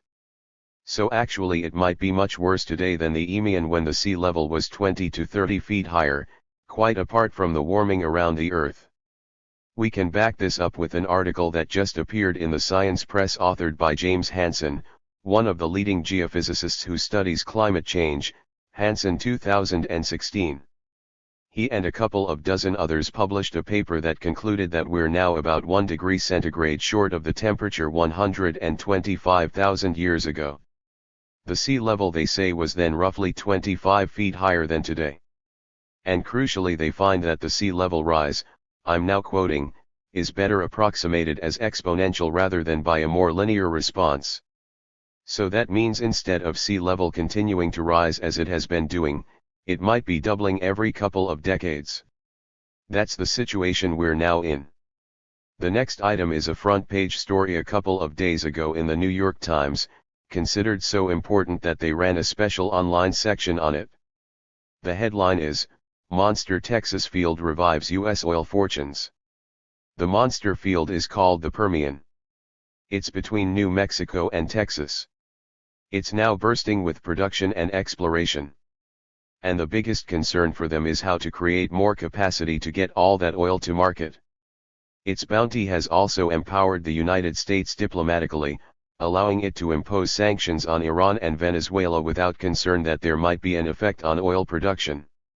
So we're in good shape to attack the rest of the world freely. The Permian generates more oil than any of the 14 members of OPEC except for Saudi Arabia and Iraq. Remember, that's just one of our oil fields. Domestic oil production increased by 2 million barrels a day last year for a record of 12 million barrels a day, making the United States once again the world's top producer. As many as 15 oil and gas pipelines serving the Permian are expected to be completed by the middle of 2020, potentially increasing exports from the Gulf of Mexico fourfold to 8 million barrels a day after 2021.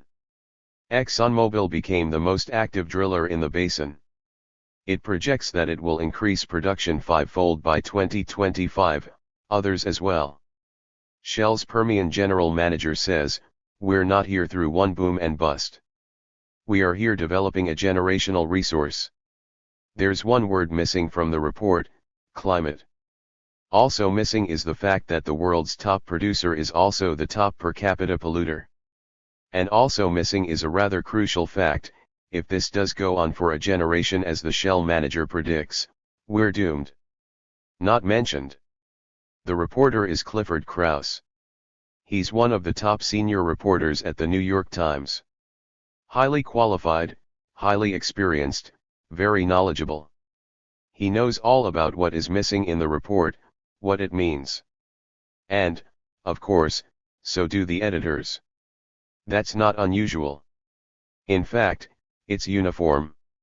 If you look through the regular and especially the business press, including quite serious journals like the Financial Times, you find exactly the same thing, consistently without a break, as far as I've seen. Many euphoric discussions of the great increase in oil production, but no mention of the word climate or any of the consequences. Sometimes there is mention of environmental damage. So, for example, the New York Times had a long front and inside page 1,000-word story a couple of days ago about how Trump was opening up vast new areas for oil drilling in Wyoming, Nevada, other areas around there. Euphoric. The article does mention environmental issues. It says there might be problems for ranchers, they might be running out of water because of the fracking. What about human, and other, life on Earth? Not one word. Again, not ignorance, they all know about it. Everything we're talking about and much more, they are well aware of. All of which continues to raise some interesting questions, which I'll come back to. One last example. Ryan Zinke, as you probably know, was forced to resign as Secretary of the Interior because of all kinds of corruption charges, which turns out to be pretty standard. So he left and there's a new guy appointed, David Bernhardt. According to the report, while Mr. Zinke had been the public face of some of the largest rollbacks of public land protections in the nation's history, Mr. Bernhardt was the one who was quietly pulling the levers to carry them out, opening up millions of acres of land and water to oil, gas, and coal companies. New York Times, February 4, 2019. He's described by allies and opponents alike as having played a crucial role in advancing what Mr. Trump has described as an energy dominance agenda for the country. One expert on environmental law at the University of Colorado Law School says, Bernhardt has really been running the show, directing the policy shop in a very strong way. Well, Bernhardt is a former lobbyist for the fossil fuel industry. The new appointment for the Environmental Protection Agency, Andrew Wheeler, is a former lobbyist for the coal industry. So both of the two offices that deal with environment are in safe hands. You can sleep easily tonight. Bernhardt's views on global warming don't seem to have been reported, At least I can't find them, although Wheeler's have. During his Senate confirmation hearing, he was asked by a senator what he thought about global warming. He said that it's probably happening, but it's way down on the list of urgent issues. He'd rank it about maybe 8th or 9th, so we can forget about it. I could add another media report that just came out that actually has some good news about what we can do to alleviate the crisis. It was reported by the BBC last week. There was a little ice age in the 17th century, the temperature dropped. Nobody really understood why, it's been a problem for a long time. But the BBC reports a new study. I looked it up. The report is accurate, which suggests that the drop in CO2 that caused the cooling was partly due to the settlement of the Americas and the resulting collapse of the indigenous population, which allowed the regrowth of natural vegetation. The report estimates that about 60 million people were killed within a century, many more, of course, later. Now, that happens to be about the number of refugees today. So it gives a suggestion on how to mitigate the climate crisis and also the refugee crisis. We could just kill them all off and maybe that'll reduce the temperature slightly. Well, if any of you have the talents of Jonathan Swift, I don't, you might write this up as a modest proposal, his satire on the rationality of economics. It's not just the US government and the energy corporations that are dedicated to rapidly increasing the production of fossil fuels. The same is true across the corporate sector. So take the biggest bank in the country, JP Morgan Chase. It is devoting major investments to fossil fuel extraction, concentrating on the most dangerous and the most polluting of them, Canadian tar sands. They all know exactly what they're doing, not just the reporters and the editors of the major press, but also the CEOs of the energy and financial corporations. And, of course, also the political leaders. They're not illiterate. Marv talked a little Tuesday about ExxonMobil, one of the major energy corporations. We can add a little bit to the story. They were in the lead, starting in the 60s and 70s, with lots of scientists working for them, in discovering the nature and severe threat of global warming. They were producing important papers on the threat, which, of course, went to the management. Something happened in 1988. In 1988 James Hansen made a very important speech, which was publicized, and for the first time gave large-scale public recognition to the severe threat of global warming. At that point, management changed policy. They began to pour money into denialism. They recognized that global warming was going to become a big issue, which would affect their profits, of course. So they therefore began to fund not so much direct denialism, but as Marv pointed out last time, skepticism, saying, well, we really don't know. A lot of uncertainty, not certain what the effect of the cloud cover is. There are arguments both ways. So it's really premature to try to do anything about it, to pour a huge amount of money into this. At the same time, right in front of them were the reports from their own scientists, the leading scientists in the field, saying this is a disaster in the offing. The same is true of the political system. So take Donald Trump. He knows all about global warming and its dangers. Just recently he applied to the government of Ireland for permission to build a wall. He loves walls. This one is to protect his golf course from rising sea levels. In the request he appeals to the threat of global warming. So when there's something really important, like some money in their pockets, then it's perfectly obvious that it's all happening. What about the rest of them? In the Republican primaries in 2016, as perhaps you recall, almost every candidate denied that global warming is taking place. Surely, they all know it is. There was an interesting exception, John Kasich, who was regarded as the serious guy, the adult in the room. Kasich was the governor of Ohio.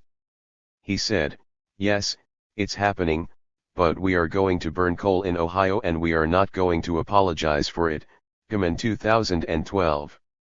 He was regarded as the guy with some moral principles, but it's exactly the opposite.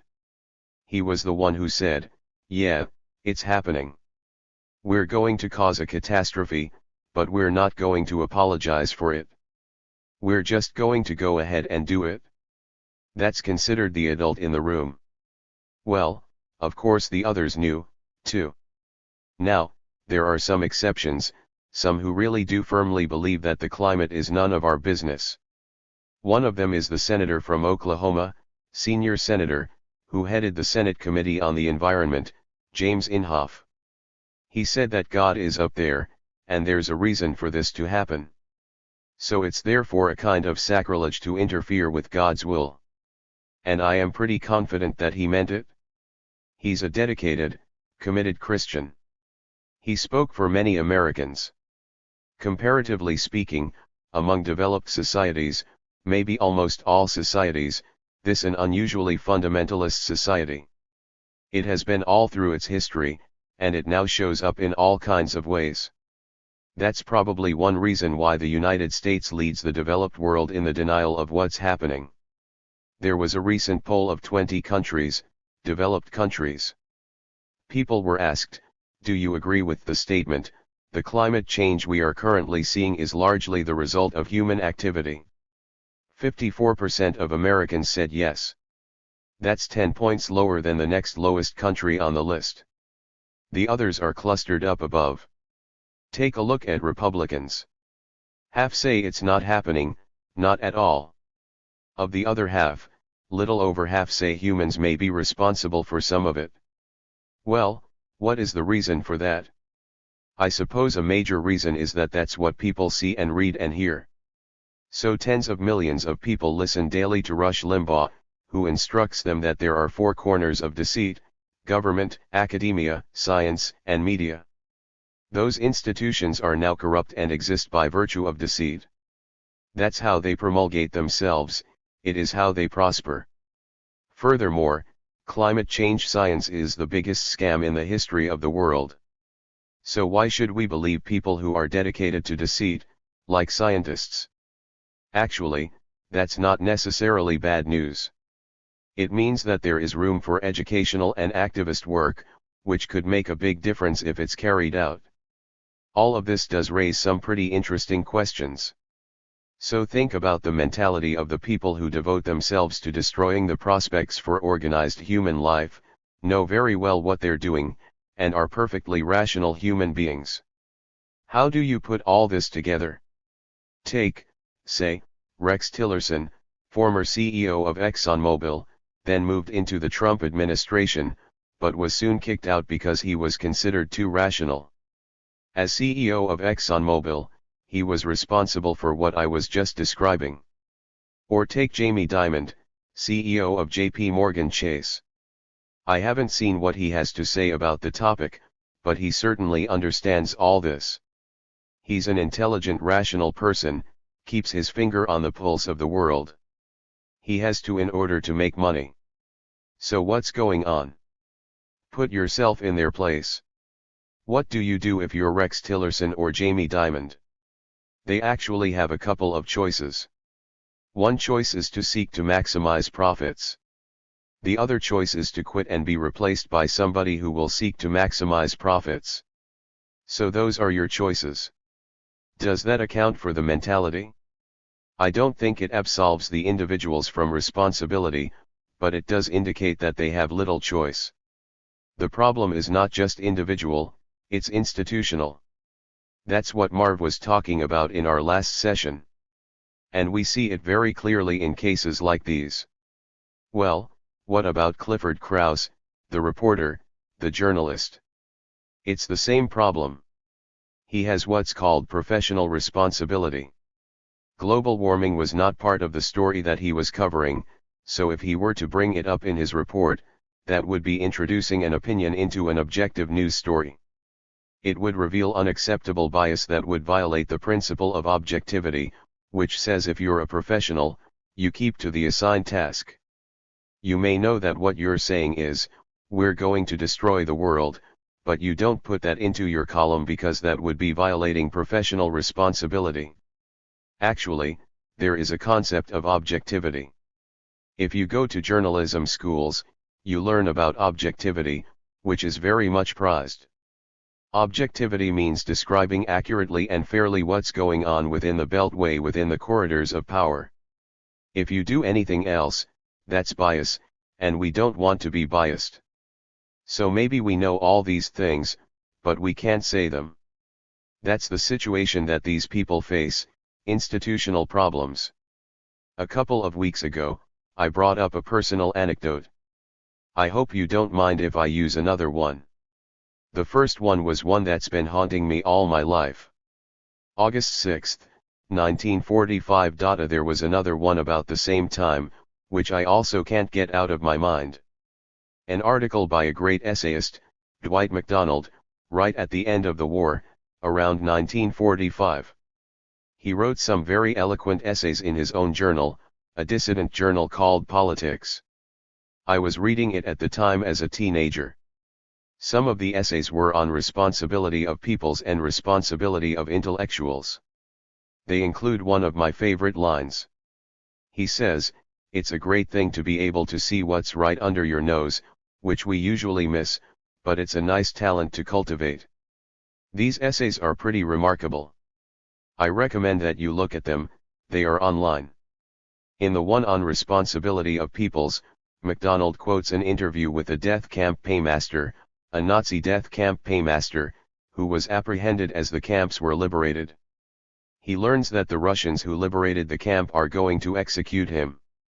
He bursts into tears, and he asks, "Why should they? What have I done? I didn't kill anyone. I was just fulfilling a position that someone else would have taken if I'd left. I was just trying to survive." Sound familiar? Well, going back to those days, 1945, when we were entering the nuclear age, it wasn't known at the time, but it's now known that we were entering another age, a new geological epoch. It's now called the Anthropocene. There have been debates about when to mark its beginning. The World Geological Organization a year ago settled on the period right after the Second World War, when all sorts of attacks on the environment were escalating, not just global warming, but plastics, which Marv talked about Tuesday, and many others. So that's the Anthropocene, a new geological epoch in which humans are having a major and deleterious impact on the environment. There's a corollary to the Anthropocene, namely the sixth extinction, which we're now in the middle of. Marv also mentioned it in our last session, the very rapid, astonishingly rapid decline of species, crucially insects, which is lethal for the future. Actually, if you look at the nuclear age, it is literally a miracle that we survived. We talked a little about the Cuban Missile Crisis, the most dangerous moment in history, and one of the miracles that saved us from nuclear war, the decision by Vasily Arkhipov not to authorize firing nuclear-tipped missiles. It's not the only time. Take one other one. In the early 1980s, when the Reagan administration came in, they decided to test Russian defenses at a time when the general situation was very tense. The way they did it was by simulating attacks on Russia, air, land, and sea attacks, including nuclear attacks, just to see how the Russians would respond, and what we could learn about their defenses. CIA analysts assumed that they didn't take it too seriously. After all, how could anyone believe that the US might contemplate an attack? But when the Russian archives came out, it turned out, not too surprisingly, that they took it very seriously. In fact, the intelligence reports that are being written now in the United States point out that the war scare was for real. It came very close, Fisher 2008, Adamski 2013. This was at the time of Operation Able Archer, if you want to look it up. Shortly before, there was a moment when the Russian air defenses registered an incoming US missile attack. Remember that their systems are primitive, they're not like ours, which use satellites and can tell what's happening anywhere. The Russian system, I think even today, but apparently then, was radar-based, which means you can see as far as the horizon. You don't know what's really happening until it's just about on top of you. So their systems registered an incoming US missile attack. Incidentally, this happens over and over. We have only our own records, dealing with a much more sophisticated system. There have been hundreds of cases where the automated systems registered an incoming missile attack. The information goes to the Joint Chiefs of Staff and then on to the National Security Advisor, who informs the President, who then has to decide whether to push the button, and if so, we're all done. All within minutes. Sometimes it's come very close. During the Carter years, National Security Advisor Brzezinski was reportedly on the phone ready to call Carter about a Russian missile attack when the information came in that the report was a mistake, some coding error or something like that. As we move into the area of artificial intelligence, I leave it to you to think about what that means. It's been blocked every time by human intervention. Anyway, that's what happened in Russia in the very tense period just before Able Archer. The protocol in Russia was for the individual who receives the information to transmit it up to the Politburo and then to the top command, which may decide that their only choice is to send off the missiles. And remember, they have only a few minutes to decide. Well, the guy who received the information from the automated systems, whose name was Stanislav Petrov, decided it probably wasn't real. He looked at the reports and figured that it's unlikely that the US would be sending a relatively small number of missiles. It didn't make sense. So he had decided not to send the information up to the high command. Another reason why we're alive. It's been like this over and over, and it's getting worse. I mentioned earlier that the doomsday clock was just set, on January 24th, at 2 minutes to midnight, the closest it's been to extinction since it was first set in 1947 apart from 1953, when the US and USSR set off thermonuclear weapons, demonstrating that human intelligence had devised the means to destroy life on Earth. The analysts have now again set the clock at 2 minutes to midnight. They call it the new abnormal. That's what we're now living with. And it's getting worse. Well, there are answers to these terrible prospects. That's important to bear in mind. In the case of nuclear weapons, they can be eliminated, a utopian ideal proposed by such noted doves as Henry Kissinger and Reagan's Secretary of State George Shultz. It looks pretty grim, but in every single case, there are answers. In the case of serious overuse of antibiotics, which Marv talked about, there are obvious answers: stop industrial production of meat. That alone would have a huge effect. Overpopulation is a quite serious problem, but there's a very simple answer, and it's known: education of women. Wherever there's been education of women, fertility has declined sharply, rich countries or poor. That, of course, requires family planning. So how are we dealing with it? By cutting out foreign aid for family planning. That's the way to deal with the problem. The argument is that some of the family planning aid might go to abortions. But, in fact, cutting the aid increases the number of abortions, illegal and dangerous abortions. That's what happens when you don't have access to family planning, cutting contraception, and so on. There are going to be more abortions, illegal and dangerous ones. And it continues. If you think about it, if you look at what's under your nose, to quote MacDonald again, all of this is pretty transparent. Well, what about nuclear weapons? On that one, we know the answer: they can be eliminated. They can certainly be reduced. There are arms control agreements, which we could ratify, which would significantly mitigate the problem. There are three main arms control agreements. The first one is the Anti-Ballistic Missile Treaty. The phrase anti-ballistic missile sounds defensive: we're protecting ourselves. But strategic analysts on all sides know perfectly well, and often say, that anti-ballistic missile systems are first-strike weapons. Everyone knows that it's inconceivable that any imaginable anti-ballistic missile system would stop a serious first strike. It's barely conceivable that it might stop a retaliatory strike. Therefore, to have one tells the planners that if we launch a first strike, there's a possibility that we might survive. So it encourages first strikes. It has no other function, except maybe marginally. That's one treaty. The second treaty is the Intermediate Range Nuclear Forces, INF, treaty that was signed by Reagan and Gorbachev in 1987. It is quite important. It prevented the installation of very dangerous short-range nuclear missiles in Europe, which could easily have been used to start a war that would have blown up everything. Why did they sign? Well, a major reason is that there was a huge anti-nuclear movement in the early 80s, a very important popular movement, which created the conditions under which it was going to be pretty hard not do something. So this was signed and ratified. It's important to keep the background in mind. It's not the only time. Now, that's the second. The third is the New START Treaty, signed and ratified in 2011. It's led to a radical reduction in launchers and missiles.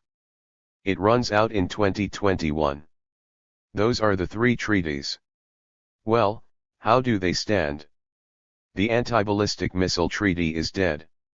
The US pulled out of it in 2002 under Bush.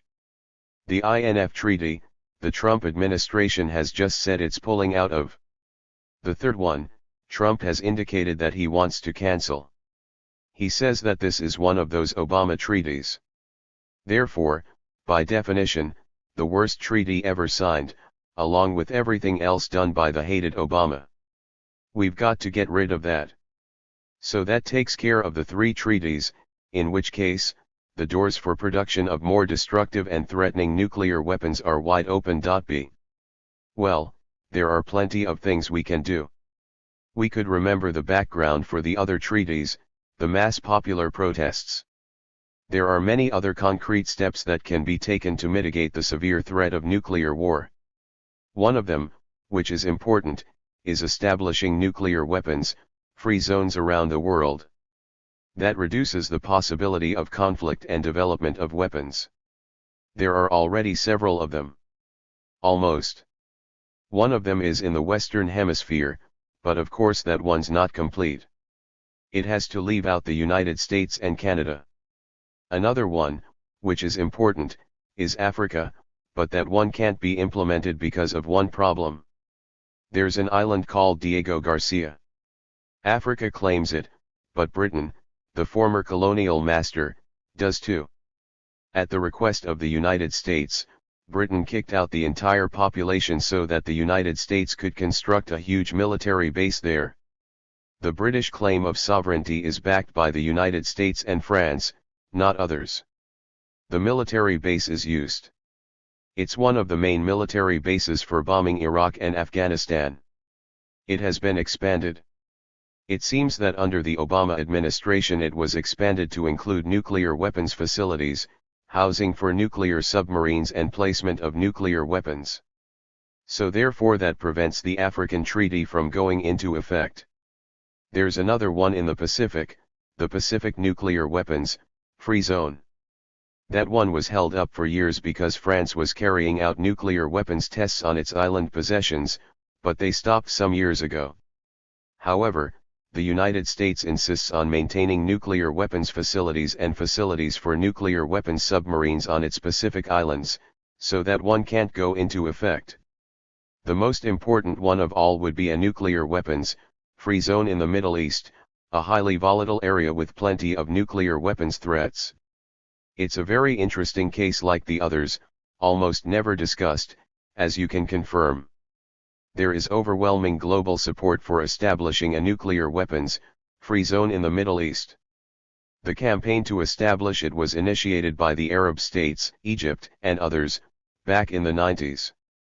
The campaign to institute it in recent years has been led by Iran, acting in the name of G77, the former non-aligned countries, by now essentially the Global South, including 132 countries. They are strongly calling for establishing a nuclear weapons-free zone in the region. And the rest of the world agrees, with one exception, the usual one. The United States blocks it. Every 5 years there's a review meeting of the Non-Proliferation Treaty countries. Every time, the idea is put forth and supported. The United States blocks it, most recently, Obama in 2015. Everyone knows the reason. If a nuclear weapons-free zone is established in the Middle East, Israel would have to open up its huge nuclear weapons system to inspection. And the United States would have to concede that it exists. Of course, everybody knows that it exists, but it's necessary for the US and Israel to refuse to acknowledge it. There's a good reason. If they concede that it exists, military aid to Israel has to terminate under US law, the Symington Amendment. So therefore we don't know whether it exists, and the US must block the regional and international efforts to establish a nuclear weapons-free zone in the Middle East, which incidentally would eliminate any imaginable threat that Iran might pose, if anyone thinks there is a threat, if supplemented with a serious inspection system. An ample experience, verified by US intelligence and the International Atomic Energy Agency, has shown that Iran has been scrupulously adhering to the inspection agreements of the July 2015 Iran nuclear deal, JCPOA, reached by Iran, the US, and the other veto-wielding UN members, and Germany. C. The alleged Iranian nuclear weapons threat has been a major topic for years, all over the front pages and TV, with sober debates about whether we should just bomb them now or whether we should keep that option on the table, in violation of the UN Charter and the US Constitution, as already discussed. Try to find a word on the fact that there's an easy solution to these awesome problems: follow the lead of Iran, the Arab states, and the rest of the world by establishing a nuclear weapons-free zone with a credible inspection regime. Quite straightforward, except it's an instructive exercise, which tells us quite a lot about the iron grip of official doctrine in a deeply conformist intellectual culture. One will also have to work hard to find any mention within the mainstream of the fact that the US and UK have a unique responsibility to devote themselves to establishing a nuclear weapons-free zone in the Middle East. When the two governments were planning their invasion of Iraq, they tried to construct some thin legal cover for the aggression by appealing to UN Security Council Resolution 687, 1991, which called on Iraq to terminate its development of weapons of mass destruction. The US-UK claimed, falsely, that Iraq had failed to do so. A look at Resolution 687 reveals that it commits its signers to move to establish a nuclear weapons-free zone in the Middle East. So although Iraq had in fact complied with Resolution 687, the US continues to violate it, in isolation. That's no small matter, as we see daily with the extreme dangers posed by the US-Israeli threats against Iran for its alleged intentions with regard to nuclear weapons. There is a good deal more to say about all of this, but for now let's let it rest with the observation that these are among the things it wouldn't do to say, borrowing Orwell's explanation of how important matters are suppressed in free societies. The most important message is, again, that there are things that can be done to avert serious crises.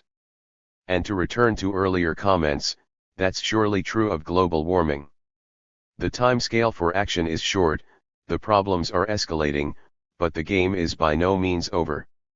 More generally, I think that John Dewey, whom I quoted earlier, was quite right to say that until what he called industrial feudalism, our current system, until it's replaced by industrial democracy, meaning democratic control of production, along with democratic control of all aspects of social life, until that happens, as he put it, politics will be the shadow cast by business over society. To remove the shadow is an enormous task. It's beyond the time scale for addressing the environmental crisis, though it's well within the range of possibility to lift it at least in part. That can make a huge difference. It can facilitate means to confront the terrible risks we are facing while also moving on to real democracy. We've been discussing some of the grave problems we face. In the next few weeks, we'll be going on to talk about others. There are some who say that it's hopeless to try to do anything about them. We simply have to recognize that humanity has lost the game, and that we must give up. One of these voices is the US government. One of the reading assignments for this week is a very interesting publication by the Trump administration department responsible for transportation, the National Highway Traffic Safety Administration. It is a 500-page environmental assessment. Evidently, a great deal of work went into it. The conclusion of the report is that there should be no new regulations for automotive emissions. So don't try to make cars and trucks more efficient, don't try to cut back on emissions. And they have a very rational argument, it's a serious bureaucracy, after all. They conclude that by the end of the century the temperature will have risen to 7 degrees Fahrenheit beyond pre-industrial levels, a level that the World Bank called cataclysmic, about twice as high as the scientific world estimates as possible for organized human life to persist in any recognizable form. In short, the game will soon be over anyway. And since automotive emissions don't really contribute that much more to the total catastrophe, why not just enjoy ourselves? The human experiment is all over anyhow. You may recall Nero, who was supposed to have fiddled while Rome burned. The Republican administration is telling us that we should enjoy ourselves while the world burns. These are the instructions of the most powerful government in world history. Of course, there's an assumption that everyone else is as criminally insane as they are and will join them in escalating the threats. This has got to be the most astonishing document that has ever appeared in human history. See if you can think of anything like it. Quite seriously. And take a look at how it's handled. It did receive a report in the Washington Post, probably a few other places, and was then effectively deep-sixed. Who cares? Fortunately, it's not true that everyone is as criminally insane as our leaders are. Things are being done. So for example, in Denmark, about 50% of energy needs are going to be supplied by renewables by 2030, and they're planning to reach zero fossil fuel use by 2050. There are many other cases.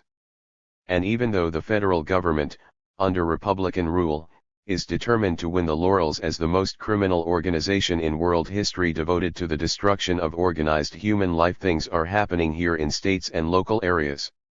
Just recently in the Pacific Northwest, the city of Portland and several other areas have declared a commitment to eliminate all fossil fuels. The most extraordinary example is China. There's an interesting study of this by Dean Baker, a very fine economist, a couple of days ago, Baker 2019. He points out that China leads the world in developing sustainable energy. Use of electric cars in China is already at the same level as the entire rest of the world combined and increasing fast. Same with wind power, same as the rest of the world combined, and with solar power even more so. Last year, China added more solar capacity than the entire rest of the world combined. We might think about a place like Tucson where the sun is shining almost all the time. China is a poor country. It has a big economy, but per capita it remains overall a poor country with severe internal problems unknown in the West. The US could surely do better than this. Are we doing it? Well, ask yourself. There are lots of other things that should be done, like weatherization of homes. It's happening all over Europe to the point where the companies have no more business and are trying to break into the American market, but nobody's much interested. It makes life better, cheaper, happier, reduces impact on the climate, but it doesn't fit the doctrine. Even just using just things like LED lights, if you add it up, has quite an impact. There are lots of things that can be done, and there are organizations really working on them. One of them in the United States is a group called the Sunrise Movement. They're mostly young people, like most others. A group called Earth Strike just had their first action on January 15th. Another one is a group called Extinction Rebellion, based in Britain. Thousands of protesters in Britain have shut down the London bridges repeatedly in protest against failure to act on global warming. Now they have, they say, about 200 chapters around the world. There was a big demonstration in Manhattan a couple of days ago, January 28th. They're organizing efforts to have an international week of action in April. Many chapters are springing up around the United States. The Sunrise Movement, to which we will return, has already had quite a significant effect. One of their actions was a sit-in in Nancy Pelosi's office, the Speaker of the House, protesting against lack of action on global warming.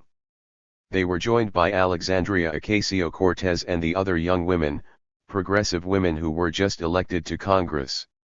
And they demanded what they called a Green New Deal, a commitment to completely decarbonize, the U.S. economy by 2030 and to provide a green job to anyone who wants one. That has enlisted quite a broad response, placing the idea on the congressional agenda. In fact, there was a resolution introduced today by Ocasio-Cortez and Ed Markey of Massachusetts in the Senate to implement this proposal. That could become real with public pressure, the kind of public pressure that led to the INF Treaty, for example. And it's no small matter. Some form of Green New Deal is essential for survival. Which all raises a further question. Let's go back to MacDonald on the death camp paymaster. We're not death camp paymasters who know what's happening behind the walls but decide to look away, doing their jobs and living their lives. That's not us. Actually, we're worse. We're watching a terrible story unfold, much more horrendous even than Auschwitz. And we have to ask ourselves the paymaster's question, what have I done? What have I failed to do? Future generations, if there are any, will be asking that about us. I opened up with the report on the melting of the glaciers in the Himalayas, putting hundreds of millions at risk of losing their meager water supplies. And that's not just something very remote from us. Tucson, as most of you know, has a very fragile water system that's being seriously threatened. I was a counselor at a summer camp. The Hiroshima bombing was announced, everyone went off to the next activity. I was so appalled both by the event and lack of reaction that I went off alone to the woods for a few hours. I have felt the same ever since. In August 2019, shortly before Hiroshima Day, the Trump administration abrogated the INF Treaty, claiming that the Russians had violated it, a claim widely reported and taken to be obviously true, as perhaps it is. Rarely mentioned is that the Russians have long claimed that US ABM installations on the Russian border violate the treaty, a claim taken seriously enough by US scientists so that the authoritative Bulletin of Atomic Scientists devoted a lead article to expounding it. In a sane world, the paired claims would lead to negotiations, investigation by independent experts, and renewal of this crucially important treaty. Not in our world. See, the deal was abrogated by Trump in May 2019 over the strong objections of all other signers, who vowed to carry on with the agreement, but who cannot in the face of overwhelming US power and threats. Chapter 5. Neoliberalism, Globalization, and Financialization. Waterstone Lecture, February 12, 2019. Okay. I'd like to get started. Before I dive into the main topic for tonight, I just wanted to provide a very brief update for some material that we covered last week, just because in the last couple of days, a couple of really alarming reports have come out that a number of you probably have seen or might have seen. They've gotten a little bit of news coverage. One was a piece that just came out in Biological Conservation that projects that, within a few decades, insect populations could go extinct by as much as 40%, and that all insects might, in fact, disappear within 100 years. The ramifications of that, you can begin to imagine, are rather incredible. In fact, probably not survivable. But in any event, this was one of the reports that came out just in the last couple of days. The other one that just came out in the last couple of days has to do with the disappearance of glaciers worldwide, but mostly focusing on the Himalayan glaciers, a number of which will have completely disappeared, with the fate of between 1.5 and 2 billion people who depend on them for water supplies, for drinking water, for agriculture, and so forth. Both of these just came out in the last couple of days, and so the pace with which science is projecting the circumstances of climate disruption. I don't think it's appropriate anymore to simply call it climate change. I think climate catastrophe or climate disruption is probably a better description, but in any event, the pace with which science is uncovering the trajectory of these phenomena is, in fact, accelerating really alarmingly.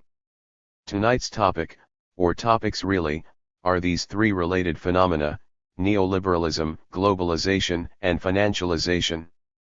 Let me just give you a very brief roadmap for what I'd like to cover this evening. First, I'm going to give you just a very brief definition of neoliberalism, and I'm going to distinguish it from globalization and financialization. Then, I want to talk about the development of these phenomena in two distinct periods. The first period covers 1945, immediately post World War II, to up around 1970 or so. These dates are not precise, of course, but they encapsulate certain kinds of changes in the political economic system. This is a period that's sometimes called regulated capitalism. Sometimes it's called embedded liberalism. Sometimes it's called the golden age of capitalism. Then, the second period from about 1970 to about 2008, which is really the advent period of neoliberalism.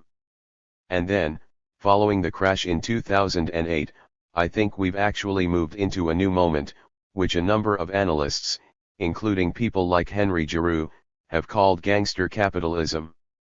I'll just say a few words about that tonight, but we'll talk about it a little bit more probably on Thursday, and then into next week.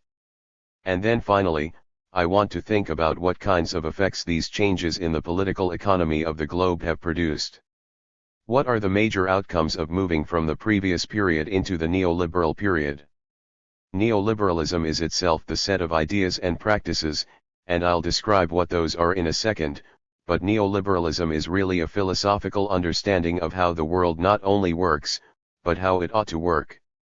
Globalization is the spread of those ideas and practices over space and from place to place, and then accompanying this has been the rise of financialization, which really characterizes the changing and increasingly dominant role of finance capital vis-a-vis other capital sectors.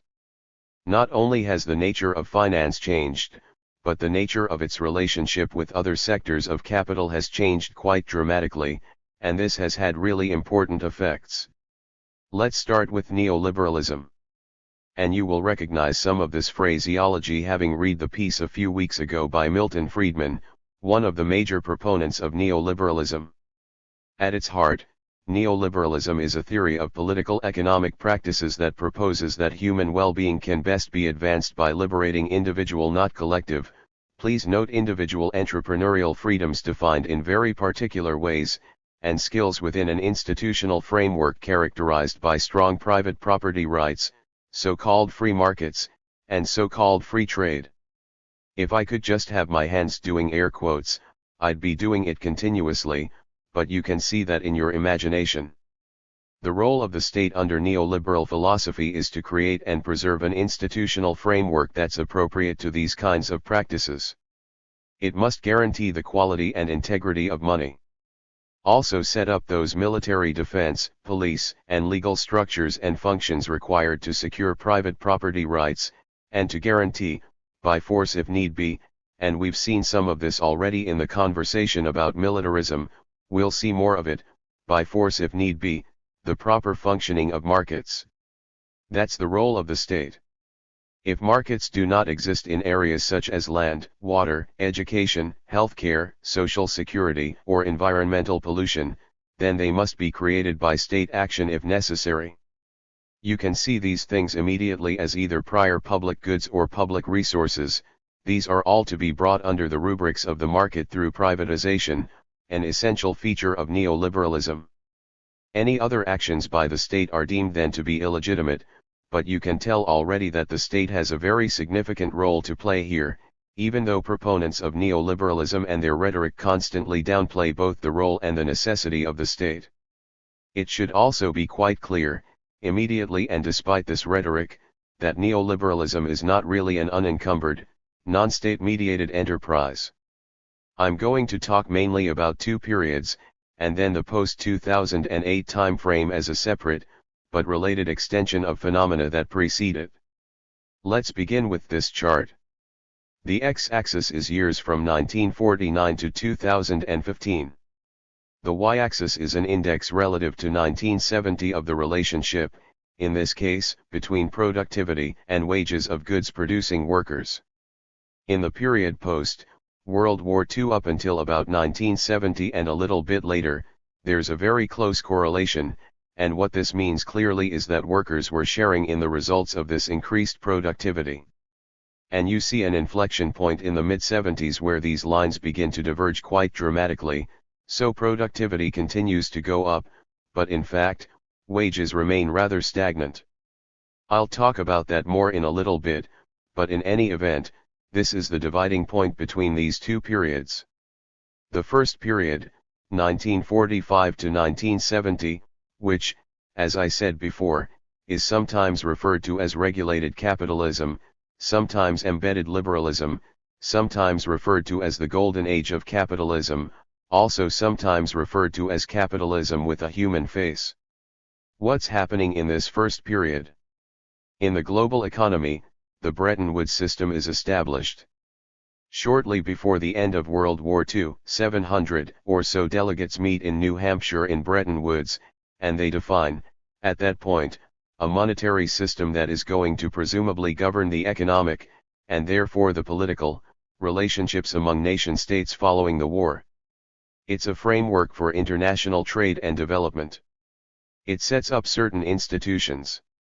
The International Monetary Fund is set up at this time. The predecessors to the World Bank are set up, the General Agreement on Tariffs and Trade, which was succeeded by the World Trade Organization. The OECD, the International Bank of Settlements, so all of these financial institutions that come to really dominate how the world economy works are established, or at least the premises are established at the Bretton Woods Conference. And the central element of this was that countries would, in fact, trade on fixed currency exchange rates. Things would not deviate by more than 1% of a fixed rate, that is, fixed to a currency set to gold, so the amount of currency couldn't, in fact, deviate from the amount of gold by more than 1%. It was gold-backed, and it was also US dollar-backed. At the time, the United States controlled about 2/3 of the gold in the world economy, and so the gold became the standard, and the fixation of the US dollar to that gold became the way in which international currency was defined. It was a moderately open world economy, although there were some tariffs, some protective tariffs, some obstacles to free capital movement. You have to remember, in 1944, as things were emerging out of World War II, the US was, by far, the predominant world economy, so could dictate many of the terms on which these arrangements were made. It allowed for US foreign direct investment, and that included in newly emerging states that were decolonizing, but it had another effect that will come back to be an obstacle. That is, it also opened the US markets to goods from Europe and Japan, and it allowed strong growth in capitalist economies around the world. That didn't seem like very much of a problem at the time of the Bretton Woods Conference. That is, that the US was so predominant that this didn't really seem to be much of an issue. During this period, there was an important role for government in the economy. Primarily, economic and fiscal decisions were governed by a Keynesian set of policies aimed at a low unemployment rate and an acceptable inflation rate. The main feature of a Keynesian economy is demand management. That is, if demand begins to lag, another actor, typically the state, must intervene to stimulate the economy, so this is a set of theories about how the economy works that persisted through this period, and then was overthrown in the next period. It's a demand-based rather than a supply-based economy. There was government regulation of basic industries. There was government regulation of the financial sector, social regulation, including the rise of environmental, consumer, occupational, safety, and health regulations. All of these begin to be part of the social network of societies. There was strong antitrust enforcement. Reasonably strong, relatively strong. There was also high-level provision of public goods and services, including infrastructure. This is the time when the interstate highway system was developed. The G.I. Bill that we've talked about a little bit. This is the period when we see the opening up of suburbia, opened up new geographical areas for U.S. development, so there were moves already in this period from the so-called Rust Belt in the upper Midwest, the seat of traditional manufacturing, down to the Sun Belt, with important implications for capital-labor relations. That is, much of the original locus of economic activity was very strongly unionized. The South and the Southwest and the West were not, so this actually makes a very big difference. I'm not going to say very much about this provision of public goods, but you can think about the way in which the creation of a consumer society depended very much on things like suburbanization and the fracturing, basically, of the population into individual households. Some of the notion of the American dream that we talked about early really ramps up in this period, and you can see its necessary set of relationships to mass consumption. That is, everybody has to furnish their home, everybody has to have all the kinds of things that are now being converted from wartime production into peacetime production. We also see the rise of the welfare state during this period: Social Security, Medicare, Medicaid, unemployment insurance. These were part of the New Deal mechanism to save capitalism from capitalists. There was an awful lot of foment during the period of the Depression, and then the war brought the economy out of it, out of the slump, but other factors needed to be ameliorated, and so some of these things, like Social Security, Medicare, and so forth, were meant to save capitalism from capitalists. Finally, and this is something to note, particularly in light of recent news articles about taxation. During this period there was a very progressive income tax structure. In fact, in 1944, the top marginal tax rate was 94%. And all through the 50s and 60s, it remained close to 90%. It didn't drop to 70% until the 1980s, so the kinds of proposals that are now being made by people like Elizabeth Warren and by Alexandria Ocasio-Cortez are not without historical precedent. And the productivity during this time was the highest we've had, so these are things to keep in mind as you see the arguments circulate around these tax proposals. There was also, in this period, a very major role for collective bargaining between companies and unions, for reasons that I'll talk about in a second. There was a large proportion of very stable, long-term jobs. People very often would enter a job, a profession, and they would stay with that for life. Not the bounce around that we have now. The corporate sector itself also had certain interesting features. There were no price wars or all-out competition. Corporate CEOs tended to be promoted from within the corporation rather than headhunted from other firms. Bureaucratic principles rather than economic principles governed many of the relationships inside corporations, so this idea of promotion from within, the idea of seniority, and so forth, those were the more important kinds of relations. Those change in the next period. Very importantly, in this period, financial institutions mainly provide financing for the non-financial businesses and households. That is, the role of finance was to, in fact, grease the skids for the rest of the economy. That is, the idea is you invest. People then go into production, and that produces jobs and output and so forth. That also changes. Here's a question about this period, 1945 to 1970, why did capital agree to this form? Remember, it's called regulated capitalism. Why did capitalists agree to this? First, in the depths of the Great Depression, a major labor upsurge began in the United States and in many other parts of the world. That is, this antipathy to capitalism that came out of the Great Depression was being felt in very political ways. People were beginning to organize and organizing on the basis of labor solidarity in large measure. Workers in many industries launched campaigns for union recognition, including in auto, steel, tires, electrical, machinery, trucking, and longshoring. There were fierce and often violent battles that resulted with labor gaining strength over time in some sectors, compelling many giant corporations to recognize and bargain with unions, so this was a typical arrangement. When the United States entered World War II, the labor leadership accepted a truce agreeing to a no-strike pledge for the duration of the war, in other words, to help the economy during wartime. During the war, with full employment bolstering laborers' bargaining power and the success of the war effort dependent on labor's cooperation, the unions made several further gains, including dues checkoff, grievance procedures, seniority as the basis for promotion and as protection against layoff, and further expansion of union membership. The emerging dynamic is that labor is increasing in its power over this period. Going into wartime, production had taken the U.S. out of the Great Depression. Many feared that, with the war's end, the Depression might return, and with that, the conditions of the Depression, including all of the social and political agitation. In addition to the economic effects, big business feared that such conditions could lead to a spread of socialism and communism, and these were not fears without a basis. Many socialist and communist parties had gained great power in this period, especially, though not only, outside the US.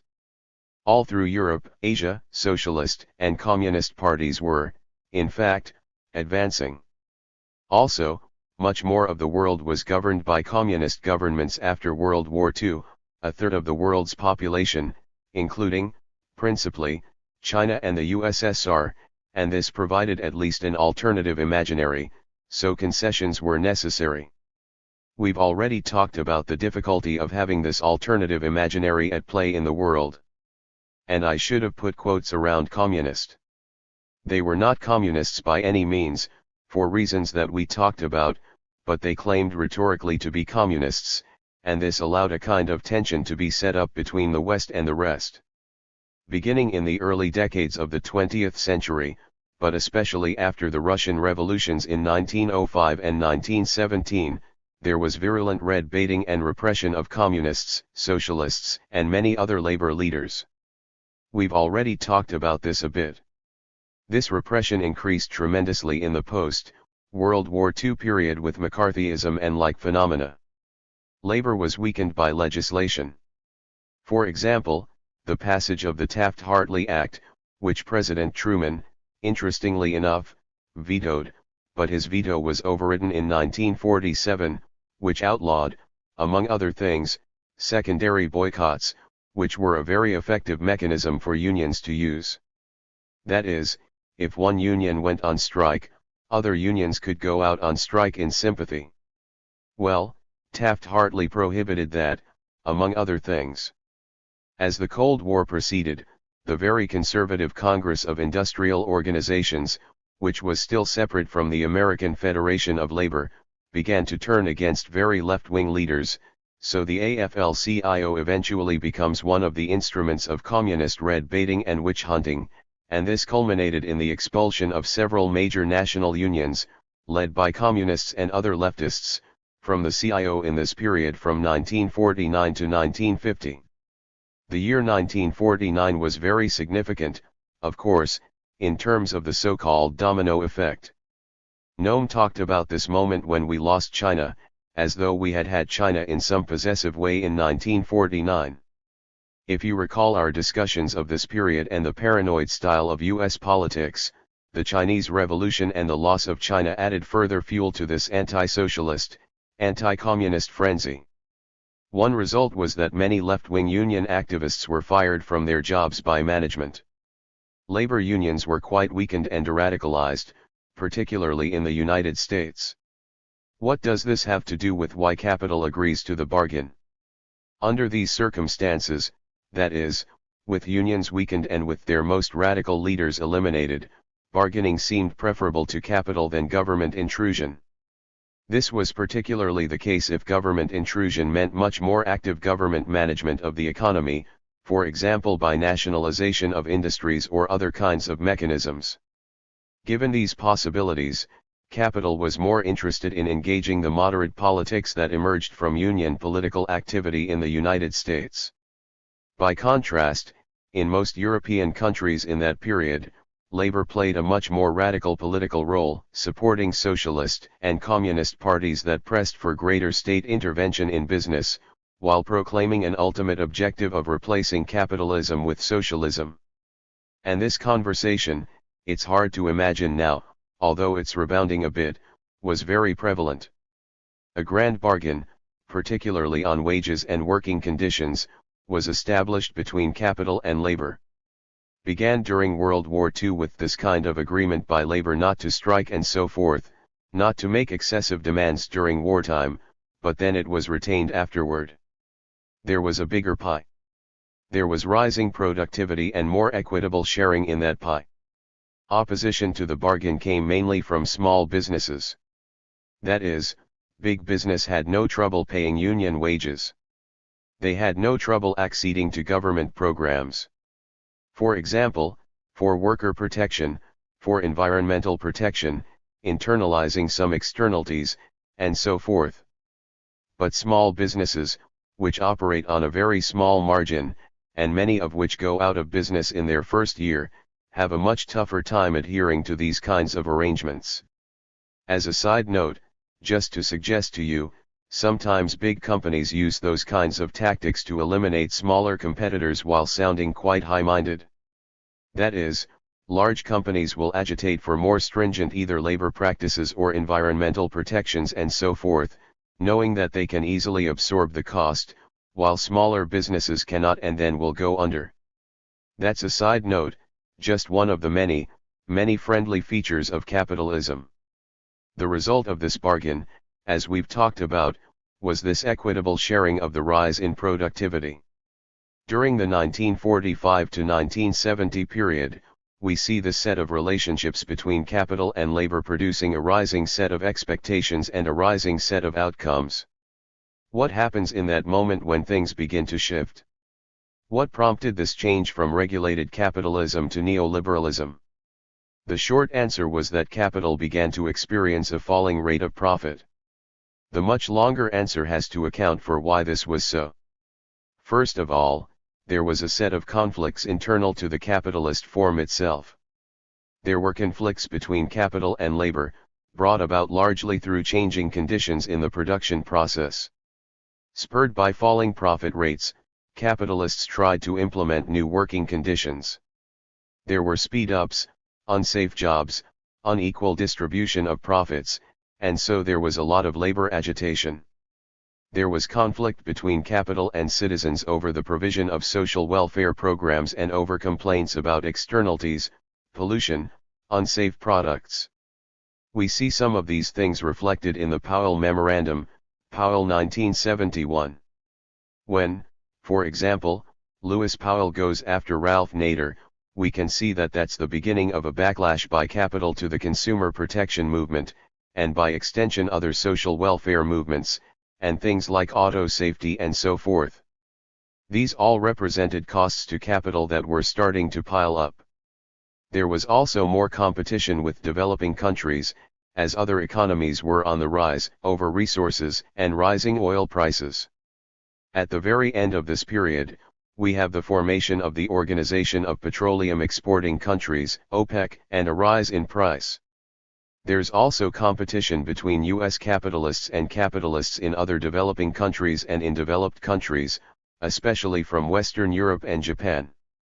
We can see that reflected very significantly in the auto industry of the time. That is, this is the first time when Detroit and the big US automakers really start to face very substantial competition from European automakers, and particularly from Japanese automakers. This, as I indicated earlier, is one of the unanticipated, or at least underplayed in 1944, effects of the Bretton Woods arrangement. The opening up of the world economy to US foreign direct investment, but also opening up the US economy to investment here and the interpenetration of US markets. The result of all of these rising costs to capital was a falling rate of profit, very stagnant productivity growth, rising inflation, increasing unemployment, and the breakdown of the Bretton Woods system. The so-called Nixon shock, when Nixon took the US economy off the gold standard, and therefore all the rest of the economies basically went off the gold standard, went to fiat currency. I know none of you probably will recall, even if you were around at the time. If you looked at US currency, it used to say, exchangeable for gold. And then it said, exchangeable upon demand. Now it just says, in God we trust, so that's a fiat currency.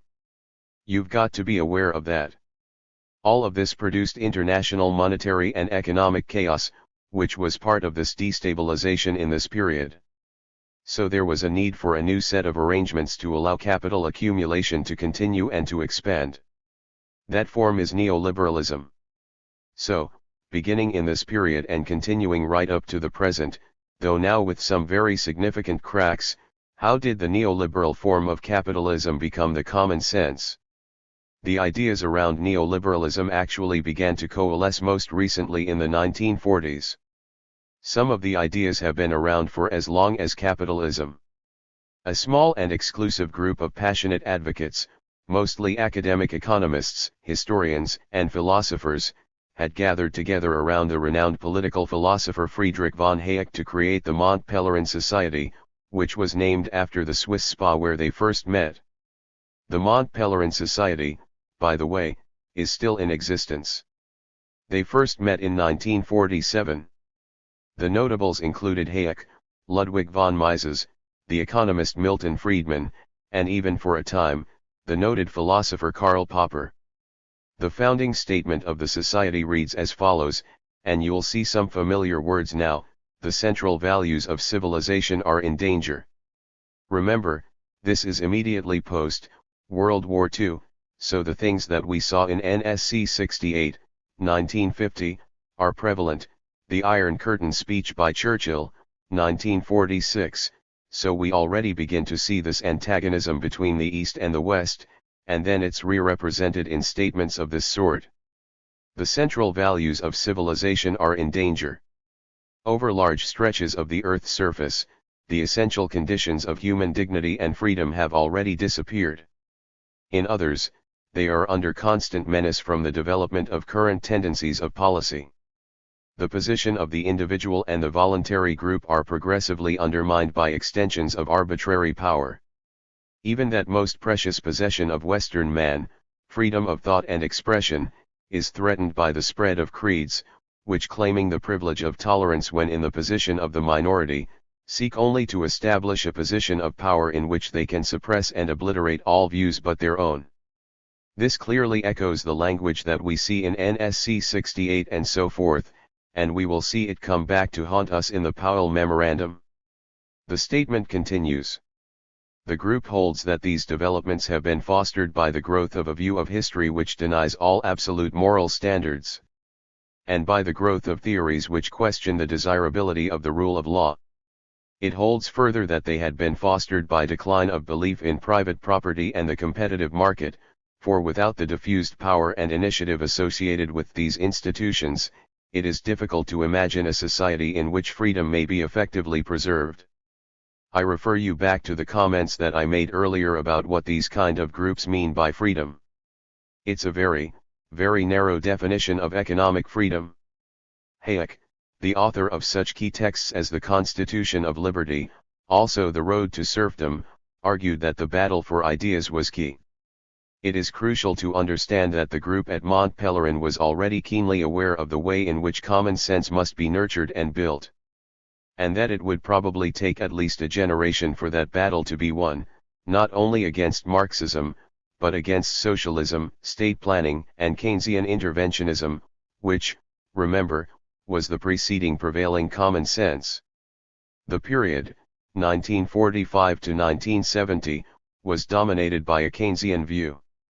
The neoliberal movement remained on the margins of both policy and academic influence until the troubled years of the 1970s, when people were searching around, capitalists particularly, were searching around for a new strategy for increased accumulation.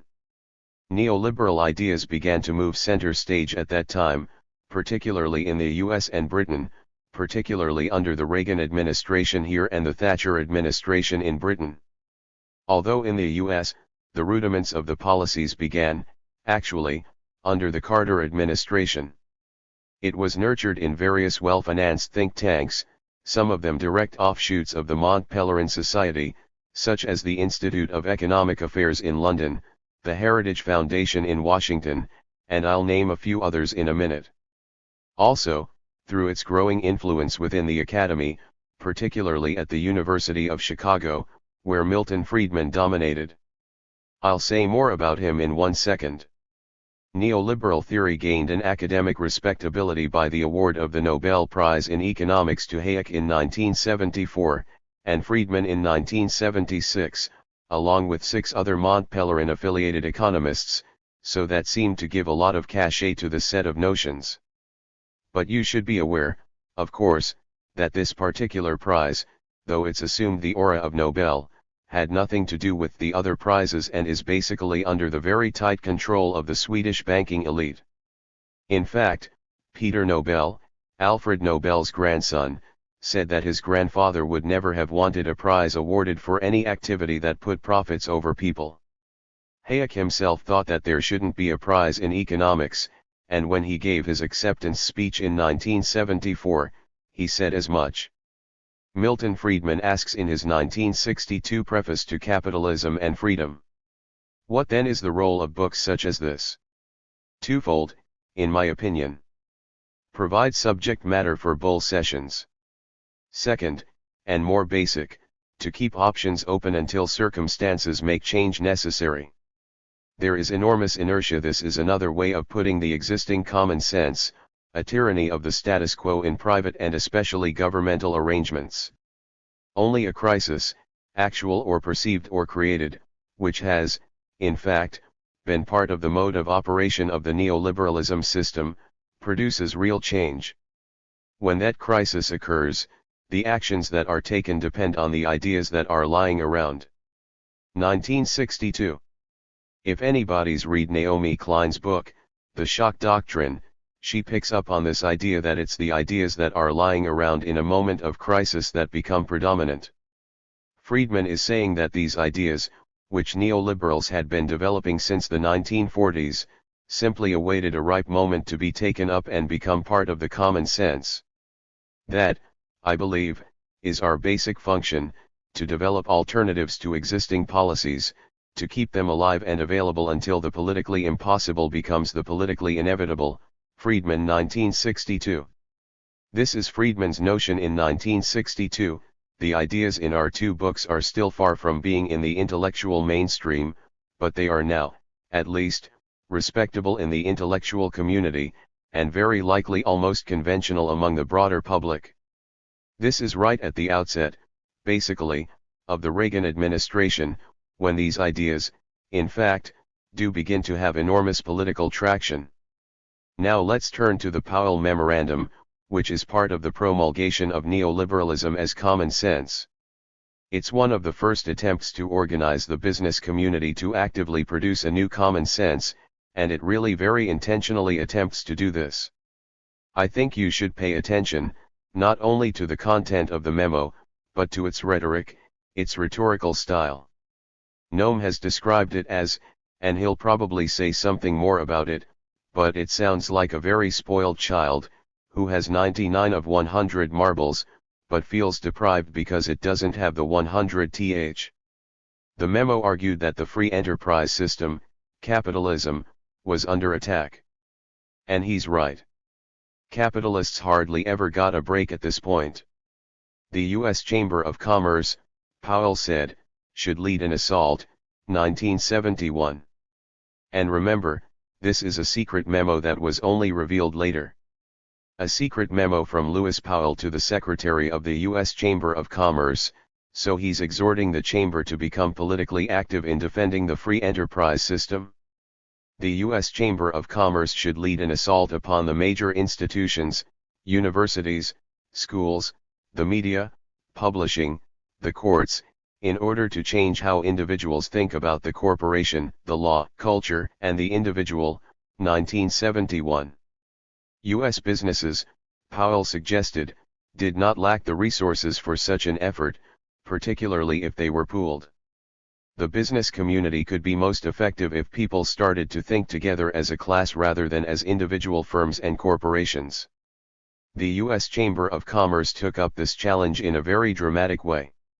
The chamber subsequently expanded its base from around 60,000 firms in 1972 to over 250,000 just 10 years later. The basic message was to draw upon the rhetoric of individual freedom, defined very narrowly in economic terms, although they didn't put it that way, to oppose every form of collectivism, including for example, unions and union organizing as major targets. But every form, not only of collectivism, but any notion of the desirability or appropriateness of a public good or public goods. The privatization dimension of neoliberalism is aimed, in both the short and long term, at reducing expectations that there's such a thing as a public good. This, of course, includes limiting so-called inappropriate interventions by the state into the economy. But keep in mind the absolute dependence of the neoliberal model on continuing interventions by the state. Another organization that was developed as a result of the Powell Memorandum was something called the Business Roundtable. This was an organization of CEOs, committed to the aggressive pursuit of political power for the corporations, and was founded in 1972. So now, this is not only aimed at producing a dominant common sense, but is moving into the political realm. The corporations involved accounted for about 1/2 of the GNP of the United States during the 1970s. They spent close to $900 million annually, a huge sum at that time, on political matters. Some of the resources were aimed at developing think tanks, one of the elements that Powell promoted, out of which would emerge the ideas lying around as Friedman had advocated. The think tanks would also organize speaker bureaus to spread the ideas around, produce op-ed pieces, and so forth. These included the American Enterprise Institute, which was actually founded in the 40s, the Heritage Foundation, which was founded in 1973 by Adolf Kors, and the Center for the Study of American Business. They were all formed with corporate backing at this time. During the 1970s, business refined its ability to act as a class, just as Powell had suggested. The dominant theme in the political strategy of business became a shared interest in the defeat of bills, such as consumer and environmental protection, labor law reform, and then the enactment of favorable tax, regulatory, and antitrust legislation. They were united and they had a program. There was also a crucial set of Supreme Court decisions beginning in 1976 that are in this long line that went back to a misinterpretation in the late 1870s that gave corporations personhood. I just want to highlight a few that are relevant to what we're thinking about now. This line of decisions first established the right of a corporation to make unlimited money contributions to political parties and political action committees, PACs, which were basically unknown at the time, but grew enormously. There were 89 of them in 1974. There were nearly 1,500 in 1982. This was protected under the First Amendment, guaranteeing the rights of individuals, in this instance, corporations, to freedom of speech. One of the key opinions was written by Lewis Powell, whose name you might remember from 3 minutes ago, who at this point, 1978, has become a Nixon-appointed justice on the Supreme Court. The ruling, in the case of First National Bank of Boston v. Bellotti, gave this right to corporations. If you're interested, there's a very interesting dissent from the then Chief Justice William Rehnquist, where he tries to trouble that whole history of precedent about corporations having the same rights as human beings. Donors gave to PACs of both parties in the 1970s, but then began leaning heavily toward the Republicans. Democrats were more conflicted between support for their working class base and the need to pursue big money, at least at that time. They don't seem to have the trouble much now.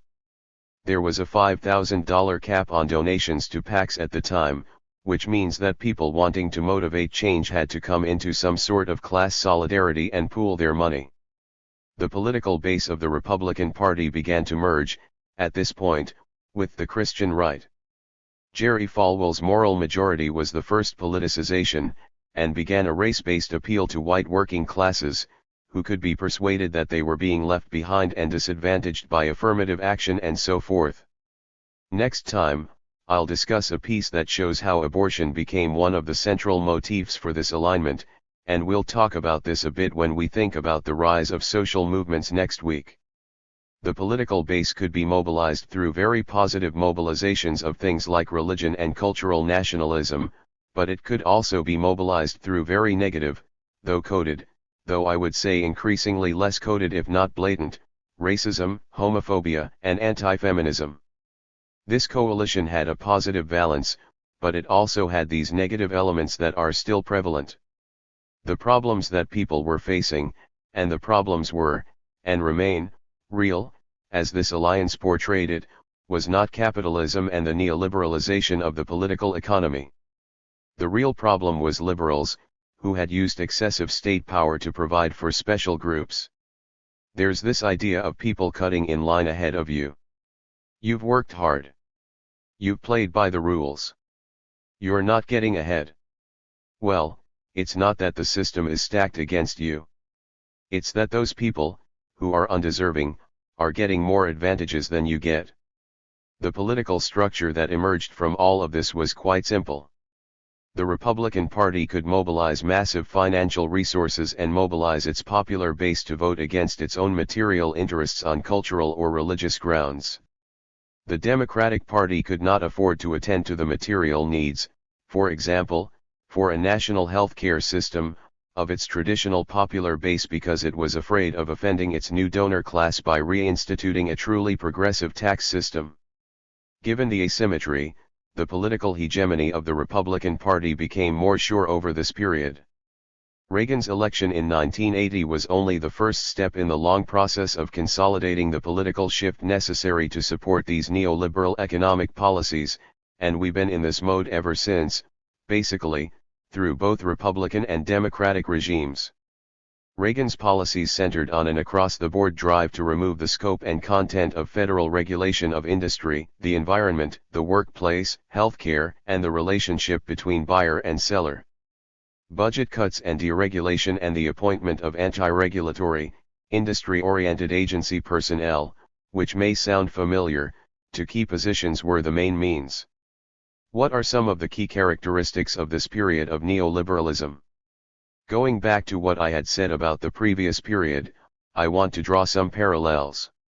At the level of the global economy, we see the removal of barriers to the movement of goods, services, capital, and money across national boundaries. But crucially, at the same time, holding labor in place, because if workers could roam around and find the best markets for labor, this would put a kink in the system. The role of government in the economy is basically just the opposite of the things I put up before: renunciation of aggregate demand management, that is, a renunciation of a Keynesian approach. Deregulation of basic industries, deregulation of the financial sector, weakening of regulation of all kinds, weakening of antitrust enforcement, privatization and the contracting out of public goods and services, cutbacks in, or elimination of, social welfare programs, and tax cuts for business and the rich. Marginal taxation rates went from about 90% or so in the 1950s for top earners to 28% in 1988, and we're still contending with whether that's, in fact, paid at all. Then it rose a little bit, and now it's going to go back down. Corporate tax rates went from 50% down to 34%. Capital gains went from 30% to 15%. This is basically the ongoing program of neoliberalism. In the capital-labor relationship, things also change. There was dramatic marginalization, and, in fact, outright assaults on collective bargaining, which is in fact still the case ongoing. We see a tremendous casualization of jobs, so rather than expecting stable and lifetime employment, people now expect some significant precarity in their job lifetime. In the corporate sector itself, we witness unrestrained competition, including the move toward monopolization and conglomeration. Corporate CEOs in the neoliberal period more typically now are hired from outside the corporation. That is, you have to go headhunting for CEOs. Market principles penetrate inside companies, so rather than bureaucratic rules dictating what happens, every segment of a firm has to be a profit center, and these compete with each other. Crucially, financial institutions shift toward new types of activities, and become relatively independent of the non-financial sector. This is essential. That is, there starts to be a divorce between finance segments of capital and the so-called real economy, and I'll say more about that in a second. An important question, How is neoliberalism spread throughout the world? In other words, how does the neoliberal model become globalized, become globalization? We talked about this a little when discussing militarization. I just wanted to reiterate it. Here is a quote I found just the other day, and I thought it was interesting in the current context. This is from Oppenheimer Funds, a major global investment firm. The right way to invest, challenge borders. See, Oppenheimer Funds invites investors to challenge borders with new ad campaign. You don't see them wanting a lot of walls. There are three principal methods for spreading these ideas. The first method is, you buy off elites in receptive countries. You find a local strongman, and it's almost entirely men, of course. Examples are legion. Provide economic and military assistance to him and his family and immediate allies, so that they can repress or buy off opposition and amass considerable wealth and power for themselves, and open the country for capitalism's needs. That's one way. The second way is you replace oppositional leaders and install receptive elites. Again, the examples are legion. Mossadegh in Iran, 1953, Arbenz in Guatemala in 1954, Allende in Chile in 1973, Zelaya in Honduras, 2009, Maduro in Venezuela in ... Then, use step 1 above. Once you get the right kind of person in, you go back to the old model. The third method is not to be so direct, but to utilize an array of international financial mechanisms to induce compliance. You induce indebtedness one way or another. Then the IMF, the World Bank, the World Trade Organization come in with what are called structural adjustment programs, which largely consist of countries selling off their public assets, privatizing as much as they can, opening both their financial and commodity markets to foreign investment, eliminating any public welfare systems that might interfere with debt repayment. You have a whole mechanism here that constantly just agitates toward opening countries to the needs of capital. Here's one exemplary case. This is the case of Paul Bremer, who was the head of the Coalition Provisional Authority. He was essentially the proconsul in Iraq. On September 19, 2003, Bremer promulgated 4 orders that included, the full privatization of public enterprises, full ownership rights by foreign firms of Iraqi businesses, full repatriation of foreign profits, the opening of Iraq's banks to foreign control, national treatment for foreign companies, and the elimination of nearly all trade barriers. The orders were to apply to all areas of the economy, including public services, the media, manufacturing, services, transportation, finance, and construction. Only oil was exempt, presumably because of its special status as revenue producer to pay for the war and its geopolitical significance. The labor market, on the other hand, was to be strictly regulated. Strikes were effectively forbidden in key sectors and the right to unionize restricted. What the U.S. evidently sought to impose by main force on Iraq was a state apparatus whose fundamental mission was to facilitate conditions for profitable capital accumulation on the part of both domestic and foreign capital. The freedoms it embodies reflect the interests of private property owners, businesses, multinational corporations, and financial capital. An apt illustration of the spreading of democracy and freedom, which, of course, are synonymous. What did neoliberalism promise? It promised that all of the gains accruing at the top would eventually be shared by everyone. A rising tide raises all boats. Wealth would trickle down, eventually. That was the promise. But what did it actually produce? I'm going to go through several dimensions of the effects. I'll start with the US and then I'll talk a bit about the global scene. Again, think about the chart above, where we see this disparity starting in 1970, and this turning point has had enormous effects. One is wealth and income inequality. Where did all the income and wealth gains of that productivity go if they didn't go to wages of working people? These gains went to the wealthy for the most part. The bottom 20% barely got anything at all. The next 20% did a little better, but at the top, people actually did substantially better. They almost doubled their wealth and income in the period we're examining. Another way to look at it, in terms of total household wealth growth between 1983 and 2010 according to various wealth groups, the top 5% of households received 74.2%. Still another way to think about it, this is more contemporary. The 400 richest Americans now own more than the bottom 150 million. In 1980, the bottom 60% had, at a high point, almost 6% of the wealth. That went down almost to near zero in 2008 to 2009, and then bounced back a little to 2%. The 400 richest people, owning about 3.2% of the wealth, now have more than the bottom 150 million.